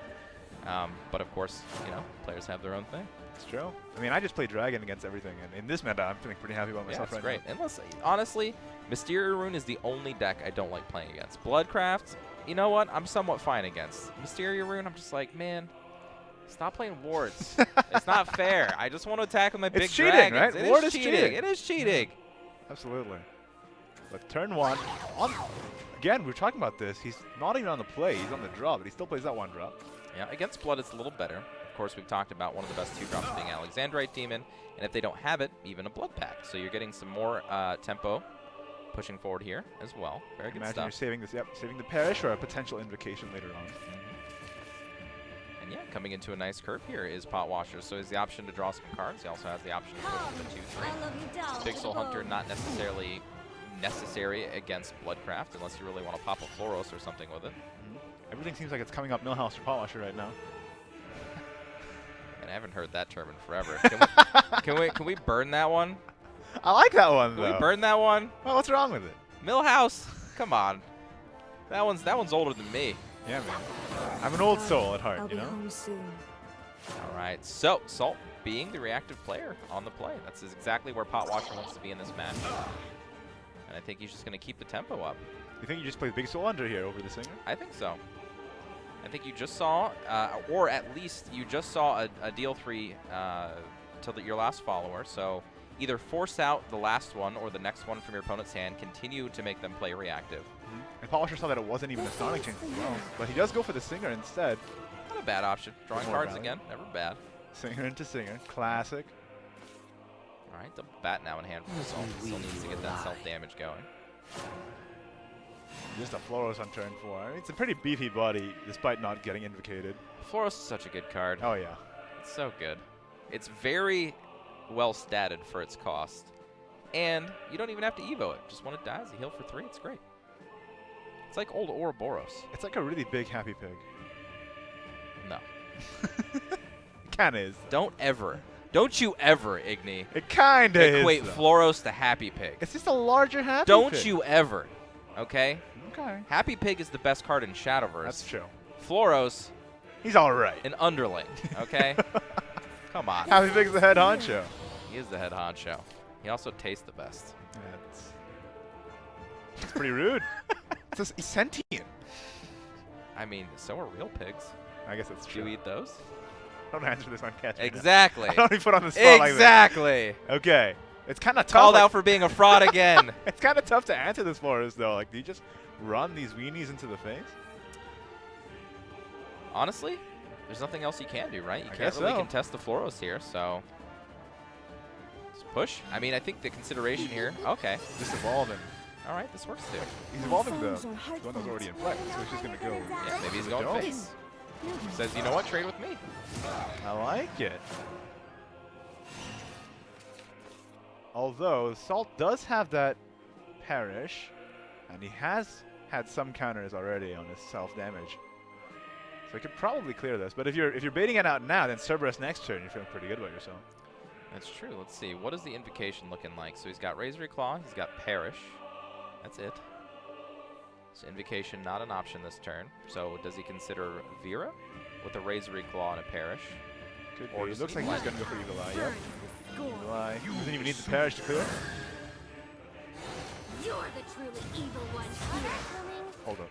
Oh, because it doesn't really matter. Yeah. easy stuff. Yeah, if he got one more damage on there, he could have full cleared, but this is still very good. Now he can save the Parish for an invocation next turn if he really tries to dig for it.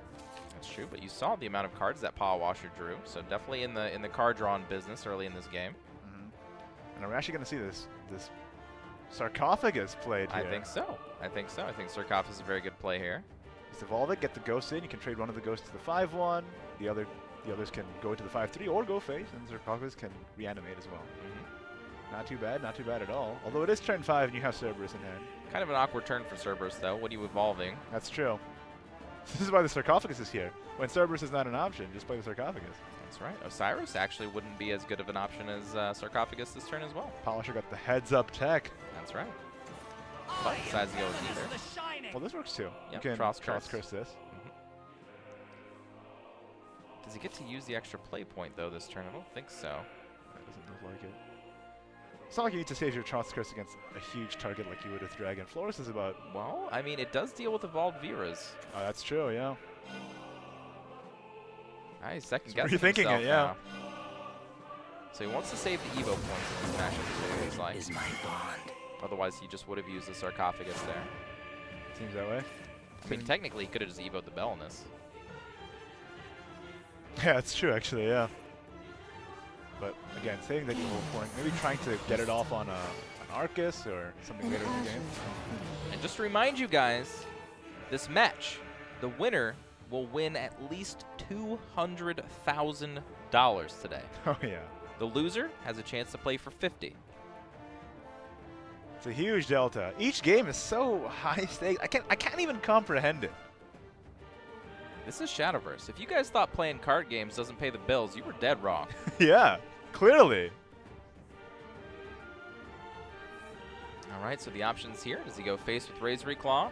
Does he want to set up some tempo here with another follower? Still no option to Invocation. Looks like he's just going to go with Madness Reveal and try and gain a little bit of life, not thinking that Polisher can punish him here. He's probably right. Turn 6 for Shadow with nothing in play. Pretty rough, though. Not getting the Alexandrite Demon earlier on in the game means that these invocations have been made so much harder later on. That is true. I think this might be a turn for Cerberus if he wants to fill up the board. Not a bad play. The only opposing follower in play is a 2-1, so you have a board right there with one card. Yeah, but not using all of your play points yet again, so not necessarily doing the most powerful things like your opponent is, using their play points every single turn. But what else are you doing? You can board Flood, I suppose, with some of your cheaper followers. Yeah, Polisher's got a bevy of options right now. It's kind of tough to decide which one's the ideal play, which is why he's taking quite a long time to just think it through. He's hovering over that Sarcophagus. I really want to see that evolved. Yeah, Sarcophagus evolve into either a Pure-Hearted Singer or a Big Soul Hunter here. Could be okay. Fills up the board, gets some damage in. Let's see it. Who trained you? Time for a do-over. Oh, he evolves the not Sarcophagus. Don't get cocky. Yeah. Interesting. A little strange. You could have gotten some free ghosts there. So why play the 2-drop here instead of the 3-drop? Oh, because he couldn't. Yeah, he was at 6 there we play go. points. Yes, yes, yes. Yep. That makes sense now. But why not evolve the Sarcophagus? Right, I'm not sure. It would have gotten extra damage in. Split 2 it. extra damage in, as a matter of fact. And yeah, I actually don't know. Well, Polisher doesn't seem like the kind of player to make plays without reason. No, he did it for a specific reason. I mean, the 2-2, when it dies, will still reanimate something. Maybe he just wanted to make a bigger follower. If you evolve the Sarcophagus, it doesn't gain any stats. That's true. That's true. Believing followers at 2 defense against blood, when they have this many cards in their hand, probably going to get struck down anyway. And just Razor Claw. Face? I mean, he has 2 Darkbeast Bats in hand. It's coming up into turn 8. Looks like Face is the And nice Sapphire's option here. about to pop. This could be the end game. He's counting the damage right now. Look at him doing his math on his hands. If it's this hard, Darkbeast Bat's probably not lethal next turn. Looks like it's being removed. So yeah, Darkbeast Bat's a little bit lower, right around the 5 mark. So into the Sarcophagus, and Lady Grey comes out, and Salt actually doesn't deal to Lady Grey, allowing Polisher to potentially evolve it if he wants. That's insane. Yeah. As a matter of fact, getting the Lady Grey back of all the followers he could have gotten back. Now again, proactive evolution for 3 drain on top of getting a follower back. Although Polisher's been pretty conservative with these evolutions so far. Wonder if he's going to spend it on a lady. He just Gray evolved here. a fairy, man. That's not conservative. That's true. I mean, this is the best of evolution target, I think. I mean, draining for 3 here, very important going into turn 8. It's interesting that Salt didn't deal with it then. Maybe he needs to save his evolve as well. Did you want it? But not dealing with that Lady Grey is pretty huge. It's going to be very good, pushing him back up to 17. It's still a potent threat. Puts another Lady Getting Grey another in one. play. Yep. Of course, the second only draining for 1 if the first one is dealt with. No great way to clear this. Valnrek's not even active. Yeah, so this bat is way far off. No Evil Eye Demon. This is looking really rough for Salt now. Just one more self-damage and the Valnrek can become active, though, at least. But all right, Zero Fine, calm down. If you're out there watching right now, calm down. Okay? Unwinnable? Maybe. It's looking like it this game. I don't even think Potwasher did anything extraordinary this game. Just played out some stuff. Good enough. Yeah, man. I mean, saying that, Salt didn't really do enough to, you know, like we've seen a lot of our Bloodcraft players just get there by turn 8. No Florals or Invocations early, anything like that. It's really strange that last turn. Not dealing with that Lady Grey ended up giving him a really disadvantageous board position this turn with not a lot of ways to answer all of it. Yeah, Valnrek not active at the moment. I mean, might have to play something like a Gift of Bloodkin or a Razor Claw before it. Not that big of a deal. Just trying to figure out the way he wants to space out this turn here. Here first. Evolve this, you can play the Razor Claw into the 4-3, run this into the 1-3, and then play the Valnrik into the... Love for the sake of the world. Let's get the self damage in. I still think the Razor Claw is going to be played I'll here. be home soon. Most likely. Yep. Pretty nice trades. Darling, I'll be home soon. Ooh, went face with that one. Gotta get the damage in. Dark Feast Bat's burning a hole in that hand. That's right. I mean, he has 2 as well, but just not enough time to play them all. He played a few self-damaging cards there, so that Dark Feast Bat's at 8 now, I believe. And in saying how well Potwasher's been doing this game, I mean, just simple plays from Bloodcraft looks so good, right? Evolve Vera, Valnrek your board. Sorry, bruh. Yeah, it's true. Now, Salt, all Salt has to do is survive this turn and the next, and then bat. Now then. Yeah, not a lot going on here. No easy way to deal with this Vera.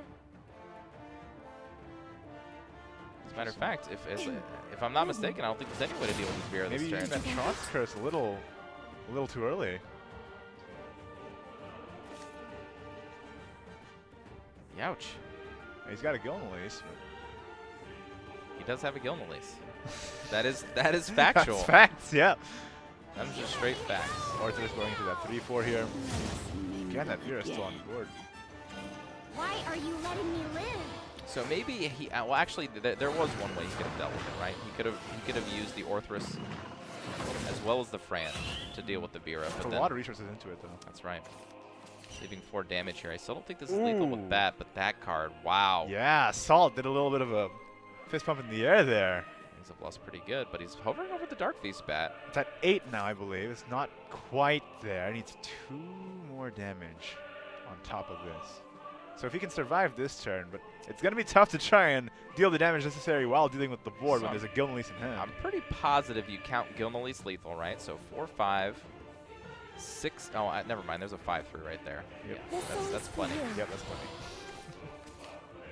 5, 9, 10 plus 8. Wings of Lust puts him to 16. Yeah, not enough. This is making me think he's going to go for it. Looking pretty good. Just go Wings of Lust on the Vera, go straight to the face. I don't think you can go straight to the face. This is no good. If you trade with the 5-3, you're looking pretty good though.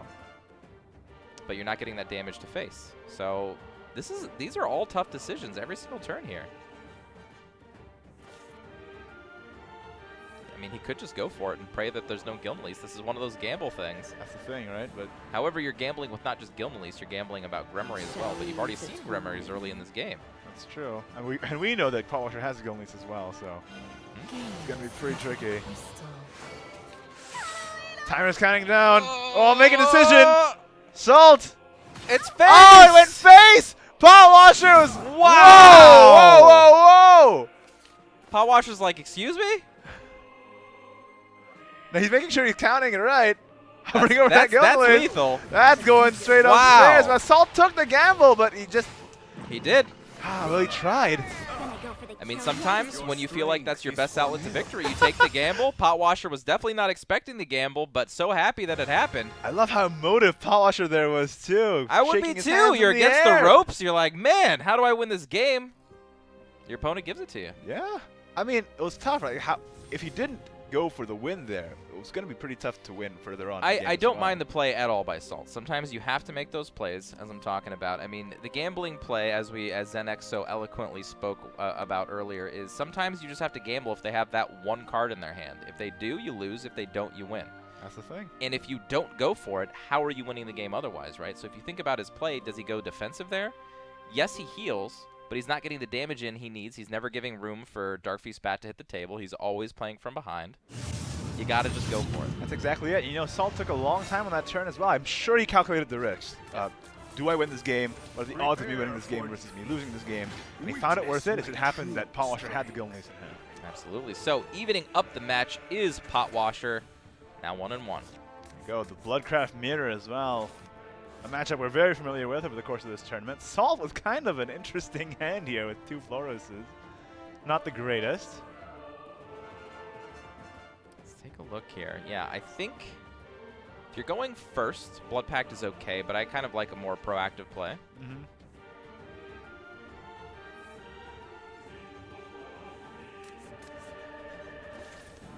All right, so redraw. Another Blood Pact and a Razor Claw.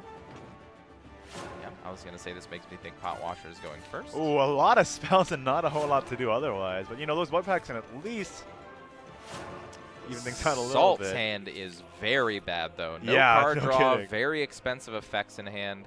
Pot Washer even now coming into a Servant of Lust to play down if he wants it. Salt starting with 2 Floroses, a Darkfeast Vat, and a Vulneric. Not what you want to be seeing. And, you know, Vera, not the turn 2 play you want either. That's right. Pot Washer doesn't know it yet, but that Servant of Lust is going to do a ton of work if it comes down next there's turn. nothing that Salt can do.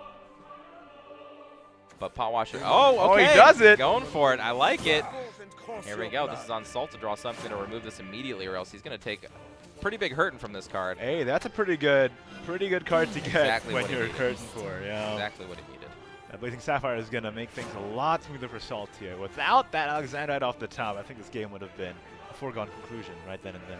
Absolutely. So now Pot Washer has to make, never mind. I was going to say he had to make the decision between Razor Clawing the Alexandrite Demon or drawing some cards, but it looks like drawing cards was immediately the answer. No decisions. One path to victory.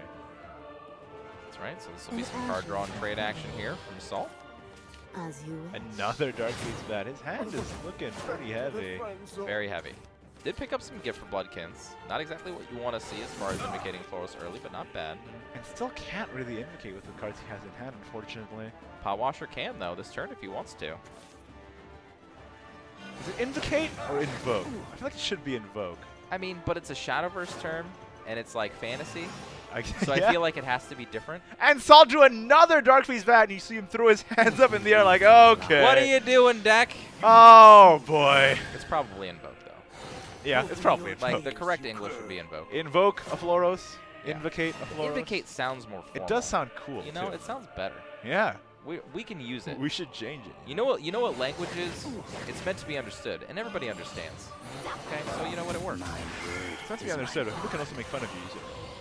I mean, yeah, people make fun of me all the time, man. You think I care? Come on.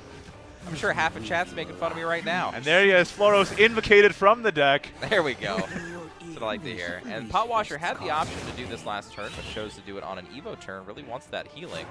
Already down to 10. If Salt navigates this game and ends up winning, I'll be so impressed with the hand that he's gotten so far from his deck. I mean, but if you look at the options right now, Pot Washer dwindling, whereas Salt has a bevy. That's true. I mean, the Parish could still help him draw into something. And I'm not talking about like a soda bevy. I'm talking like a bevy of options, you know? Yeah, I understand. Yeah. I've never referred to a drink as a bevy. Really? Never. You're not a pirate, huh? Yeah, well. No, I'm not. Okay, fair enough. Simple question, simple answer. Listen, How dare you imply that I could possibly be a pirate? Pirates are cool, man. I have a lot of Australian friends who call them bevies, though. All the time. Yeah. I never got on board. Of course. And Australians are obviously pirates. They live on an island. Everyone who lives on an island is a pirate. Pretty much. Oh. So it's the guy from Arizona. Yeah. I mean, that's what they teach us in the Arizona history class. All right, so Vira being evolved here. Looks like this will be the trade in and possibly a Floros invocation as well. Just trying to get that self-damage ramping up. And out comes Floros. Invocated. That's right, Vira will hit the bin. So just in there, just to get the Floros out, not take any self-damage that turn. Ooh. Now Pod gets all his bets. There we go. That's what he needed. Although, is it what he wants right now? He's not got a lot of options. Oh, he has the Valnric at least. That's okay. And Valnric is active. And that bat is at 8. Not too shabby. If he can find the time to just play that and then again, it's not too bad. It's not too bad. He does need a few points of extra damage here. Yeah, double bat, not necessarily exactly what he wanted off the top, but definitely cards he needed for the game. So you gotta play Valnric here, right, on that floor. I mean, how else are you doing with that floor? Right? You can play Vira, evolve into it. I feel like you're not really taking advantage fully of your Vira there, because you don't have blood packs in hand, no range recalls, but can you? That's the problem with this hand. I think he will save the Evo and the Vira for later, which means I do think the Valnric needs to be played. Valnric, Floros, take trades, go upstairs. Valnric, Floros, I think you have to go face and you play a Vira because you only need one of them, and you just want to put some more board presence down. Your opponent's going to go back up to 20, so I think you just need to push as much as possible here. I like it. I like that line. It's true. I mean, Salt started off kind of poor, but his options expanded a little bit over the course of the game. And Alexander, I feel like, really changed the course of this game. Wow, he's going to go for Evo this turn, though. Okay. Really wants to push some advantage this turn. Pretty interesting. Pretty early for a Vira in a Bloodcraft mirror, don't you think? I think so. I think the Evo's early. I think pretty much everything about this play is early. He's going to go full trade with it. Not even going to go any face here. What's Salt going to respond to this, though? He has 3 Dark Beast bats that he can't really use. He's got a Floros. The Valnric's not even active on Salt's end, and it is for Potwasher. Turns out to be a pretty good turn here from Potwasher. Yeah, only 4 damage on that Dark Beast bat. Not where you want to be this late into the game. No, especially not with 3 of them in your hand. Especially not when your opponent is getting Valnrics off left and right. Let me weave you a lie. Shall we intertwine? Okay, no drain on that. Drain. He just has to do it to ramp the self damage a little bit. What else are you gonna do? This is something that we saw earlier in the matches today, and that I feel like isn't necessarily the best option. Getting the ++, right, doesn't do anything for the card. The self damage might actually hurt you because you're going second. You basically ramp your opponent into an extra damage.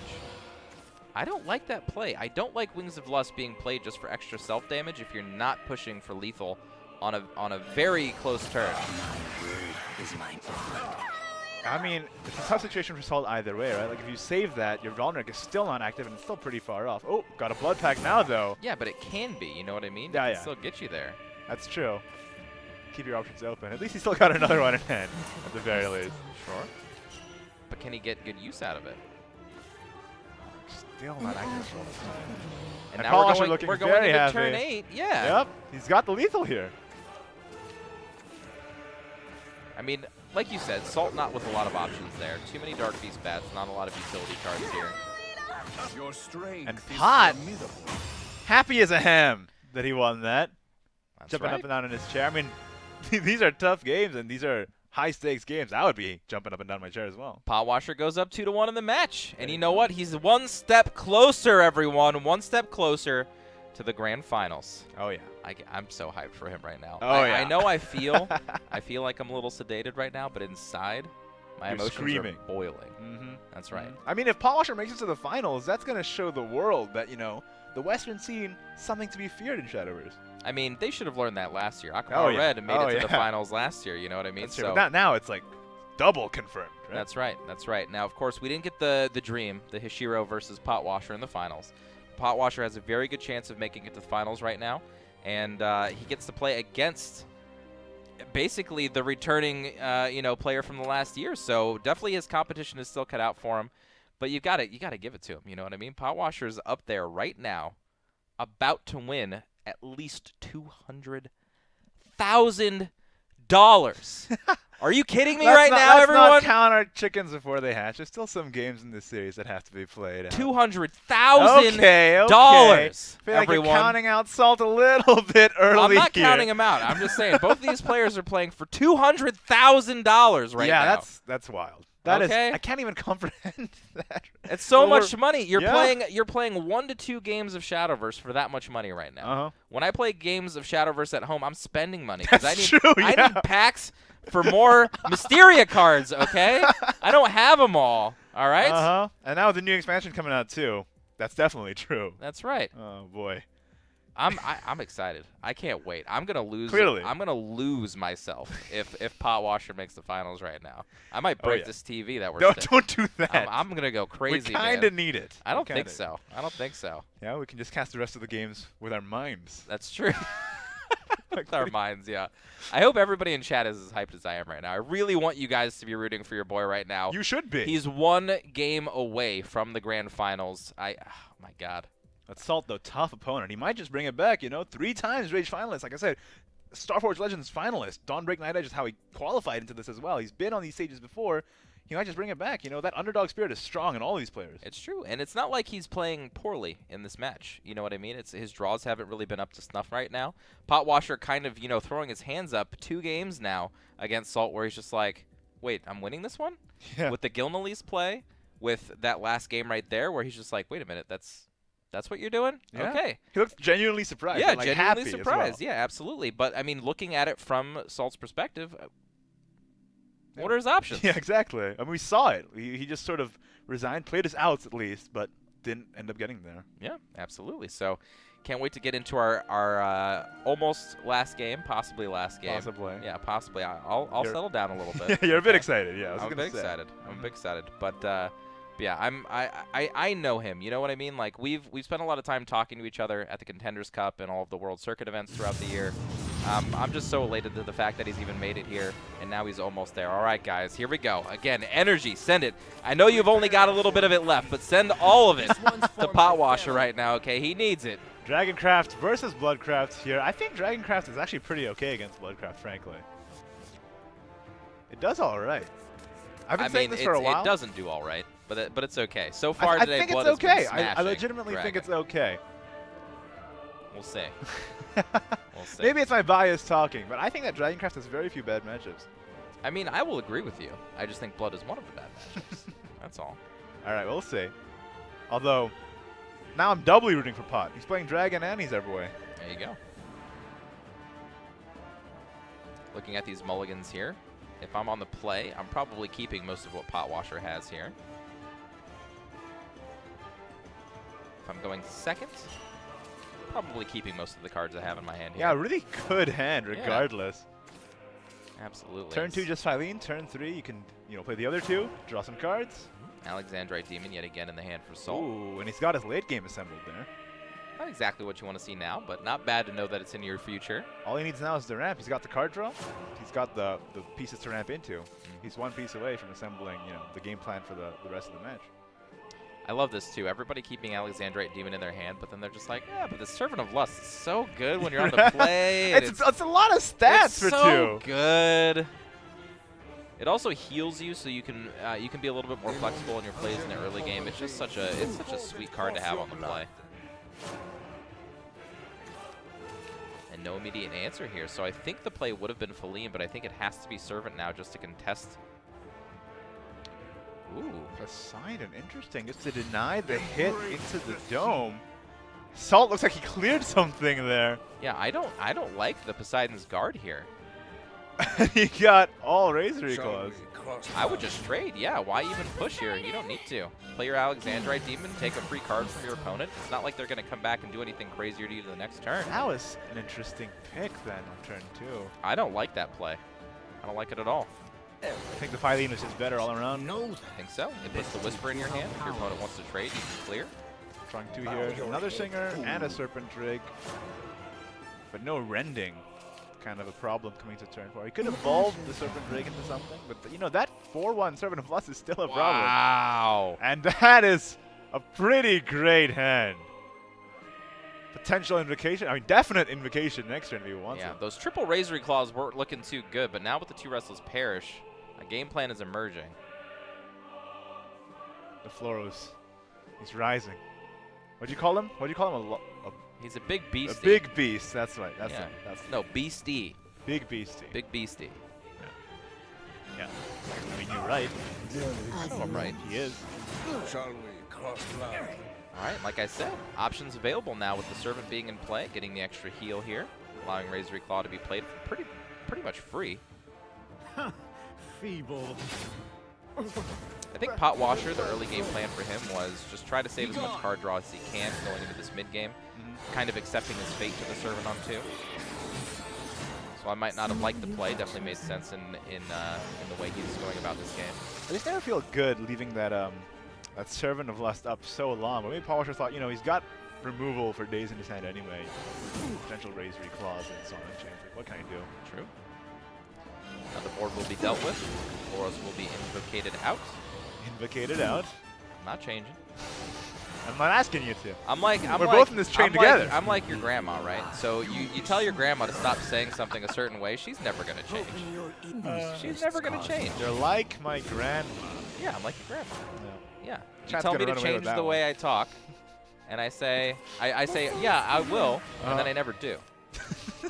Yeah. Well, chat, you heard it here first. Grandma EXO. EXO is my grandma. Yeah.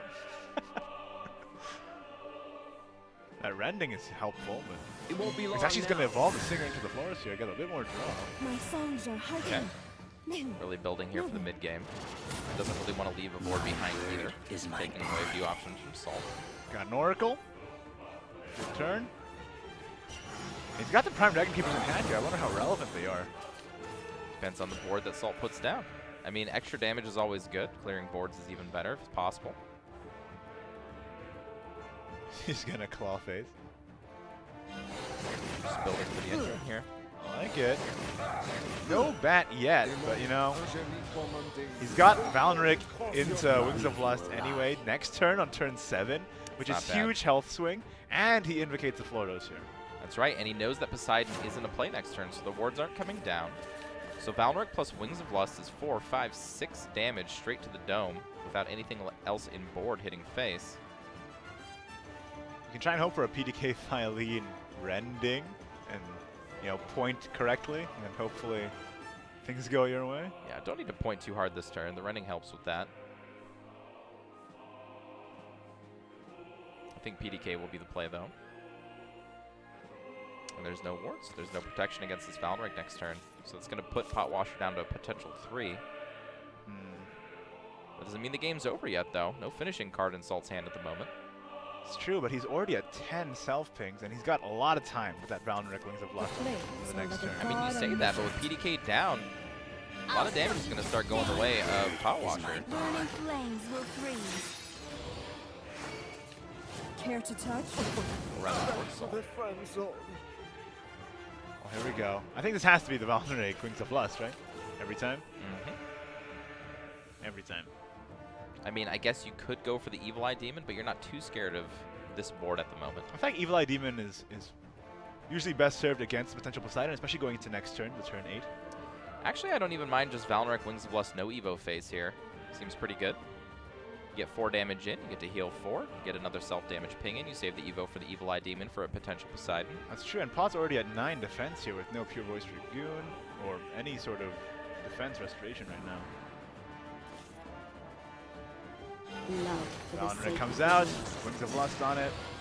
Akasu returns 7th play. Here we go. Yep, no Evo needed. Right I like to the the play.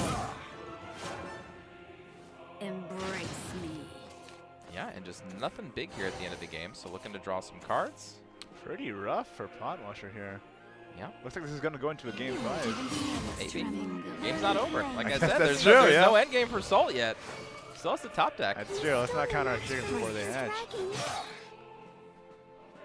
I mean, it's not looking good. Oh, okay. So Alexandrite Demon for some Sapphire action to start things off, I think. Into the Blood Pact if necessary. There's options. He's hoping to go into Blood Pact. Maybe Blood Pact first. What is he hoping for? That's not a bad option either. Draw first. If he gets Valnric, he's pretty okay. Sure. Sure. Does he believe? Valnric Razor Claw could work as well. That's true. As a matter of fact, he already had 3 Razor Claws. That's right. It was Yeah. all in his opening hand. Oh, there's the bat. There's the bat. All right, so next turn is lethal. Is there anything Potwasher can draw here to win this game next turn? He's got the Dahaka in hand. That's 6, 7, 8, 9, 10, 11, 12. If Salt self-damages twice this turn, he'll lose. But I don't think he needs to make that mistake. I mean, all Salt has to do really is play the Evil Eye, Evolve it, and then sit tight till next turn. Right? Yes. This is the safest play. He could gift for Bloodkin here at no real cost. And looks like he's just going to play self-damaging just in case. Weakness the power. Oh, plays this instead of the gift for Bloodkin. Just doesn't need it. It's already at 13.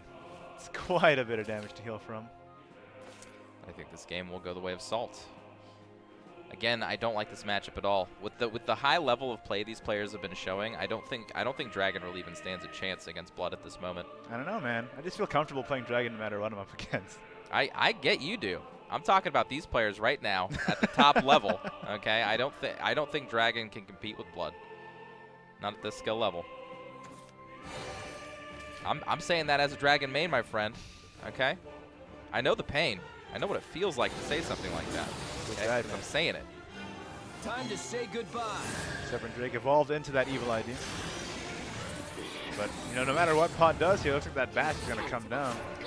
That's right. He sweat it for last turn, but the card draw was there. Salt did get into a Dark Feast bat. All the Dark Feast bats for this turn. Right at the end there. All That's 3 in right. a row. So this game will end. Dark Feast bat.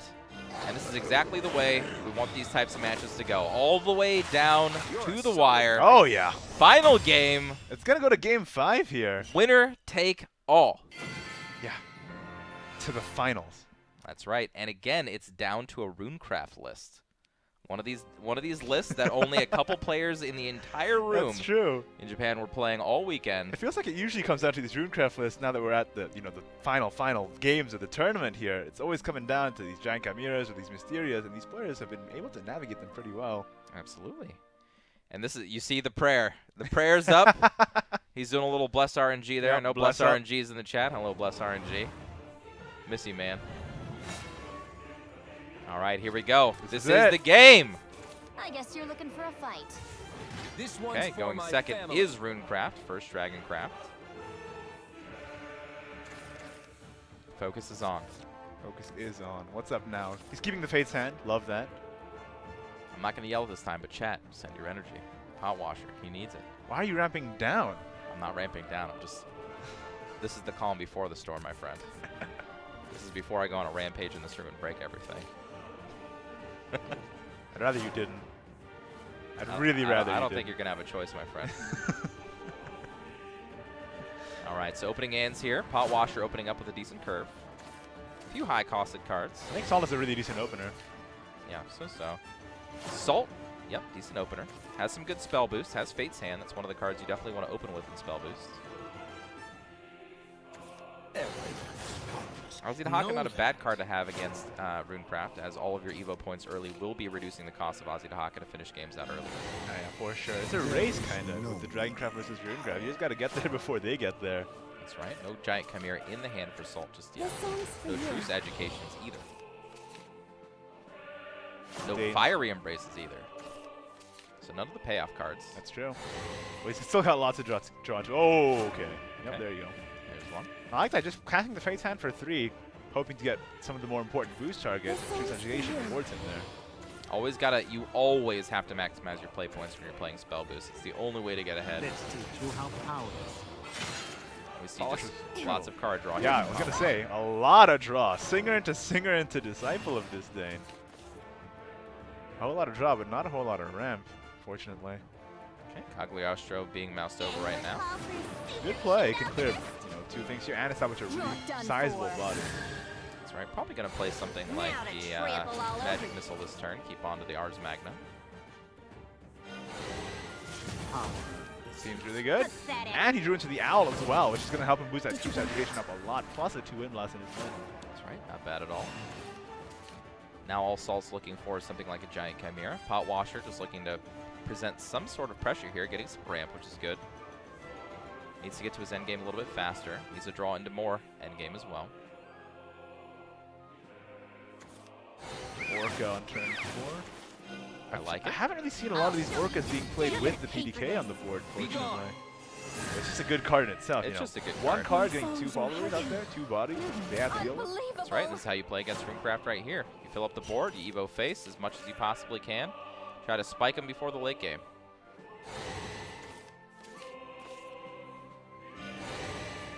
Right. Move stuff and survive. All you gotta do as Salt is live. It won't be long It's actually now. the truth. All you gotta do is live. I'm sure that's the name of the song. Yeah. I mean, everything's the name of a song, really. I don't know. Exo is Igni's grandma is probably not the name of the song. That's what you think. Maybe after this cast. That's what you think. Maybe after this I've already written the song. You've already written it in your yeah. head. Absolutely. Right. I'll look forward to your mixtape. Coming to a Zia Records near you soon. Pot Washer here. Lots of options, frankly. He's finally got his oracles. A little late.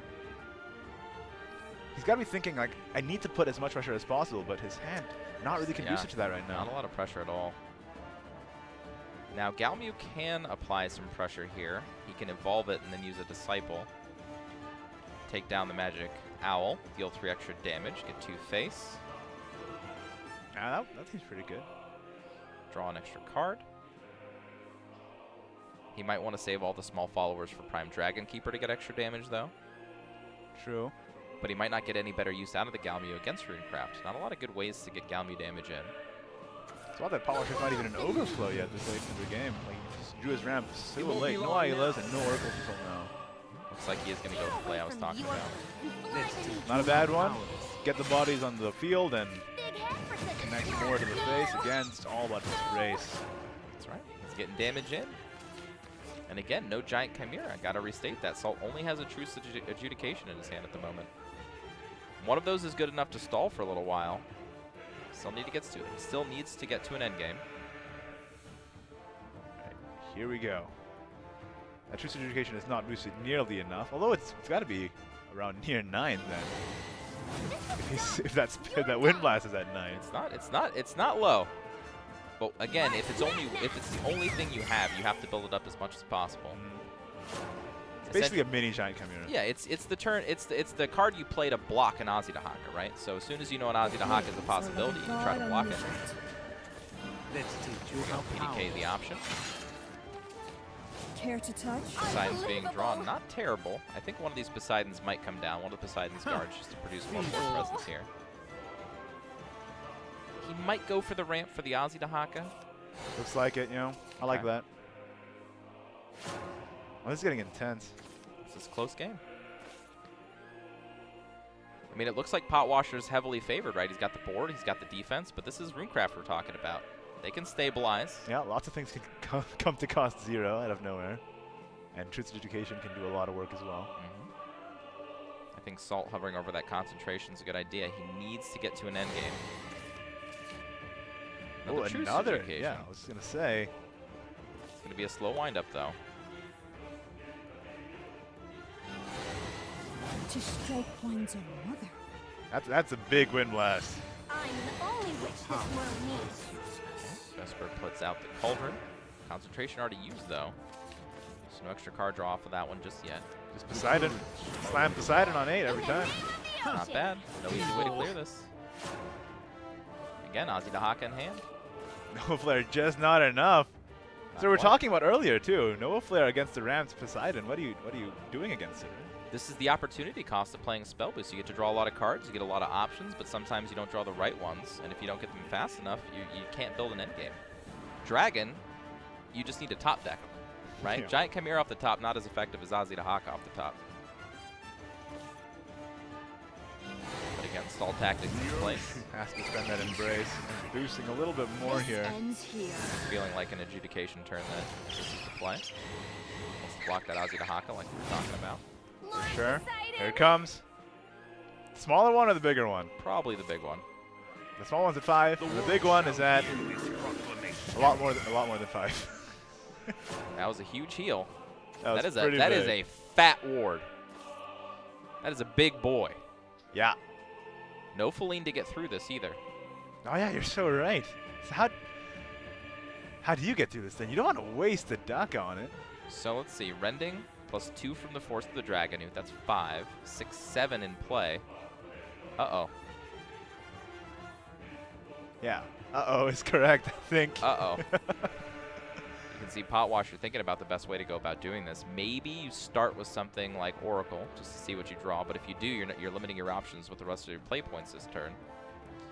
You could start with Servant instead of Oracle, because you're going to use the Rending anyway. Just to draw the card that way. Oof. You really want a Feline here. Yeah, no kidding. The pressure must be so on for Potwasher too. The game 5 of this series. Any Felines played this game? I don't think so. I don't remember any Felines being played. Not at all. Just Poseidon again. All right. Not a bad play either. I'll show you It is a pretty big body. Big body for big body. Cannot deal with this 8/8. Again, that doesn't mean Salt's winning this game just yet. Again, the only other endgame card in his hand is another Truce Adjudication that's only at Spell Boost 5. That's true. I think he's just going to try and dig a little bit with these insights and Witcher Foresights. I'll teach you real. If he can find a way to deal with this Poseidon, he'll be in shape. It's a close one. I'll teach you real. Salt, again, just not many options. You can see Potwasher sweating here. You can see Salt sweating here. I don't think either of them like their position at the moment. They're all kind of fidgeting in the chairs as well. Yeah. I mean, the pressure must be immense at this point. Oh, that's a lot of draw, though. There's the Chimera. The end game has begun, ladies and gentlemen. Here we go. Whoa! Okay. Oh. I don't know if you just saw how high Potwasher just jumped out of his chair. Yeah, no kidding. But my goodness. Now he has an answer straight up to the 8/7. That's what we're talking about all day, you know? Dragoncraft has some of the best top decks you could possibly get. Masamune out the top. I believe he can play the Ozzy Dahaka as well. The problem is he needs to get something off the board first, so he needs to count damage. So if he gets rid of the 1/1, plays Ozzy Dahaka and Masamune, and breaks right through the 8/7, he's looking at 6, 7, 12, 13 damage. That's a lot of damage.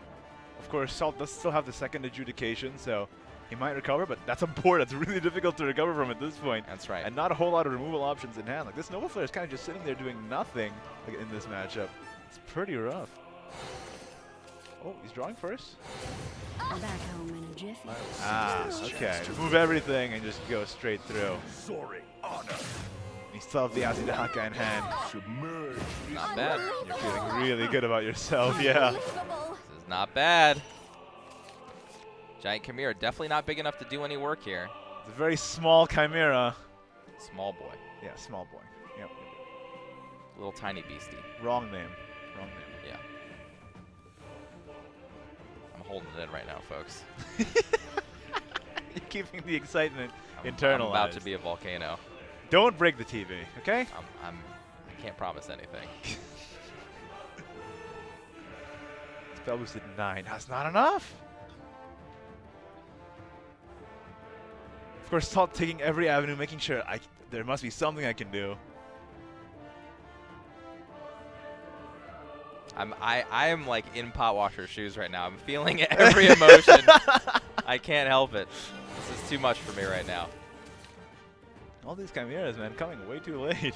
I don't think there's anything Salt can do here. He's gonna clear the board. Oh, he survives. He survives with 1.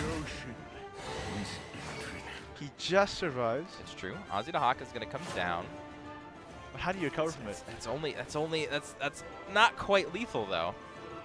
Just play Poseidon again. This is actually getting a lot closer than I thought. Adjudication can keep him alive for possibly another turn.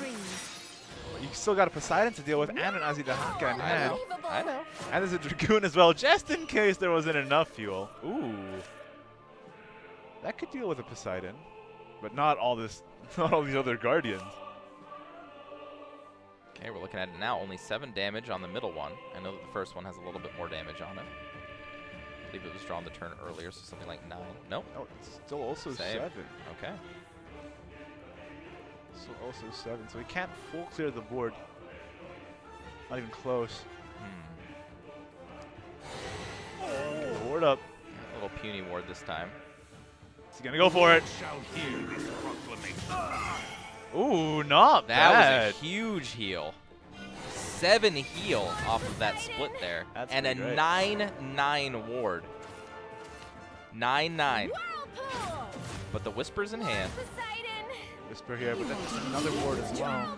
It's like we're talking about ward is 3 cheating. damage shy. 3 damage shy this turn. Salt staying alive. This is a game, folks. My goodness. Ward is cheating. But it looks like Pot Washer is still in a good spot. Now I don't think there's anything. Yeah, not a whole Giant lot. Chimera's definitely not big enough. Can't even play it here. And the third adjudication came way too late. The Chimeras came way too late. And looks like down to the Dragoncraft versus Runecraft match, that Pot Washer is going to take it. I'm going to throw up. You went from destruction of property to I mean, it's going all sick happening. everywhere. It's all happening.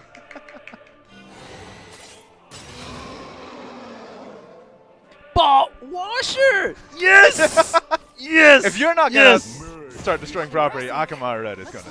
Oh my god, who said Pot Washer versus Fag? Who?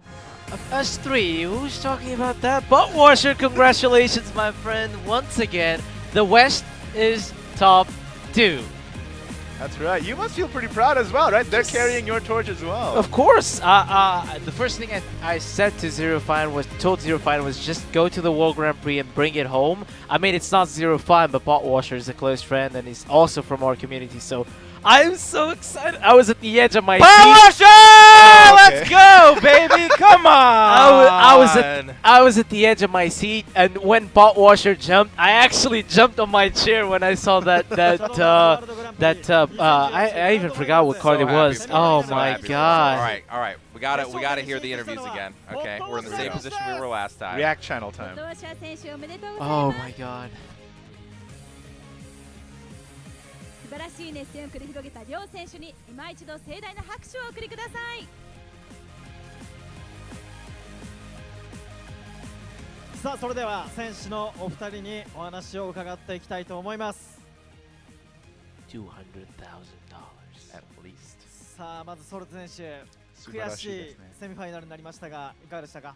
いやー、まあ今までちょっといろいろいい場面もあったんですけど、今回ちょっと最後の最後、本当に先行を引きたいところで後攻を引いてギガキバも引けなくて、まあただ先国の運はすごい良かったので、まあなんというかデッキ選択はちょっとやっぱりきつかったかなっていうのはあると思うんですけど、本当にお見事でした。はい。ソルテ選手はまだこの後3位決定戦がありますので、そちらの意気込みを一言お願いします。今度こそ王の右手でぶっ殺します。3位決定戦も楽しみにしています。ソルテ選手でした。ありがとうございました。ありがとうございました。お疲れ様でした。Everybody congratulate Salt. Amazing performance on the day. さあ続いては勝利の瞬間、飛び跳ねていましたポットウォッシャー選手にインタビューをしていきたいと思います。今のお気持ちを教えてください。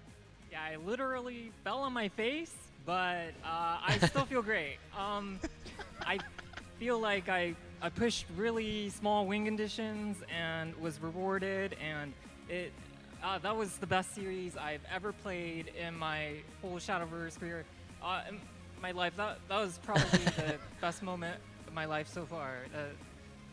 Wow.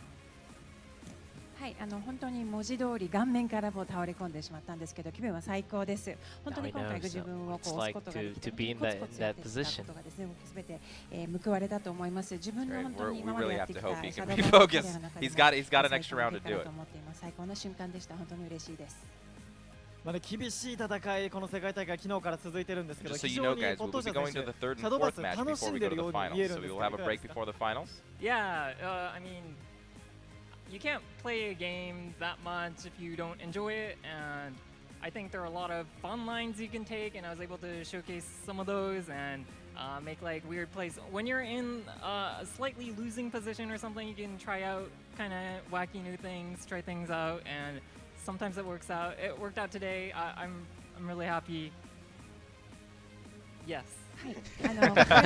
Yes, that's it. ということはやはり楽しまないとやはりいけないと思うんですね。なのでもちろん今回楽しくできたんですけれども、そして今回皆さんに少しちょっと苦戦していたりちょっと苦しい状況で負けそうな状態でおりながらもちょっと変なことすることによってそれがうまくいく場合もあって今回それが楽しかったと思います。さあということで前園さん決勝戦戦うポットオシャ選手にエールをお願いします。はい、もう残り最後の決勝戦なんで楽しんでそして素晴らしい試合を期待しています。頑張ってください。さあということでポットオシャ選手世界一まであと一つというところまで来ました。決勝戦に向けて意気込みをお願いします。Fag is a really great player. Of course, I've been keeping up with him since he won a major tournament a very long time ago, but he's still playing really, really well. Definitely one of the best players in the world, as he's shown today, and I couldn't be happier to face him in the finals. はい、相手となる、フェグさんなんですけれども本当に素晴らしいプレーヤーでいらっしゃいますしメジャーな大会でも、ずいぶん前にはなりますけれどもいろいろ功績を残している方でいまだにまた大変素晴らしいプレーをされている選手であるということとまた本日、この世界大会で彼の凄さ、そのレベルの高さを証明されていらっしゃるので一緒に今回決戦ファイナルでですね相手ができるということはとても楽しみにして嬉しく思います。ありがとうございました。というわけで見事ファイナルに進出を決めましたポットオシャ選手に今一度盛大な拍手をお送りください。Give it up one last time, everybody, for Pot Washer. In the finals, $200,000 richer at least, going for $1 million, and of course that World Grand Prix champion trophy and honor. And the story repeats itself once again. Japan versus the West. Our communities are both represented at the finals. Hopefully it is different this time, but I hope this just shows the entire world what we're made of, our skill. Once again, 2 players at the top 8, and I could not be more proud to see Pot Washer. I have never felt Pot Washer this happy in his entire life before. I have been so many hours with him side by side, and I've never seen him smile like he was smiling there, and lost actually. Very calm, collected person, but completely lost on the sea of wonderfulness that he has achieved. That's right. I mean, unbelievable story so far. Pot Washer being, of course, now the best representative from the West in the World Grand Prix. He still has a lot to prove. There's one match left against one of the toughest competitors in the world for it all. Yeah, everyone, so don't go anywhere. Stay with us. Grab some snacks. Go for your last bathroom break because when we come back, we'll go through the 3rd, 4th place match and then the finals, and we'll see how Pot Washer fares against Feg, and we'll see how Salt and Rio will fare for that very important 50,000 3rd place match. Don't go anywhere. I'll see you guys soon.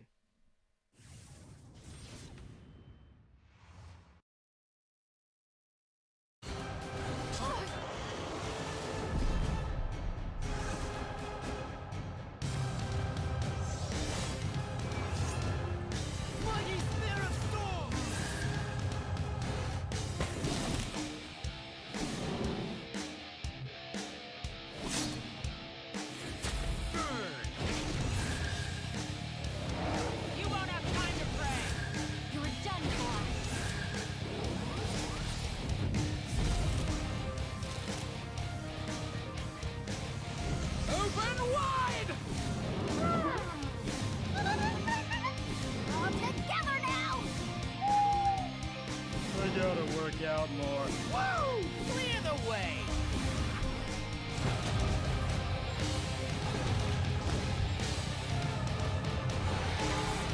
It won't be long now.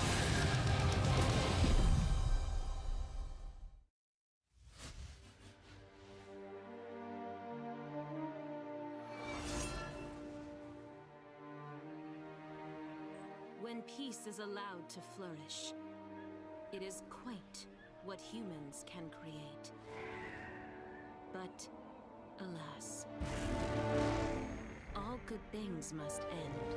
You see serenity, well, it's a rather tenuous beast. After all, the time of change is upon us.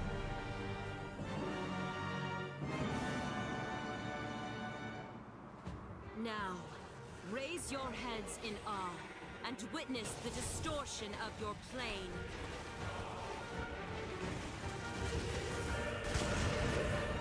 It will morph your white-winged saviors into willful soldiers and pull your fallen nightmares from their graves. Imbued with new magic, powers most perverse will spread throughout heaven and earth and twist until they've taken unfamiliar forms. Heed the coming change, mortal, and take charge.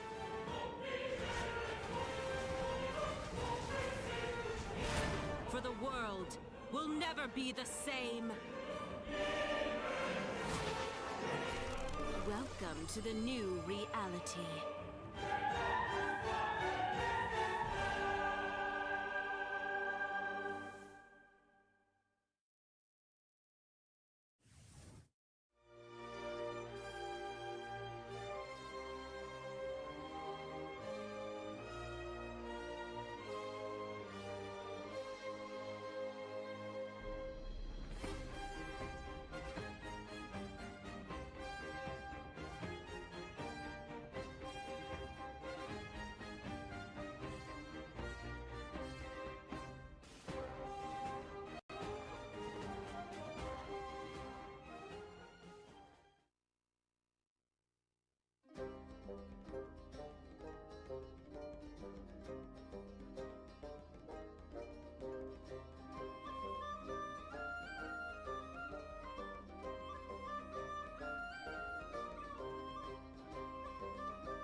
皆さん大変長らくお待たせいたしました。グランドファイナルズセミファイナルの2試合が終わり、この後3位決定戦、そして世界一を決める決勝戦を行いますが、その前に本日のゲスト前園真聖さんとともにシャドーバースワールドグランプリ2018グランドファイナルズのゲストトークを行います。前園さんよろしくお願いいたします。よろしくお願いします。お願いいたします。前園さん、ここまで世界大会ご覧になっていかがですか？非常にこうなんていうんですかね、すごいこう緊張感が伝わってきて、見てる僕も非常にこう緊張しながら見させてもらってます。ちょっと選手のこの表情から伝わるものが多いですよね。なんか終わった後のこう安堵感というかね、それも非常にこう伝わってくるなという感じがしますね。そうですよね。前園さんもシャドーバースをやったことがあるというふうに。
Welcome back, Shadowverse fans from around the globe.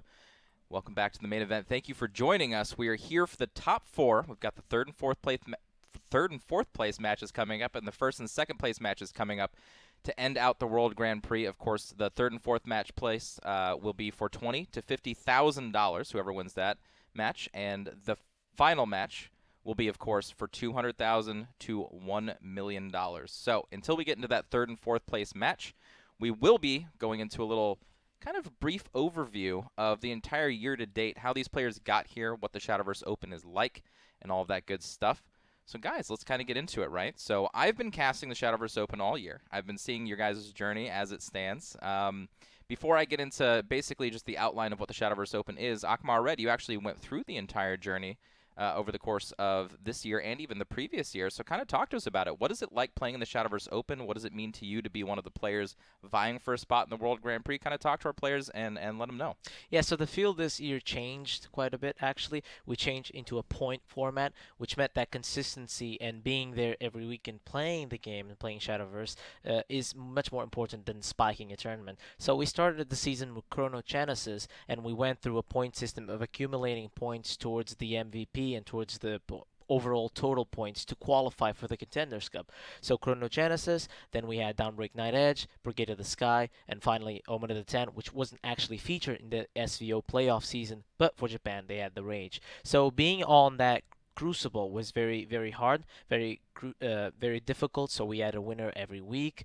We had a seasonal playoff. We had the World Circuits as well, DreamHack Singapore, DreamHack Montreal, DreamHack Tours, and finally the World Circuit at Singapore. So all those players were playing there, collecting points and gaining slots for the Contenders Cup for their specific region. That's right, and it's been an intense battle all year. All these players had to play against top-level opponents from their region across the entire year. Like you said, it was more important to play in more tournaments this year than it was to actually spike in any individual tournament, because gaining points over the course of the year actually gained towards your point total for the year. And if you were one of the top points earners, you got invited to the Contenders Cup. The Contenders Cup, of course, being the culmination of the entire year of regional winners, as well as the top points earners, as well as the World Circuit winners, where they all had to vie for their chance to get their spot in the World Grand Prix. They got their ticket to Japan, their entrance into the tournament to play for this $1 million. And, of course, we see Potwasher there right now still hanging on. And what an incredible journey it's been. The World Circuit events, the live events, really turned and changed the face of the game for a lot of our players.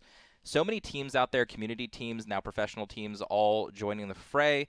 We get a chance to make friends. We get a chance to hang out. I mean, you know as well as anybody, and Igni, you were there for live events as well. You know, it's like eating dinner with the players. We basically got to make like lifelong friends in Shadowverse. You know, we've been personally engaged. Me as a caster, I know it's been an incredible journey, not just being behind a camera and talking about all these players, but actually getting to meet them, know their stories and all that kind of stuff. They're all amazing people. They all take time into Shadowverse and spend, I mean, most of their days playing Shadowverse. It's really extraordinary to see all of their, you know, responses to what decks are good throughout the year, their mentalities about when they go into their competitive matches. I mean, the stories that they have to tell with their friends, as well as how they prepare for all their tournaments. Even like, you know, they get their player houses when they're setting up for the bigger tournaments. It's all exciting.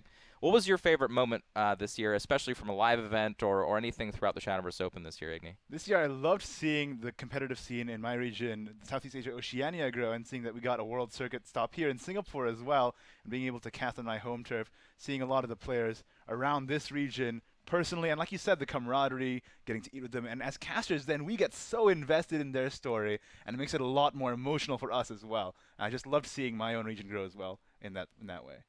That's right. I mean, it's a spectacular experience. I know as soon as, you know, Potwasher wins or loses this last match, he's going to come home. Mhm. We're going to see him at the beginning of next year at some point. You know, probably do a little video promo with him. I'm going to give him a big hug.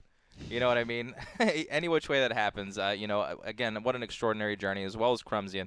So some of the players that we need to talk about that maybe had a little bit of a harder journey getting here, and you know, why we maybe even picked them, like you picked Crumsian as the winner for the tournament and things like that, why we might have picked them and kind of what their struggles were going into this tournament. So Crumsian being one of those players who was actually at the forefront of the Western Shadowverse scene. He was the most winningest player of the entire year. He took down a World Circuit event. He was the MVP in league points earned. He got the spot in the Contenders Cup. He got to travel here with Potwasher, but he started out with a not so good record this time around. So why, Igni, did you choose him to be the winner of the World Grand Prix? I mean, I said it on Twitter and social media as well. I couldn't really pick a person, so I just picked the most winningest player throughout the year. I'm like, okay, yeah, that's good enough. I just claim my packs there. Not a great story, I know, but you know, Crumsian really showed a lot of performance throughout this entire year. It's a shame that maybe it's the stage or the pressure got to him, but you know, it's tough being up here, especially against this field of competitors. I don't blame him for his performance at all, but you know, it's still a great achievement getting here in the first place.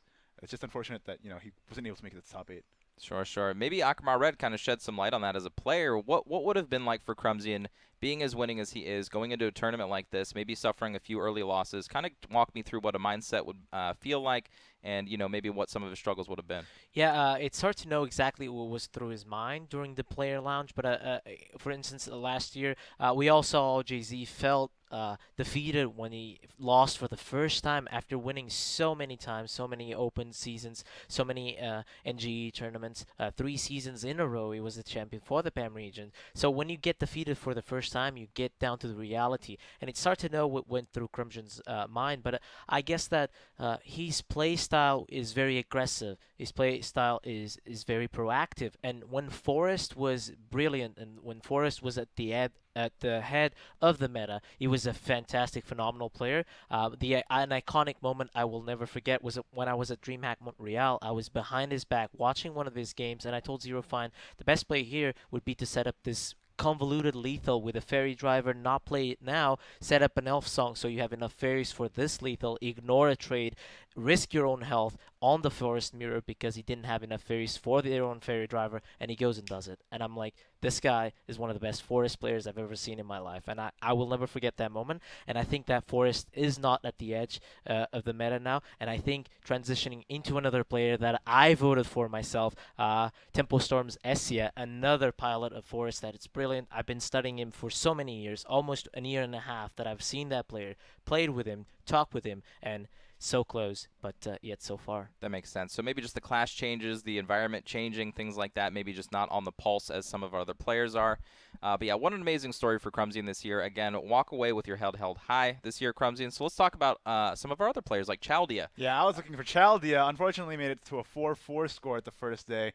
I mentioned this yesterday, but I had this running thing with production where we're all SEAO region here. So we had Chaldea watch after every round. I'm like, how's Chaldea doing? Sure. How's he doing? Check up on him. And for a player who's very new to the scene and only won a couple tournaments here, ended up going to the World Grand Prix and putting up a pretty good performance for his really first major event. He was 1 win away. Yeah, 1 win away. So I'm actually really proud of him, and I'm glad to see that he performed so well. And with some pretty interesting picks, too, like with that Take-Two Runecraft pick, ended up getting a win there. That was pretty wild. And his schedule was rough. I mean, he had to face Kocha, he had to play against Fag. Let's not forget, these players are here at the final now, and right. playing against all of them is not easy. Absolutely, I agree with that. And moving on to some of our other players like Hishiro and Mensu. Hishiro was one of my picks. Mensu was not too far behind. I think Potwasher might have been my second, and now, you know what, maybe he was my first. but of course, both of their journeys here was amazing. Mensu won the first World Circuit event in Tours, basically a relative unknown from France, and took the Shadowverse world by storm. And basically just showed up. He said, you know what, I'm going to come to the Contenders Cup. I'm going to practice until then. Didn't really show up in the midway parts of the year or throughout the year until the Contenders Cup again. But then again, fighting his way through everyone in the Contenders Cup to earn his slot. And then Hishiro, much the same, kind of came out of the woodwork in the last couple seasons of the Shadowverse Open. Said, you know what, I'm here. I'm insane. Had kind of a run like you did when you first jumped onto the scene. Just kind of busted through everyone. And then finally made his way through, and then they had to fight against each other in the final round to make it to the top 8. Hishiro, of course, being Mensu to get that spot, and then, of course, Hishiro falling today in the top 8. But you know what? I mean, fantastic voyage for both of those players. I look forward to seeing more of them from next year. I can't imagine they're going anywhere. Essia, like we were talking about, maybe even suffering some of the same things like Crumsian did. Just a very solid player. Maybe just this isn't his time. Anything to add about Essia? Yeah, I mean, all I can say is I hope to see him again. He's a fantastic player. I want to play against him again. I want to play against all of them, in fact. So I can't wait for the 2019 season. January is almost here. Alter Fear is about to hit the format and the game, and I cannot wait to go back home. I already miss playing against Zero Fine, against SCS Sheepy, another player that just blazed through the SVO season, and I can't wait. I miss them already, and I can't wait to play against them. Absolutely. So just to let you guys know on how you can join in on the fun next year if you want to be a part of competitive Shadowverse, shadowverseopen.com. Make sure you guys check out at the beginning of the next year what the schedule looks like so that you guys can participate in, like Akamaru said, as many tournaments as you possibly can. You have to earn your points throughout the entire year so that you can earn those slots in the Contenders Cup, unless you just show up to one and spike, of course. And we all know that the World Circuit events will be coming back next year as well, so more live events will be happening. Make sure you guys get involved with that and join in on the fun. Maybe you, too, can be a millionaire, possibly like Potwasher can be by the end of the day. But getting back to our tournament today, and yesterday. Favorite moments so far as we lead into our third and fourth match here? For me, it had to be Karage-san. His matches were very impressive, but that was the player that I had to watch. But I think particularly the game and how Feg has been piloting that Mysteria rune and understanding when he's about to lose and when he's about to win, showing mastery over a pet deck is a thing that I like. And I think to win a tournament like this, that pet deck might be the difference here. Absolutely. What about you, Igni? I mean, in the same vein, I really liked watching Salt both in day 1 and day 2 navigate with that giant Chimera runecraft, showing us all how it's done. Looks like we're just going to start into the third place game here, though. That's right. So third and fourth match coming up soon, folks. Rio. And okay, hold on. Sorry, I can't do it. Igni. Do I have to do it? Of course you do. All right. Konoryoga. Thank you. One thank last you. one for the road. Thank you very much. Versus, of course, his opponent, Salt. We're going to see who will take home $50,000 as opposed to the $20,000. I can't wait to see, just more of this match. You know what I mean? We get to see a little bit more runecraft. We get to see a little bit more strong play before we get to the finals. Kind of take a little breather, relax. I know my tensions and my emotions are running high for Potwasher right now, so I need a break. I'm glad you didn't break the TV, by the way. I was close. Yeah, I was close. We went on break, and I had to let off a little steam there. Yeah.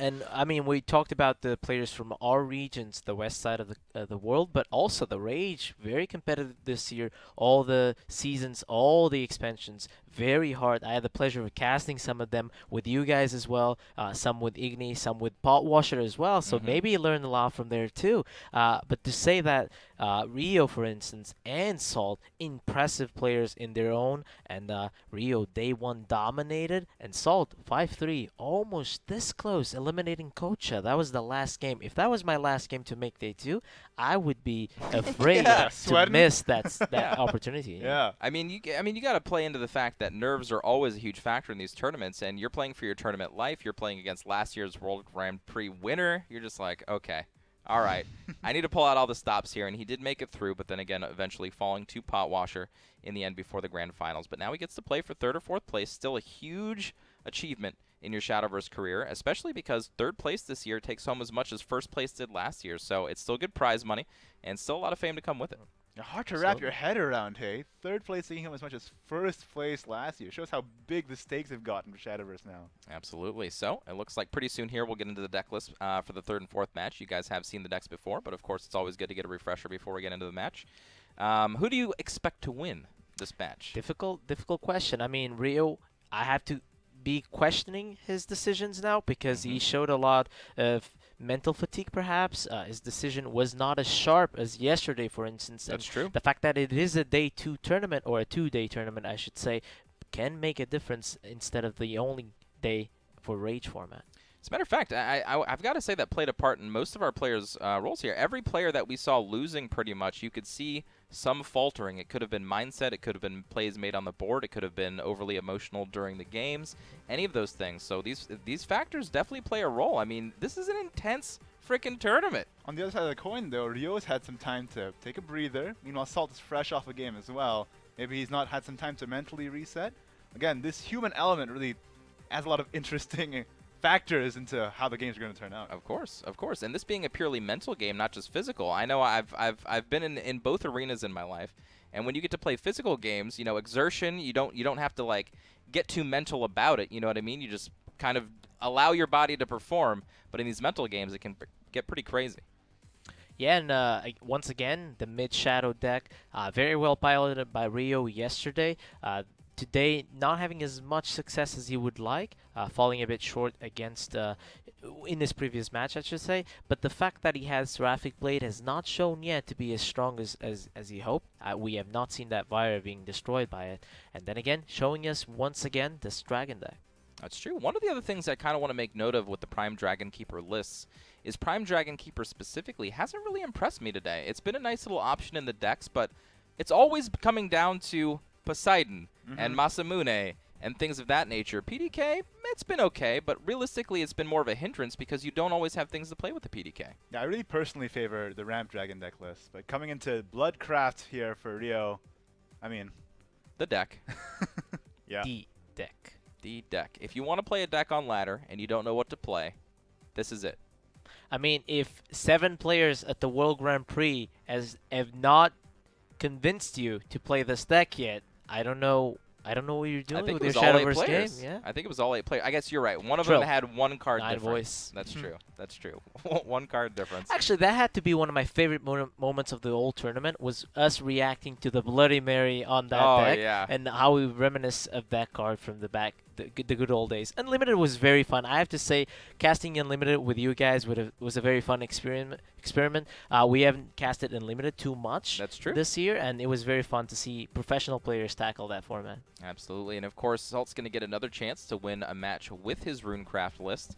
I was very excited to see if Runecraft made it to both halves of the final here from both legs, but it looks like only the Mysteria rune made it. Definitely not a deck that was on everyone's radar. Definitely people playing ladder, it was on their radar, but not for the professional standings that I think it was going to get here. And, you know, the list. Yet again.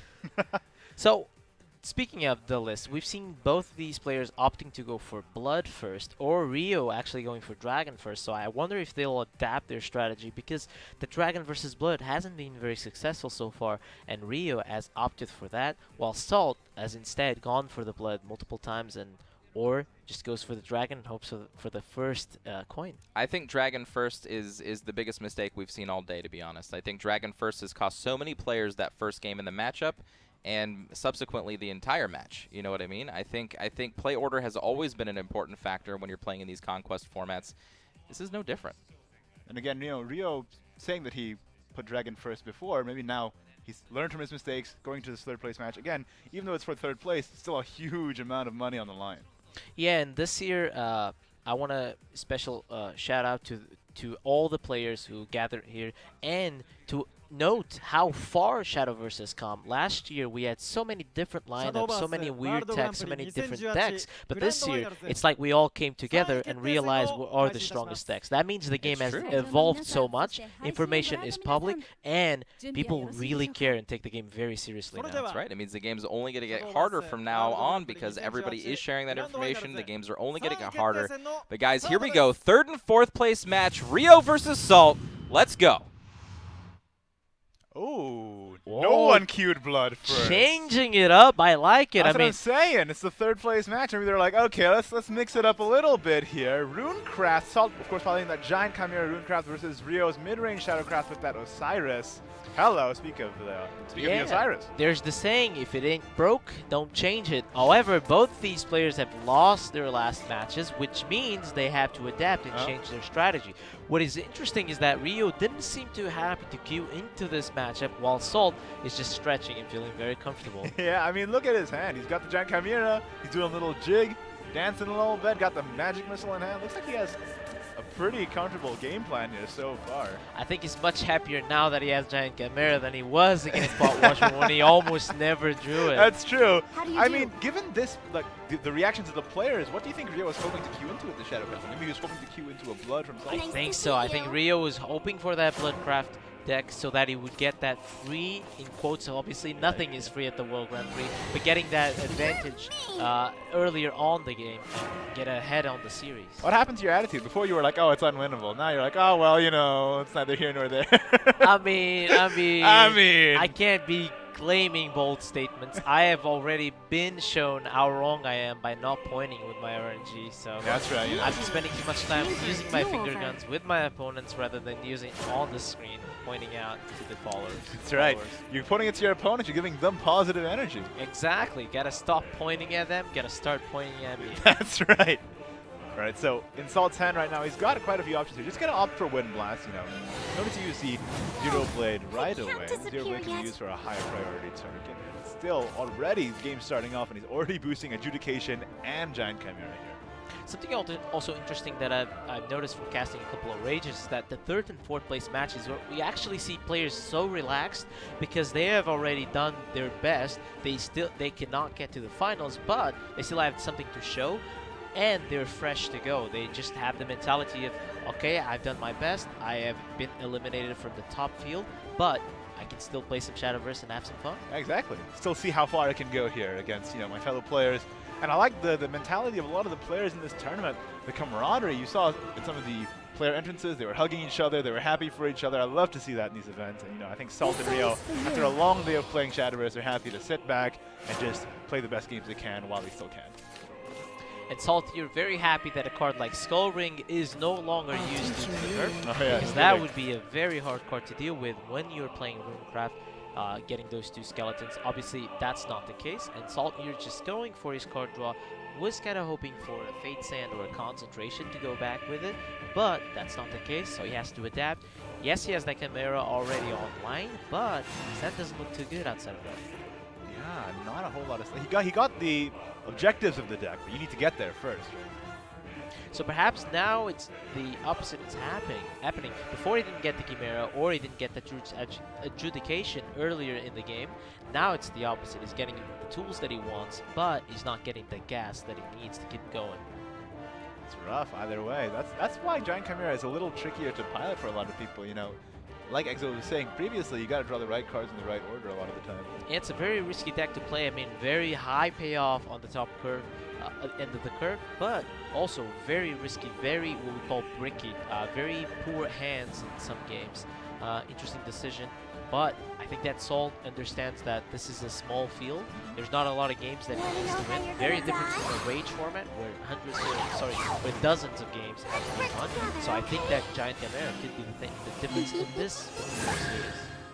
Interesting line of play here. Not actually evolving the Andreal, but just opting to get as wide a board as possible with the bigger area here. Yeah, going wide is always a fantastic especially against option. Runecraft. Absolutely, trying to dodge the Nova Flare as best as he can while doing so, so that Lyria having the bubble protecting itself from damage from that trade, so the Nova Flare does not guarantee a full clear. Not been super impressed with Nova Flare so far, especially against Dragoncraft. It feels really ineffective, and if the player's playing against you, they can play around it pretty effectively. It's mostly due to necessity.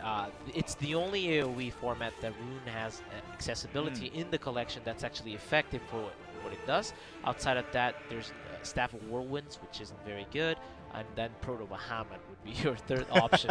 So I think that out of necessity, the deck does need a card that can destroy multiple followers, because in Shadowverse, multiple classes can create multiple tokens out of a single card. You ever miss Calamitous Curse once in a while? Not necessarily. I mean, I had some fun playing around that card actually in the round robin format of the previous season. We actually had some Calamitous Curse decks, but it just feels very predictable or very hard to play with. And 6 point for a removal spell. It's similar to Tempest and Prix. I had a lot of fun playing against those 2 cards. Looks like the Orthodox comes down just to remove that follower, and the rest goes to the dome. Again, putting up a lot of pressure here, making that Nova Flare a little less useful as well. Yeah, the game is in a stage where everything needs to be efficient. The collection is getting bigger and bigger, the design philosophy is getting tighter and tighter, so your cards need to be the best they can be for their cost. Looks like he's going for a Wind Blast here. This. Ars Magna on the 3/3. Even healing with it, very nice touch. Interesting, Rio not going for the Cerberus on the previous turn. Wants to exhaust more removal by Salt and have that Cerberus be the nail in the coffin. If you had a Grammar Hero or Gilmalis, that would be a fantastic way to set it up. Yeah, I mean, it would really scare Salt if he does a Cerberus or just plays a Cerberus here, because it would imply that he has one of those options in hand, and how is Salt going to deal with that with just a Nova Flare? Yeah, so that Lyria in hand guarantees a Gilmalis potential on turn 8. So that means that for this turn, he could opt for a Lady Grey. It could perhaps give him a resilient board against Nova Flare, or exhaust even more removal. So I would not expect the Cerberus here just because he wants to be playpoint efficient. I'll love you down to the bone. Alright, looks like it. And even Savings Evolve here. Absolutely. I really like this setup, forcing that Nova Flare. I think Salt will pull the trigger here, and then Rio will be very happy playing the Cerberus and the Belinus, saving that Lyria for the follow-up. That's it. Like you said, just baiting the removal from Salt and having to play the Nova Flare here. How do you answer Cerberus now? And he gets the Gremlins to follow up as well. If he doesn't want to do the Lyria, of course, Lyria on turn 8 is guaranteed anyway with the Gilmores. Yeah, the thing is that Salt is keeping himself very healthy and is still has a lot of removal in that hand. 2 more spells to go with. This Cerberus is a threat, and Ryu is smiling a bit, understanding that. So this Lady Grey with the Cerberus can be get an even more wide board than before. Yeah, and Salt really has difficulty dealing with that. So Cerberus Lady Grey evolve seems like the best play here. Yep. Another option could be to not even evolve the Lady Grey, save the evolve for Lyria Gilnelise next turn if he wants to, or if he wants to evolve Face with something else later in the game. But it's starting to get a bit worried for the Giant Cat potential. It was there from the beginning of the game. There's no Owl being evolved yet, so at least he has that going for him. Ooh, really difficult here. And you know, at the beginning of this game, Salt was pretty happy to queue into this matchup, but unfortunately just not a lot of ways to deal with this board right now. This is the strength of Shadowcraft, just keeps posing more and more threats, more and more board states that are hard to deal with for Minecraft. So he has 11 shadows, having played Cagliostro. That means that Giant Chimera is probably at 10 or 11 from the spell boost, and it's tough. It's tough to be in his shoes here. Yes, he can remove the board, but that Gremory is there waiting. Rough for Salt, especially in this first game where you'd expect this matchup to be favorable. Well, technically, it's not really that favorable. It always depends on the resources of Shadow, Right. and if they can manage them really well. Ooh. Oh, I think he. Oh no, it's not board locked. He could always just run the 2-1 in. Yeah, I was confused by that pass. With 5 play points that Salt has available to them, I was thinking, is it conceding here? That's a lot of damage. Yeah, Salt looks surprised by that though. Oh, he forgot the Witch of Foresight was a follower, and that Rio could have dodged the board. Oh boy, Yeah. like I was saying, I mean, Salt just played a really intense series, and now he's coming into this 3rd place game. I think this is fatigue. So Probably fatigue. now players are understanding what we meant last year when we said that 2 days of Shadowverse, 10 hours each day, from 8 a.m. to 8 p.m. That's rough. That's very hard. I mean, we just saw it just then. Salt. I mean, Rio's had some time to collect himself from his last game. Salt coming off of an intense series with Potwasher, one of the strongest players around, and now having to do this game, it's tough to keep your mind clear. Yeah, and a small oversight, but that's enough. When you make a mistake against a player like Rio's caliber, you're not going to survive to tell the tale. Absolutely. Looks like it's the next game going right away. Let's run into it. Salt now down 0-1. Dragoncraft versus Bloodcraft. Let's go. Uh-oh. This one's for Well, my let's see. family. Let's see. What does he got in his From opening the hand? opening hand, I mean, we've discussed a lot how this matchup can be very tilted for Bloodcraft, and whoa, this hand is not very good. Yeah, I would expect a full mulligan by Rio. Ooh, it is not improved. Yep, not that great. Ooh, and pretty okay for the Dragon Sword. Well, let's see. Maybe Salt's taking some time after the last game to collect himself, and I don't know if you saw his gestures as well. He was like, okay, gotta center myself here. Yeah, that small oversight will cost him the game. That's for To sure. be honest, the game was looking very, very dim, even if he didn't make that mistake. But it was fun to see. I mean, Witch of Foresight is a card that you don't play with a lot, so sometimes that can happen. It's tough too. I think Salt might be the most experienced with that card, considering he brought Giant Chimera to both today and yesterday. So rough break. If anybody could have done it, it was him. Ooh, very poor hand. No Alexan Right Demon, no Singer, no Blood Pack, none of those. Ooh, even just important passing cards. this turn. Yeah, if not you see great. a pass here, you're very happy if you're a Dragon player. Not a great start. A difficult matchup can sometimes be in your favor if obviously your opponent doesn't draw too well. This is how I feel when I play Dragon against Blood on Ladder.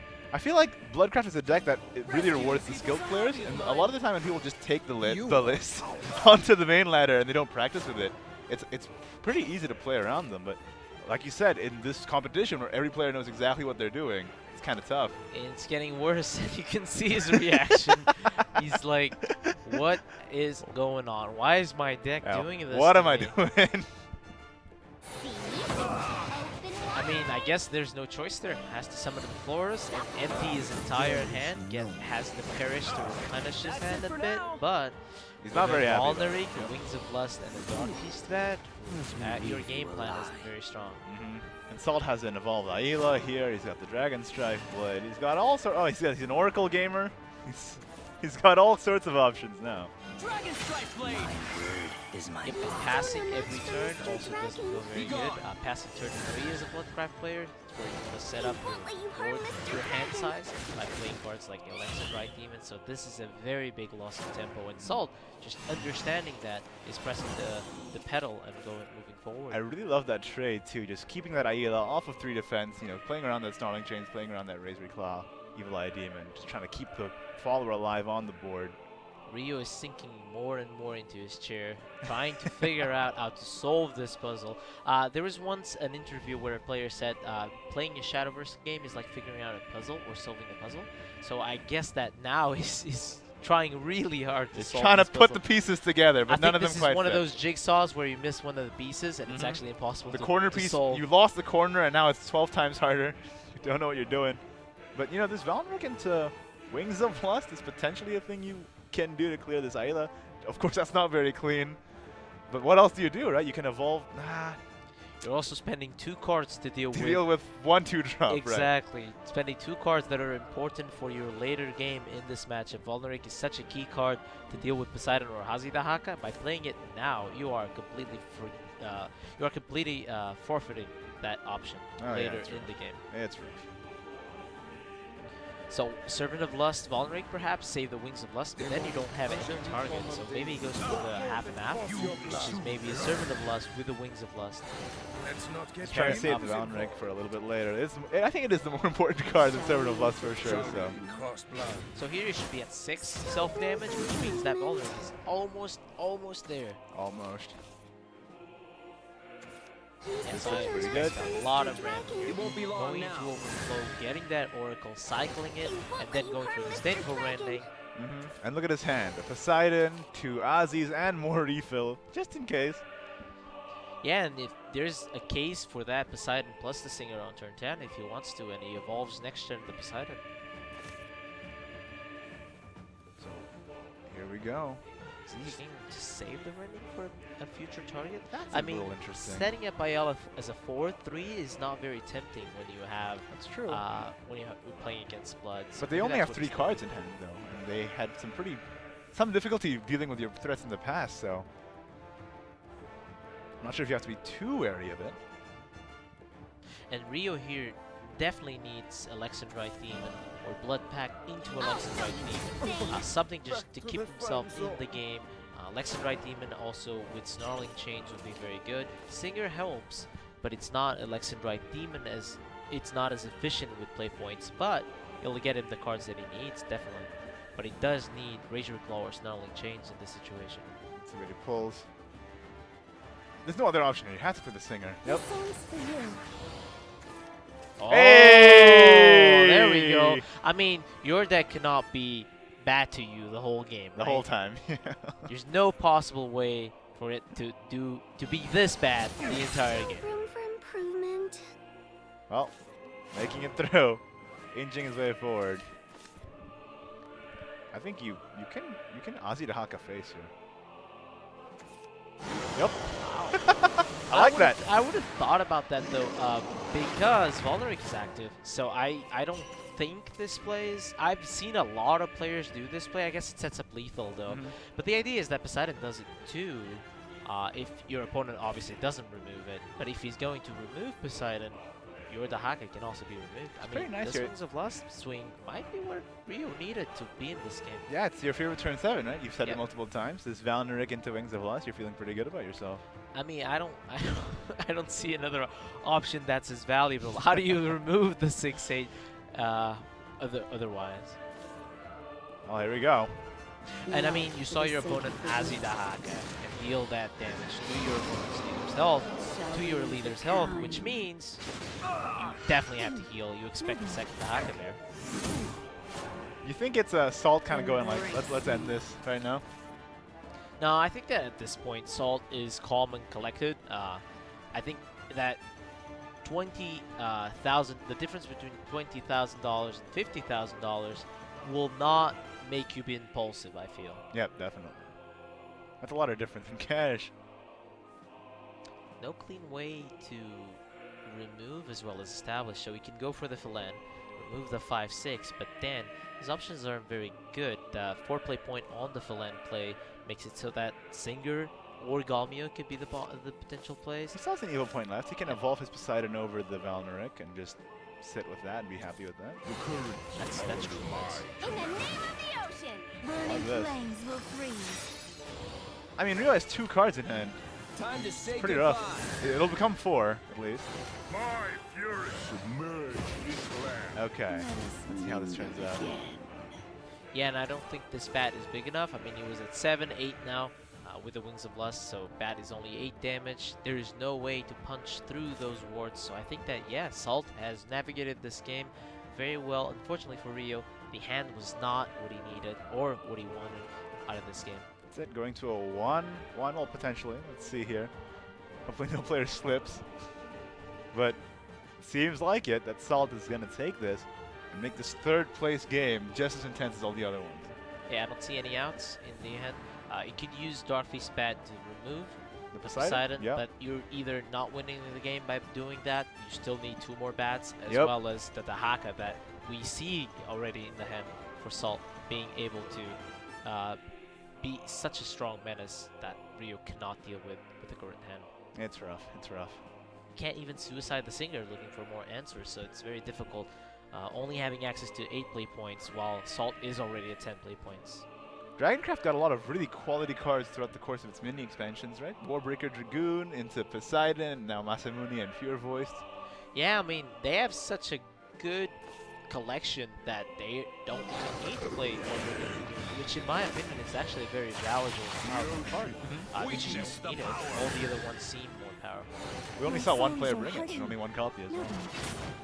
Yeah, and obviously Rio being forced to use the Dark Beast Bat, and in this position Salt is comfortable, I would think. Oh yeah. Oh yeah, for sure. Having the Galmio with the Whisper, if he wants to, adding even more damage, getting that 3 damage, as well as the attacks, can be a valuable option. I don't think going for the Haka here is very valuable. Because it's just 1 off. You might as well just clear the board as well. Yeah, it's the same idea. Usually you want to play the slower followers instead of the storm followers, but honestly at this position he can do a lot of things that would guarantee him the win. Yeah. I think just don't leave Rio any outs, right? Just play the Galmew, play the White Frost Whisper, the Haka next turn. Yeah, your Galmio is also protected by that ward. Phelan N, the ward are very hard to remove. There's no more evil point for the Evil Eye Demon off the top. So I think this will be a very powerful play by Salt.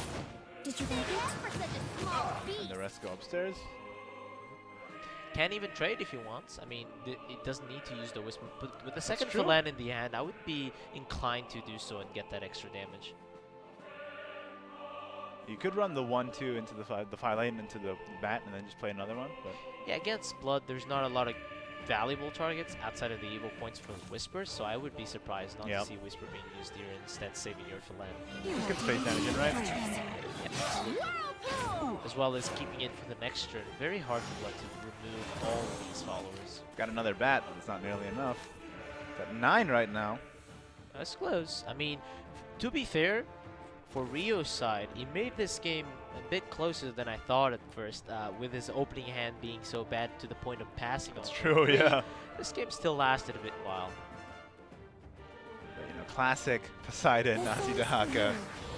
Brothers in arms, along with Masamune. He can come along. I feel this is what I've seen the most out of the weekend, is so many Poseidons being played. Potwasher playing 3 in the last series, many players playing Masamune and Poseidon, multiple players playing that combo, and I think that's why it's solidifying Dragon to be one of the strongest decks in the format. Oh yeah, for sure. I think the only predator that it can have is actually that Bloodcrafted, and this means that Salt is probably very confident in the fact that he has navigated a traditionally bad matchup into his favor.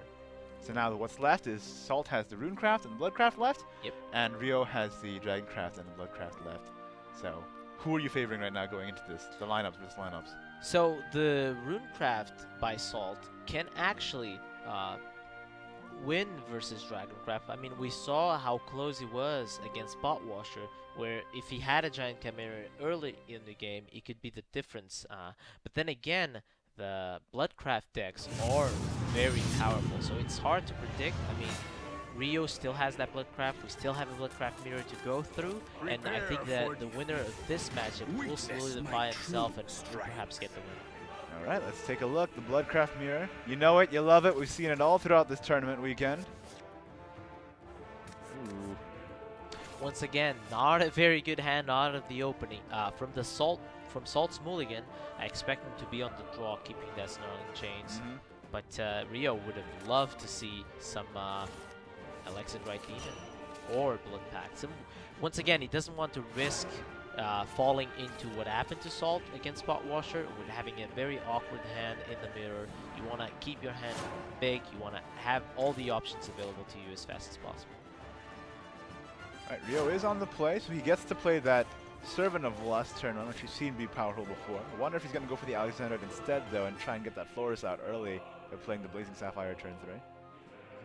He doesn't need to play Alexandrite just yet. He could go for the Servant of Lust, because Alexandrite Demon is important for the Sapphire, which he won't play this turn.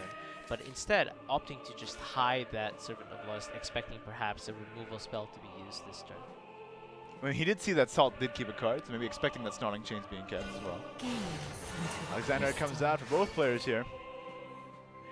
Yeah, I love to see Blood Mirrors that start with 2 Alexandrite Demons, because both players will have all the options they want, and it all comes down to timing and decision making. So do you just develop here and go forward?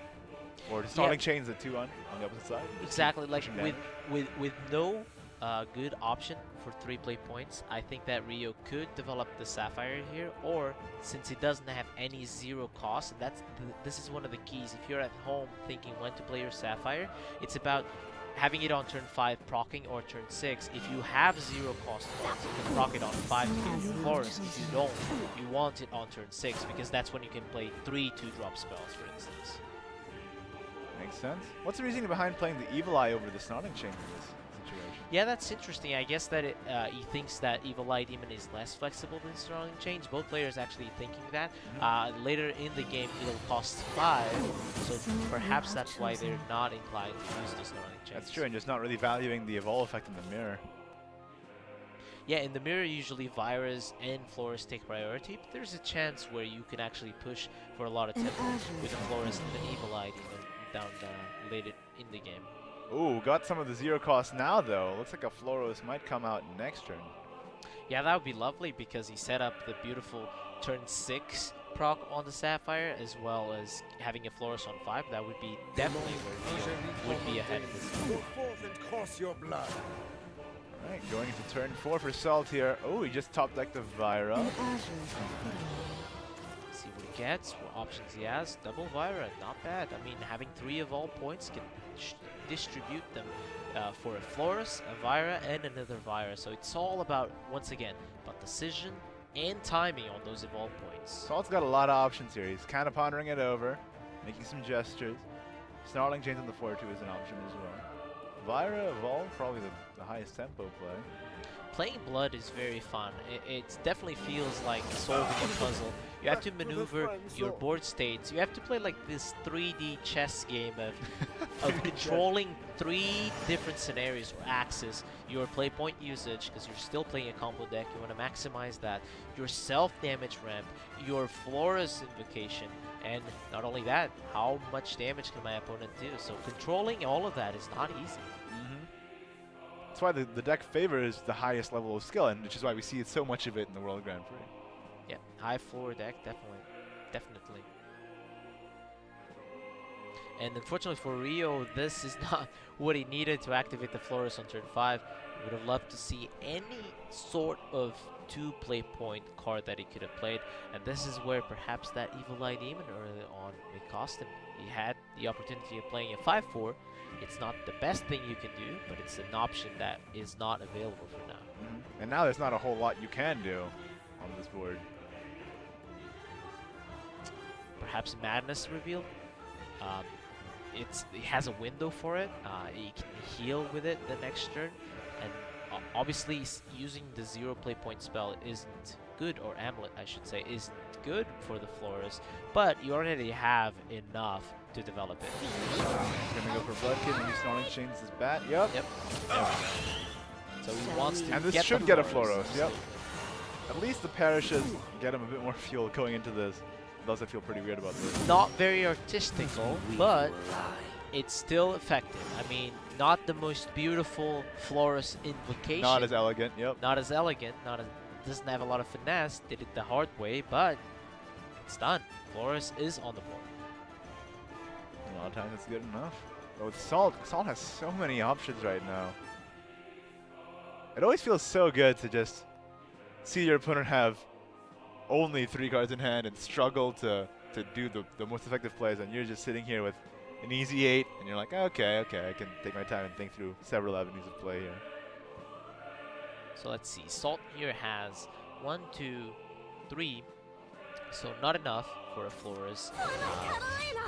With only access to 5 play points, that means he'll be able to once again summon that Florist, needing 4 increments of self-damage for it. Not quite. Looks like it's pretty likely next turn though, with that Raging Sapphire going off as well. Is my bond. Yeah, both players setting up the Sapphire so that they could summon multiple Florists throughout the game. I believe this also means, I believe this also means that Volneric is active, because I think it is actually at 7 or 8. Currently got 7, there you go. So that Sapphire, very important, and if he wants to, he can actually get another Florist. However, that would cost him a Snarling Chains on a bat once again, or the Vira. I don't know though, do you really value getting the Florist out now? I think. I wouldn't mind that. Yeah, I mean, it's not having bad. that Singer, it's just that he wants to deal with the virus, so Volneric will probably be an option, but it just doesn't feel very good. Feels very all in to go for bat and Snarling Chains on the second bat. This song's for you. Just Singer for options. Oh, another Volneric. It's always nice to see. The thing is, the window for Florist is going to close if he doesn't go for it this turn, because the ping from the Sapphire is very important for that 4-count self-damage. That's absolutely true. Well, he has the opportunity here, but I wonder if he's going to take it. Honestly, he could still go for Snarling Chains, Restless Perish, and Gift for Bloodkin, as well as evolving the Florist if he wants to. So Salt's laughing because it's the second Florist he has to deal with. Just evolve this over the Vera. Totally a fine play. Yeah, I mean, Ryu doesn't feel very comfortable. He's smiling. I think that what's going through his mind is similar to what's going through my mind, which is, man, these are the hardest Florists. Yeah. This is the most amount of work I have to put to summon Florists. They don't want to be invocated, man. But you know, do it the hard way. You're still doing it at least. Invocated, I love it. Invocated. It should be invoked, but we went over this. We're changing the game. No, that's the European way to say it. Yeah, that's right. Absolutely. So let's see. Salt here had his own Sapphire proccing, so he can also get his own Florist. The thing is, there's no spell there to deal with the 7-1, so it's going to be hard. Yeah, it is tough. And no way to draw it right now to get like the Snarling Chains or what have you to deal with that. Might have to just evolve something into it, but that's never good. I wonder how far away he is from that Volneric proc. I mean, he hasn't invocated any Florists yet. That's true. So he's a bit far. It's pretty far away. He's going to invocate another Florist. No, he just played that one from his hand. But now he's going to invocate another Florist. Let's see it. Invocatinated it is. That's too far. That's a step too far. Oh no. That was pretty clean though. I mean, those 2 Florists just came out. It's pretty nice. I know Rio's like, why do I have to work so hard? You just got these no problem. This is a fun game. This is a fun. You have to scratch, crawl through the mud, and try and find a win. Both players without bat, without clean Oh yeah, that's right. Yeah. This is a very funny game. Both players having Volneric too to swing the tempo in their favor. So I honestly cannot predict who's about to win, but I think that's lethal actually. Never mind. Oh yeah, you're right. I didn't even realize that Salt for that play fell too far behind in health total. Yeah, I mean the forces never went off. Your strength is for me. Ouch! Rio took the second game there, or the third game rather, in the Bloodcraft mirror. And now Rio's left with Dragoncraft up against Blood and Runecraft. So now Rio has to do the other way, Dragoncraft into, but probably Salt's Bloodcraft deck. Yeah, and Salt once again maybe a slight overstep. He could have suicided the Flores into the opponent's Flores, but maybe he just doesn't want to take the game that far, and he wasn't expecting a Volneric. Or, to be honest, Volneric Razor Claw was a very strong way to finish the game, but then again, you have to keep in mind Dark Feast Bat or Razor Claw or Volnerics are ways to end the game that fast. But evolving your own Flores to trade into the 7-1 doesn't feel very good in that situation. Yeah, it's not a play that you feel good about doing. Maybe Salt just thought, okay, well, pretty far behind anyway. Let's just try and do what I can. But here we go.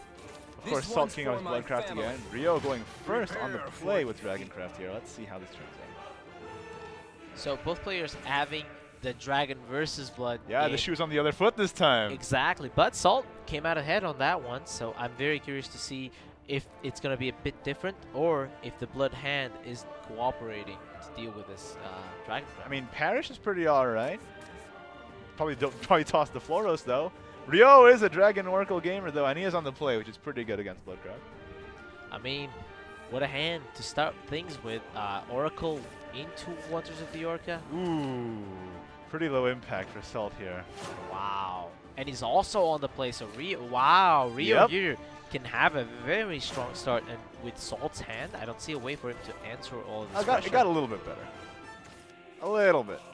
But Rio also has the Singer, so he's got gas now. And I love the fact that both players at the beginning of the day were very emotional, fist bumping when they got the card they needed. Now they're just like relaxed. They're just like, I got a Singer. My deck is cooperating. Right. I feel like the nerves have sort of settled down as well. You know, they played 2 full days of Shadowverse. They should be proud to be there already. You know, they're just playing for 3rd place here. Of course, still a huge cash prize, but now they're just happy to play as the best games of Shadowverse they could possibly play. I think it's just the mentality. I share the same idea. If I don't make 1st place, I won't be as happy. Obviously, still proud of what I achieved, but it's always about the it's fine. I didn't win, but I guess I can show some good games. And look at Rio's experience. I think they're just having fun, honestly. What is this turn 3 Floros? And out comes Floros. Yep. This has to be dealt with somehow, some way. What's in the box? Hey! Okay. Pretty good. Very good. Pretty good. That's all right. Double ramping for Dragoncraft, while the Bloodcraft goes for Floros. So we saw both decks struggling a bit to deliver, and now they're just giving it all away. It's pretty fun. These are fun games. So you think your Singer here, Rending. Yeah, I like that. This is tough. Waters of the Orca is clunky now. Singer Rending into Waters of the Orca could be a possibility, but still, you're looking into Blood's Evolve turn, and your options just don't feel very good afterwards. Yeah, it's rough. I think you just got to play the Singer for more fuel here, and maybe even double trade the bats into that Ceremonies. It's hard to leave that up. Yeah, I think that's necessary. Leaving the 4-2 can be devastating, but then again, the 1-1s are also hard to deal with later in the game.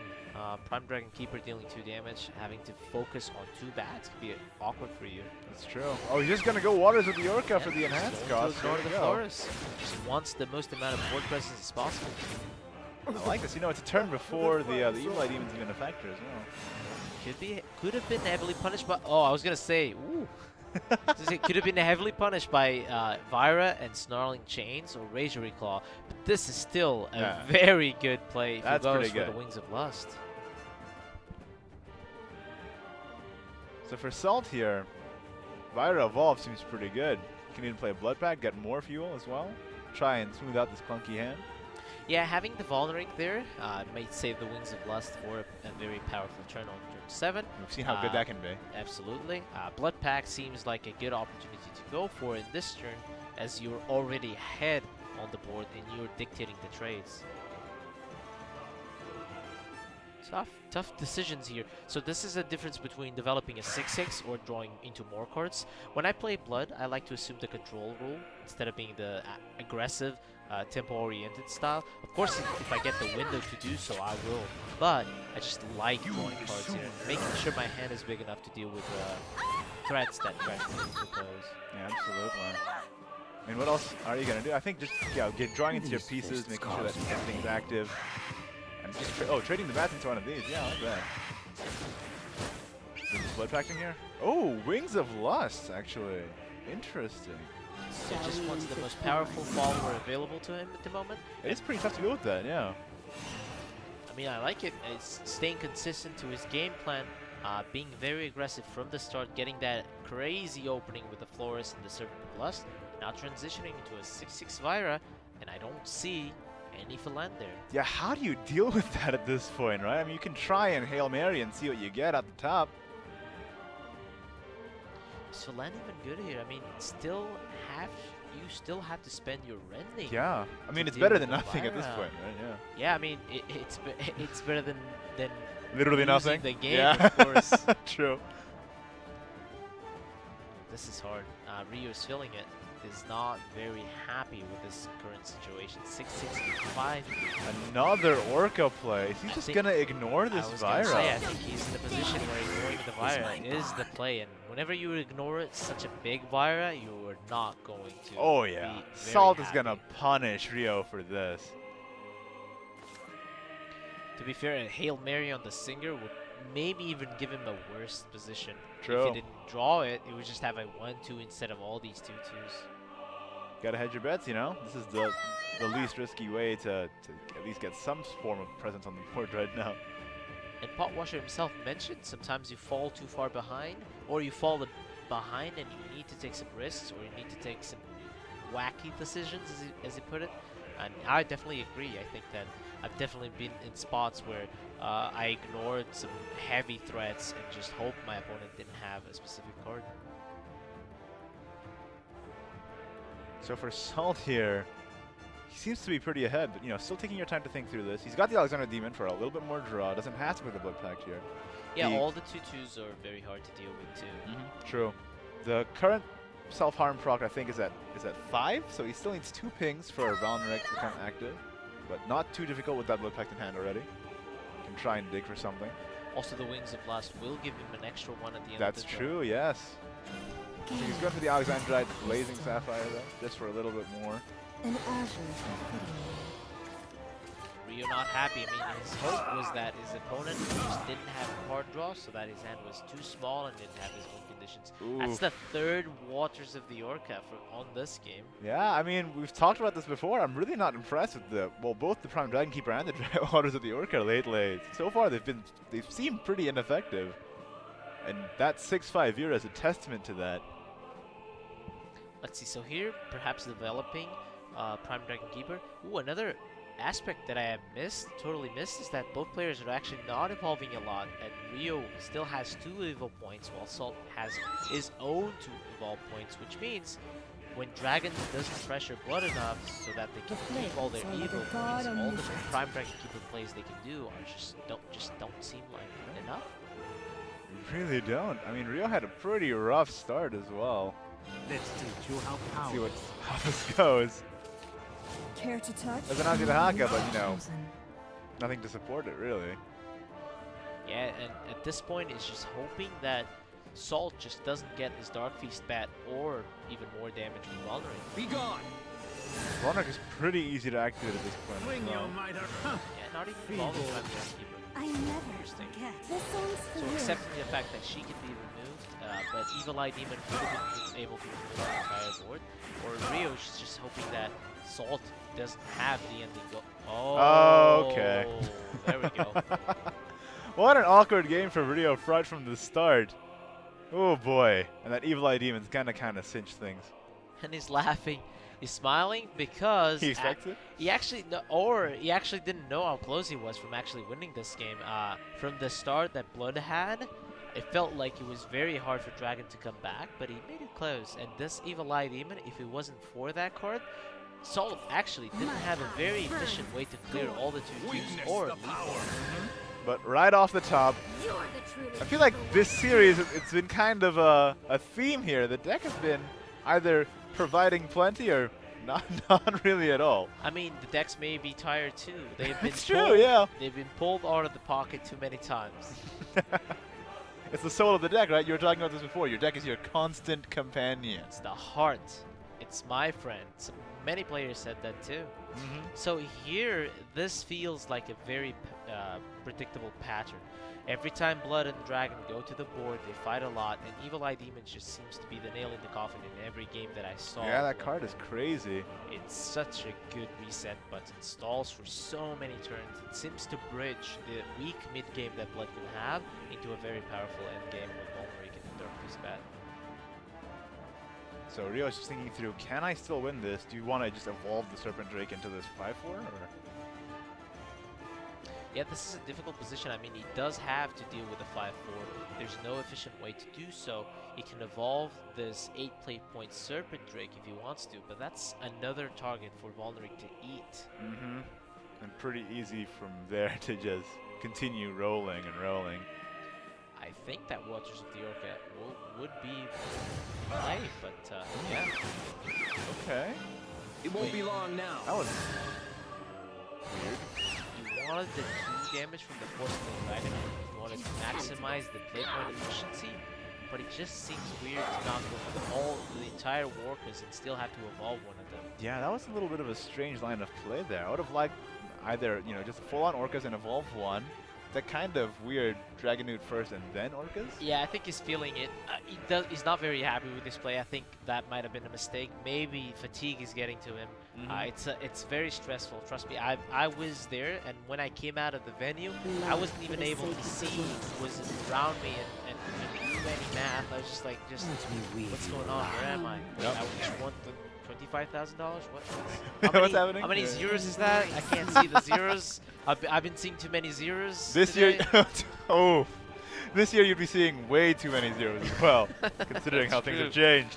That's true. But that's just it, man. Salt going to face with that lowers for the game. Oof. Rough match for Rio, but now it comes down to this. Runecraft versus Dragoncraft, the final stand for 3rd place. All these sets so far, going to Game 5, going to Game 5, going to Game 5. Can't ask for more. And without being too, once again, I've been in their situation, but without being too harsh on players, this is the scrappiest series out of them all, I believe. Both players are making slight mistakes, something that's actually understandable from the situation they're in. Just hope that Feg and Potwasher don't go through the same. But it is actually making an entertaining series for us to watch and cast. Yeah, definitely. And it's fun because the stakes are still high, but it's still a bit of a breather before the finals as well. And here we go, the final game. Oh, Salt looks very happy. Oh, what is that? What's in his hand? And Rio very sad. It's the first second. You just saw the dichotomy of emotions there. The whole breadth of this. Oh my God! Look at his hand too. Salt is jumping up and down in his chair. Rio's just like, not this. It's like they were face to face there. One player was very sad, the other player was very happy. And I bet Twitch chat is having a lot of fun because that was the reaction for the first and second. So it's not only us, it's not only the West that complains about the first second. Apparently, the Japanese players have actually been more emotional about it. I mentioned this. Potwasher didn't care about first, second, just was focused on his game plan. And both of these players are reacting a lot to it. And yes, I do have to say, if Runecraft is on the play against Dragoncraft, it is very hard for Dragoncraft to apply the pressure they need. Well, let's see if Rio can do it. He's looking pretty defeated already. You got to get it together, man. This is it. 3rd place match, the final match of your time in this tournament. Let's go. Ooh, that was very important. That end was looking very bad. Passing turn 2, passing turn 3 technically. Could have passed turn 4 too if it wasn't for that insight. He's thinking of Poseidon here. I don't know about that. Trying to dodge another flare, I believe. That's I think true, that yeah. you can read that Salt's hand is very awkward, so you have to keep in mind what kind of cards can he have there. I also don't mind just Singer too much. You're trying to find your ramp. You already have the Dahaka and the Galmiu in hand here. So there's 2 ways to take this matchup. One is to take it slowly. Yes, Luna has Chimera. Yes, they have that powerful option to end the game. But you also have 3 Poseidons in your deck. You have Azzy the Haka, you have Waters of the Orca. There's a lot of ways to create a lot of goals and lock that Chimera from being able to lead for you. Which is why I like saving the Poseidon here, and looks like he goes the same way. And now he has Ramp in his hand. Now he can evolve the Ayla if he so desires. Yeah, and Potwasher took it slowly. Perhaps he understood that he didn't have enough pressure, and maybe that's why I mentioned the wacky play or the different line of play that people usually tend to go for. Obviously against Rune you want to be aggressive, but Potwasher just took it slowly, drew his cards, played his Servant, Disciple, and then played Poseidons. So maybe that's what Rio will do in this game, just ramp, just make sure the draw is there, and then get into the Galmios and Azzy the Hakas. He does accelerate the Poseidon this turn though, maybe still playing around more removal as well. Just trying to get the damage into the dome here. Yeah, mostly to dodge the Owl too. Yeah, true, yeah. Evolving an Owl would be able to deal with the Ayala, so this ward can protect the Ayala and will most likely do so, and will grant him 4 more damage. Very, very well played there. As I mentioned before, you can hold the Poseidons to make life hard, but if the Poseidon is getting 4 damage this turn, I think that's a very valuable play. Done for. Just gotta find the places where you can get the most damage and get the most utility out of your card. And this rending seems very good too. With the Serpent Drake can even go for Waters of the Orca for even more wide pressure. You already saw the Noble Flare, and I believe Salt only has 2 Noble Flares, so it is unlikely for him to have it. And we know that Runecraft does have difficulties dealing with wide wards. I mean, their best AoE is Nova Flare, and against Dragoncraft it's not really super ideal, considering it's pretty easily played around. He is just going to go straight for the Waters of the Orca, and even evolving one over the 3-3, getting the most out of that Pants effect, and just going 4-4 into the dome with that Ayla. Yeah, this is a very, very strong positioning for Rio. Hoping to dodge the second Nova Flare, which he did actually, and Salt here is on the back foot, probably wanting to draw into the Nova Flare, but he cannot with the current hand that he has. Fate's Hand, unfortunately, was not good enough for it. That's not good enough. Got to draw though. Ooh, got the Owl now, but there's still a lot of pressure that Rio is establishing that he has to deal with. This is where Dragon loves to be in, forcing all the evil points on Rune, forcing all the removal. If Rune has to spend Fire Embrace and Blast to deal with your mid-range threats, that means that every Dahaka that you play is that much more difficult. Yeah, I mean, like you said, having to spend Fire Embrace on a 2-cost follower here never feels great. He does draw the second Nova Flare here, although it's getting to the later turns. Might be too little too late. Yeah, and I think evolving this Orca can give him the Haka this turn if he wants to go for that 10 damage. That is a very strong play. Now he's thinking, how does Salt ward up? What if the Fire Embraces once again? Should I take it slower? Should I use my Dahakas? And I think he's going for the aggressive play. Just going to go aggressive, but this might fire back on him if this Truth Adjudication gets a good roll here for Salt. Let's see how it goes. It is a lot of damage, though. Yeah, and also a very strong follower. I mean, yes, Truth's Adjudication can heal you, but the Daka is still on the board. Exactly. So effectively, you're not healing that much by doing so. I think that's. I can't see the full hand, but I doubt that he has a ward to go with that Wind Blast. Yeah, I don't think so. It might just have to be the Adjudication right now.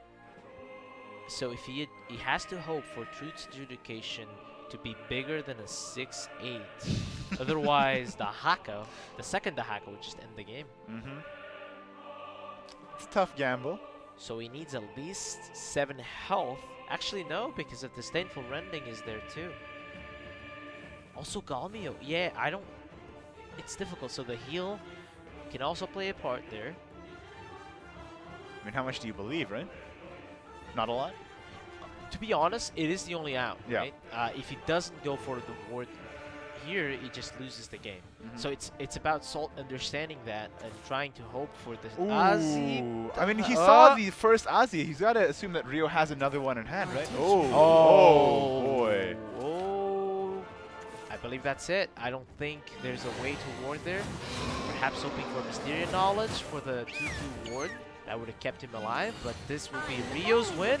And interesting how the tides have turned here at the beginning of the match. Salt is so happy to have gone first, but Rio still being able to put on that pressure and going straight to the dome. Azidahaka, Azidahaka. Let's go. Looks like you are. All right, guys. Rio is your third place competitor at the World Grand Prix, taking home $50,000. Salt, on the other hand, going home with 20 in fourth place. Not bad. Guys, what an exciting tournament this has been so far. Third and fourth has now been solved. And on to the grand finals we go in just a little bit. So hang on with us, folks. We will be there in about 10 or so minutes while we get the players suited up. But my God, what a day! And like you said, that was probably one of the most entertaining matches we've seen so far. Like, basically all the steam has been, you know, just let out. They were laughing the whole time, enjoying their mistakes, enjoying just like playing around. It was a good time. Yeah, and funny how the first second didn't go according to both players. One was very happy, the other one was very sad. But it actually didn't matter because Rio, the one going second, actually managed to win that game. And we mentioned this a lot. The rune decks, unfortunately, for Salt in this case, didn't do his job. It wasn't good enough for him to win. Unfortunately, yeah. I mean, he had a lot of confidence in that deck. He brought it first day, he brought it second day. Still made it to fourth place. Still nothing to scuff at, like you said, but unfortunately not getting him all the way there. Absolutely. But yeah, Rio, you know what? As well as he did on day one, getting all the way to third place on day two, very formidable ending for him. Man, sometimes words, you know. We've been going at this for a long time. Yeah, it's been a long 2 days. I mean, it's not only the players that are having a scrappy series. It's also hard to cast for 2 days. We've been at it. It is a pleasure, but it's also hard, of course. Yeah, it's super fun though. We're getting to the loopy end of the weekend, but it's okay. We still have enough energy to cast for Potwasher and Fig in the finals. So my energy is actually building up leading up to the finals. Absolutely, you know? yeah. We call it the reserve, right? It's in our backpack. We'll get there, but yeah, smiles on both players' faces here as they end their tournament lives here. Wonderful performance. I want to hear you guys in chat give it up for these two competitors. Hard fought, made it all the way here, walking home with a ton of money. Oh yeah, oh yeah. Again, third place this year is walking home with as much money as first place last year. Think about that for a second. Boggles the mind. That's right. Yeah, it is honestly a good reward for these fantastic players. I mean, Rio, Salt, both excel at their best. And both are fun to watch, fun to cast, and probably fun to play against too. Very, very strong players and very fantastic performance over the 2 days. Absolutely. Give them their space here while they give their interviews.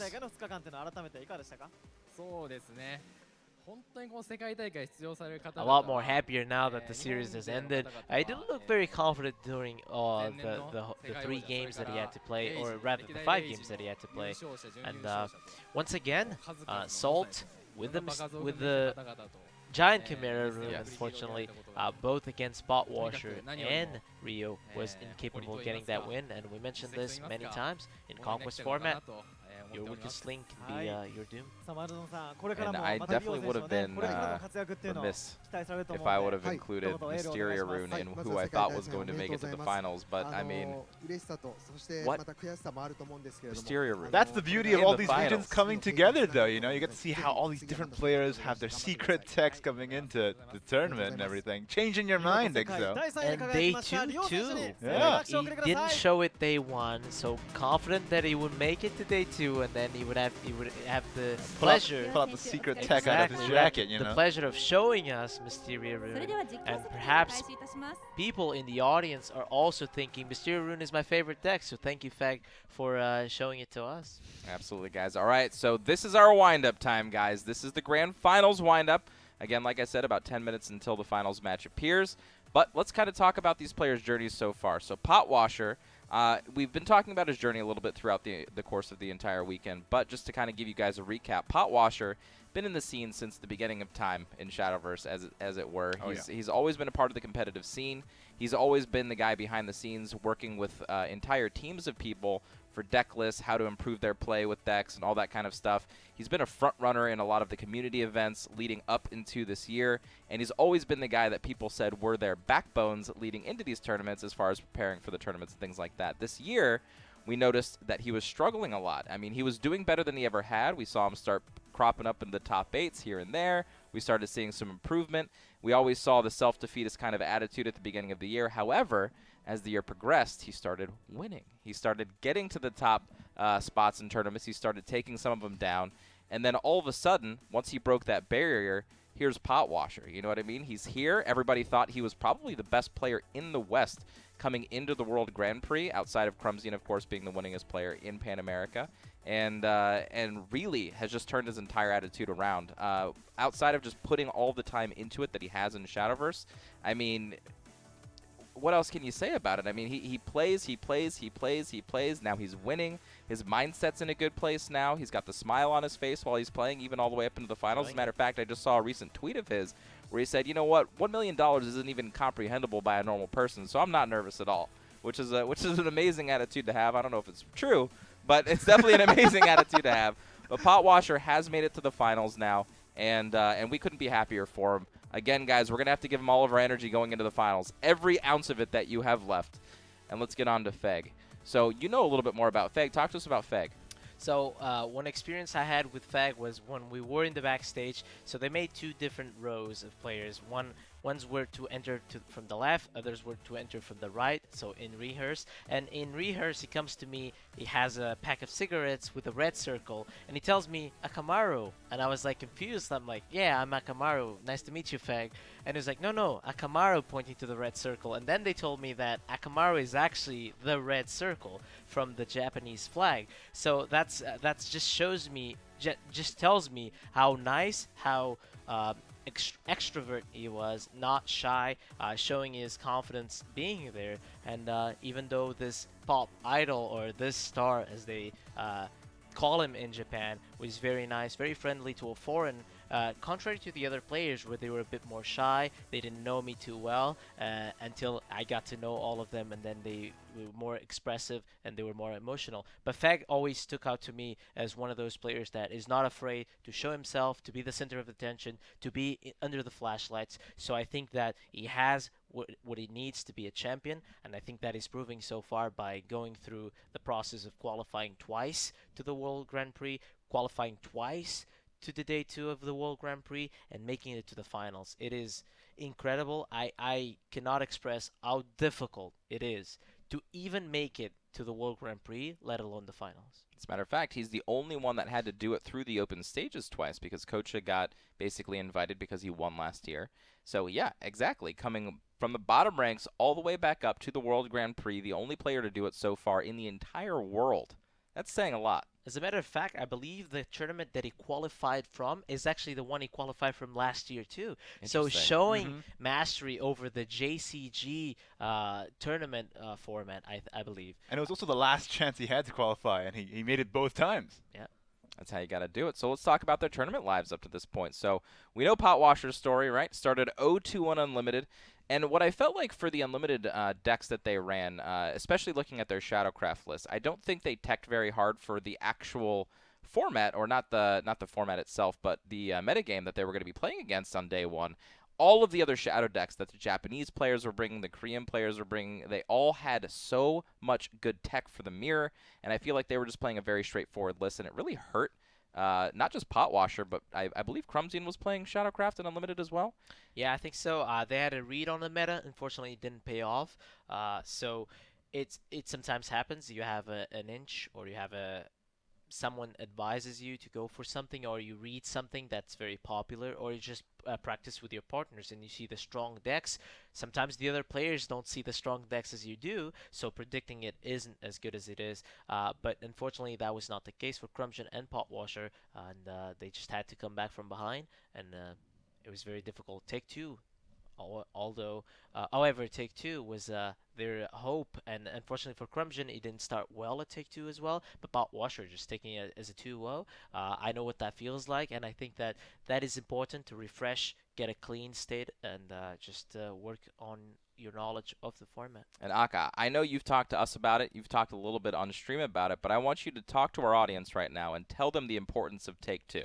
So we talked about it yesterday, and we mentioned how it is important to play Take-Two, to actually learn the game. If you respect Shadowverse as a game, if you think it is a very good game, if you like it a lot, you should respect Take-Two more, because it is teaching every single day new players how to play the game, how to interact with the collection. And not only that, it is a very competitive format where every strong player is making it to the top. And not only did I make it as far as I did because of Take-Two, but also Potwasher. We have to keep in mind, if you start 0-4 on day one, you can't make it this far. So it is, honestly, in my opinion, one of the best formats in Shadowverse at the moment. You have to, on the fly, have so much knowledge about the game, when to be aggressive, when to be defensive. We saw Chaldea navigate beautifully a control style of deck with Runecraft. We saw his opponent Nine Voice not taking the aggressive line of play, evolving to deal that extra damage, make it hard for Rune to remove his board. And I believe, honestly, that Chaldea in that matchup just had more knowledge of the game, not even the matchup or Take-Two or format, just the game of Shadowverse. And I think that rings true right there. It's just having the most knowledge, and even what Potwasher said in his interview video, having more understanding in the game really propels you to win a lot of these matches. Take-Two is no different. You not only have to, because you don't get to take your Take-Two deck and get 100 reps with it against your opponent's decks. True. Or scrim with it. Yeah, exactly. You don't net deck no other idea. people's Take-Two decks. You can't You're do by that. yourself. You don't have a partner or a teammate telling you, this play is stronger than this one, we should evolve this one, we should play this one. You're just by yourself in a room drafting and playing. On the fly. You have to build that deck. You have to figure out if it's aggressive, if it's controlling, based on your draw. How should you evo? What cards should you actually play? In what order? It is probably one of the toughest, most skill-intensive formats in the game, and I love that it's a part of the World Grand Prix. But getting back to Potwasher's story, that allowed him to get that nice breath of fresh air after starting 0-2 to go 2-0, and then into rotation. I mean, you know, he just let loose. 4-0 going all the way into today, where he has not dropped a match yet in rotation as well, so making it to the finals. Yeah, currently 6-0 in rotation, potentially 7-0. And I think that from this performance, if he is able to win the finals, I think we have to say that he's hands down the best player in rotation in the world. Absolutely. And then getting over to Feg one more time. Again, second year World Grand Prix competitor. Of course, he beat, you know, some of the competitors that he wanted to beat this year to make it to the finals. And basically just felt super comfortable in all of the matches that we've seen him play. I mean, just very much amazing confidence. Very well-skilled player. Didn't really have a tough run of it throughout the entire tournament. Just kind of made it work for him. Yeah, and I think that he wanted to beat Kocha. Unfortunately, that was not the case. He didn't get the matchup that he wanted. But if he is the world champion, I think that he will defeat Kocha in results, because both went to 2 World Grand Prix. Feg getting top 8 on the first year of the World Grand Prix, and now being the champion, I think that in a certain way he has defeated Kocha. That's right. All right, so it looks like the players are getting ready to be called up on stage here for their final performance, as it were. The final round. Dance. That's right. Igni, any thoughts on this match before we get into it? It's $800,000 difference between first and second place. First place, $1 million for first place, $1,200,000 for second. $800,000 difference. This match, one match, $800K. It's hard to even wrap your head around, isn't it? Yeah. So we talked about the journey of the players coming into the final, but we also have to talk about our journey, the 2 days that we spent here at this viewing party. Sure. What a pleasurable moment it was. So I would ask you guys, I will pose you the challenge. What was your favorite moment in the couch or in the backstage that you can share with the audience? Oh, absolutely, and I hope this was clipped. When we were watching Potwasher, waiting for his English part of his interview, and we all reacted the exact same way. We all threw our hands up in the air cheering for Potwasher. I think that was a great moment. That pretty much sums up the entire year for how we felt with our players. We have a close connection with them. We want to see them win, and our emotions are right alongside theirs. What about you, Igni? I mean, that moment is really great, but I also just love the little things, you know, sitting on this couch, making inside jokes about, you know, Chill Dragon and various old references, and Exo being my grandma, you know. Yeah, it's an enjoyable time. Yeah, I love the pointer. The pointer. Yeah, one that too, yeah. I actually learned a lot apparently today. I've not been playing Shadowverse in the most optimal way, but yeah, the deck is also something that I will never forget. Whenever the deck is being called for, and this is what I love about Shadowverse. My dream. I've been asked this when I signed Panda Global. What is your dream for Shadowverse? My dream is that in 10 years we'll actually have these moments and we'll actually have an history that we can tell this card. Bloody Mary was very fun to watch. Bloody Mary. Sure, I have never absolutely. seen Bloody Mary being played in the competitive game, and we saw it on Nine's Voice's hand. All these small details just shows how much we love the game, and we would not be here if it wasn't for Shadowverse. And all these small details are what makes Shadowverse so great. All right, let's go, guys. Come on. Yeah. Group high five. Boom. Get there. In there. Giving our energy to Pot Washer, That's sharing right. all the love. That's right, guys. I hope you guys are enjoying it as much as we are. We are going to get into our finals as soon as we can. Again, energy in the chat for Pot Washer. And, of course, if you're voting against Pot Washer. And let's not forget. Energy for Feg, I suppose. Let's not forget the fourth member of this viewing party. You guys at home, tell us what was your favorite moment of the World Grand Prix of the year, of the cast, if you liked it, if you didn't like it. So give us your feedback, post on chat. Give us all the info on the entire year, and you have been the fourth member of this discussion, of this viewing party, and I cannot wait to go back home and see all the stories of your favorite cards, your favorite moments, your favorite plays, your favorite players. Did you win packs? Did you not win That's packs? right. I mean, we have someone in the backstage. We have someone in the production staff that actually voted for Pot Washer, so at this moment he has something more on the line. I see than you. us. So He's right behind We there. can see him. That's right. He's very That's happy absolutely right. because he can earn some beautiful packs, and meanwhile we did not. Yep. We didn't win any packs. That's okay. It's okay. I shouldn't have voted against my boy Pot Washer, but you know what? I'm happy he's there anyway. I don't need to win the packs. He needs to win $1 million. Yeah, true. We're gonna win a little lot more important. We're gonna win a lot more than packs if he wins $1 million. That's for sure. I mean, the entire world has its eyes set upon Pot Washer, and even if he doesn't win, I mean, 2 second places back to back. We had 7 players from our region this year, 6 last year. We qualified 4 last year, 2 this year for day 2, and they made us all proud. They're so good, played so well. Very few little mistakes. In fact, I can say this is a blunt statement, but I think that Pot Washer and Ishu and all the other guys that I saw on stream played so well. Very little mistakes for them. Instead, the sloppy plays, or what we consider the not so efficient plays, were actually from the Japanese players or people that we consider to be unbeatable or the strongest in the field. And I think our boys showed once again that they can fight with the big sharks. That's right. So, guys, thank you for bearing with us through the entire weekend. If you guys have been with us from the beginning of day 1 until now, much appreciation. You guys are absolute troopers. Looks like the players are taking a little bit more time to get up on the stage. This is the final match. They need to get ready. So we're going to take a small break, and when we get back, we will get to the finals. Don't go anywhere, guys.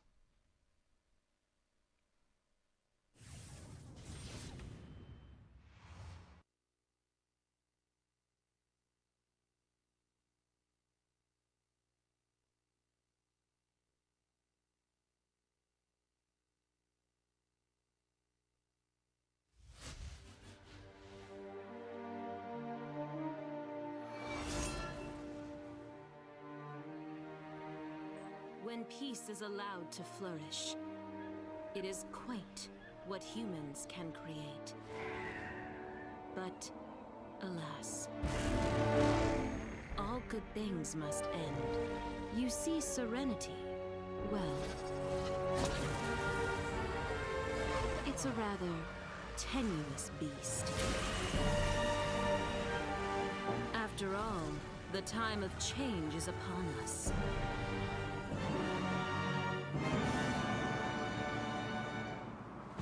Now, raise your heads in awe and witness the distortion of your plane.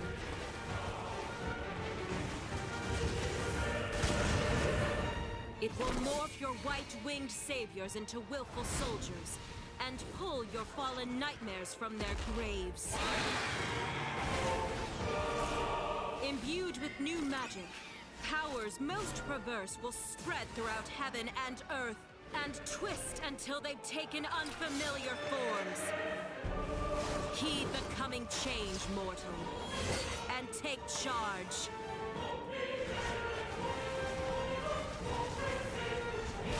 For the world will never be the same.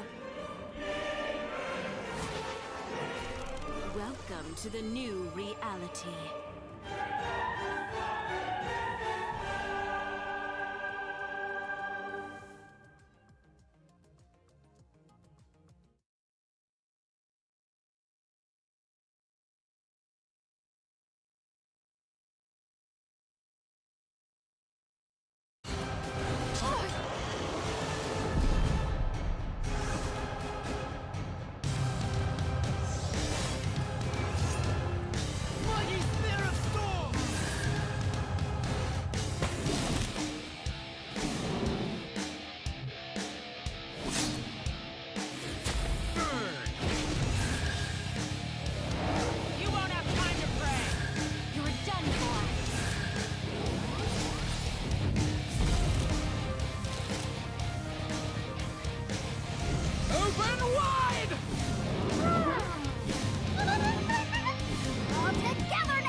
Out more. Woo! Clear the way!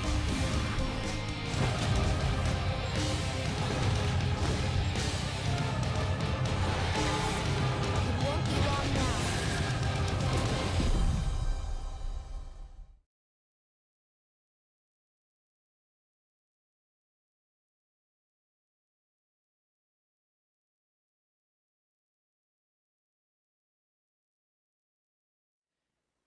いよいよこの時がやってまいりました。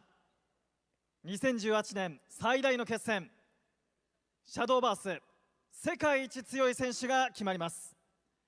これよりシャドーバースワールドグランプリ2018グランドファイナルズ決勝戦、選手の入場です。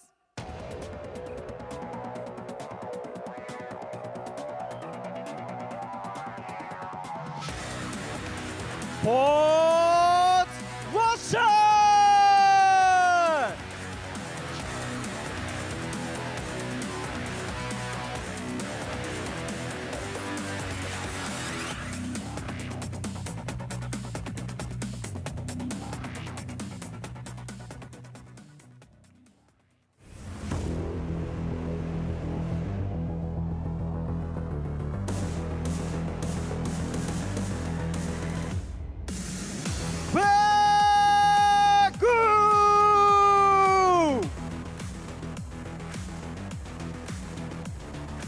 Alright guys, and welcome back for the final time. No more breakfast here. This is time for the grand finals, the main event.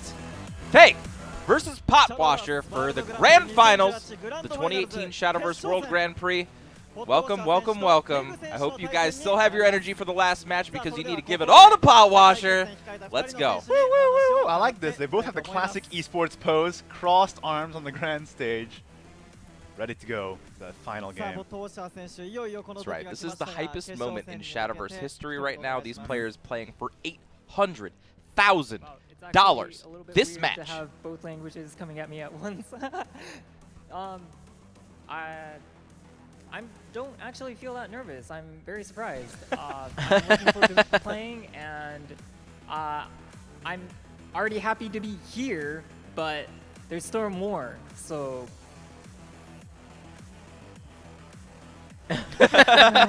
Typical pot. I mean, I kind of get it, right? Like his goal is to get top 4, and now everything is just going up and up and up, you know, from this point on. And I love this feeling to be in this situation of I have already accomplished so much, I have won so much that everything that I gain now is just special. Just extra, right? That's right. It looks like we did our Twitch poll on who you guys thought was going to win the grand finals. Looks like our audience is right in the right place. We've got 85% for Potwasher, 15% for Fake.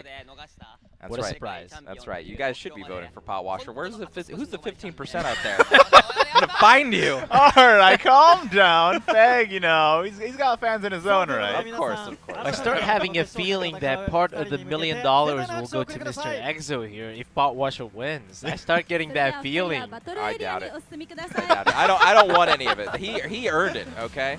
I've just been here cataloging his journey, okay? He's the one that had to live it, breathe it. work his butt off to get here. And here we go, guys. Players are getting settled in for the final match of the day. Both players look very elated, ready to go. I love the energy from both guys there. You know, they're walking there, big smiles on their faces, hands in the air, ready to go. Yeah, and you mentioned this is the most important moment in Shadowverse history. I go even further and say this is Shadowverse history. This will be in the compendiums of Shadowverse. The world champion is recorded for every single year, and your name will be down to the history of the game. That's right. This is the second World Grand Prix that Shadowverse has had. This is the biggest one they've ever had. Again, last year grand prize $50,000. This year grand prize $1 million. A cool $1 million. Unbelievable. And when asked, what did you regret the most, or what did you lose by that experience? And I said, I actually regret not being called the world champion of Shadowverse, a game that I love, that I have so much passion about. And talking to Zerofy, and he told me, I don't care about $1 million per se. Obviously you do when you get down to it, but what's more important to us, the players, is the world championship of Shadowverse. Just being the world champion, being on the history of something that we love and dedicate so much time of our lives, is what is the most important thing. That's right. I mean, money comes and goes. Doesn't matter how much money it is. Only one person gets to claim the title of World Grand Champion once a year, and yeah, that title you can't get it taken away from you. It cannot be stripped away. Yeah, absolutely. And no matter how many times you fail, people will always remember that you at least had a success and you were the world champion. I mean, from years and years to come. We see this in other card games as well. People remember the grand champion of years and years past all the way to present day. Yeah, it's the future of sports. Esports is here, and we have to start recording our history because it is the most important thing we can do. And I still have family members telling me, back in '74, the soccer team that won was blah, blah, blah. So Tell me a story, Grandma. So yeah, so we respect our story as well. That's right, that's right. Young Igni back in the year 2018. When master of all of Shadowverse, that's right, pot washer to comb glory. The washer of pots. That's right, that's right. From my kitchen all the way to the Shadowverse grand stage. It's a rags to riches story. That's absolutely correct. All right, guys, so let's look at this matchup one more time. Of course, Fage's got that out-of-the-box Mysteria rune deck against the standard meta of Pot Washer's list. Who do you think has the edge here? And it's all about that Mysteria rune. I mean, I've said this a lot. I sound like a broken record, but I really, truly believe that because Pot Washer has so much experience with all the other matchups that if he didn't practice enough with that Mysteria rune, or if he indeed knows how to beat it and defeat it, that means that he can 3-0 that deck. I mean, I've lost 3 times with a single deck in the grand final, so if Pot Washer has that knowledge, he can totally 3-0 it. That's true, and I'm going to kind of go a little meta here with what they should be thinking about their opening matchups, right? So we know that Pot Washer likes to lead with Shadow, and that got him into a little bit of trouble before where his opponent led with Dragon. Now here's the thought process I have this time. If Mysteria Rune, its best matchup, is against Dragon, Pot Washer should probably lead with Dragon and vie for the mirror, try to win that mirror, get his Dragon a win, and that way he doesn't have to worry about playing that matchup and kind of just take over this finals. Speaking about Dragon mirrors, we have the deck list up now here with Feg's Dragon list. We've seen it before. Here it is again. The 2 Prime Dragon Keepers and the 1 Pure Voice Dragoon. You know, this is the Grand Finals deck list. Keep it in your memory. Go open your game and copy this a little bit as well, so you can play it trust yourself. Me, the next days on Ladder, it'll be filled with these types of decks. Oh, absolutely. Yeah. I mean, Craft, Mysteria Runecraft. When I got home, people on Discord were like, what happened? Why is everyone playing Heresy Avatar and Mid Shadow and Vengeance Blood with Summon Bloodkin? Because everyone is just copying the line of Kocha and myself, because people have their eyes set on the deck and all the other decks. Yeah, right. Absolutely. If you guys have not opened up your Shadowverse deck portal, okay, made the deck and called it the deck, and are not playing it on the ladder this week, you're doing something wrong. And there it is, the deck of the hour. That's right. The deck of the hour, the deck of the day. Yeah, the center of the spotlight. I cannot imagine how many people at home are extremely excited to see Mysteria Rune. I know there's a lot of Mysteria fans out there. I play Ladder. I see this deck a lot of times. So if you want to know how to tune it, how to refine it, just follow the example and then add it other cards to your playstyle to fit your playstyle. Absolutely. I know this will be the deck that I go home and copy immediately with my own changes and just start running it on the ladder just to get some fun out of there. You know what? I need to take a break from Dragon And Craft. then you'll play against 1,000 D decks, and you'll cry in your corner. Ouch. Wow. Ouch. Why you gotta put some negative vibes in the air, you know? I'm not a big Rune fan. I'm more of a Bloodcraft main. I'm sorry. That's okay. You know what? I liked so Bloodcraft was actually a deck I played a lot at the beginning of expansion as well. Like you said, it's like solving a puzzle. It's really fun. What got me into Shadowverse at the very beginning was playing D-Shift, playing Daria, you know, those types of decks. I know a lot of people a lot of people don't like that. But again, those decks were a lot like solving puzzles, and Bloodcraft has been the closest thing since then, I feel like, that has been like that. I guess OTK Roach was definitely like solving a puzzle at one point as well.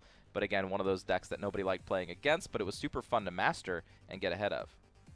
Yep. Another fun deck that popped up of Omen of the 10 is this Mid Shadow. Also feels like solving a puzzle sometimes when you have that combo finisher. When you add a combos to your deck, it just makes playing the game that much fun. I mean, you're setting up really cool win conditions. You're making insane things with your play points. You're killing entire boards of wards and still pushing for lethal with Fairy, with Gremory, with Gilnalese. So I really like how decks have adapted that strategy, and it feels really fun to play Shadowverse nowadays. Absolutely, and you've got to feel vindicated if you're Pot Washer being the only person to bring that one of Sarcophagus, right? Whereas everybody else was bringing Osiris. He's got those 2 big Soul Hunters. Nobody else was bringing 2 copies. We saw 1 copy in a few lists, but not 2, and some with none, and he's the one in the finals. I mean, it just works. You know, the big Soul Hunter works really well against Dragoncraft, which is a lot of the field is today. Absolutely. All right, guys, here we go. Leading into the match. We're almost there. We know the decks. We know the players. We know the stakes. Now it's all about skill, a little bit of luck, all right, and a little bit of who plays what deck first. And Rochambeau. elbow grease. I actually like that idea of Dragon first, so let's see if Bot Washer takes that, and let's see if he would have been rewarded for it. And I gotta say, quoting Mr. Rio, decisiveness, decision, luck, it's all on the table, and this is the table. Here we go, guys. One last push. Well, I want to hear some hype in the chat. Grand Finals, Fake versus Pot Washer for $1 million. Let's go. Here it is, starting with the Bloodcraft Mirror. A lot of games this tournament have started with the Bloodcraft Mirror. One of the trickiest mirrors to polish, as we've said throughout these 2 days here. That's right. So let's take a look at the starting decks. Looks like Fake starts with Blood. Pot Washer starts with Blood. So neither player want to give up that first match to Blood. I like it. This is the Grand Finals. You definitely want to start with the strong foot, and I mean D-Deck has to make you feel comfortable. Whoever gets this win might definitely be the next world champion. We saw how important this Blood Mirror can be and how players took that advantage to dominate the series and decide the pick order. Absolutely. So taking a look at these mulligans right now, looks like Pot Washer pretty happy with his hand so far. Both players starting with Alexandrite Demon here. Pretty nice. Pot Washer going on the play. Probably favors him a little bit. That's right. We have noticed that going first in the mirror matchup is definitely a leg up. Yeah, the fact that you can just dictate when to play Evil Eye Demon, when to play Valneric with the Wings of Lust, set up the Dark Feast Bat, maybe even go for double Dark Feast Bat because you are on the play and your opponent's Dark Feast Bat isn't big enough to remove all your health. That's right, and the option to keep the Evil Eye Demon in hand along with the Alexandrite Demon, it looks like Pot Washer favors my style of play where you get that early threat out and you just push it for a bunch of early damage if you can. And turn 2, Alexandrite Demon, we've seen it be so good. You play turn 3, Blazing Sapphire, you get to invoke a Floros far easier going into the middle turns. Sorry, did I hear Invocate? Sorry, I missed sorry, Invocate a oh, Floros into the middle turns. Right. Thank you. New lexicon. Someone has to keep order in this couch. Okay.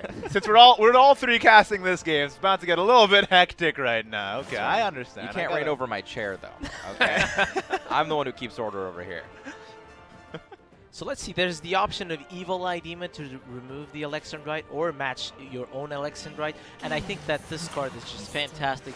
Both players have access to their strong tools, and I think we'll see a lot of fun matchups. And I think this is actually where we might see, if Potwasher does go for the removal attack face here, a divergence in what Feg is used to.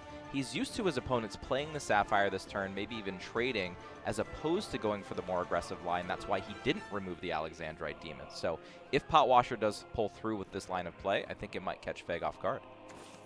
Yep, looks like he is going to go for it. Evil Eye Demon just push the damage.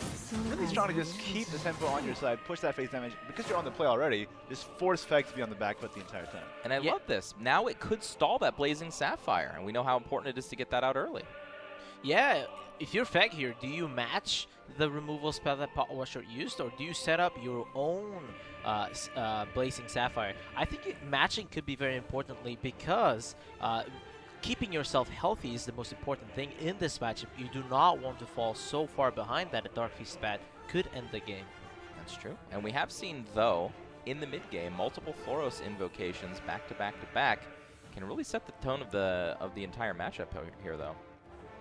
So if you're Feg right now, what's the play that you're favoring right now the most coming this turn 3? I mean, it depends on how comfortable he is with getting these Floroses out and healing back to full. If he's not so comfortable, maybe Snarling Chains. If he's like, you know what, I'm used to this aggressive style. I'm going to go with my Blazing Sapphire, continue on with my plan of just drawing cards. Yeah, I mean, he's on the draw, so he gets to evolve that Vira the next turn. The thing is, usually if you have a Vira to evolve, you can pair it with a self-damage spell, which he currently has with Evil Eye Demon. So I think Sapphire next turn with the Vira is a possibility, or if he doesn't need to use the Vira, he can still go for Sapphire and Evil Eye Demon. That's right. So now that Potwasher has gotten that extra couple points of damage in early, now it's just back to the old card draw, open up my options, Bloodcraft. Oh yeah, the standard classic staple of how to play the deck. The deck. Notice the emphasis on that one. Of course, emphasis. I like that too. That's also so good. You're adding D play on D deck. Yeah. Got it. Yeah. Perfect. How to make a guide for Bloodcraft. Just make D play on D deck. And nobody will understand it unless they watch this cast. Yeah. A little bit of Cerberus, a little bit of Seraphic Blade, a little bit of Belinus. Oh, you're cooking again. Yeah, that's right. Yeah. A little dash of Blood Pact, a little dash of Vira, a little dash of Floros. All of a sudden, you've got a Christmas feast. Just in time. That's right. And here is actually a tricky situation. Potwasher not playing that Servant of Lust means that makes it so that Feg doesn't actually have a clean way to use his removal spells, and if he Blood Pacts here, he's going to overdraw one card. That's true. That's actually been one of the sticking points for a lot of our Bloodcraft players today, is just having too many cards in their hand, not able to get cards out. Tough decisions here. Then do you just drop the Perish for a madness to get cards out of your hand? Yeah, it's tough in this situation. Perish also helps you get the Floros. I think that Feg is looking a traditional play. Actually, I noticed this pattern from his play on Blood. He really likes to go for Floros on 5 as well as Floros on 6. So far he has the Sapphire getting ready for the turn 6 Floros, but the turn 5 doesn't look too good. So he might hold the Perish and the gift. Pass. Okay, I like that. Nice line of play. Yeah, I mean this is very much straightforward with the path that we've seen a lot of our players go down. They just want to get those Floros activations every single time that they can. Yeah, Feg really pushing for that style of play. I believe this is the 3rd time that I've seen him on this weekend get that turn 5 Floros into turn 6 Floros, so definitely getting into that pattern. And I mean, it's been working so far. That's right, and Potwasher has to know this is the deal, right? Your opponent has 8 cards in their hand, didn't play any this turn. You know they're holding cards to invocate Floros, so you've got to plan accordingly. So here, what's the best option for a potential Floros? That Servant of Lust is actually has a very good stat line to contest either the Floros or the cards that you can play and evolve into it. The other idea is you also have to invocate your own Floros. That's right, and one thing that I find interesting about this matchup, and what we've been learning, I think, throughout the last couple of days, is that unlike most mirror matchups, it's actually good to key the player with the first Floros, because it basically forces your opponent to react to them, and it makes the evolutions a lot weirder. Getting a body for that size for essentially 0 play points while advancing your own game plan is pretty backbreaking if your opponent can't deal with that. absolutely. Yeah, and Potwasher, interesting understanding that the virus won't be evolved twice, having the second one already in hand, as well as saving that second Servant of Lust for that Florist activation. Really like the way he keeps his hand flexible, gives himself multiple options for the next turn. That's right. So I think Feg will opt to go down the path that we were talking about already. He has a Floros activation here. I don't see him missing this one. He has a Floros activation next turn as well. Here it goes. I never Yeah, very clean execution. Kept that Perish precisely for this play. And we see here getting rewarded for it. I would expect an evolution on that Floris. Very hard to deal with a 7-4 for Bloodcraft. That's right. This is exactly what I'm talking about, having the first Floros on the board. It makes a huge tempo push here, and it makes it hard to actually play back into. You have to push a lot of resources just to kill your opponent's Floros and then establish your own. So Polisher can get a Florist out here. Looks like. Or am I miscounting something? No, absolutely. He's got 6 play points, and he's got a 0 cost. Also, the Sapphire is procced. This is Potwasher's turn 6. So technically, he could even save some resources for another turn 7 Flores for next turn. It's about what kind of resources does he want to use, as well as not falling too far behind, and at the same time dealing with the 7-4 Flores. And once again, I've seen Feg go with this line of play, having the 7-4 and making it so it's very hard for players to remove the 7-4, and usually they have to use 2 removal spells, and you're already ahead. Essentially, Flores came from your deck, so you are forcing your opponent to use 2 cards against your 0 cards spent. Absolutely. And you receive, just like I said, 2 removal spells spent on that Flourish so that Potwasher can take the tempo back. Open your ears, you cur. And now Feg can emulate the same thing. This has come to a very interesting mirror match, and both players totally understanding the small subtleties of this matchup. You know, I don't know what a cur is, but I need to learn after this. Floros calls people curs. It's an insult. I know cur, it's an insult. You know? You're just a cur. It's an old-timey one, you know, like, you cur. Like that. Oh. You know? Is this another one of these words that you use but you don't know what they are? No, I know what this one is. I learned it from my fantasy video games, mostly. Is this the init? Is that the init? No, that's just something I say all the time. Or the A one? That's also something I just say all the time. Now Why are you making fun of me? Now we're just picking on Igni. All right. Back to the game here. Okay, so again, always looking out for Floros invocations. This turn, not so much. Blood Packs can get you there, but very unlikely at this moment. You're gonna have to get a few 0-cost cards, or at just least one. That's true. With another card that can self-damage this turn. Sapphire also proc this turn. Right. That's right. Like Potwasher has played that Sapphire on turn 4, making it so he needs one more. Oh, there we go. There it is. Okay. And a Servant to make it even easier. Still, the same situation is what Feg gave to Potwasher. He's receiving it too, the 7-4 Flores. Does look like that Valmarek, though, is ready to go. Let's see, the ring is coming. I mean, this is a tough choice. How do you deal with the 7-4 and the 4-2? Feg would have loved to see a Snarling Chains, and instead, he's not even going to invocate a Flores. Interesting. Ooh. Wow. Pretty conservative. Just trying to control as much as possible. Not very conservative, yeah. All right, so what do we have here for the options for Potwasher? He's got Servant, he's got Restless Parish, but not too much else. Vira is definitely not the play this turn, going into your opponent's turn 7. Oh, this is difficult. I mean, it looked like a weird play by Feg, but what this means is that Potwasher has a very reactive hand and not a very proactive hand. So does he even go for the Evil Eye Demon? Yeah, there we go. Just for the 5-4 with a 4-2, understanding that the Evil Eye Demon won't be necessary in this game and wanting to maximize the Dark Feast bad damage. He's very close from ending this game with it, actually. Absolutely. And it looks like we have learned from the grace of people on high what a cur means. Something despicable. That makes sense. Yep. Loathsome or worthless. It's pretty harsh, actually. Yeah, calling something worthless is pretty rough. Floris is not a nice guy. Something you expect from a big beastie. That's true. Big beastie. That's bring in all the right. callbacks. Full circle today. All right, here comes Elvira Evo. This will probably lead into a Blood Pact. Most likely, yep.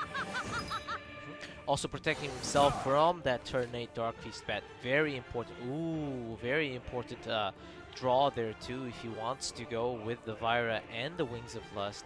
But I expect him to have to be very defensive and have to find a way to actually win this game with his own Dark Feast bet. That's true. Now, of course, the Vira has set up what always feels like a very hard turn to actually blow through with a Dark Feast bat, and if that's the case, if there are any followers left over for Potwasher on the next turn, a Wings of Lust set up Floros could be happening for a ton of drain, as well as even if you remove the follower, you're healing for 5.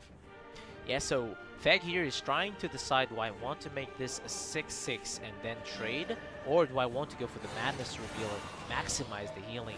And this is looking very good for Feg because he still has 1 Evo point. Potwasher will most likely be forced to evolve that Vira, to which Feg can answer with his own Vira. It's absolutely true. So yeah, very tough spot here for Potwasher. Can he easily remove the Vira now, actually, with only 1 defense left? Only 8 damage on the bat, though. Yeah, it's not quite enough. It's difficult, so I think that without that, I was going to say without Dark Feast being big enough, setting up an Alexandrite Demon, getting more resources, and perhaps a Volneric or Wings of Lust, because he needs more damage. So here we go. Looks like the card draw option will be happening. Trying to get a few more resources here. It's really close. Both players have bats in hand, and they've got the Razor Claw now, trying to assemble the damage, but... Here we go. I think now, though, that Potwasher is on the back foot. I think he's forced to Evo a Vira this turn, which means I don't know if he's going to have enough time to actually get both these bats through. Especially since Feg also has another Vira in hand as well. That's right. I mean, he doesn't need... Oh, I think he's doing something really brilliant. He doesn't need to necessarily evolve the Vira just yet, because the bat is at 9 damage. If he knows very specifically that's true, he does get to heal 2 here. Exactly. And that means not even a gift for Bloodkin can finish the game out next turn. Oh, this is insane. Wow. Very well very calculated. positioned. Yeah. Look at Feg now. He's pulling up his air, trying to react to that decision by Potwasher. Does he spend the last Evo and then get checkmated by his own Vira? This game is insane. This is some next level. Turn 8, Evo points for both players. Playing the game of cat and mouse this late into the game. That's right. This is exactly what I was talking about. This is the highest level of play of the entire year. The 2 grand finalists, they didn't get here by making mistakes, folks. Ooh, and the Flores play is interesting. I think Feg will use the last evolve point here. It's rough, though, because if it gets destroyed, he only heals 1 from it. Maybe that's all he needs. He just needs a big distraction so he can play his own bat. He's hovering over that Vira, though. It's just rough, like, with both bats in both players' hands. Trying to bait that Vira evolution first, that the other player can come out on top. Looks like he's just going to go for it. I mean, he's got to buy time, right? He knows the Dark Feast bats are waiting, okay? What else do you do, right? Yeah. I don't like this. I would have liked to see him draw perhaps with the Alexandrite Demon and pose a threat, still have that Vira to seal the deal, and look for, because if you have Volneric, you can definitely destroy the Vira and kill him. So even Dark Feast bat in this situation might have been a stronger play by Feg's part. Ooh, that's good too. That was an insane top deck. Now he can evolve Vira, he can play the Valnarek and get some damage in. What an insane top deck. Yeah, and I think that Feg there with that last Evo might pay the cost on this game.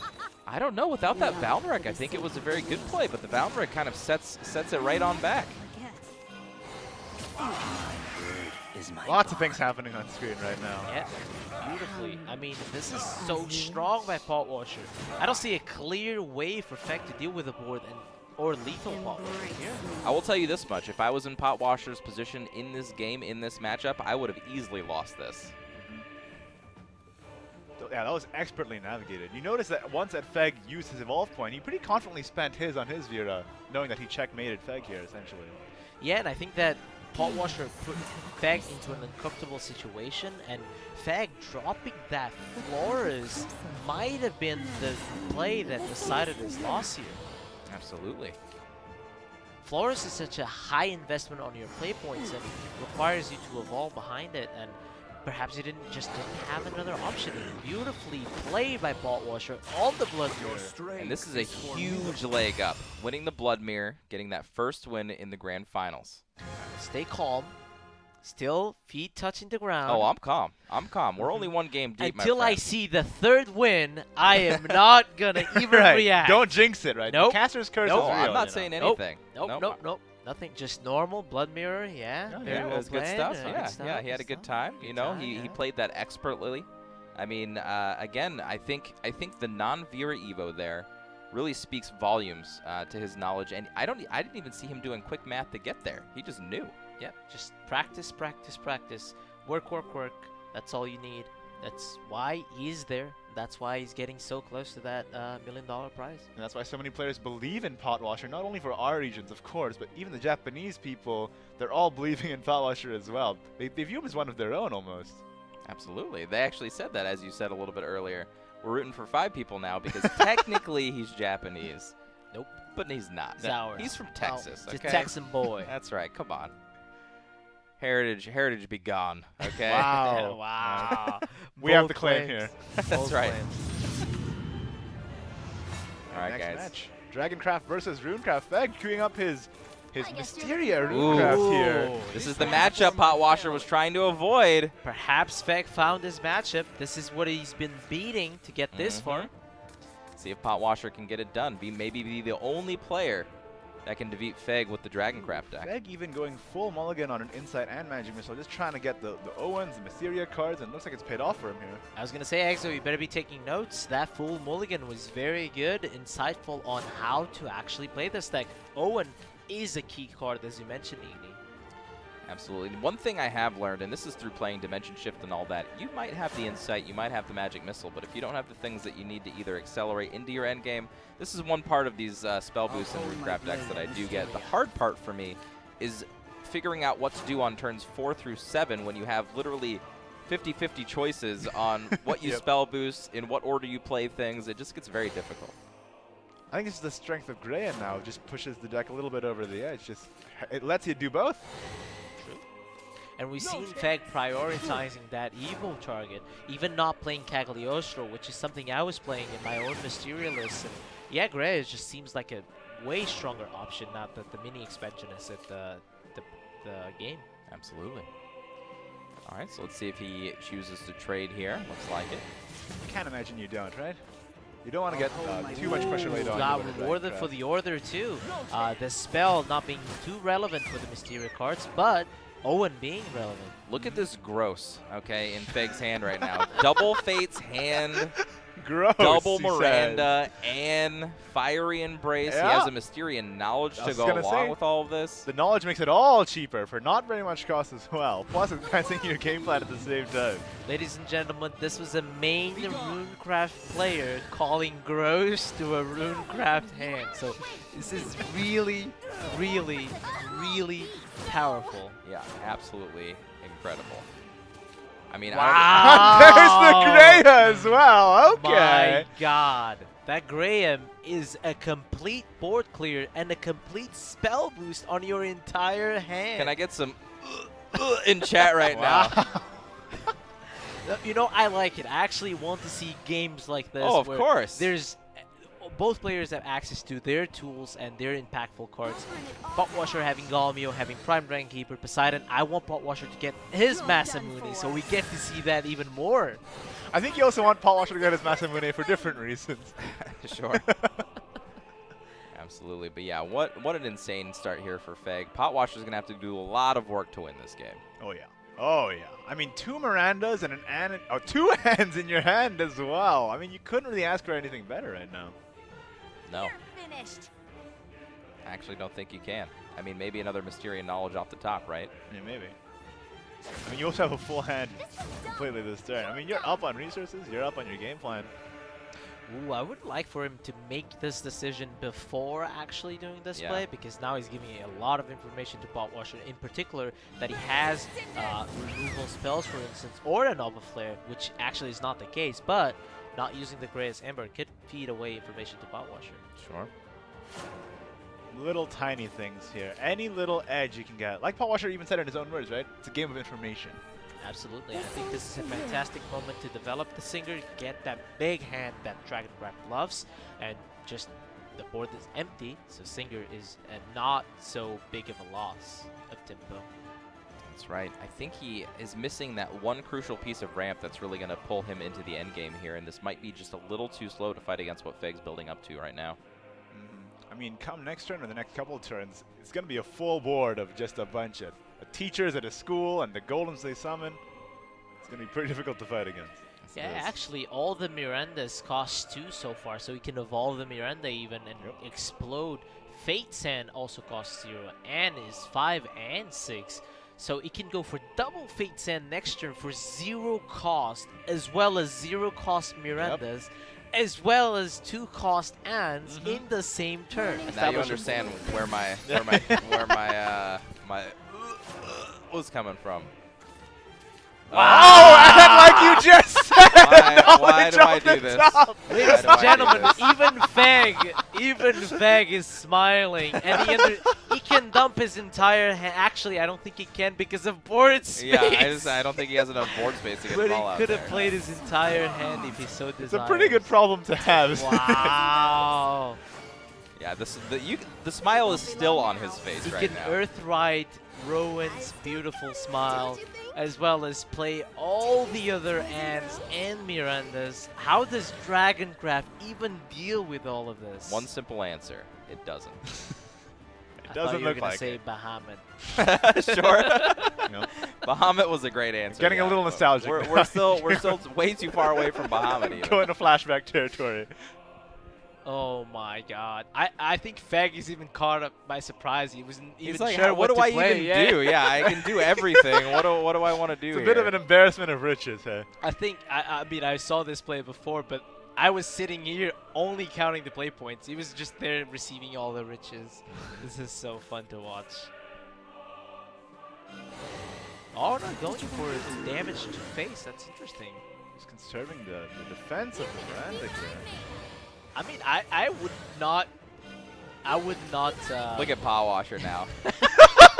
Oh that's all you can do. That's all you can do. Leaning back in his chair like, push yourself away from the table. If I was at home right now and my opponent just did this, I wouldn't have a computer anymore. Okay. You're just going to punch the TV? You're going to punch your computer? Yeah. What's up with you? I want to just break stuff. I wouldn't even respect the Singer, honestly. I would just deal 3 damage. This is one of those. This is actually the second game Pot Washer's played on the day on his road to the Grand Finals, where he basically just has to scoop it up. There's nothing you can do about it. And ladies and gentlemen, let me give you some information. I was keeping track of how many Mysteria cards Feg played. I had 4 fingers up. Now I don't have enough fingers to keep track. All it took was That's one how big that turn was. Yeah, and look at the hand still. The Double Fate's hand. I mean, everything else in his hand is just exactly what he needs it to be. I mean, the earlier game that Pot Washer had to basically just scoop up was just the Infinite Serpent Drake after Oracle play against his Shadow deck. I haven't even seen Daria make these kinds of wars on turn 6, let alone Mysteria. Daria has never done what this setup does. 4/4s and 6/6s and 5/5s? Not only that, it puts a kill card in your hand at 10 play points, which Daria never had access to. I gotta go back home and play this deck too. That's what I'm saying! I need to build this bad boy. You figured it out, man. Just full mulligan for Owen, you're good to go. We'll never get this hand, and neither will Feg ever again. That's true. We saw Feg's reaction. He was cracking up with that kind of hand. What do I do here? I have so many options. He still has so many. This is when you play against AI, and you're just like, how do I kill my opponent? Yeah, like, what, Kasai Games, what are you doing to me here? And he's done so much. And with these Zero Cross Face hands, he's never, ever running up to pure Pot Washer's like, I don't even know what's happening anymore. Pot Washer's like, what's happening to me right now? All right. So it looks like Feg found his matchup. The Mysteria Rune deck has found its place. And now we're going to go into this Dragon Blood versus Dragon Shadow Conquest format. Both of the starting decks here, one for both players.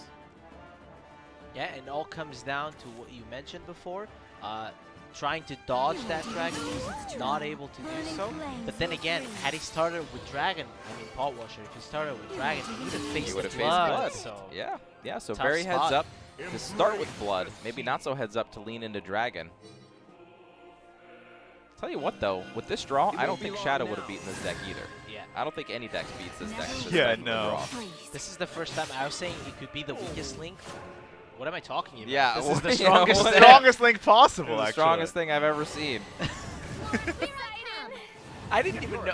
I didn't even think Unlimited was capable of doing this, let alone rotation. Absolutely. All right. Well, guys, Feg's going to even things up. We didn't think this was going to be an easy battle for either player here.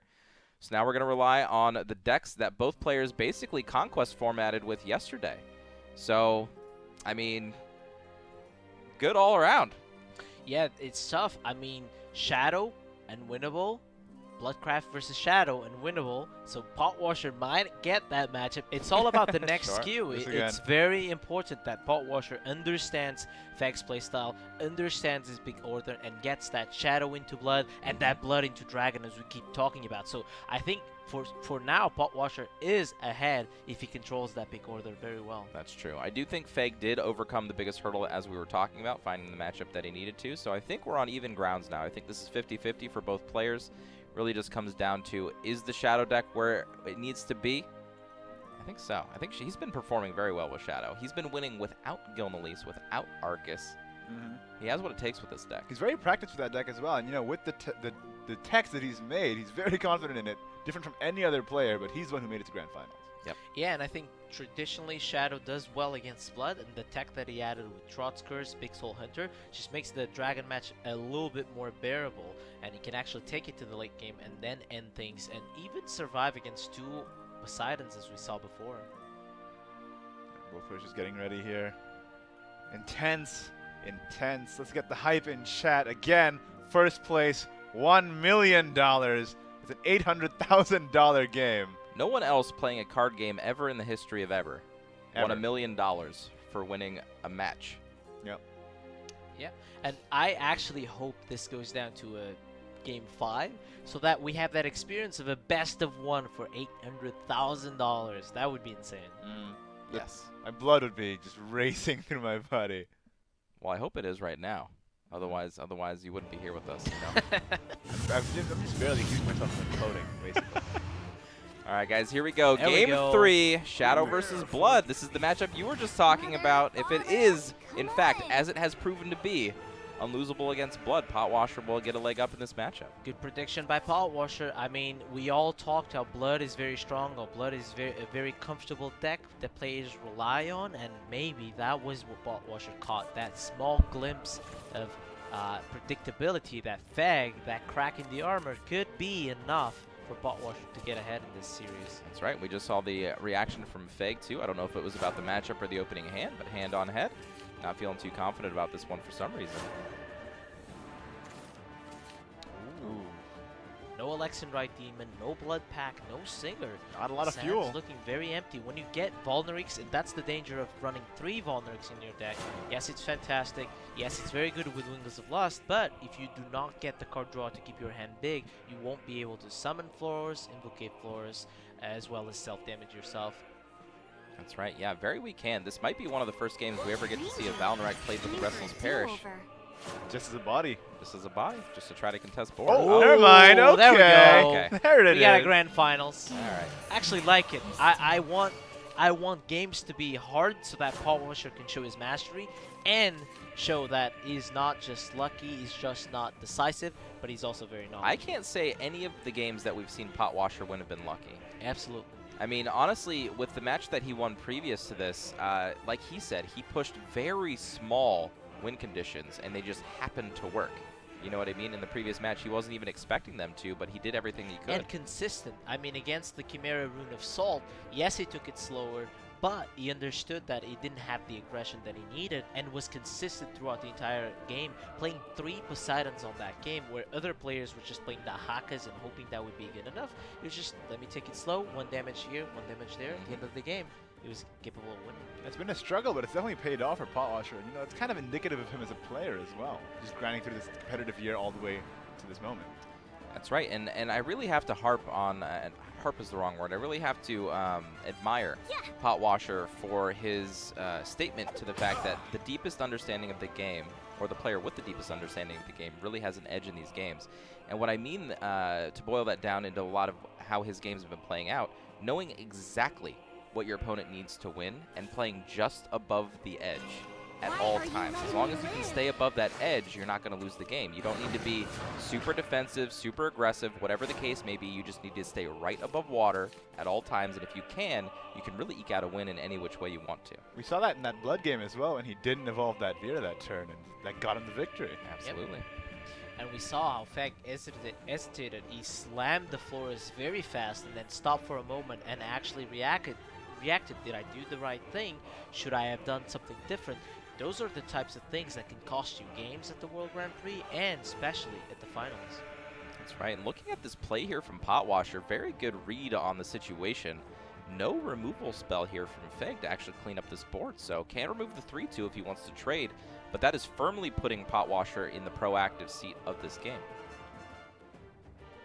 So for Feg here, it's tough to answer this board. As you wish. Just trade to the 3-2 and then represent another Alexandrite Demon on the board?